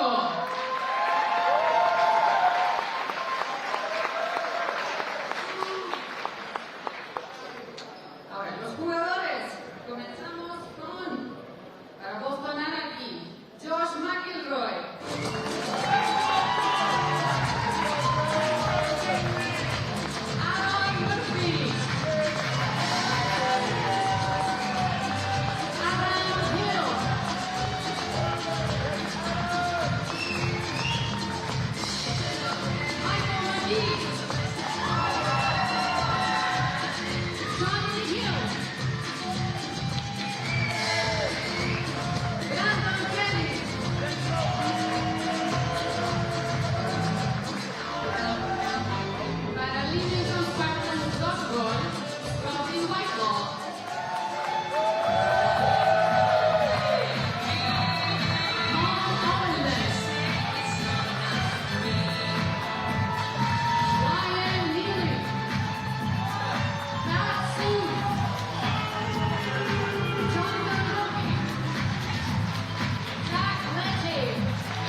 All right, finally lining up on the back line. Line up. Teams ready. Final is about to get underway, and we're off. Johnny Hill wins the opening rush. Adam Hill with a quick shot at number 8, Wilkie. It is now going to be the Leamington Spartans coming to the line. It is going to be Sue, number 26, firing a shot into the center of the defensive line of Boston Anarchy. Coming to the line now with 3 balls, burden to throw. It is going to be McGee out of the middle. Neely picks up the ball. It's going to be Whitelaw, Neely, and Leach. Woo! And that is going to be the first casualty of this finals at the Dodgeball Champions Tour tournament. Whitelaw taking a counter onto Brandon Kelly, taking him out of the left wing. Leach with a jumping block against number 7, Adam Hill. It's going to be Leach, Sood, Whitelaw, and it is ultimately Whitelaw, number 32, taking a shot at McGee. Adam Hill with a long shot into Sood. Sood getting a little too comfortable there up close to the neutral zone. Whitelaw hitting some splits, getting low. Leach is going to get tagged. It's going to be Neely that slides into the left wing. 4-ball play for Anarchy, proving very valuable. It is going to be a double from the side of Spartans. Looks like a little bit of miscommunication. Adam Hill's going to take advantage of that to hit number 8, Wilkie. McElroy with a powerful shot into Whitelaw. It's going to be a double from Murphy and Adam Hill to take out Neely, number 11. And it's going to be number 9, Ovenden, left on the court for the Spartans. Ovenden will get McElroy. And with 1 minute and 10 seconds left on the clock, he's got a lot of work in front of him. Play one more. McGee with a body pulling throw. He put everything he had into that, and he will tag Ovenden, ending the first set here in the finals. 2 points to Anarchy, 0 to Spartans as we prepare for set number 2. A little bit of communication breakdown there on the side of Spartans. We'll see if they clean that up. Anarchy putting on an absolute clinic as far as rushdowns, communication. And Adam Hill really not letting any of the Spartans feel any kind of rest, taking 40 and 50-foot shots to tag valuable targets. Neely with a line violation. That is unfortunate for number 11. And he is not going to win the opening rush. Ball is going to go to Anarchy. It's going to be Brandon Kelly that lets one rip from the far side. It will tag the hair of number 8, Wilkie. He's going to head to the outbox. Now it's going to be Ovenden, Whitelaw, and Leach. Adam Hill with the pre-counter. Leach taking a solo throw. Adam Hill will catch it. Anarchy putting on a clinic right now.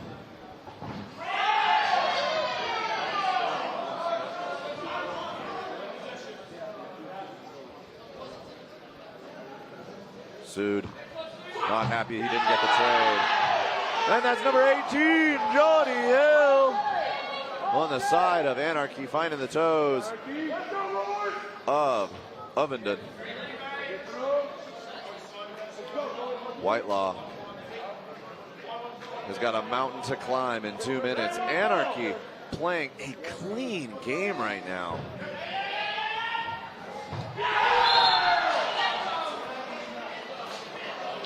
Clinical pinch rush down from Anarchy. Kelly cheats up, getting close to the neutral zone, keeping about 25 feet between himself and Whitelaw. Whitelaw pressing up. As soon as Whitelaw releases, Adam Hill and Kelly hit a dead sprint, going all the way to the line and then launching a double into Whitelaw with no blocking ball. Beautifully done, gentlemen. It's going to be 4-0 in favor of Anarchy as we go into the next set. Line up. Teams ready.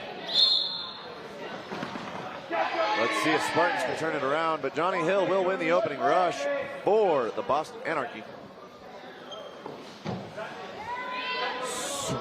Woo. I think there was smoke coming off of that ball with how fast Mikey McGee threw it. That is going to be Leach with a cross court. It's going to be Mike McGee getting out of the way. We'll see who we come up to throw. It's McGee again. Lots of pressure from Leach.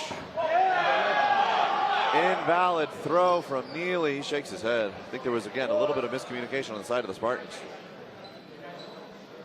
It's going to be 4 balls on the side of Anarchy. The shot from McGee gets Whitelaw into a crouched position, and then Kelly is going to finish him off. Play 3 balls. Play 3 called on Anarchy. 1, 2, 3. Oh! Kelly from the left wing with his second elimination of the set.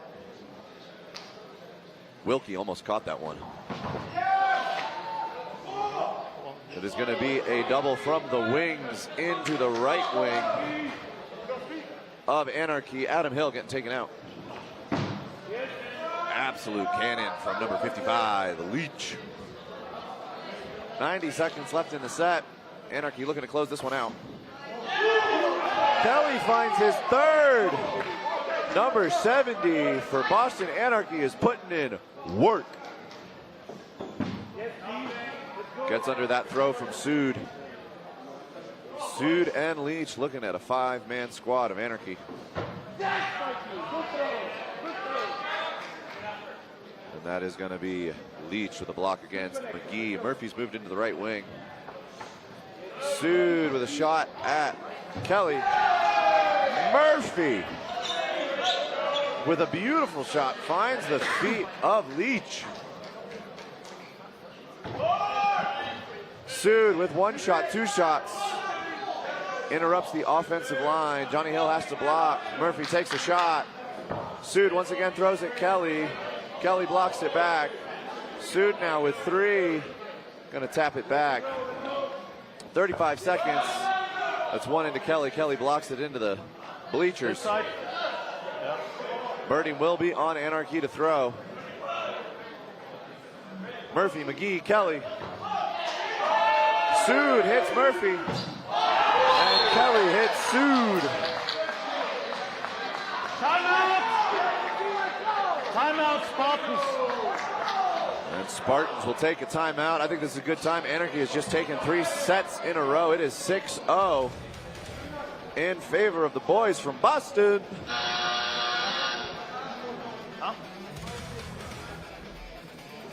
Yeah, I'm just checking if it's correct with this one. What do you say, 50? 5-4.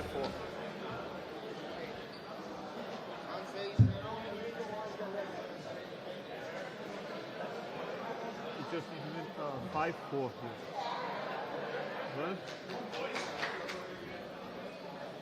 Spartans probably talking about running better set plays. I don't know. Spartans typically runs a pretty clean game. I think the big thing has just been miscommunication. There's been a couple times where they've given up 4 balls when they have not been called to play 2. And Anarchy is just not a team that you can give. Sorry. Cheers from the Spartans and cheers from the Anarchy ringing through the stadium. But Anarchy's not a team that you can give 4 balls to. They're going to take that opportunity and they're going to look for a double. They're going to look for prio targets and they're going to remove people from the court that they think are a problem. So we'll see what Spartans do here as a change. One of the changes is they are pulling number 9 Ovenden. They're going to be putting in number 5 Harrison. I'll say what I said before. I'd love to see number 7 Hopkins. Let's get him on the court. He's always had pretty solid game impact when he's in. Line up. Teams ready? It's going to be a loss on the side of Spartans. Win for Anarchy on the opening rush. But of course, what do I know? Just some guy in a suit. It's going to be a throw from Kelly. Kelly is going to barely skim number 32, Whitelaw. That's going to be the first hit for Anarchy here in set number 4.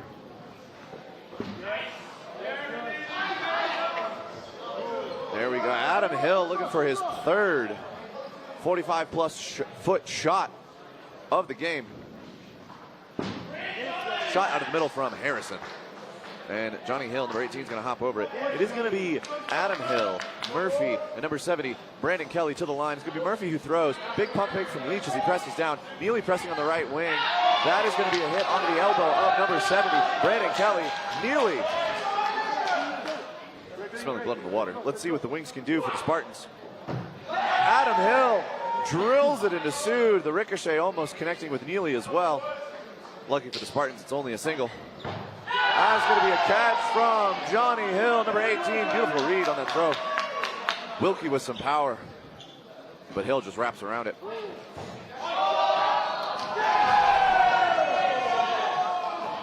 An absolutely insane diving catch. An absolutely insane diving catch by number 20, Murphy, to secure it.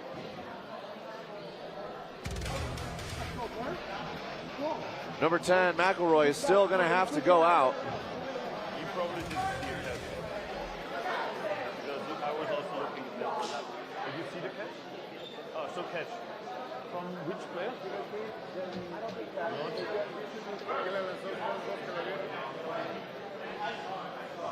So it was reflection from one and out. Catch? Yeah.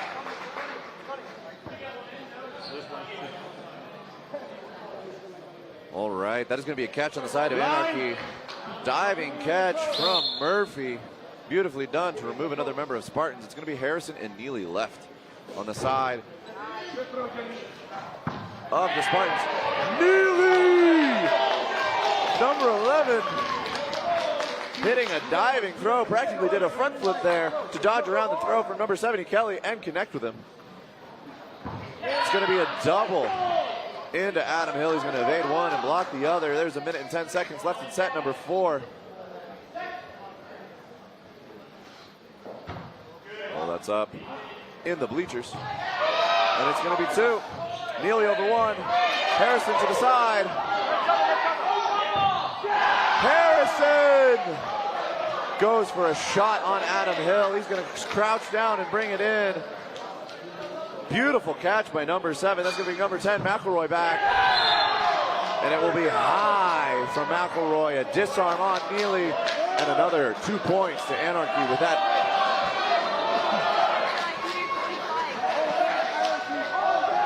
Another elimination win for Anarchy. Spartans now bringing in Doherty. Pulling out, do believe, Wilkie. Line up. Teams ready. See what they can do. Johnny Hill with the win. Adam Hill with a kill. Gets Harrison out.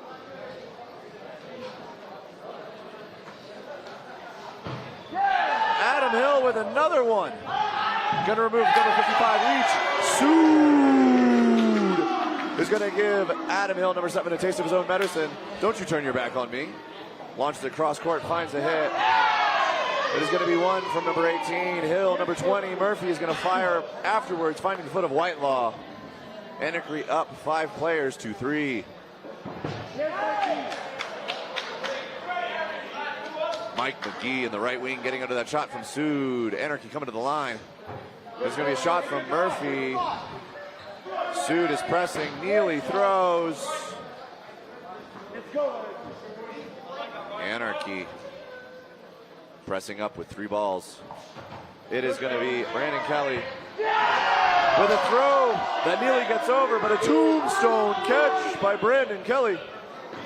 It's going to send Neely to the outbox. Shot on Kelly, he blocks it. Number 20, Murphy's going to follow up and hit Doherty. Sood in 1v6. Sood with a catch on Brandon Kelly. Will bring back number 5, Harrison. And number 20. Number 20 for Anarchy, Aaron Murphy. Scooping up that shot from Harrison. Pulls in the catch. Anarchy with a commanding lead here in the first 12 minutes of the game, up 10-0 over the Leamington Spartans.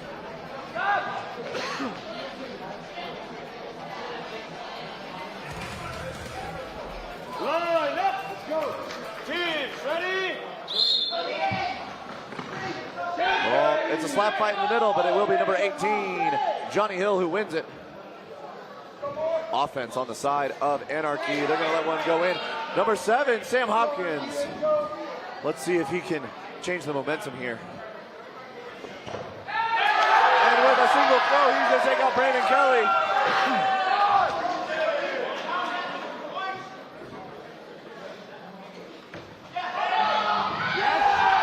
And it will be a catch by Murphy on Neely that will bring back Brandon Kelly. But Murphy did have to sacrifice himself to make it happen. Hopkins is going to move back into the left wing. It is going to be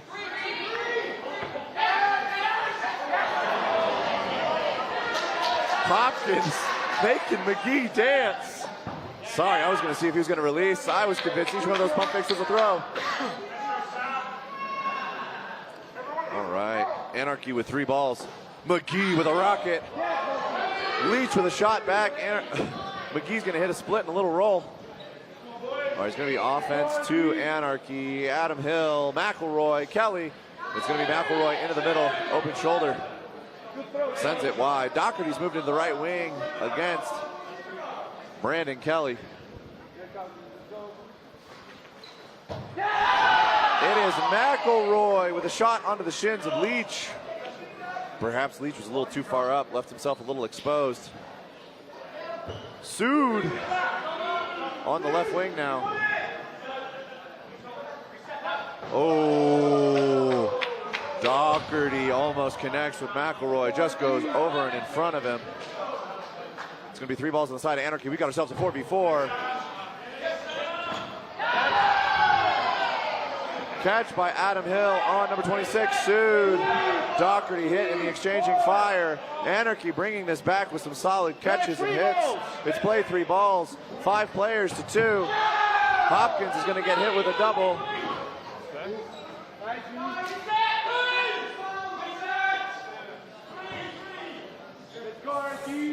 It's going to be 3 on the side of Anarchy now. Harrison gets over that shot from McGee. It is going to be McElroy and Johnny Hill in the wings. And Harrison diving backwards, dodges a double from the wings of Anarchy. There's 20 seconds left in the set. Harrison wants to make something happen. Anarchy wants to put another 2 points on the board. Adam Hill and McElroy. Dodge one, block the other.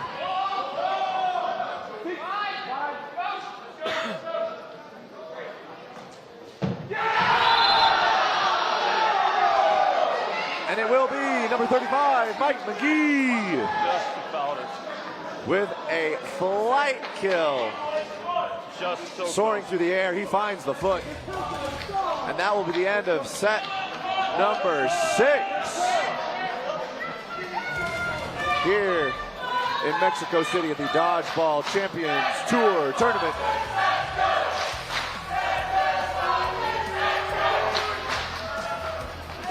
Beautiful shot from McGee onto Harrison. We'll get started in set number 7 as Anarchy is now up 12-0. Doherty with an amazing catch on Adam Hill on the far side.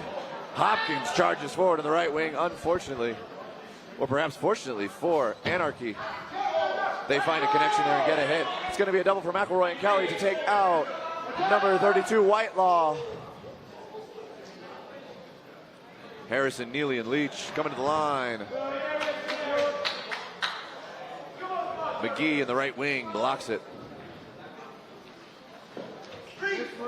Murphy with a slingshot out of the middle. Anarchy is looking for more bodies.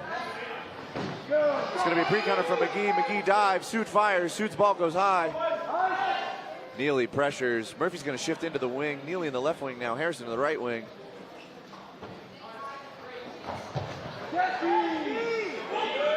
It is going to be shot for shot. Neely, McGee, they both dodge. However, on the other side, Harrison is going to get hit.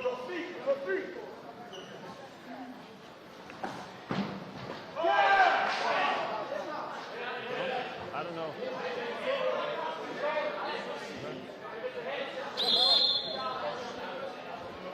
I'm not sure he was standing in the way. I didn't see if it hit him. You saw it? I can see because the other one was standing in front. Okay, then his, yep. And that'll be a hit on number 11, Neely.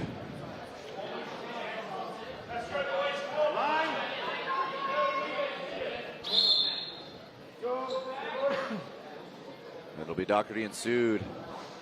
Oh, Mike McGee almost pulls that one in, but Sood, with too much power, puts it through. Anarchy's looking to add to this lead. They've been finding hits. They've been making bodies, sending people to the outbox. They want more. Rocket from Sood. Johnny Hill with the jumping dodge. It's 1 minute and 10 seconds left in this set. 2 minutes, 20 seconds left in the half. Oh, it is going to be a shot for shot. Sood and Murphy, both of them dodge. No connections made. Offense is going to be back on the side of Anarchy. 3 balls. McElroy out of the center.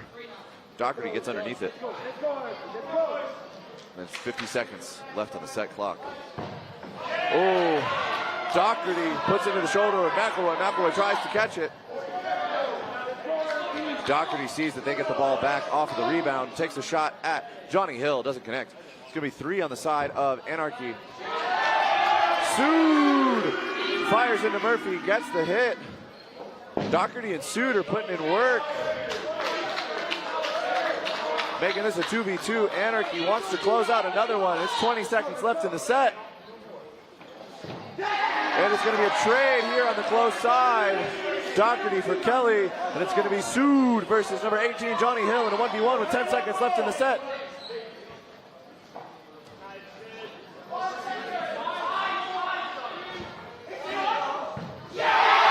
And it is going to be number 26, Sood, who is going to get the Leamington Spartans onto the board with 2 points. We are now going to move to the last 90-second set of the first half, but that's a big momentum shift here. Anarchy was running away with it. 6 sets in a row, uncontested. The Leamington Spartans finally, with a 1v1, bring it home. We'll see if they can carry this momentum, or this will only fire up Anarchy even more. Teams, ready? It's going to be Johnny Hill, first to the center ball. Adam Hill pressing hard. But it'll be Mike McGee and Adam Hill that take the shots. Neely says we got to get one in return. Takes out Adam Hill on the far side. Although the shots from McGee and from Hill are going to take out Gareth Ball and number 26, Sood. And Mike McGee with another rocket for the center of the Anarchy offense is going to take out Doherty.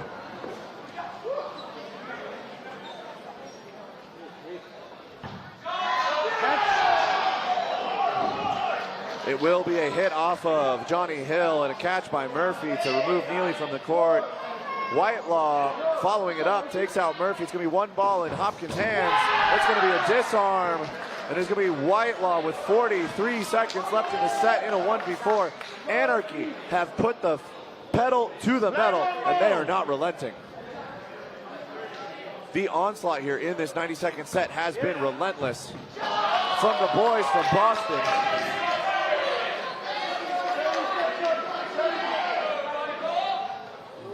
$20 seconds left. Whitelaw's looking for it.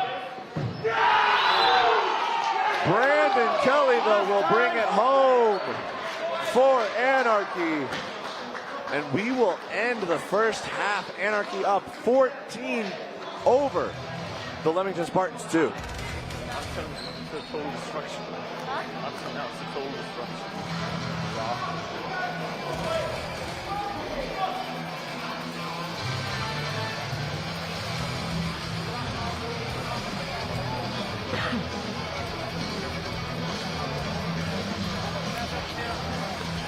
Anarchy is really just benefiting from quick play calls and getting up to the front line, executing off of the set plays.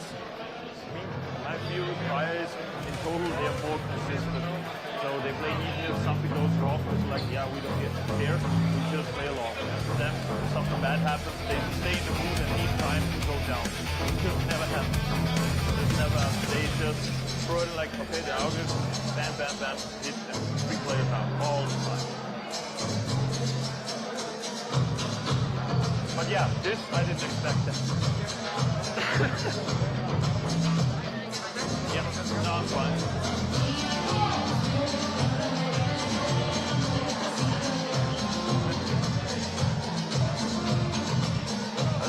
habe ja vorher eben gesagt, was meine Theorie ist, dass die aber so zerstört wird, weil die nicht sprechen. Das ist ja nur ein... Da könnten sich doch die Franzosen ja gut fühlen, bis die gespielt haben. Etwas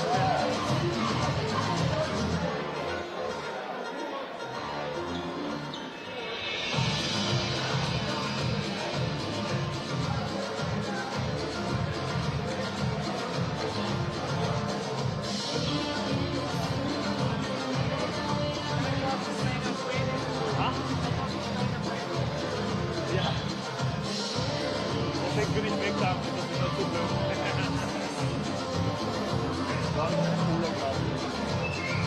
We're here in Mexico City. I'm here in the final, the right final of the Dodgeball Champions Tour. I'm here with the one and only Dwayne Wyszynski.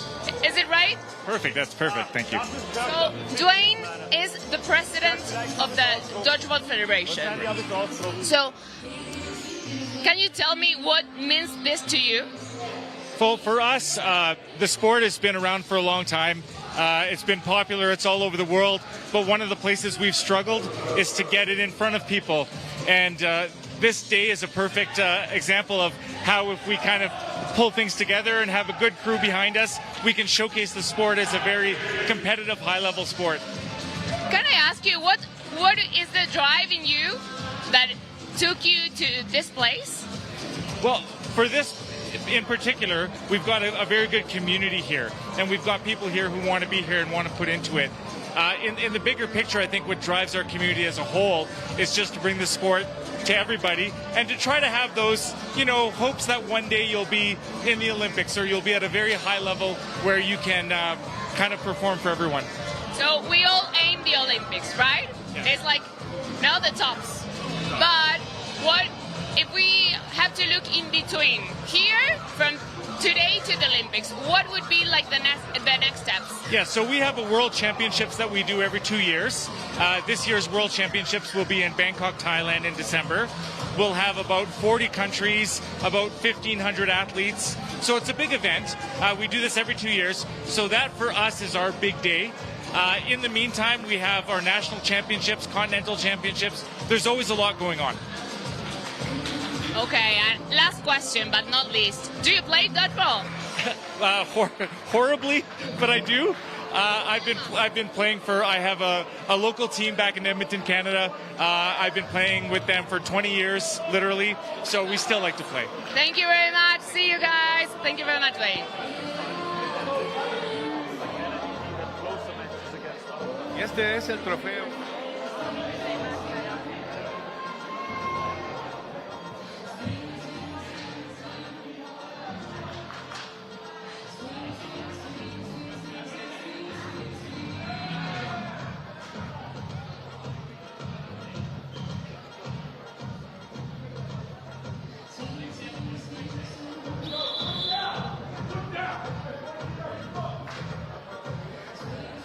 All right, ladies and gentlemen, we're getting into the second half of the finals here at the Dodgeball Champions Tour tournament. We've got the Leamington Spartans versus Boston Anarchy. Boston Anarchy currently up 14-2. But as they say, anything the other team can do in the first half, we can do in the second. Let's see what the Leamington Spartans can do here. I can only imagine that Anarchy plans to keep their foot on the gas. Their offensive line was absolutely relentless in the previous half. Mike McGee starting this set off with a banger. Rockets one into Doherty, who makes his way to the outbox. Hopkins is going to move to the right wing. Mike McGee with another rocket into the center of the defensive line for the Spartans. Spartans now have an opportunity to make something happen. It's going to be Neely and Sood with a double towards Brandon Kelly. The look on Neely's face is that was a little bit of miscommunication. That throw wasn't supposed to happen. One was hit, right? Yeah.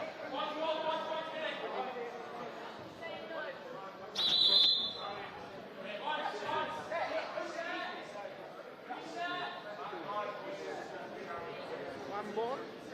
Yeah, it bounced, yeah. Two balls? No. On the back. So no hit. Ah, no hit. Okay. No hit. Neely dodging a double. Line. Good job to number 11 in the left wing of the Spartans. He was going to be punished for an incorrect double, but he survives. Spartans now back on the defense as Anarchy moves to the front line. It's going to be Adam Hill. Neely with a shot at McGee. That pop-up was risky, could have been a catch. Ensuing throws on the far side between Brandon Kelly and I believe Whitelaw. Sood is going to get the hit onto number 7, Adam Hill. After Adam Hill pre-counters at Sood, it's going to be 4 balls on the side of Spartans. They take that double to try and hit Anarchy. Sorry, Mike McGee, let's be specific here. All right, Spartans going to bounce back. They'll get another offensive play. It is going to be number 7, Hopkins, who finds a connection onto number 20, Murphy. That shot from number 10, McElroy, will find the feet of number 11, Neely. There's going to be Spartans to throw. Leach with a rocket out of the right wing. Kelly gets underneath it. We've got about 35 seconds left here in this set. Mike McGee with an absolutely destructive ball into the chest of number 31, Gareth Ball. A few more exchanges, no more hits though. Sood presses up, blocks the shot from Johnny.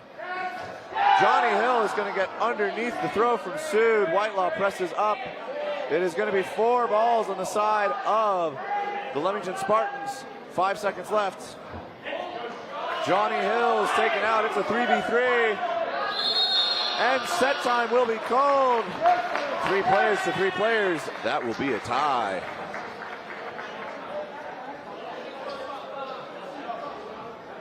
Spartans showing some better cohesion. Obviously, there was still a little bit of miscommunication there, the double that occurred. However, the rest of their play is much cleaner, looking very well prepared for the second half here.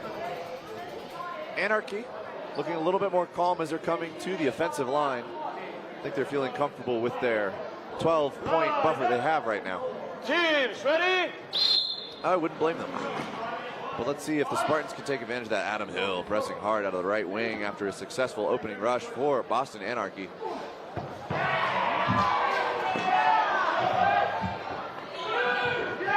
that is going to be a whole list of exchanges. Neely does get a connection onto McGee.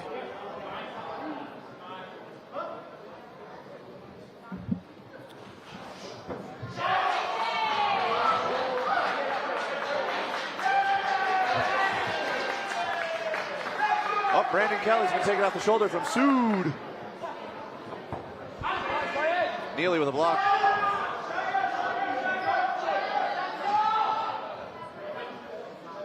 We've got shots fired across the bow. It's going to be 3 balls on the side of Anarchy. It's currently a 4v4. Neely's starting to read that offensive line. He's seeing the code. Twice now he's countered in the center and he's found himself a hit. Sood! Oh, Neely who tries to get his own 50-footer on to number 18, Johnny Hill. Play 2 balls. Play 2, and they play 2 at Neely. Neely with a beautiful dodge. Jump, got the legs behind him. Ball out in front. Beautiful form. All right, Adam Hill, Johnny Hill. We got the brothers. 90 seconds on the set clock.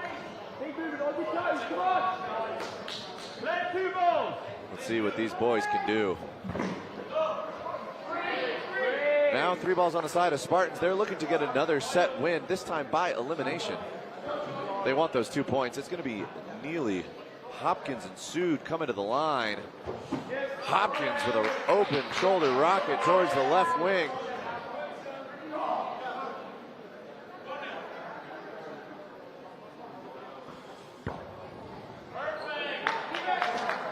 Nice block by Neely. We're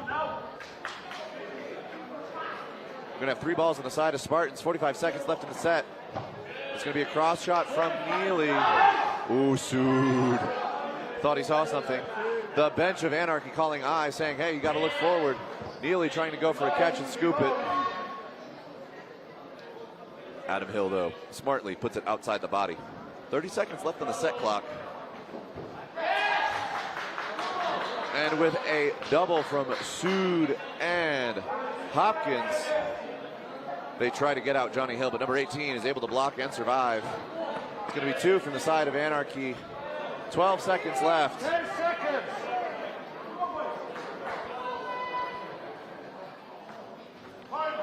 Neely tries to make something happen. Adam Hill and Johnny Hill. They'll take the loss by player count, but it'll only be 1 point to the Spartans. Now, up until this point, I have been referring to the gentleman on the court as Boston Anarchy, but that's a little bit of a misnomer. This is kind of an international team. The Hill brothers, as well as McElroy and Murphy, are actually all from Northern Ireland, where they play cloth with their local club teams. Titans in their own right. They don't often travel with the Irish team, but they're here today playing with Anarchy.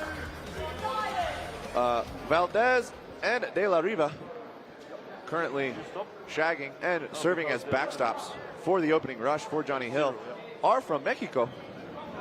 Locals to the wonderful country where we find ourselves. Kelly and McGee are going to be the boys from Boston, from Massachusetts. And of course there is Joe Colella from California. But truly a team from all over, a collection of fantastic players with a deep love for the sport. Clearly here to show their passion, show their skills. They are up 15-4 over the Leamington Spartans. Line up. Teams ready?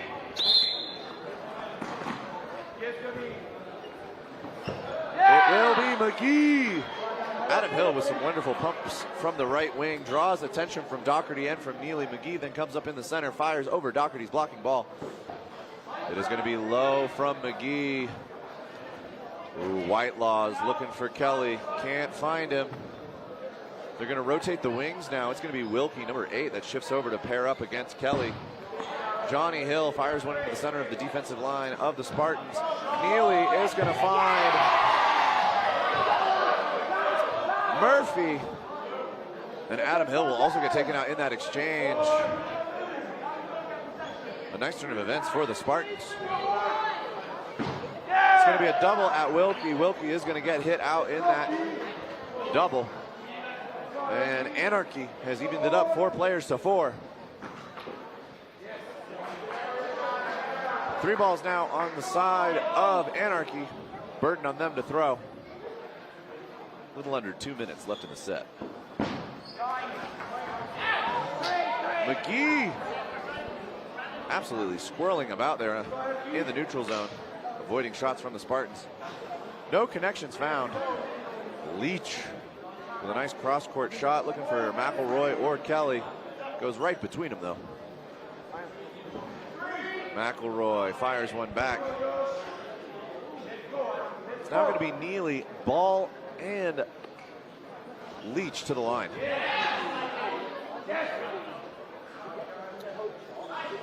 Ultimately, it is Gareth Ball who takes the shot. Does not find a connection. Big pressure from Leach is going to force Johnny Hill to throw a little early. Leach hops over it. And now with 3 balls in hand, it's Spartans to the line. It is going to be a hit by Leach, a catch by Whitelaw, and Doherty is back on the court.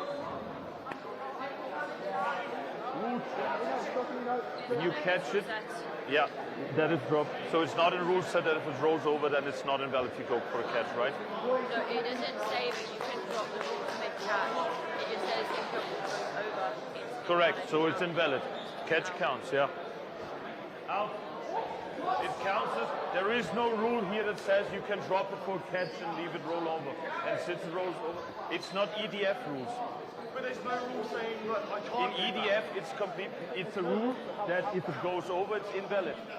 In EDF, we stated that if you go for a catch, in EDF, we stated if you go for a catch and it rolls over, then it's fine if you catch it. But Worlds and here, it's not a rule. So you can catch it through, but it's invalid. So unfortunately for number 32, Whitelaw, that is going to be a catch and out. Yeah. You call? Neely is asking for a new ball. That one underinflated. We don't want any soft balls here. Neely showing off his footy skills. Ooh, Spartans press hard. And Leach will get the hit on number 18, Johnny Hill. 50 seconds left in the set. Spartans looking to claw back this game.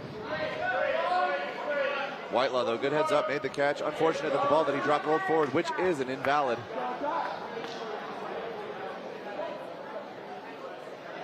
Anarchy to the line. Shot from Kelly at Neely. It's going to get blocked. 25 seconds.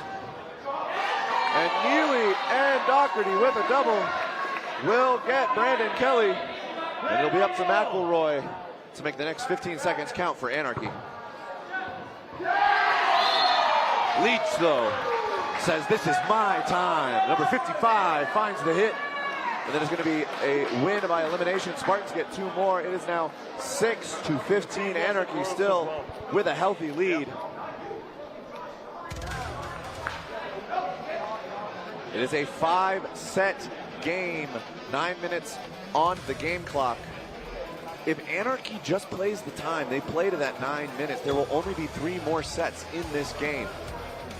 There is a heavy burden right now on the Leamington Spartans to really push the tempo and push the speed, find hits where they can, and win sets as fast as they can in order to make up this deficit. Anarchy, though, aren't just looking to not lose. They're looking to add more points to the board. They will not make this easy for the Leamington Spartans. Throw from Wilkie, counter by Adam Hill. Neely not comfortable throwing straight ahead at the Irishman. We've seen one too many catches by number 7. And I'm here talking about number 7, Adam Hill. Should be talking about number 18, Johnny Hill. Also an Irishman, pulls in a catch on Neely. That's going to be Doherty putting it fast and low. It's going to bounce back. And with Brandon Kelly throwing a counter, it's going to be 4 balls for the Spartans. Brandon Kelly dodges one and catches Whitelaw. Folks, what are you supposed to do when the wall of bodies you're throwing at just seems to stick when the ball hits it? Leach is going to get hit on the shins. Anarchy are probably loving this position. And with a beautiful dodge, I have just noticed number 23, Nicholas Danchenko, has been subbed in for Anarchy. McGee with an absolutely wild dodge, lands on his feet. Most of the time you see somebody dodge like that, they fall. Wonderful acrobatics and athleticism shown from number 35. Anarchy once again coming to the line. 6 players, 3 balls. It is going to be a double at Doherty. Like I said before, Anarchy not just playing not to lose, they're playing to win. They're willing to go down to 1 ball defense. Play 2 balls. Play 2 balls called on Ball and Wilkie. It'll be 1-2. Both of those blocks on, both of those shots on number 7 being blocks. Was it only blocked? I thought it was, so no foot. Okay, so direct, okay, bounce, fine. Adam Hill showing his defensive prowess in the right wing, blocking not 1 but 2 balls in quick succession. And the set will be restarted. 56 seconds left on the set clock. Murphy finds Wilkie but is taken out in the exchange.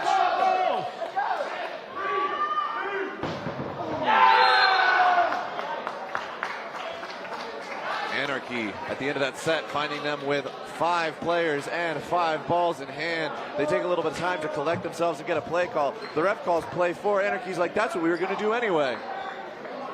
And an absolutely merciless onslaught is unleashed into ball.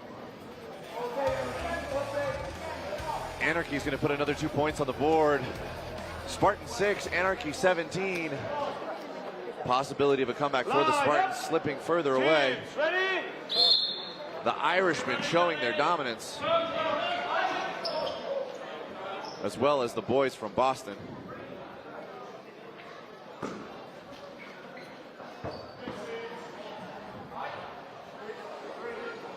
little bit of dance there. And Neely takes a solo throw. Trying to catch Brandon Kelly on the far wing. Can definitely see some frustration on the side of the Spartans. Nicholas Danchenko will get taken up by number 26, Sood. Number 70, Kelly will respond by taking Sood off the court. It's going to be 5 players to 5. It is going to be 4 balls on the side of the Spartans. Adam Hill, number 7, with the ball. It's going to be a double from Doherty and from Wilkie to take out Kelly. Wilkie pump fakes at McGee. McGee responds. There'll be a rollback. It's going to be another offensive play for the Spartans.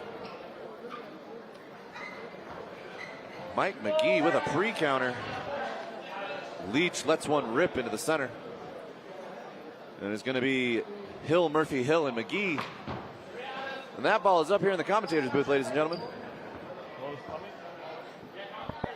Okay, good. This one's better, yeah. 3 balls, 4 players. Oh, and Leach with an excellent shot. He's going to find the shoulder of Murphy. Leach understanding they need to play with tempo, they need to play with pace, they need to play with urgency. Tries to take a shot at Johnny Hill. Big block from Adam Hill. Neely frustrated, motioning for line against Hill. Refs call him safe. We got 6 of them. 3 players, 3 balls on the side of Anarchy. They're just playing the clock, looking for hits where they can, but not getting desperate. It's going to be 3 balls, 3 players on the side of Anarchy once again. McGee into the shoulder of Doherty. And a double from Neely, and Leach will take out number 7, Adam Hill. Spartans not going down without a fight. Neely way up in the neutral zone, draws not 1 but 2 shots from Anarchy. It is going to be Johnny Hill, number 18, and number 35, Mike McGee, left on the side of Anarchy. 22 seconds for the 4 members of Spartan to make something happen. It is going to be 1 from Neely. Double checks, he didn't go over that line. Johnny Hill with a cheeky shot at Wilkie. Wilkie blocks it though. Leach takes a shot at Johnny Hill. Johnny Hill dodges out of the way. Play Kubo! Invalid. Invalid. 1 point. The Leamington Spartans will take that game by player count, giving them 1 point, taking them to 7 to the Anarchy's 17. 2 minutes, 50 seconds left on the game clock. Ooh, we're seeing some subs over here on the side of Anarchy. We've got our Californian, Golela, number 56, stepping onto the court, as well as our 2 Mexican players for Anarchy. We are going to have De La Riva and Valdez. Timeout. Timeout.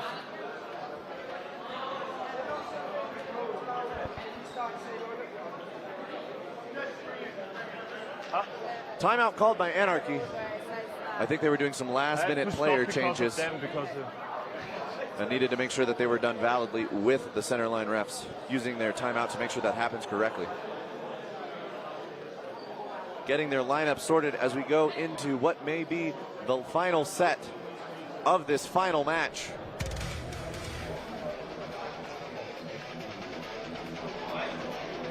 Anarchy with a dominant performance here in the finals. I think they really just succeeded off of solid 3-ball set plays from the throw line. McGee throwing absolute meteors, which shout out to friends across the pond, UK team name. But no, seriously, those things are coming out screaming, finding hit after hit. And then on the back line, Adam Hill. I mean, early on in some of those sets, Adam Hill was just kind of finding members of the Spartans sleeping, being able to hit them with 40 and 50-foot shots. Ready? But I will also say that as a testament to Adam Hill's power and accuracy that he's able to make those shots happen. Leamington Spartans feeling normally safe at that distance, not with Adam Hill on the court. There's going to be De La Riva taking the first shot of this set. Play 2 balls. Play 2 balls called on the Leamington Spartans. It is going to be 2 into Kelly. Kelly does respond by taking out Sood, and Valdez, number 9, will move into the left wing for Anarchy. Neely presses up hard, putting pressure on Anarchy. Play 4 balls. Play ball, play ball. One safe free. All right, we've got a few calls here on the side of the Spartans. It's now only going to be 3. De La Riva. Leach takes a shot at Adam Hill. There's a little bit of a 1v1 going on over here in the wings between the number 55 and the number 7. It's play 2 called on Anarchy. Colella will throw. Then Valdez. Harrison will hit Valdez in the shoelaces. It'll be 4 balls on the side of Spartans. Coming to the line. Adam Hill takes a pre-counter. Leach throws at Adam Hill, doesn't find a connection, but it will be Harrison into Colella to find another hit. The Spartans will go up 3 players to 2. And it will be Harrison onto De La Riva for another hit in favor of the Spartans. Adam Hill, number 7, a staple of this Anarchy team. I don't think he has sat a single set. I think that he has played every single one from that right wing. Is going to get a hit on the number 55, Leach. And it is going to be Ball and Harrison left on the side of Spartans with 43 seconds left in this game. And a shot from number 31, Ball, will give the Spartans an elimination victory. Taking them up to 9 to Anarchy 17. We will play our final 90-second set. Big congratulations to Anarchy on winning the inaugural Dodgeball Champions Tour tournament here in Mexico City, brought to you by PX Sports.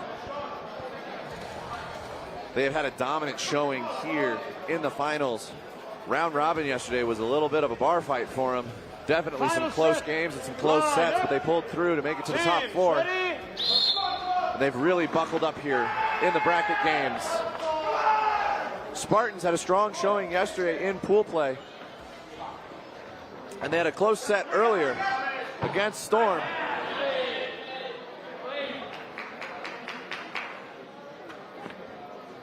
But they were just not able to find their rhythm here in the finals.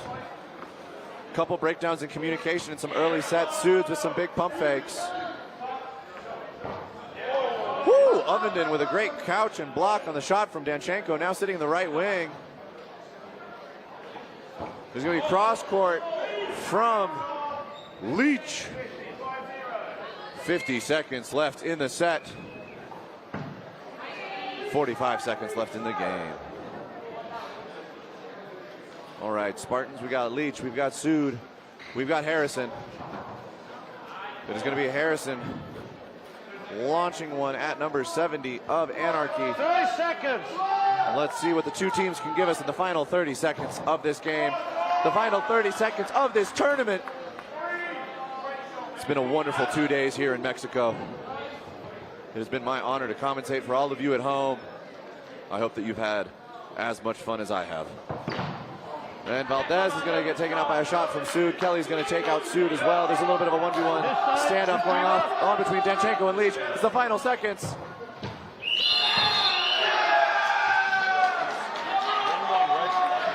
Free. This was not fair. Yeah. Kelly's hit. 1-1. The ball was released after the whistle, so it will be a tie for the final set of the final game here in Mexico City. Ladies and gentlemen, thank you so much for tuning in. My name is David Carlock. It's been my pleasure to commentate for you here at the Dodgeball Champions Tour Tournament. If you love this action, if you love this intensity, if you love the sport of dodgeball and you're a fanatic like I am, this is not the only place that you can watch it. There is tons of dodgeball streamed regularly from Europe, from the US, from Canada, from Southeast Asia. It is all over the world. Go and search it out. In 2 weeks, the Thing Dodgeball Tournament in Seattle, Washington will be taking place. I encourage you to look it up and check it out. Until next time, I'm David Carlock, and I'll see you on the court.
trofeo y quiero que nos cuenten un poquito qué inspiración tuvisteis o cómo creasteis este trofeo. Bueno, nosotros somos artesanos de la Ciudad de México, nos dedicamos a la cartonería y nos pidieron hacer este trofeo con la temática de los alebrijes, que son muy representativos de la Ciudad de México, y bueno, pues Pato nos va a explicar. Pues bueno, mira, básicamente nosotros quisimos enseñar un poco de lo que son los alebrijes. Decidimos poner 2 piezas de estas al frente para que vean lo que representa, que son animales que viven en el imaginario de todos los mexicanos. Son animales que son fusiones de diferentes animales, mezclas y muy coloridos. Y te das cuenta, nuestro trofeo en la parte de atrás se va transformando en un alebrije porque empieza a adquirir todas estas texturas y estos colores que tienen estos animales, ¿no? Ay, qué fusión más bonita. También me han dicho que hay como un pajarito que me ha dicho que habéis hecho más trofeos para otro tipo de eventos, ¿verdad? Sí, así es, como Fórmula 1, también trabajamos piezas para Mercedes-Benz y hemos estado también con Ferrari. Pues muchísimas gracias, chicos. Es una preciosidad. Enhorabuena, de verdad. Muchas gracias. Gracias.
me escucha? ¿Se me escucha? Vale, antes de nada, haciendo tiempo, también quería agradeceros porque ha sido mi primer torneo de dodgeball. Yo no conocía este deporte y de verdad que me he quedado fascinada. Es un deporte precioso, sois un equipo increíble y espero poder participar en otros muchos más y seguir conociendo a fondo este deporte tan bonito y emocionante.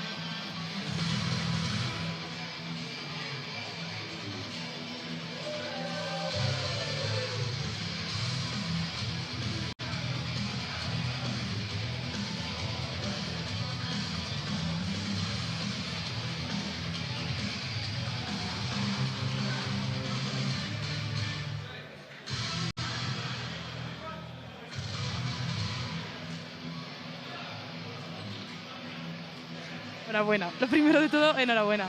Muchas gracias. Muy contento, obviamente, de estar aquí y sobre todo de haber ganado esta primera edición del Dodgeball Champions Tour. Me alegro mucho por vosotros, de verdad que os lo merecéis. No te había reconocido con este looking, pero estoy muy contenta. Quería preguntarte cómo has sentido el equipo en este último partido, porque mi punto de vista ha sido que a lo mejor habéis sido más mentales, más cerebrales y habéis llevado el partido por un muy buen camino, todo el rato. Pues la verdad es que sí nos preparamos mucho, estudiamos mucho al contrincante y pues se notó en la cancha, ¿no? O sea, poder hacer jugadas que capitalizamos y obtener una ventaja muy buena desde el principio del partido. Desde el principio, de hecho, te iba a preguntar, ¿habéis utilizado una estrategia específica para la gran final, para este último partido, o habéis jugado como todos los partidos? No, pues la verdad es que no sabemos quién va a llegar a la final, no tenemos una estrategia general, pero también una vez que ya lo sabemos, estudiamos al contrincante, de hecho ya tenemos notas desde mucho tiempo y pues las implementamos. ¿Y tú crees que ha sido el partido que más os ha costado o el que más habéis sufrido? Pues francamente yo pensé que iba a estar un poquito más cerrado. Hemos jugado con muchos de ellos en otras ocasiones y siempre ha sido una batalla mucho más cerrada, pero pues hacemos lo que podemos. Y ya así, penúltima pregunta, ¿qué es lo que más te gusta de este deporte? Para que la gente también lo conozca, a un profesional que juega y que se dedica exclusivamente a este deporte, ¿qué es lo que más te apasiona? Pues la verdad es que precisamente como ves ahorita, o sea, yo estaba jugando hace un momento y ahorita estoy representando a la liga. Pero es un deporte único en ese sentido, porque muchos de los directivos también son jugadores. Es un deporte muy nuevo y precisamente por eso, por la pasión que muestran los jugadores, se vuelven directivos como yo. Estoy de acuerdo. Ya última pregunta, es un poco entrometida, pero ¿cómo lo vais a celebrar esta noche, esta victoria? Con mucho champán, seguro. Muchísimas gracias y enhorabuena. No, muchas gracias a ti. Gracias. Hasta luego. Vamos con Luis. Está muy cerquita. Me tienen miedo, piensan que me voy a sacar un balón y que se los voy a tirar. Lo voy a jalar. Ah, mira, ahí está. Hola Luis, ¿cómo estás? Tú sí que vienes con la medalla, representando ahí la victoria. ¿Cómo te sientes? Enhorabuena. Muy feliz, muy contento. Platicábamos hace ratito del posible nerviosismo y todo, pero estábamos seguros de este resultado. Íbamos por ello. Tengo que decir que creo que os he dado buena suerte porque justo hablé con los dos y habéis ganado los dos. Sí. Lo trabajamos, nos hemos esforzado mucho todo el equipo y la verdad es que el nivel del equipo desde el primer tiempo lo hicieron increíble. Demolieron y estoy muy orgulloso. No, de verdad que se ha notado, os lo merecéis muchísimo. Y quería preguntarte, ¿cuál ha sido el partido que más has disfrutado, tú personalmente? ¿El partido? Definitivamente porque viene con todas las emociones, ¿no? La posibilidad de perder, pero también la posibilidad de ser campeones. Y los pocos minutos o muchos que tengamos, lo disfrutamos, nos divertimos, porque al final mi esfuerzo es para seguir creciendo, ser mejor, y para México, para llevarles más cosas, hacerles crecer y que esta comunidad sea mejor. Muy buena respuesta. Y también quería preguntarte, también se lo he preguntado a tu compañero Armando, ¿cuál es la parte que más te gusta de este deporte? ¿O qué ha sido lo que ha hecho que te ha enganchado este deporte? Hay una adrenalina al jugar este deporte que solamente los que lo han jugado lo pueden experimentar. Es increíble la comunidad, la gente, la competitividad que llega a hacerlo, y además que no es nada más hacer ejercicio, ya conlleva valores, conlleva generar un mejor tanto dentro de la cancha como fuera, y eso para mí es transformativo y lo que se puede llevar a todo el mundo.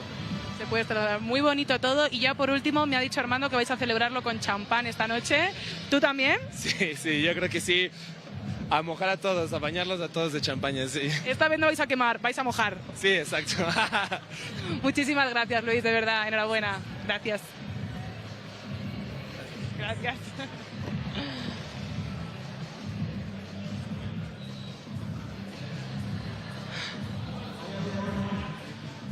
Claro, les he dicho que esta vez van a mojar con el champán, que se dejen ya de quemar.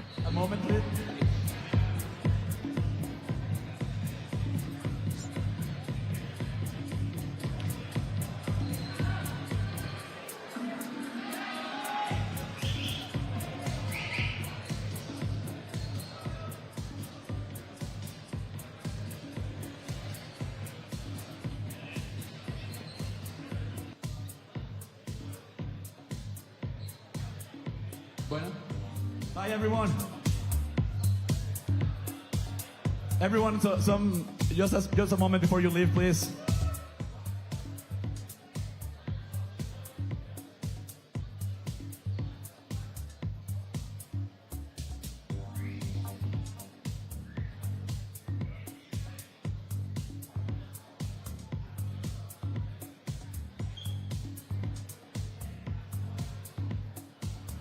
Everyone, just a moment of silence, please.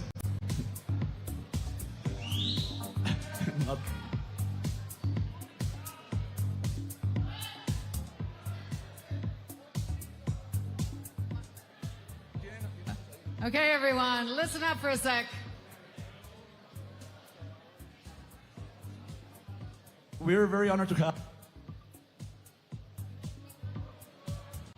Yeah. We're very honored to have Dwayne Wyszynski, President of the World Dodgeball Federation, here with us tonight. And he's a great friend of mine for several years. And we're very fortunate to have him here. I'd really like him to give some words tonight to all of you that came from so far, from all Europe and North America. So, Dwayne, please. First of all, thank you so much, Armando. First of all, I'd like to say a big thank you to Armando and Andrea and the PX Sports team for putting this all together. This is a ton of work, and it's kind of funny because you'll be speaking to people involved with it, and they'll say, "Oh, you know, this is so crazy," and but everything really worked out well. This was an amazing event. This level of television production is something we've been dreaming of for a long, long time. So thank you both, and thanks to PX Sports for all your work in doing this. I also wanted to thank all the teams, Leamington, London, and Boston, and Phoenix. It's Phoenix next, right? For coming all this way. It's no small thing to travel so far on your own dime to play, and I know you do it because it gives you a rush and it's great, it's a lot of fun, but it also contributes to the sport at a much higher level and a bigger picture. So thank you all for doing that. For coming here. I hope you guys had a great time, and I hope this was a great event for you. Lastly, I just want to thank the amazing team of officials and refs, because it is the hardest job to be in front. And not only do you have to be perfect, start off perfect at the first game and get better as you go, and do everything that you want to do to make sure that the teams are fairly treated and done well, but now you're doing this on camera in front of a massive audience of, what are we looking at for Telemundo? Like 100 million? So you're going to be under scrutiny globally. So congratulations for doing this, and thank you for everything you've done. So thanks, everyone. Thank you, Armando. No, thank you, Dwayne, and we really appreciate you being here. I know it's also not a very short travel for you. Yeah, we're very grateful. As for tonight, we have an after party at 9 p.m. right below us. So you want to go back to the hotel, shower, come back. We'll be here, and Daniela Casanova is going to be DJing on live. So we're very fortunate to have her here too. And yeah, let's enjoy, celebrate the first edition of this tournament, which I hope is the first of many. And yeah, see you in the next one.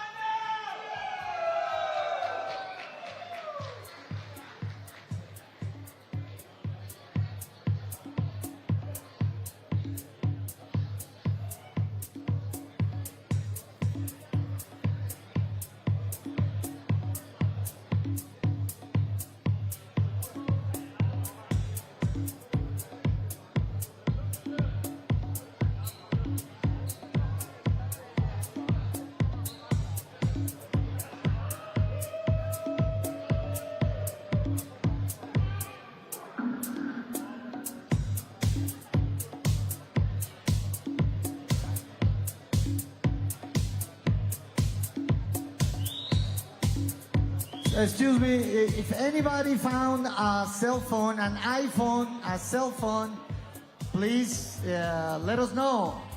A girl lost an iPhone. If you see an iPhone, let us know. Una chica perdió un iPhone. Si alguien lo encuentra o lo ve, por favor, dejarlo, pasarlo, por favor. Es un iPhone azul, blue iPhone, blue iPhone.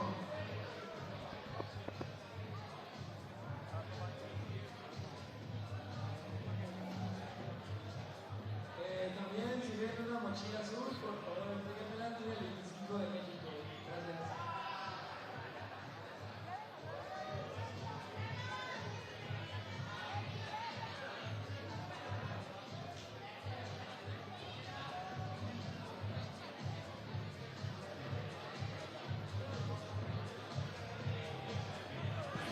¿Lista ella?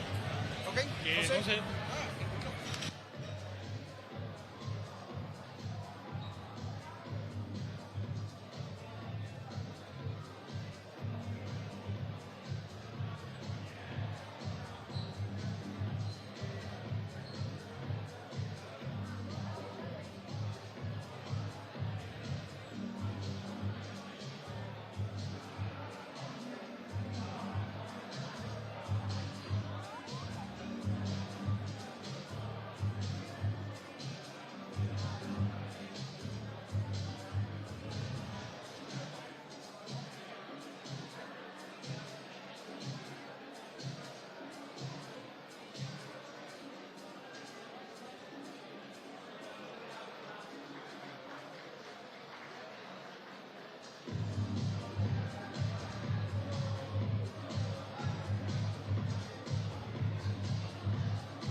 Compañeros, y ahora sí, pues muy emocionada de estar con Tara, que pues ya me están contando que es maestra, pero antes vamos a empezar con unas preguntas.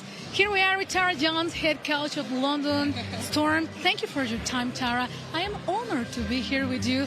And please, first of all, what is your feeling to be the first female coach in this Dodgeball Champions Tour? It is such an honor. Like, I feel like people know me as being quite a loud character, but I've been able to bounce my energy off my team all weekend, and that's all I could ask for. So it's such an honor to be in an environment that is not only like elevating the sport, but also elevating women in sport. So yeah, it's such an honor. Por supuesto, ya nos cuenta la emoción que tiene, este orgullo, porque efectivamente es elevar también a las mujeres. Y pues no solo es una gran jugadora, you're not just such an amazing player. Now, we had one word to describe you, and was presence. Oh, one word. I would go powerful. I'm a powerful girl, I'm a powerful voice, so powerful would be my one word. That's amazing. I'm agree with you. And I have a few questions about the tournament. You finished the tournament in third place. How do you feel about your team's performance? I think the boys did exceptionally well. I think we were so well prepped to come into the tournament. I think our group stages yesterday really proved that we are a really strong contender for being one of the best teams in the world.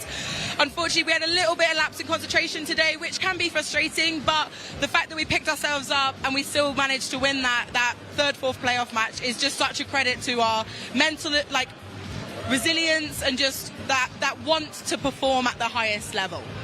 Yo creo que ahí la palabra más importante que rescatamos de esta respuesta fue el tema de la concentración y la resiliencia. It was a very competitive tournament. And did it meet your expectation in terms of level? Absolutely. I think the teams here have been really, really good, and it's such a nice environment to be able to test out our tactics against not just local teams that we play in the UK, but just worldwide. It's amazing to be able to see how we play against those teams. So it's really good to see the French team coming in and having their style and how that differs to the American teams and the Austrian teams. So yeah, it's been amazing.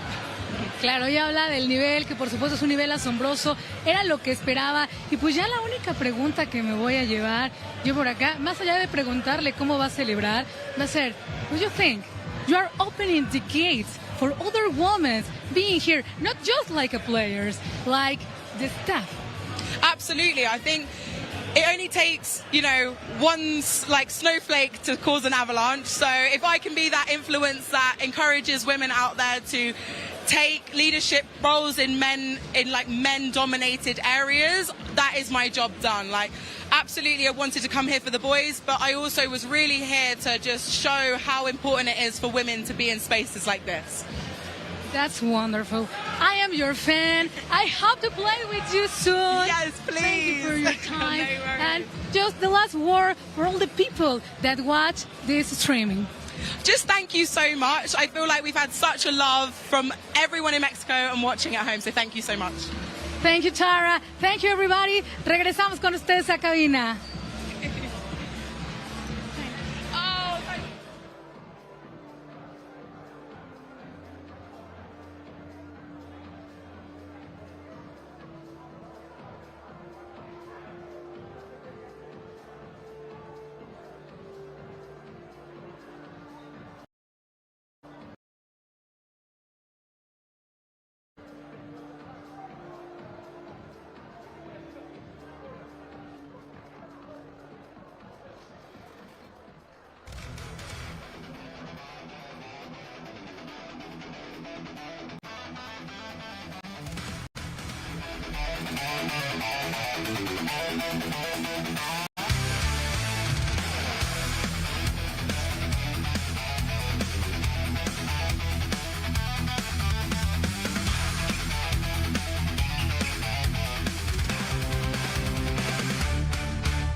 Más acción, más emoción.